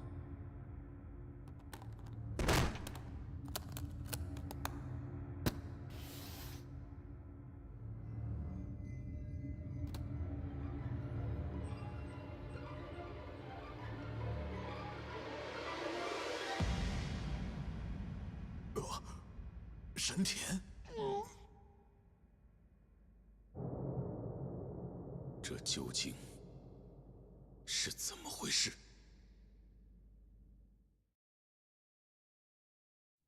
Now I'm gonna watch Kanda throw a temper tantrum. 可恶！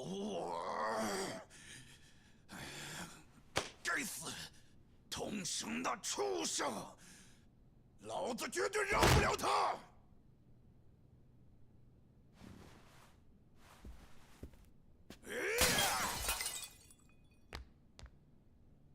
怎么像跟你没关系似的，阿峰？你他妈都是说点什么呀？说话！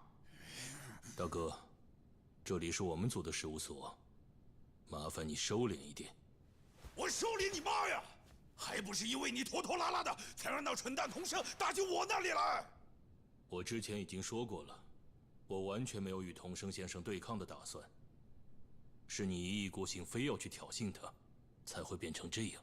啊！什么时候轮得到你这种外国人的狗腿子，跟老子讲大道理了？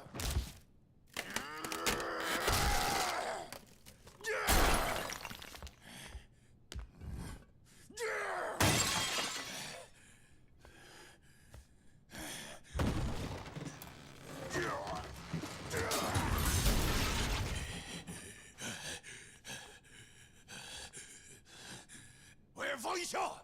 把你那儿的钱和人手全都给老子拿来！我要把童生的脑袋砍下来，到时候老子就是第7代会长，给你个弱头当当也不是不行。哼，真是个看不清形势的人呐！你说什么？你妈的，再说一次知识！你刚才砸碎的那些藏品，总价值不低于10个亿呢。老子就砸了，怎样？钱这玩意儿，你还不是要多少有多少啊？不是钱的问题，问题在于你根本不懂他们的价值。你说什么？区一个暴发户也敢跟老子赌？什么？我想你肯定已经完全不记得了。别看我这副样子，其实我挺能打的。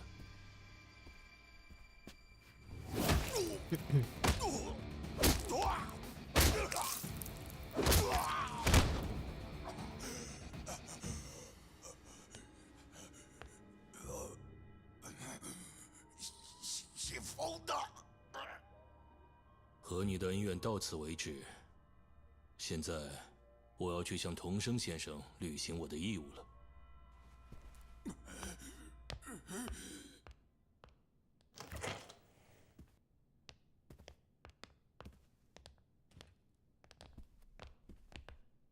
别在这里动手，我不想让房间变得更脏。是。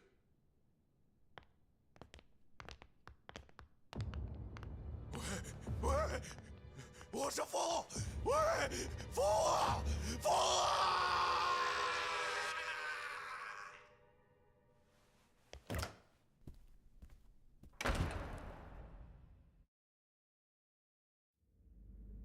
因为我的缘故，神田这样的货色掌握了过大的权力。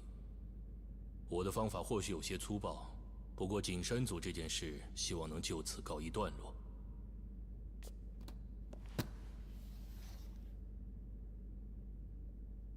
我会尽快召集东城会的直系组织，尽可能平息事态。至于兵旗，白风会已经在追查他的去向了。不过，我想大概率是找不到他了。难道说你已经猜到他会去哪里了吗？啊，这会儿恐怕不在日本了吧？什么意思？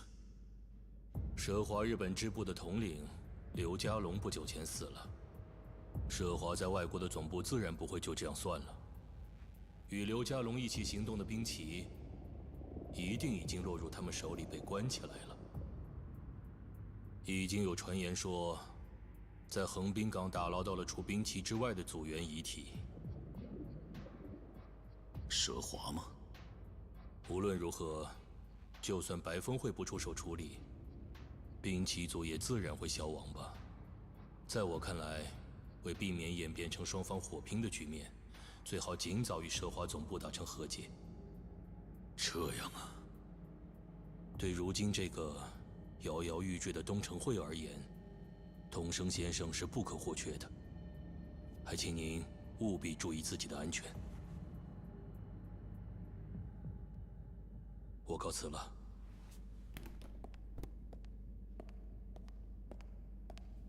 风，你这么做是有人受益的吗？您这话是什么意思？大吴真的会下命令，让你使用这种方式处理这次的内乱吗？我想，大概不会吧。那你为什么还要？目前能发号施令的大吴会长不在，这样的处理方法是我自己的判断，是我自己的做法。而且，童生先生，事态发展到如今这样，您就一点责任都没有吗？我之前听大吴会长说过，您正在冲绳经营一家抚养机构，真是个乐天派。丝毫不理解自己背负的立场，您是以当志愿者的心态做着这些毫无意义的事吧？真是伪善。什么？总而言之，我会凭自己的判断采取理性的行动。无论我做什么决定，我都认为自己继承了大吴会长的意志。风，你这人……换句话说，我采取的一切行动，都是在为了东城会的未来着想。想必大吴会长也一定会同意的。为此，我将清理前路上的一切阻碍，哪怕是自己人，也不例外。我真想不明白，大吴会长究竟为什么会看中像你这样的人？风，看来有些事你还没想明白。哼，你指什么？迟早有一天，我会亲自告诉你。我想我应该没有什么事需要你告诉我。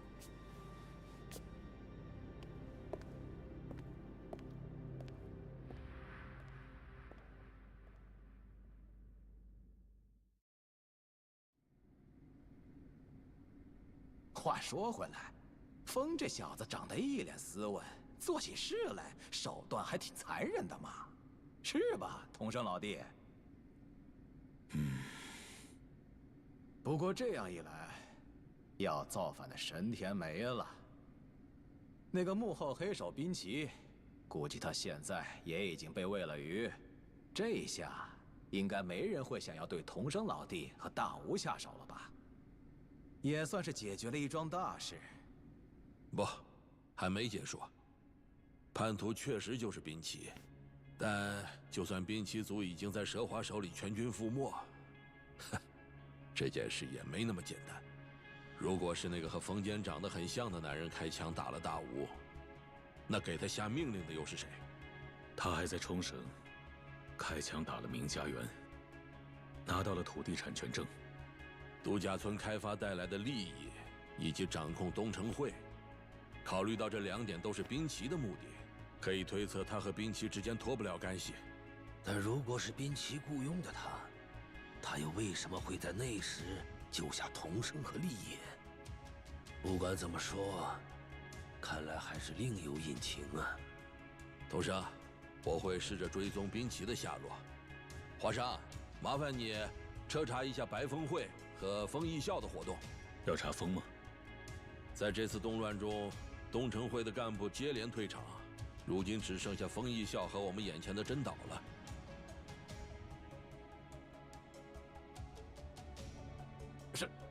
什么意思？你们难道怀疑到我头上来了？要是怀疑你，怎么会当着你的面说这些？好，我会继续追查白风会，还有那个和风间长得一模一样的男人的动向。真岛大哥，现在风间组没人领头，还要麻烦你多帮衬，照看一下风间组。需要小心提防其他组织，可能会有人借着这次的动乱，对风间组下手。好。土生，你要是了解到什么，也记得联系我们。那就赶紧开始行动吧。要是发生什么事了，及时联系。好的，没问题。行了，那我就先去照看风间组了。童生，你的那个小兄弟怎么办？申世丁还是太危险了，我会让他先回到冲绳去。啊，那样确实也好。他才刚被人袭击过，你最好还是送送他吧。我也是这个打算。行了，李爷，你先回冲绳去吧。好的。这个点儿，头趟航班应该已经起飞了。我带你去打车的地方。没事的，我自己一个人能回冲绳。你才刚被蛇华的人盯上过，现在这个节骨眼儿，还是不要一个人行动了。好了，走吧。好，我明白了。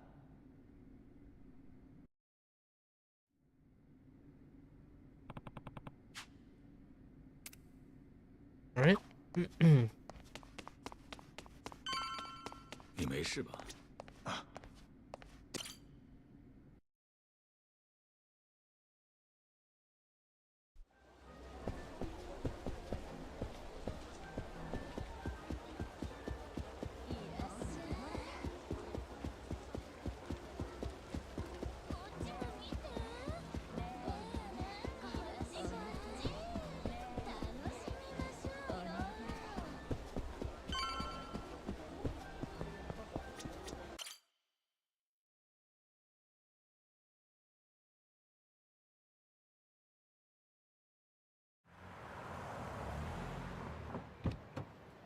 再见了，李爷。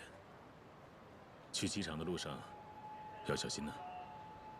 大哥，我这边的事不用放在心上。说实话，我更担心明家园，还有牵牛花的孩子们。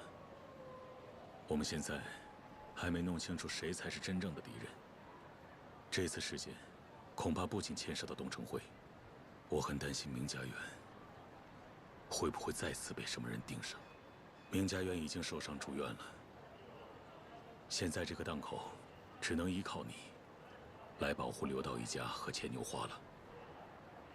拜托你了，李爷。好，我明白了，大哥。包在我身上吧。既然这样，我就先一步回冲绳了。大哥，你也要小心。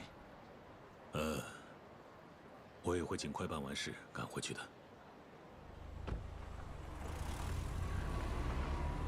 Alright. Time for the call.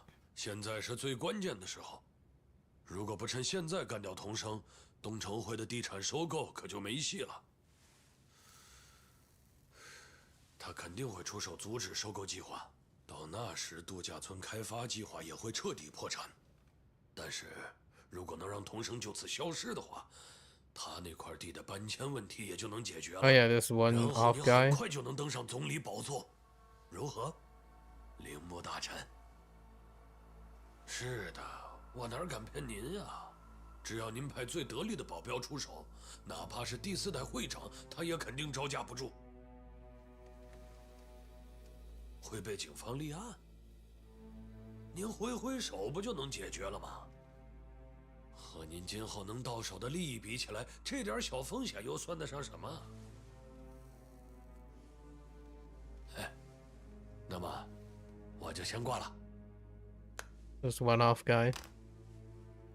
这么一来，铃木肯定会派手下出马，我保证。做得很好，现在你已经没用了。是不是得有个人给你们和铃木牵个线呀？当然，你们要是有办法直接联系铃木的话，那我无所谓。刘统领对同生一马抱有很强的执念，你利用了这一点。你用同生这个名字当诱饵，为了自己的野心，把蛇华牵扯进来。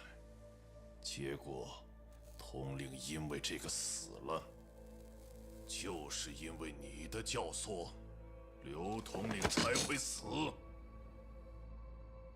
对，你说的没错。但这难道不是好事吗？你说什么？只是为了报复童生，那个死人就一直私自动用组织的力量。蛇华应该巴不得那种不成器的家伙快去送死吧？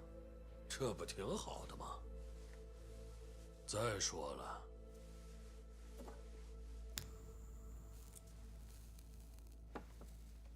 我是跟你们蛇华这个组织合作，不是跟刘家龙。照这个趋势，度假村开发带来的利益迟早都会落入你们的口袋。要是算上预计的收入，赚的钱肯定不下1000亿。对于这样的功绩，蛇华总部的高层肯定会给出很高的评价吧。然后你要再能给前任统领刘家龙报个仇，把童生做掉，你猜会怎么着？到时候你哪儿还只会是支部统领，怕是直接调到总部，进入高层都有可能吧。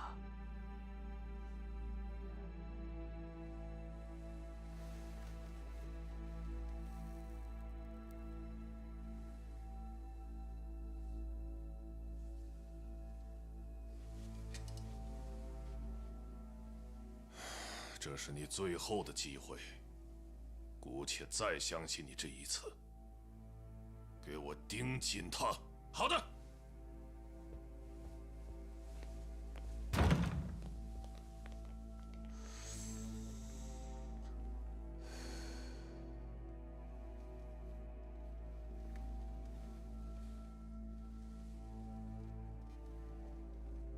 接下来的事，走一步看一步吧。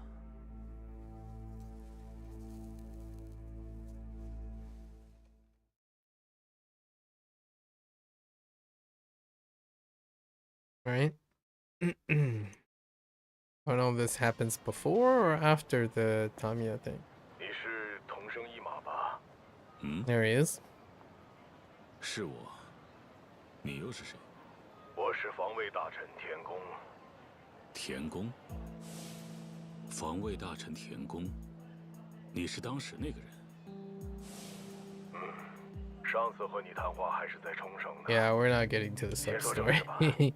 在冲绳这件事上，我和唐岛大武有所关联。 We'll try to get to the end of the MSQ. 1年前，我从你的秘书当真那里听说过。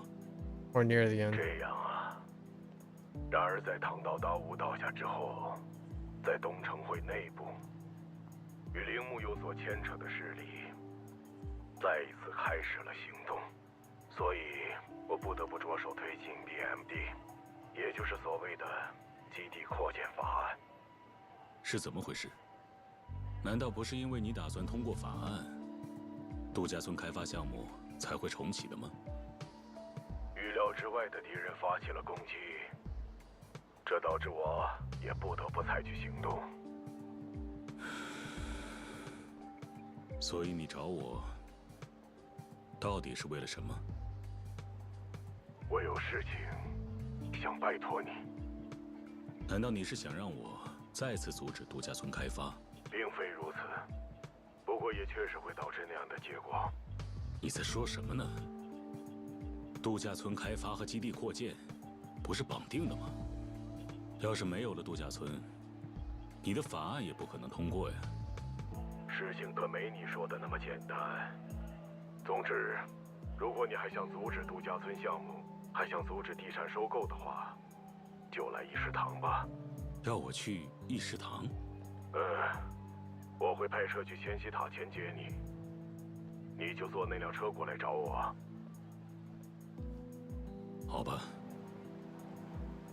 我也有很多事情想找你问个明白。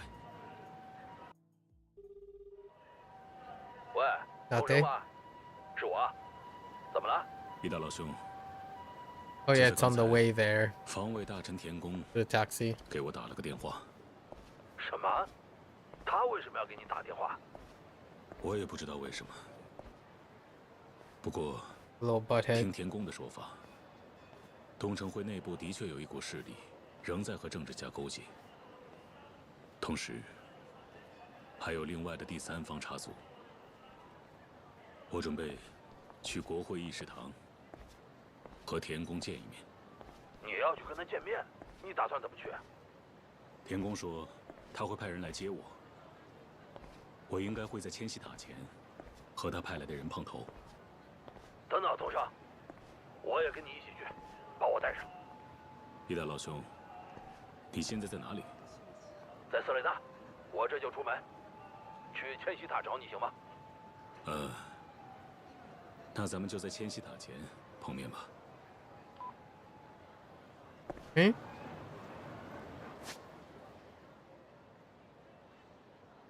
No sub-stories. Oh, there's one.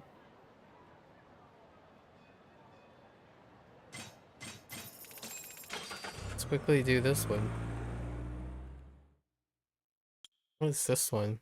Does this have to do with the kappa? Oh no. Oh, the balloon thing? Okay. The balloon thing is a real thing. Wait. Oh. The red balloon.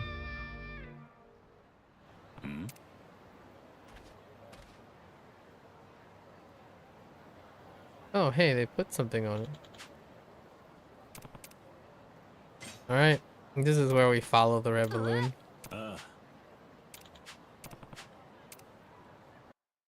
I do recall this one. Face the red balloon. It's a fast balloon.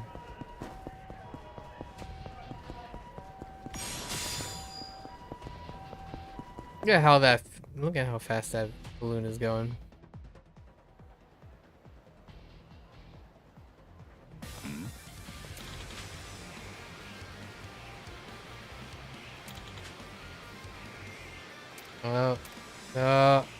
Of course. I don't know if that was there before. I'm not entirely sure that was there before. Because that's a throwback to Infinite Wealth, actually. Get out of my way.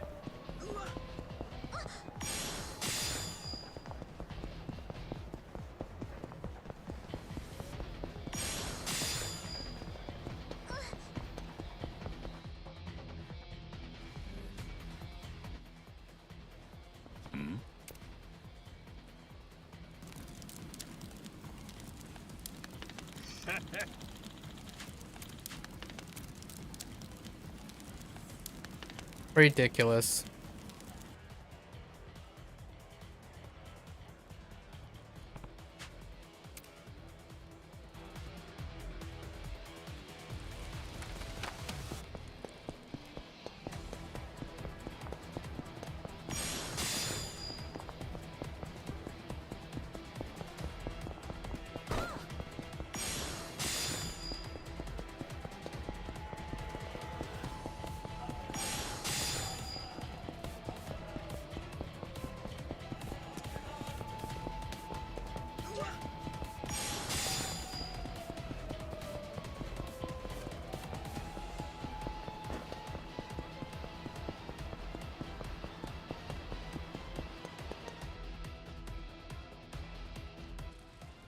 We got cornering skills. Alright. Okay. Honestly, I don't remember this.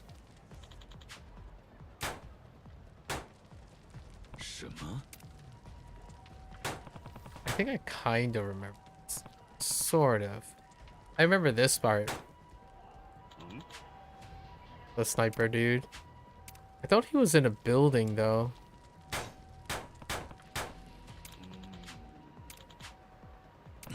I was pretty sure he was in a building. Oh, that might be Yakuza 5.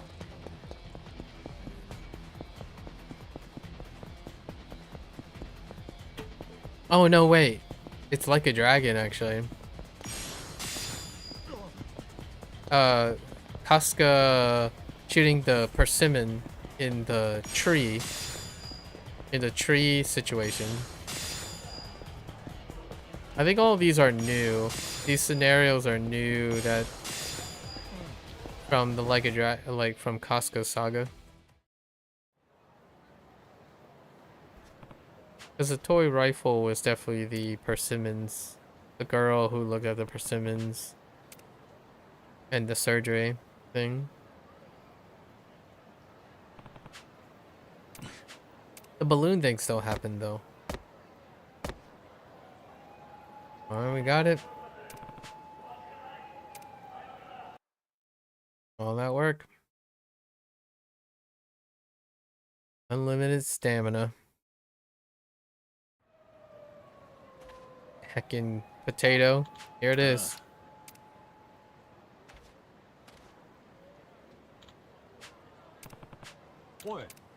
Is this the one with the... Oh, it's the racer. Oh, no.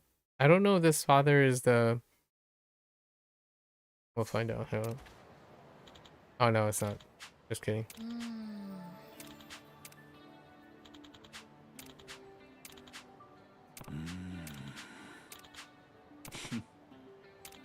不好意思。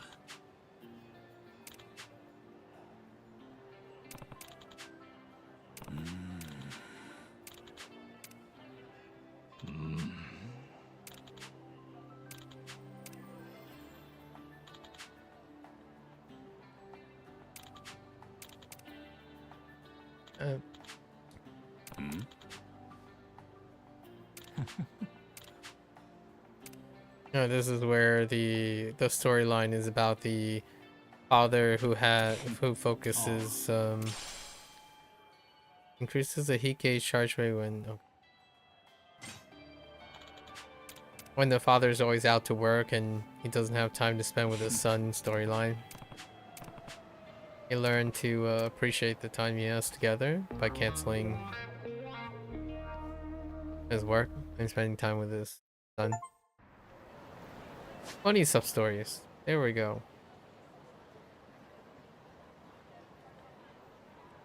Alright, we gotta at least do the diet building. A big info dump.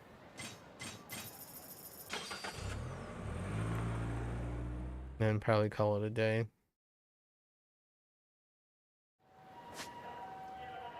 What time is it? It's almost midnight.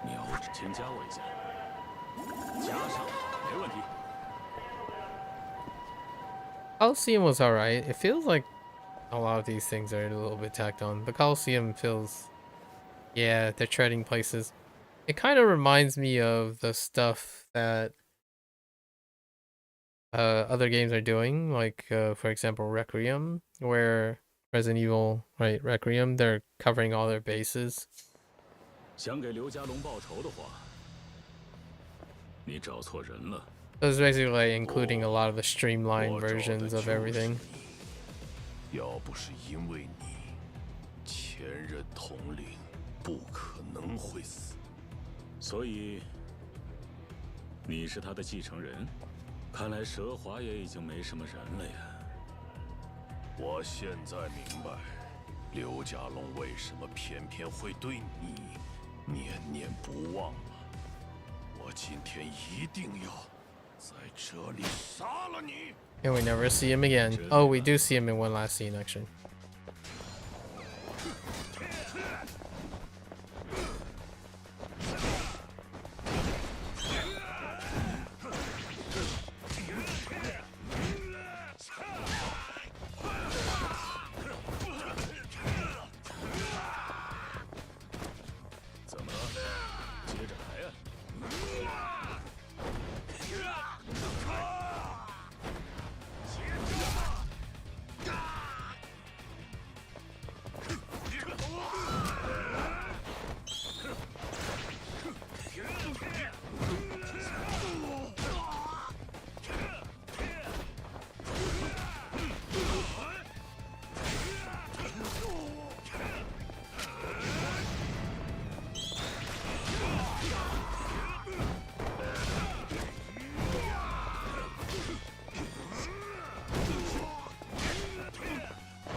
Ooh.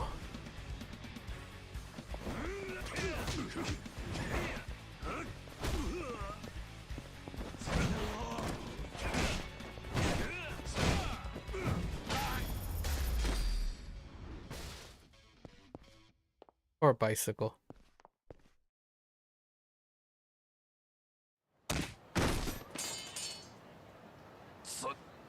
怎么可能？刘家龙对培养部下不怎么上心呢。你还是去梦里当你的大人物吧。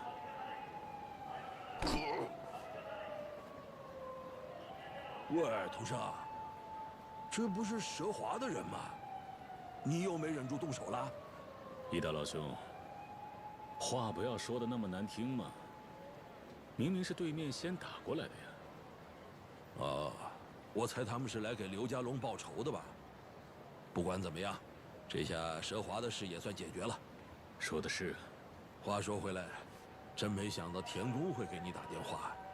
这样一来，很多事应该就都能水落石出了。希望如此吧。同上，田宫在政界也算是个厉害的人物啊，他可能也有自己的企图，多加小心总不会有错。千万要记得做好准备啊。Man, this part I really I still remember a couple years ago, like, I really was thinking they could expand this part and put in like cutscenes or different stills or use like 没错。是田宫派你来的吗？ like animation stills like talking about politics and whatnot, but it didn't do any of that. They just straight up vanilla it. 您是精兵报社的？对，我是精兵报社社会部的伊达，同生是我当刑警时候的老相识了。带上记者可能有些不太方便。喂，同生虽说已经金盆洗手了，但好歹也当过东城会的第4代会长。They like didn't do anything, just dubbed it. 要是把我一个人 In fact, they just probably reskinned it. Although the room was completely rendered. 可是，不好意思，就让伊达老兄跟我们一起吧。你放心，他不会让今天的事件报的，对吧，伊达老兄？啊，那是当然。我明白了。那总之，先请2位上车。童生先生，您准备好了吗？没问题了。那我这就带2位去见老师，请上车。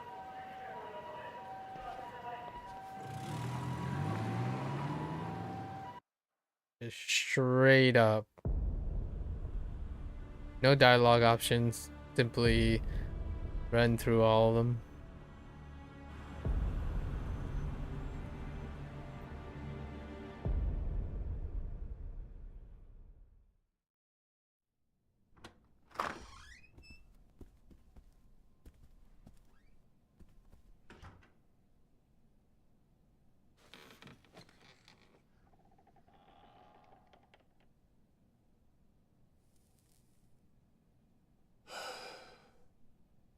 没想到这么快就到了。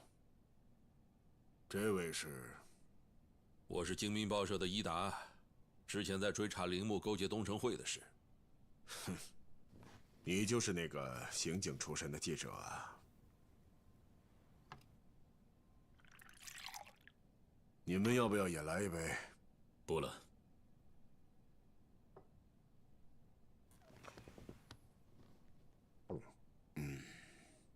你在冲绳那块要改建成度假村的地上开了一家抚养机构，我说的没错吧？听说唐岛大吾就是因为你在那里才拒绝了地产收购的事。你想说什么？我的意思是在这件事上，你和我田宫农造的利益关系是一致的。什么意思？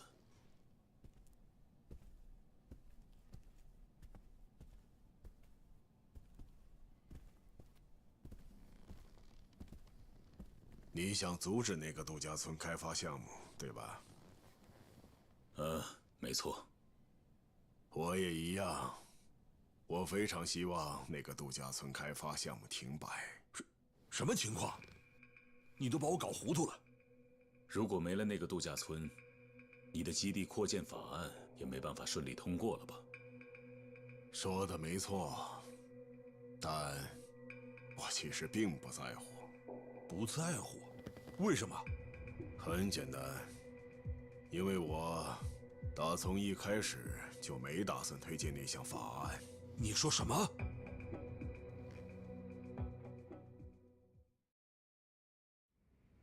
所以，你的目的到底是什么？你应该会跟我们解释清楚吧？啊，我真正的目的，就是揪出并捣毁某个在世界范围内暗中活动的组织。那个组织的名字叫做“黑色星期一”。黑色星期一？你是指那个传说中的武器走私集团？不愧是记者，知道得很清楚啊。1987年，纽约股市的全面崩盘，造成了一系列影 That's certainly 响。 Black Monday. 整个世界陷入了一场巨大的恐慌，在背后操纵这一切的，据说就是这些武器商人。以安德烈·理查德森为中心的武器走私集团，人称“黑色星期一”。为了查明他们的真相，我才提出了冲绳美军基地扩建计划。日本的高精尖技术配合上美国的武器开发经验，这两者的结晶，便是冲绳基地扩建法案中提及的新型 BMD 系统。该系统的部署意味着，其他任何国家都绝不可能完成的最强防卫武器的诞生。一旦这个计划实现，包括中东在内的亚洲各国，在今后的10几年里，都无法对日本出手。这样一来，日美双方共同开发的 BMD， 足以改变整个世界的防卫平衡。目前，国际社会就是这样理解这项计划的。国际社会？没错。对我来说，重要的只是这样的舆论而已。什么意思？改变世界格局的防卫计划背后，会有数万亿的资金流动。光是新兵器的设计图，就能带来几千亿的利益。想要得到他们的人，必定会开始行动。你是说黑色星期一？生意遍及全世界的武器走私集团，永远都在追求着最先进的技术。那群家伙绝对不可能袖手旁观。你的意思是说，新型 BMD 和冲绳基地扩建法案，都不过只是用来引出黑色星期一的诱饵？没错。话虽如此，但我也需要做个样子，表现出自己是真心想通过法案。为了这个目的，我向铃木提议建设度假村，声称会把相关的利益都让给他，然后将基地扩建法案和度假村计划绑定。总而言之，我需要骗过除我自己以外的所有国民。可你刚说，你已经不打算通过法案了，那意思就是……没凑出了黑色星期一的狐狸尾巴。那就是说，你其实根本不在乎和铃木之间的权力竞争。只有自诩政治家的毛头小子才会在乎那种东西，我一点兴趣都没有。可你这个计划规模那么大，甚至牵扯到了美国，只靠你一个人肯定实现不了吧？你说的很对，在这一点上，我也有些事情需要跟你们说明。说来话长，我们先休息一下吧。They did add the. I'm not sure if they added the. Should we take a break situation? Yeah, I'm pretty sure this room was rendered just for the break. I'm not sure why that was necessary. Anyways, back to it.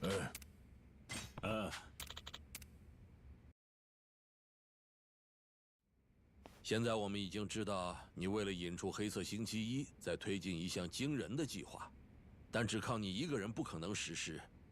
之前我们是讲到这儿吧？是的，我的计划有个帮手，他的名字叫丰间让二。你说丰间？丰间让二是东城会的前干部，丰间新太郎的亲弟弟。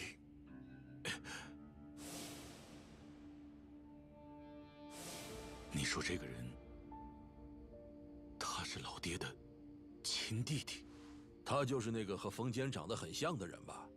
啊，原来是亲弟弟，那也难怪长得那么像。看来终于知道他的真面目了。是啊，但是老爹他竟然有个弟弟。原来你不知道吗？这样啊，丰间果然没和别人提过自己的血亲，毕竟那对兄弟间的关系并不像普通人那样简单，这也难怪。那是什么样的关系？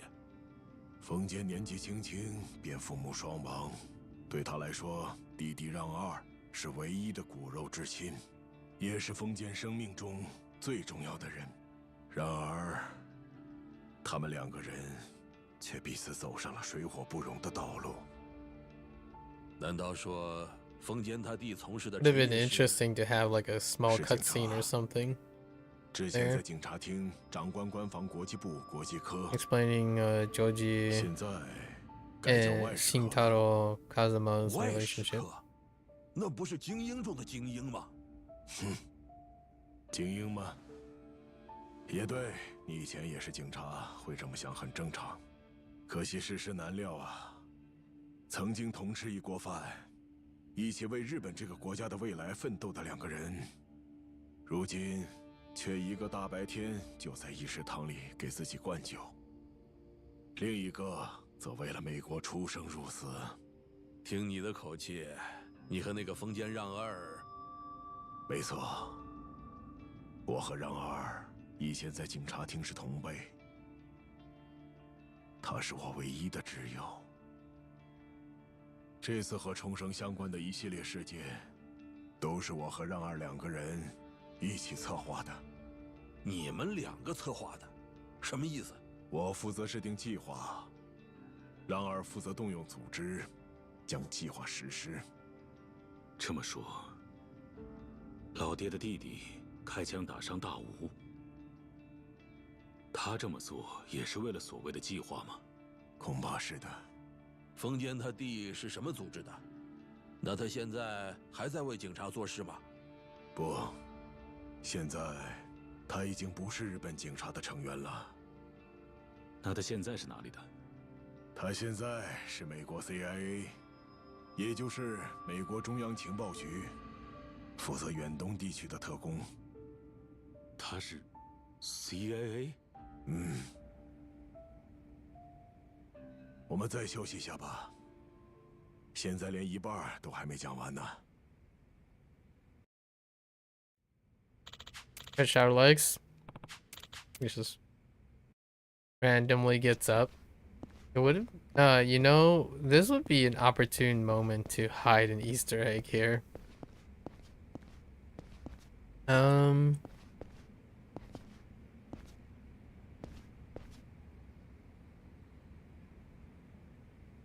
Nope.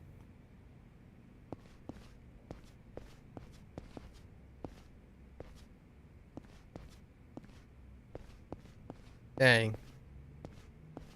Would have been interesting to hide an Easter egg here.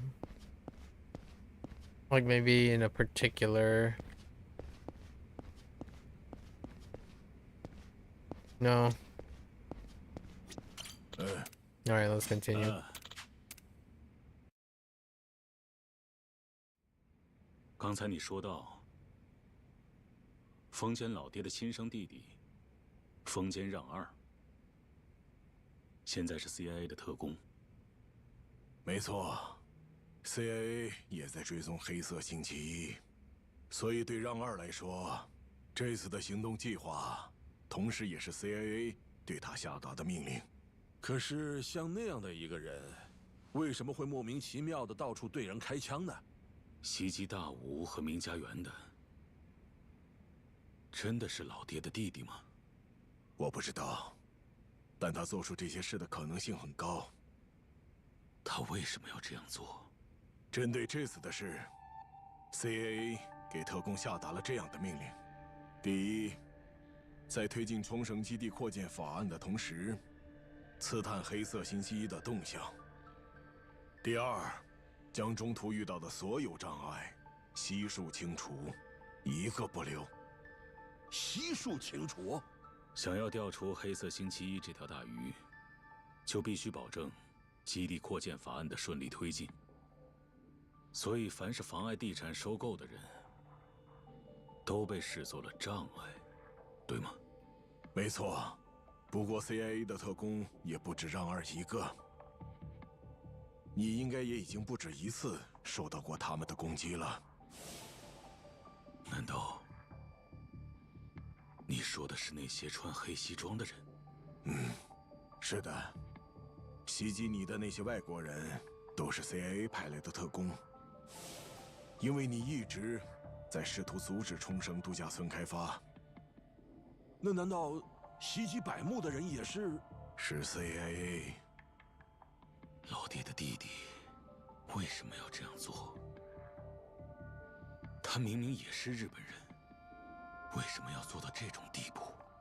对让二来说 ，CIA 就是他至今为止人生的全部意义。全部意义？我接下来说的话，你们可能很难理解，但在30年前，在日本这样保守的国家，一个警察如果和黑道相关的人士有血缘关系，仅仅因为这种原因，就会遭受迫害。而让二的亲哥哥就是黑道，甚至还在东城会这样的大组织里担任干部。让二无法贯彻自己的正义，只能离开警察组织。在这个时候，向让二伸出援手的，正是大洋彼岸的美国。在那个只要有能力、国籍和人种都不成问题的自由国度，让二获得了全新的人生。所以他为了 CIA 什么都愿意做，是吗？也正因为他是这样的人。抱歉，我能先去抽根烟吗？接下来我要和你们谈一谈我的请求。You know, it would be a wild, like a crazy, crazy wild fan theory craft if Stranger Than Heaven, their new IP, right, has anything to do with setting up the, like, the, you know, breaking the slight crossover with Joji and Shintaro Kazama's story. I think they're not that old though. It's not possible for them, is it? We're talking about like 1940s, right? 1920. Hold up.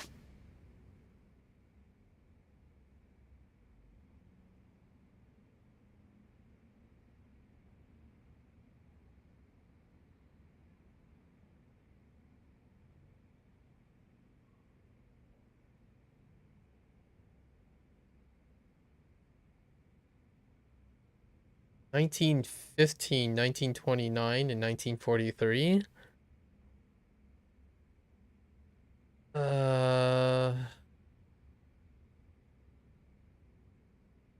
It could still fit. Could still fit, I suppose. Depending on where the 1943 comes in. But it would be a wild story. Like, do the two brothers split in half, right? And play that out. That would be so wild. I mean, I wouldn't put it past developers in the same house to do something like that, because I mean, this game was released. My thought is Stranger Than Heaven's gonna be released before like a Dragon 9, right? Like a Dragon 9 or the next non-Kiwami game. So I don't know. That would be such a wild tie-in. I'm just saying it now in case it happens later, because I genuinely thought they were gonna do something with this segment of the game, even during Yakuza 3 Remastered. It's such an elaborate thing, and Mine has a backstory too, right? They alluded in background. They actually put in cutscenes for that one, but like stills and whatnot. So it'd be such a wild tie-in. 所以，具体说说吧，你想让我们帮你做什么？我希望你们能帮我救2个人。这2个人分别是谁？一个是我之前的秘书，当真。之前的秘书，难道他现在不是了？2周前，当真擅自辞去了秘书。 The Stranger Than Heaven's happening in 4 periods. 因为他知道了我 There's like 2 20-year gaps. 真正目的。 10 to 20-year gaps 他转而投向了真 across 正 3. 推进度假村开发计划的人。你说的是什么人？ Probably dealing with the. It's in Osaka, so it deals with probably the establishment of either the Omi or the Tojo, or both. So it can still line up with Kazama. 东城会直系白风会会长冯义孝。 Not that they literally have to be related, but it's a really fun coincidence. 透露给冯义孝，而他一定会在那之前采取行动，设法让当真闭嘴。他是你说的要救的2个人中的另一个人吗？没错。我希望你能阻止他，避免悲剧发生。那这个人是谁？就是丰间让二。再让我最后抽一根吧。接下来要讲到关键部分了。The third break is third bit is relatively short.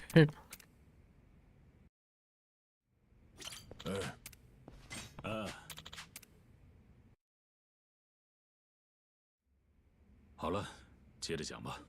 你是说，当真为了让基地扩建法案能够通过，找上了风，让他去继续推进度假村开发用地的收购工作？没错。如今锦山组和兵器组都遭受了灭顶打击，在这件事上，他只能依靠白风会。当真为了求得风义校的协助，应该会提出将度假村开发的收益全部出让给白风会吧？出让全部收益，这么做的话，对当真又能有什么好处？从当真这个姓氏，你们应该能猜到他是冲绳本地人吧？1年之前，他亲口对我说过。3年前，当真怀揣着让冲绳得到发展的梦想，踏入了这个名为政治的世界。而后，当真得知了关于冲绳的美军基地扩建和度假村计划的事，他相信这对冲绳有好处，为此忙前忙后。他说过，他是真心希望冲绳能变得富饶。当真的目的从来只有一个，那就是发展冲绳。1年前，度假村开发的地产收购工作背后有黑道参与这件事险些暴露。他为了不牵连基地扩建法案，将我介绍给东城会的堂岛，圆满解决了问题。但是，他其实根本不在乎基地扩建法案。从一开始，他在乎的就只有度假村开发计划。那这么说，当真是在介绍你和堂岛大吾见面的时候，顺便认识了包括风在内的其他东城会的人喽？然而，如今1年过去，他发现了法案只是个幌子，所以他为了寻求能够强行推进地产收购的力量，进而接近了白风会。当真和冯义孝联手，正是因为他们有着共同的利益。原来如此，不过真没想到，对第6代会长那么忠诚的风，居然会打算背叛东城会。冯义孝这个人，我也搞不太懂。经过这次的一系列动乱，按理来说，他已经是东城会的实质领袖了。明明他什么也不需要做，就能稳坐更高的位置。他究竟在想什么？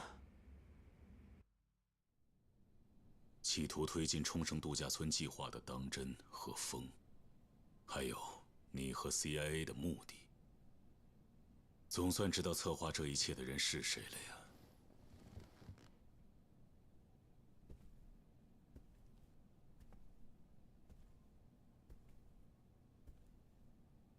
我希望你们阻止让二。阻止？你要让我们阻止 CIA 的行动吗？没错，我希望你们保护当真。CIA 究竟为什么一定要杀了当真呢？因为他知道的太多了。他不但知道法案背后有 CIA 的人参与，也很清楚。法案本身不过是个幌子而已。这么说 ，CIA 的目的是掩盖这些事实？没错。我不希望当真因此死掉。可以的话，我希望能拯救他们两个。但是，当真之前不是妨碍过你的计划吗？你怎么事到如今还想着保护他？信念足够坚定的人，都有着远大的志向，也会去将其实现。这是我的恩师教会我的。当真他纯粹又直率，将来一定是个优秀的政治家。可也不至于就为了这个。不只是这样啊，一大老兄。这个大叔虽然不讨人喜欢，但他也不会对自己的部下见死不救，似乎是个很老派的人呢。我说的没错吧？我知道了，只要现在阻止当真，就能阻止地产收购。毕竟我还有一笔账，得和老爹的弟弟算清楚才行。这么说，你愿意帮忙？倒不是为了你，我做这些，只是不想失去牵牛花而已。行吧。那么，只要你保护当真不被让二杀害，我就会亲自停止冲绳的度假村开发计划。我向你保证。当真现在人在哪里？冲绳，他应该正要和当地县议会的议员们开会。哼，真没想到日本的黑道里还有像这样的男人呢。看来麻烦已经找上门了。什么麻烦呢？ Time for the brief fisticuffs. 是铃木的保镖。什么？当真似乎已经开始行动了。要怎么办，同生？也只能动手了呀。没错吧？没错，只能动手了。对那些保镖，可以下多重的手？那些保镖只是铃木的私人武装，已经可以大闹一场。一切责任。I'm not sure if they showed what happened to Suzuki. 我想问一个问题。什么？虽然你刚才说你没有兴趣，但难道不是每一个政治家都希望自己能成为首相的吗？那我反过来问问你，黑道的族长是嘴上说想当就能当上的吗？所谓领袖，是不断积累、留下业绩的人，在不知不觉间获得的身份，不是吗？的确如此。行了，我们走吧。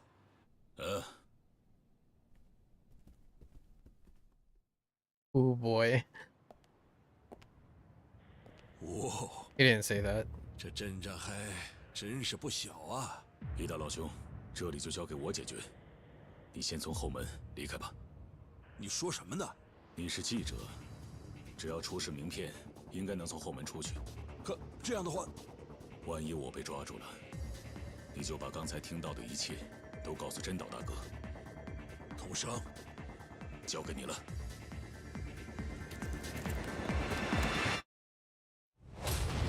真没办法。Typical things.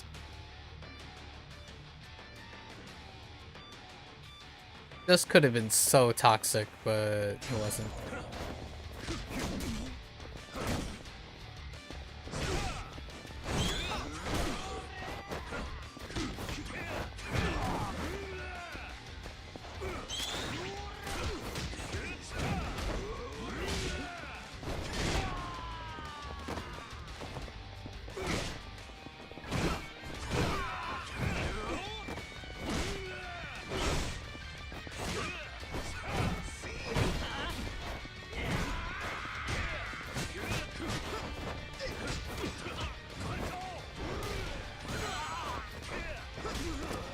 Okay. Thank you, Kiryu. Pointing in the complete other direction.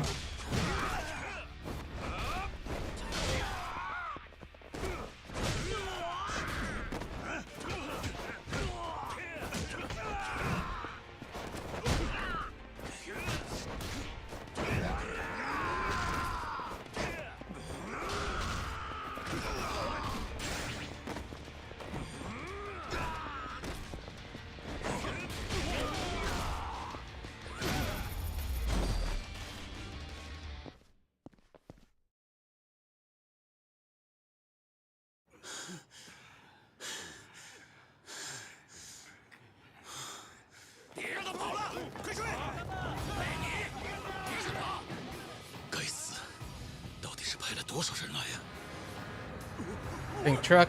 Trucks again.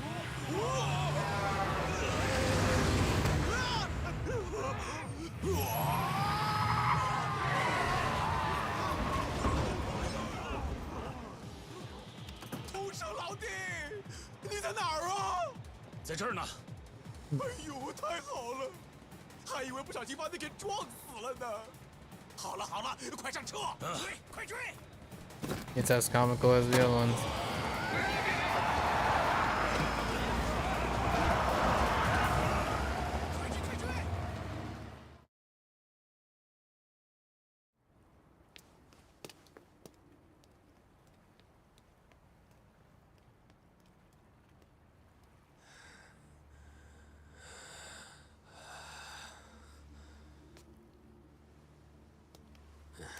Binqi，你他妈想一个人开溜是吧？ Oh wait, that guy wasn't even part of this scene. Oh, that was the last time. And then they have another guy. 误会呀，我呀，只不过是想去蛇华总部搬点救兵过来，等我回来，保准把那童生的脑袋给……哎呦喂，凭你这油嘴滑舌，搞不好还真的能说动总部那边。 不错吧？所以我不过呢 Somehow he makes it out of this one 现在 too. 那些都已经无所谓了。 Spoilers. 他妈的，都是因为你这狗东西，我们这辈子彻底玩完了。我们现在就只想逮住你，在你身上好好出了这口恶气。你他妈听明白了吧，滨崎？完全没法沟通啊！ 这可怎么办呢？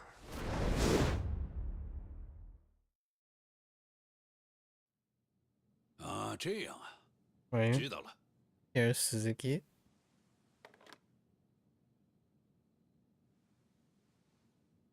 滨崎好像彻底人间蒸发了呀。也罢，估计是死了。谁让他3番5次的利用蛇华呢？ 在这种时候，你们能第一时间主动提出与我合作，也是让我安心不少。您客气了，是我们这边的兵器丢人现眼，还请您海涵，再给我一个参与冲绳度假村开发的机会。哼，我能对你们抱有期待吧？您放心，兵器的手段实在太过拙劣，不需要太久，您就可以欣赏到真正的黑道是怎么做事的。Yeah, and I think that's the last time we see of him too. Wait, is there a... Wow, there's a slot limit? That's weird. Okay.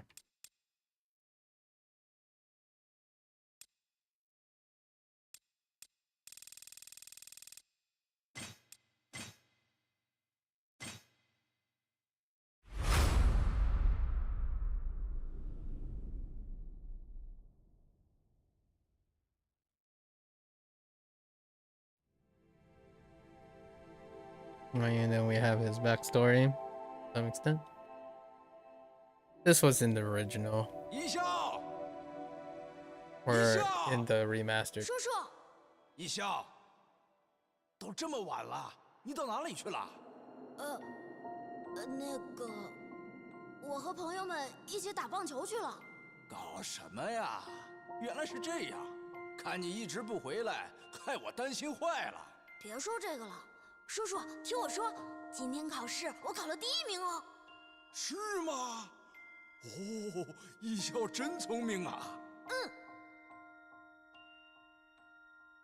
你们带我一个吗？可是你球棒也没有，手套也没有，要怎么玩啊？我们才不要和穷人一起玩呢，是吧？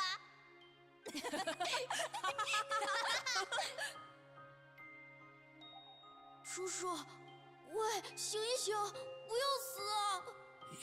一笑，叔叔，一笑啊，好好听我说。一笑是个聪明孩子，你要好好学习，出人头地。叔叔，抱歉了，没能保护你。叔叔。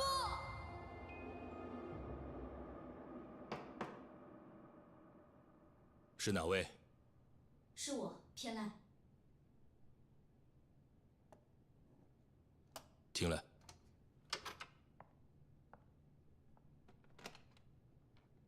打扰您了。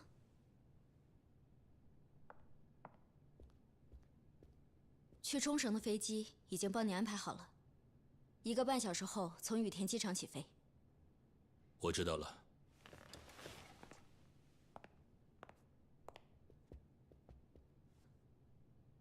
怎么了？不，没怎么，只是觉得会长最近太操劳了，我很担心您的身体。万一您要是有个3长2短，我……不要露出这副表情，我不会有事的。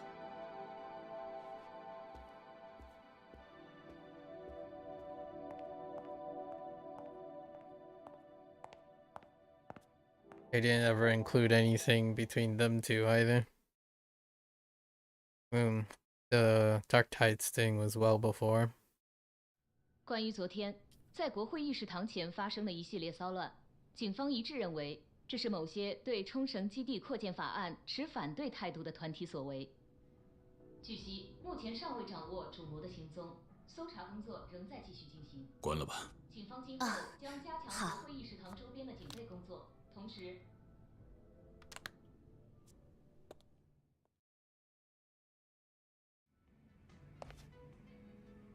话说回来，这回去冲绳可得好好做些准备啊。我准备一个人去。什么？可是冲绳现在有很多白风会的人呢，还是带点帮手比较好吧？就是啊，桐生老弟，要不干脆让真岛组全体出动，跟你一起去冲绳怎么样啊？没事，不必了。为什么？这次的事，我从头到尾脑子里想的只有牵牛花。说实话，我也担心大吴和东城会，但冲绳的事，终究是我一个人的问题。这么说没错，不过现在冲绳又是 CIA 又是白峰会的，你一个人也顾不了那么多吧？没关系的，毕竟我在冲绳也不是孤立无援。哎，在冲绳还有留岛一家和我的同伴们。Sort of. 这场始于冲绳的战斗，我想和冲绳的人并肩作战。是吗？这是同生老弟的真心话。那就没办法了，随你喜欢吧。真的？这家伙只要认了死理，谁能劝得动他呀？伊达老兄，这你也清楚吧？哎，虽然话是这么说，同生老弟，你不在这阵子，真岛组会负起责任，保护好东城会的，所以你就放心去吧。He just randomly gets arrested in Yakuza 4, and then he gets written off in Yakuza 5. Kind of weird. So we'll see how that changes. Like Majima's roles. Maybe they just simply bring him into the fold.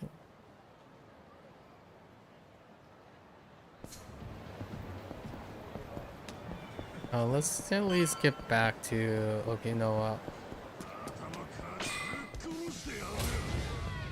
Please.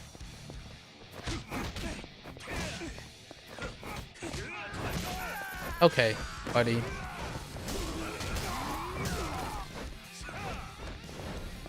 Come here.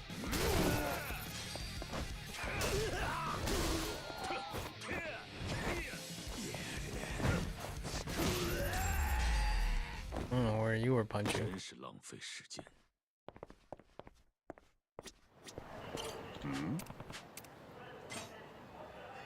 Yeah, I don't think depreciating heat gauge is the way to go here. Damage boost is not great enough.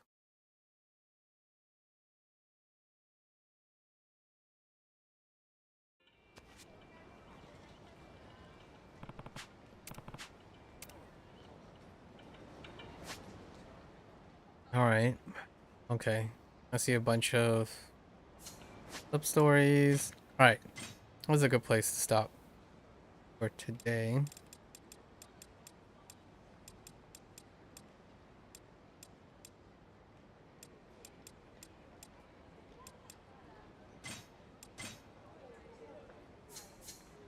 What time is it?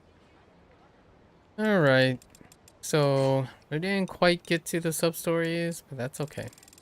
Yeah, my big brainstorm is that 3...